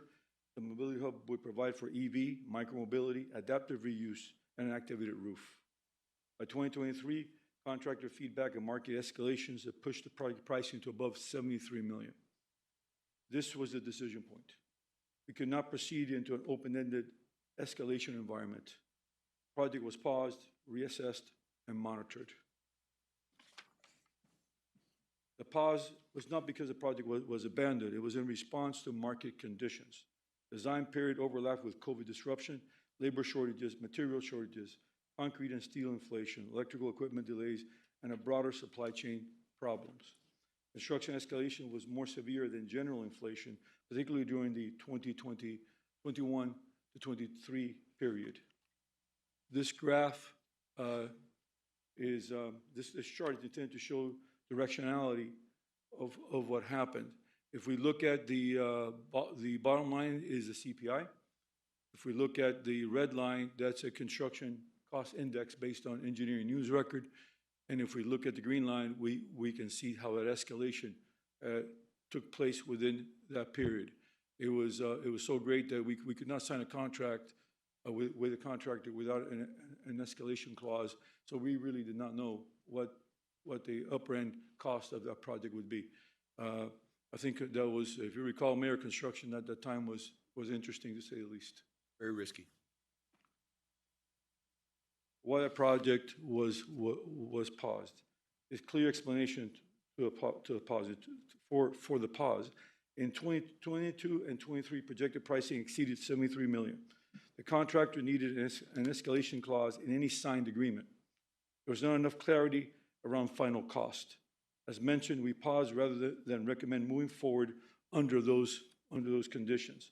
As evident in the prior graph, in 25 and 26, the projected cost is back down below the escalated 23 projection and back to constructability. We could go back to that prior slide. We can see how the costs are now below the red line, and we are doing that's through value engineering, which we are proceeding to do now, in addition to strong negotiations. What happens if we do nothing? Doing nothing does not avoid cost. Garage 1 remains an aging asset with limited capacity. A minimal replacement will address some immediate needs, but would not deliver the mobility improvements, public amenities, or long-term downtown support reflected in the mobility hub. Also, minimum replacement would require an equal minimal replacement of Garage 4, an operational obsolete facility with considerable land value. Moving forward not only addresses a problem of an aging obsolete facility, but offers support, growth, and vitality to our very important downtown. Why move forward now? The reasons we are moving forward now are the project estimate has stabilized. There is greater cost certainty. The parking system has been strengthened. The financial planning is ready. and the city has maintained a AAA credit profile. And we are in a much better position today than it was during the peak of construction market volatility. So our requested action today is the approval of the intent resolution and general authorization for demolition site preparation. The bond resolution will come back next month. Later this year, after bond closing, the city would be positioned to execute the construction agreement and begin full construction activities. We recommend approval because the intent resolution preserves reimbursement eligibility and allows the project to keep moving forward while financing is completed. Finance Director and I are ready to answer any questions on the intent resolution, financing schedule, project cost history, and our decision to pause and restart the project. So first and foremost, before my colleagues, and I'm going to reserve my questions, I want to listen to what they have to say. I want to say thank you to both of you. I think that we are at the precipice of accomplishing something that has been dreamed about, just like we've talked about City Hall finally getting done, just like we talked about Venetian Pool, just like we talked about the water tower, just like we talked to medians on ponds, just like we talked about so many things over and over and over again. We have taken charge and we've addressed these issues. Let me not forget the referendums. We talked about the referendums for a long time and we got them accomplished. So with that being said, doing this for a living brings me great joy and pride to see that we are bringing this to a final close where we're actually going to embark on this process. We would not have gotten here without you, Mr. Manager, and your incredible team. This is one of the most complex projects in South Florida, and to have that accomplished here in the city of Coral Gables is truly going to be a milestone that's going to pay significant dividends for our downtown. This is an investment in our business community. We've heard recently that we're not pro-business. Then they have us confused for somebody else. This is an investment in the business community. This is a massive investment in the business community. So we can't be any clearer in regards to the fact that we're investing in our business community. Why? Because over 25% of the taxes that we bring in come from the business community. And if you add the downtown apartments, almost 40%. So why would we be against the business community? Why would we be making such a significant investment? The reason why I'm in favor of this project, and I'll go more into detail because I'm going to talk about the actual breakdown cost, because certain comments were made in the last commission meeting that I want to clarify. Because now you're stepping into my territory when you talk about the fact that this project is now affordable as a result of, for example, Commissioner Fernandez says that he made this project possible. No, that's not the case. Just like the sidewalks the budgets were not tripled. That's not the case. This project was made possible because of your hard work. And let's not get that even remotely twisted, and your team's hard work. We face an unprecedented challenge, and I was at the face of that, at the front of that in my industry, where prices were changing on a daily basis. Escalations were happening on a daily basis. Projects were being abandoned on a daily basis as a result of this unprecedented challenge that was COVID. Our finance director dealt with it on a daily basis because every single contractor was asking for more money, and it wasn't out of greed because we were showing you the increases a las canteras. We were showing you the supplier costs that were going up every single day, the concrete costs that were going up every single day, the labor costs that were going up every day. So it was unprecedented moments that put an immense amount of stress on the system. But I want to congratulate you, Mr. Manager, because we are here today just like we are in regards to City Hall, accomplishing that goal and moving forward because of your leadership and because of your technical expertise and the team that you have around you. So I want to go into more of the details of finance after, and I want to have a real discussion on that. But I'm looking forward to the negotiated amount because I think we're gonna be very pleasantly surprised. I've spoken to the contractors. I have a lot of faith in the contractors, and I know they're drilling down on the numbers in regards to the new skin and the structural system that we have there. And I know there's been some savings already in regards to the foundations, and you're working on the relocation of FP&L. So these are things, again, that are going to pay huge dividends, and I'm looking forward to. Are we going to be able to do it for $40 million? I'll tell you right now, we're not going to be able to do it for $40 million. We're not even going to be able to do it for $50 million because there's been a reset in regards to prices. But I think that we're going to have a project on our hands that's going to be palatable, that's going to be funded through parking revenue, which is something why I'm supporting this project, because there's a revenue source in line and that it's going to feed this parking garage and feed this debt for the next 30 years. So I wanted to thank you first and foremost. Do my colleagues have anything they'd like to add? Through the mayor, Yes, sir. I agree with you. And Peter in particular, both of you, but Peter Iglesias in particular, thank you for spearheading this, navigating it correctly through incredibly choppy economic times. It will ultimately be a legacy that you can claim rightfully as yours, because the Mobility Hub project, it's replacing two obsolete garages. I mean, just the level set, right? With one, right, modern ADA compliant facility that supports our downtown businesses. It improves accessibility. It accommodates future transportation technologies. It protects Coral Gables' economic engine. Now, we as reasonable residents, we can always debate height or design, which is perfectly appropriate. That's what we do.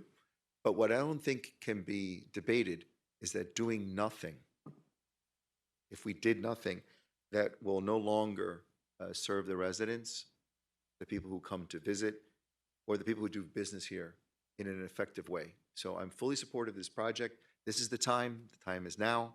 And so I'm fully supportive of this resolution. Thank you. Madam Vice Mayor? And, City Manager, I applaud your efforts in marshaling this forward through many difficult times.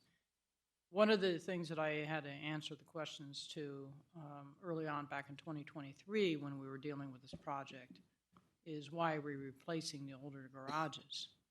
And did we really need that much parking? So for those who are watching this now, I'm going to remind you that I did issue a memo based upon the parking studies that were done in the past and the parking demand that we had in the past, that we needed these garages. And the date of the memo is May 22nd, 2023. It's up on the city website, and 2023 is one of the issues that I issued. The investment that we would have to put in to these old, out-of-date, poorly designed garages to make them ADA accessible, millions and millions of dollars of wasted funds. It's not going to get us an additional parking space. Not going to be the world-class facility that we need to supply for our residents. Not a well-lit, clean-looking garage that will attract customers to come to Miracle Mile, to go to the restaurants, and have the amenities that we will have available within this very modern, clean, and well-designed garage. So I am looking forward to that era where we're going to have a facility that's centralized, that can serve all the needs for our central business district, serve the customers at the mile, serve all the restaurants, and also be within a stone's throw of where you can also pick up the trolley service and use the rail as well. So thank you very much for all your hard work on this amazing project. Thank you, Thank Vice you. Mayor. And if I may, it's also designed for adaptive reuse.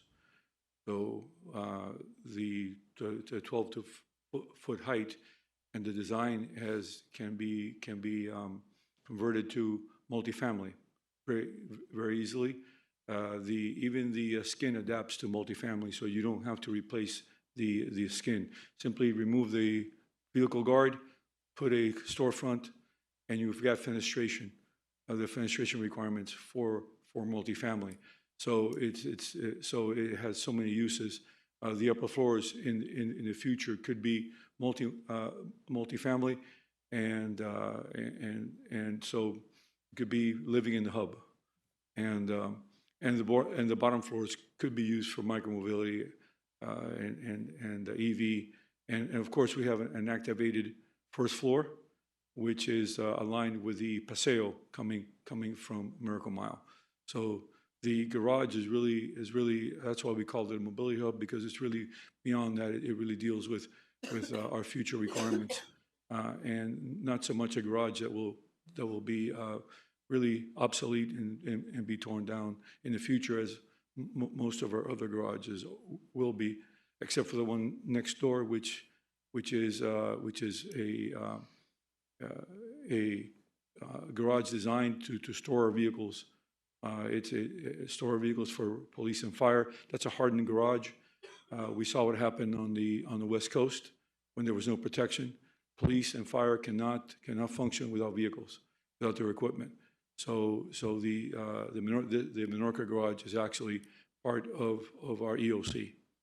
When the EOC is activated, that becomes our storage area for our vehicles.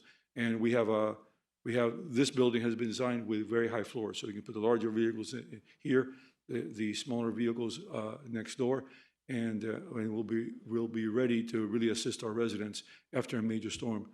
And if you leave things out, they're not going to be there after a major storm. So like you mentioned before, we talked about legacy, and Commissioner Lara mentioned it. This is also your legacy, the public safety building. And I'm going to be honest with you, since we moved over here and I've been parking for the first time ever in the parking garage next door, I mean, it's a very pleasant experience. Very pleasant experience. Well lit. You know, it's again, it's not hot. It has multiple points of egress and ingress. Very comfortable. And you know, I was taken aback, and it made me appreciate even more the level of quality that we're going to be producing in the mobility hub. So another opportunity to congratulate you for this parking garage. That was done as a pilot program for mobility. And it's also something that you and I talked about, because when you were designing and you were working on it, was the fact that one day, because they talk about the fact that maybe one day we'll be using flying cars and there'll be actual transportation here in South Florida. We're working on that for years, God willing, and parking garages will be obsolete. Well, look, that's another example of a parking garage that could be transformed into a commercial building, could be transformed into housing as needed. So again, there's not that it would, because obviously it's part of our public safety building, but who knows at the end of the day what these incredible parking garages / mobility hubs could become in the future once parking becomes obsolete, which I don't see it happening in the foreseeable future, but at least we're designing it in a way that we leave those options open. Anything else from the commission? Well, even flying cars need someplace to go. So I was hoping to debate construction costs today, because I studied for this. I guess nobody wants to debate construction. My point is this: you and I have along with the DCM, have a very good understanding of costs of construction, of what we saw during COVID, and we used to have a lot of conversations during those moments. It was the wild, wild west. It was $200 a yard of concrete. And if you want it, it's $205. You want to pump this concrete right now? Well, this is how much it costs. And when we priced this project and it went from the number to the went, there was no other choice but to obviously shelf the project. And one of the items that we did not mention here, and I'm going to be very careful talking about this, was the fact that when the project was awarded, which I voted against, I want to be very clear, there was a reverter for a certain amount of years that we had to extinguish in regards to the individuals that won that. So we were never going to allow that to happen, going back to that project. At least I wasn't, because I thought that a 6.3 FAR was a behemoth of a structure that would cast an immense shadow over the entirety of Miracle Mile. While a very beautiful design, there were certain things that I wanted. And what was that? Number one was a smaller project. And number two, I wanted a green space in downtown. And we ended up doing it, ended up working out, because we got a 20,000 square foot park deeded to the city in Publix, which is something that you and I worked together for 4 years to bring to fruition. Another part of your legacy. We have a rooftop park in this. And now we have a rooftop. So at the end of the day, these are things that are forgotten. One day they will be remembered, at the end of the day. But I think we're in a much better position, like Commissioner Lara mentioned before, with this project than we were with that project. And with a 20,000 square foot park instead of a little postage stamp that was being proposed on the corner of the building, which was, remember, it was a park that had a cantilevered roof over it. One of the questions that I remember asking, it's a public record, was that's not really a park. The sun can't shine. It's an indention of a building where people can congregate, but it's not really a park. The Publix 20,000 square feet is truly a park that is under the sky, and it's something beautiful that's going to be enjoyed by all the residents. Just like the one where adjacent to Bochetti's project, and the other one where we have there next to the plaza, and the adjacent one where Codina and Cadre are putting together. So these are all things that were not even in discussion 4 years ago. we were in this situation. If you recall, Mayor, how many talks we had about escalation? Remember? I don't know how many it was, but it was constant. Yes. Probably the cost was going up almost on a daily basis. It was, I don't know how many discussions we had, but it was almost every day. I want to thank you for your leadership. I want to thank the staff, the finance director, DCM, ACM. I want to thank Surami Cabrera, who's not here with us. She played a major role, on really on our whole construction team. I want to thank our public works team, our city attorney, our city clerk, everyone that played a role. Our outside consultants that are working on this project. Thank you for. We're one step closer to delivering something that, again, we don't need to say it, but I'll say it anyways because obviously politically everything's about politics. We're making the biggest investment anyone has ever made in regards to the business community here in Coral Gables. I don't think we need to prove to anyone that we are in favor of the small businesses here in our community. If I can say, Mayor, I'm blessed with an incredible team. Yes, Thank you are. Yes, we are. And we're blessed to have you. If there's nothing further, I'll entertain a motion. I'll move it. We're going to do that now. I'm sorry, Mr. Mayor, who seconded? Commissioner Lara. Thank you. Do we have public comment? Yes, Mr. Mayor. Go ahead. Jackson Holmes? Thank you.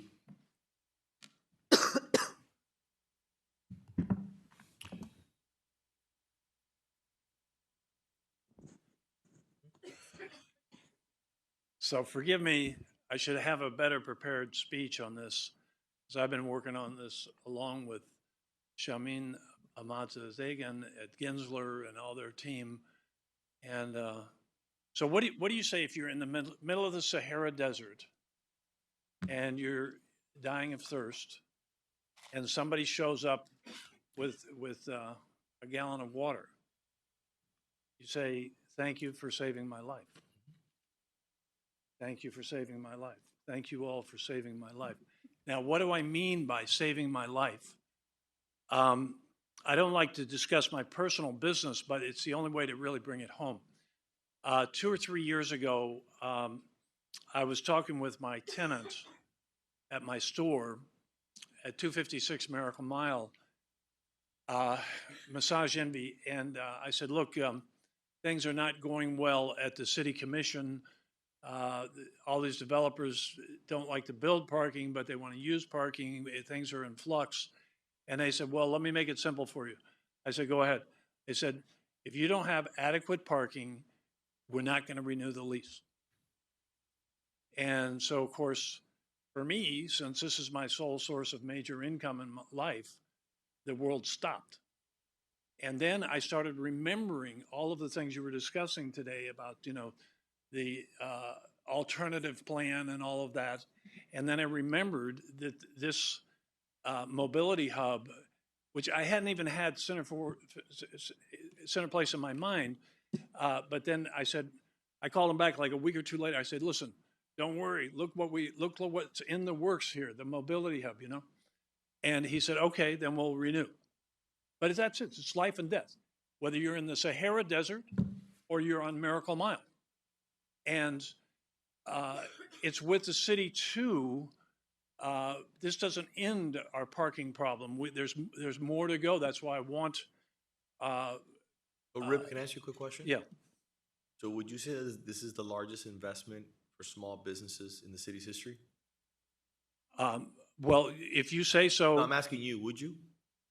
Is it the best investment? Yeah. Yeah, absolutely. It's life or death. It's like somebody giving you water or not giving you water in the Sahara Desert. Okay.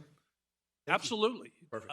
That's what I've been saying all along. This is life or death. Thank you for saving my life.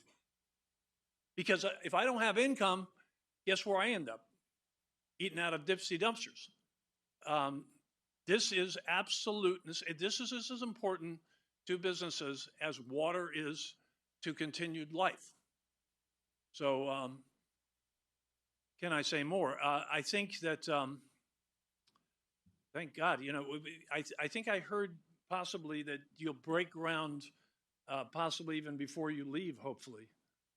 And that seals us off from any kind of comeback from you know, the alternative plan. And so thank you for life. Thank you, sir. That's it, Mr. Mayor. Perfect. Then we have a motion and a second. And by the way, I know that he mentioned that you're leaving. I'm trying to make sure that you stay. We're gonna figure out a way. We need you to stay. Thank you, Mayor. There's too much work to be done. We need a person of your caliber to stay. So, I'm in denial, by the way. yeah, you're not going anywhere. You're not going anywhere. So we may end up just tying you down. You're not going You know, anywhere. if you can visualize this, or tape, let it- duct, just do let you it be. prefer Just let it be. duct tape or rope? You're going on a nice vacation right now. You deserve it. You deserve it. You're gonna go on a nice vacation, and then you're gonna come back and you're too young.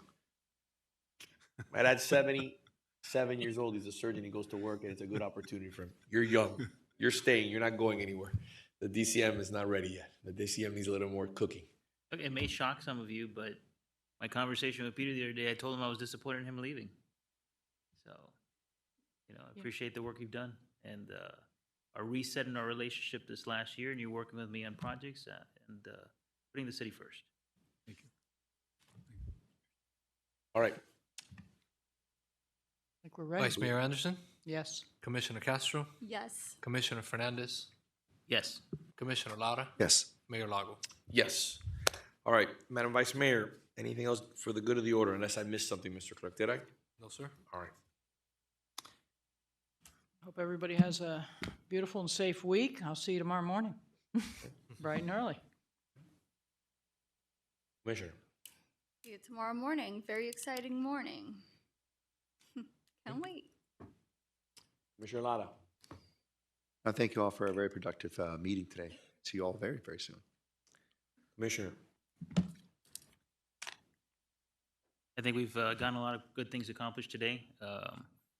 You know, sometimes we get heated up here, and if I've been out of line today, I apologize for letting my Cuban blood get the best of me. But I look forward to continuing to working collegially in this commission to bring about the best results for our city. Thank you. Few points, and I forgot to mention, by the way,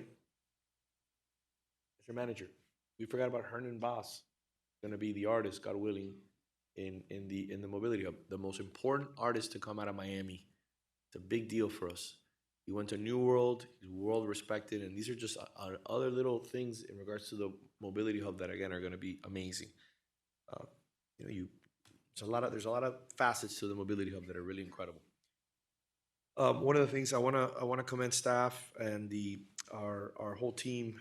We wrote a letter to Senator Brian Aviles, and had conversations with him today in regards to outlining our concerns regarding the proposed tax bill. Thank you to the manager, his team, our government affairs director for preparing that long letter, working with Laura and the manager to get it out there. Just to give you a quick understanding, so you understand the implications that we're facing. Again, I'm gonna be very clear before they say I'm against it. I'm in favor of property tax reform, but we have to be honest with ourselves. Because I mentioned something on social media the other day. Hey, he's against property tax reform. I'm not against property tax reform. The bottom line is that you have to understand the implications of the property tax reform. What is that going to do? It's going to have an implication on our budget. And we're going to learn a little bit more about that tomorrow. And it's still up in the air.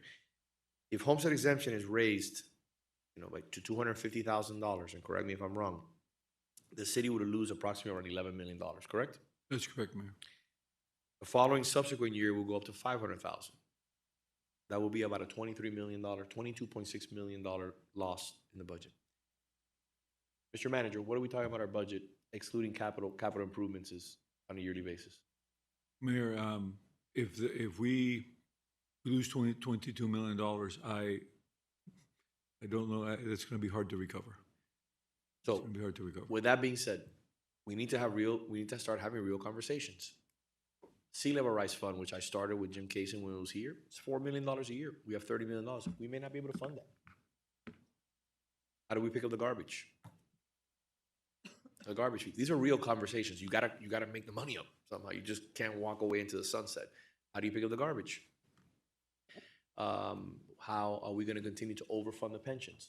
Mayor, we're subsidizing about $8.9 million of garbage from the general fund right now. How are we going to continue to overfund the pension? Last year was 9.5 million. We started doing this at 4 million, 2015, when I got here. This year was over 7.5 million. I'm just giving you some major numbers of things that we do here in the city to ensure quality of life and to ensure that we're fiscally responsible. That was part of the letter that we sent, obviously, to our respected Senator Brian Avila. These are real conversations that we're going to be having. It may not be tomorrow in the budget hearing, but these are real conversations that I want people to become aware. There's a good side to this, but there's also a side that has consequences. We also have negotiations forthcoming in June and July. The manager's team is going to start working with the fire and the police unions. We got to offer them a deal. We got to offer them something that's respectable. And again, that's going to increase costs. So, and then we have obviously a laundry list of capital projects that we have to address. So those are things just to kind of keep in the forefront of our mind as we continue to work down this process. Talking about the World Cup and community events, I want to thank the ACM. I know she's working with the Plaza and to potentially do something in Pond Circle Park. I'm getting a lot of calls in regards to what's going to be happening during the World Cup. I think it's going to be great. I'm looking forward to the activation. There's also, multiple activations that are part of FIFA here in the city that you're going to be seeing coming up. Thank you to your staff for doing a great job on that. Something that was not mentioned today that I want to mention, and I would like for the manager via Martha Pantin and her team to put out tomorrow. Let's put out an email tomorrow with the support of the commission, because tomorrow is George Merrick's birthday. And I would like to put out a simple one-page email that talks about who was George Merrick, who was our founder, what did he do, how did he come to the City Beautiful, and how did he die? He bet it all on Coral Gables, and he died a broke man because he believed in the vision of Coral Gables. He believed in the City Beautiful. And I want to highlight that. Most people haven't had the opportunity to read his books. I've read a few of his books. I've seen some of the plays, especially the play that Alan Morris's wife put together, which was incredible. I wish, that ran again. And it really talked about the hero that he was, the friendships that he made, and the visionary that he was. So I would like to, with the input of my colleagues and staff, come up with something that, again, maybe a few photos of George Merrick as a child, George Merrick, while he was here in the orange fields, and right before George Merrick passed away. We can include some photos to give people a little bit of context. Also include some of the background in regards to the Bahamians, that he obviously entrusted with his vision, and they were the ones that delivered upon his vision. They were the rock masons. They were the ones that knew. It's a story that we're memorializing in a beautiful sculpture across the street from City Hall. Maybe we can include a little bit of information on those partners of ours here in the City Beautiful. Through the mayor. Yes. Potentially, an easier way to do it would be for us to put out our Merrick Minutes. I think there was one that Joanne Marr did on George Merrick. I think she read one of the letters where he talked about the relationship with the Bahamian community. But she did several that were specific to George Merrick and his vision. And a lot of people maybe didn't get an opportunity to see it. I think it would be a good way to highlight it in addition to the short script. I guess I'm up to any suggestions. Oh, here goes Martha. She heard her name. I thought Martha had gone home. She's always here. Yes, ma'am. Don't tell me. Give me credit. Let me get credit for it. Don't take it away from me. I'm just kidding. Tomorrow we She's already have doing it. Martha I Pantin, know you're already doing it for sure. Communications and Public Affairs. Tomorrow we do have a post about his birthday on social media, and we will are also including it on e-news.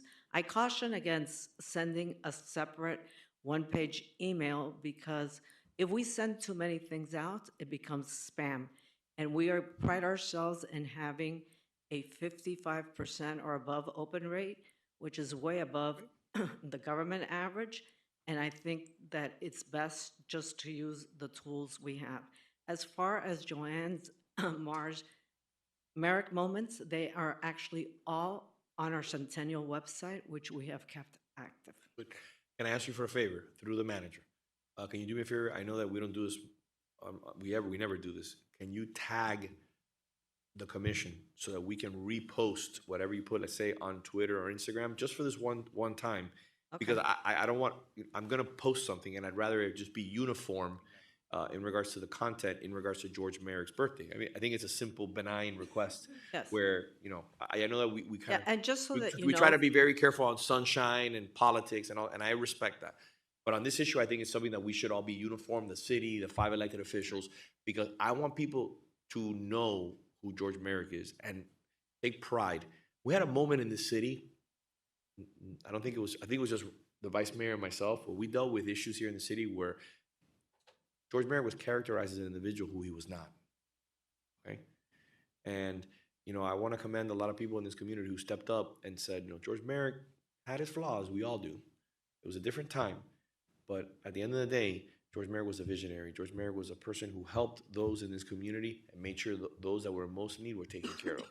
So I want to make sure that people come to an understanding who George Merrick is, especially those who are moving into our city and may not really understand. Maybe they get interested and they grow an appetite for learning a little well, bit about the city. I will say that we are safeguarding the history of our city. Pretty soon, we will have on our website, and we will have an exhibition at the museum of the 25 people that have served as mayors of Coral Gables. We've restored the pictures that were outside your offices. We have included a bio of each one, a short bio of 125 words or less. Some were very hard to find. We had to look through obituaries, etc. We did reach out. We did reach out to some family members. For example, Keith, I can't think of the last name, that his father and grandfather were mayors. So we are preserving the history. Our next step is working with the city clerk's office. We are making sure that we have everyone that has served, and this is going to be by year as in the commission, and we're also going to put that in the website. So we are interested in preserving our history, and we will definitely tag you tomorrow, all of you, for our George Merrick post. Okay. Mr. Manager, anything else for the good of the order? Mr. Mayor, thank you. while Yes. Ms. Pantaine's here, Okay. I have one more ask. Okay. Okay, so I had spoken. You haven't to- had enough pain already at 7 o'clock at night. You want more? Yes, Okay, yes, it's yes. fine. No, no. Don't no, forget, I'm in yeah. good shape, but my back hurts a little bit from this morning. Oh, well, you know, no pain, no gain, right? Right. You know, spoke with our economic development department about creating information regarding restaurants. They're going to be showing the FIFA games, the World Cup games, and I'd like for our communications team to also share that with us so that we can repost it as well. Okay, tomorrow in E-News, the top story is actually going to be about a FIFA-style activation that Economic Development is having an exhibition in their offices from an Uruguayan artist that is all about fans. So that, along with an activation that he's doing with the Museum for Children, will all be there. We do have someone from my office has been calling different restaurants so that we can share what all restaurants or bars, etc., in Coral Gables are planning to do so that the community knows that Coral Gables is the place to be. Okay, I appreciate it, especially if you can share it with us. I will definitely will. You're much better at this than I am. So in closing, I want to invite everyone, again, we're not going to have a meeting before 4th of July, correct? The next one is No. July the 7th. This is our last meeting. Yes, so I want to invite everybody, obviously, to the Biltmore Hotel and to our celebrations for the 4th of July, 250 years of the greatest country in the world. Blessing to live in this country, and I want to thank everyone and ask them to please join. We're going to have an amazing festival and celebration in honor of this great country. May I have a motion? to I'll close? move. I'll second. All in favor? Aye. Thank you.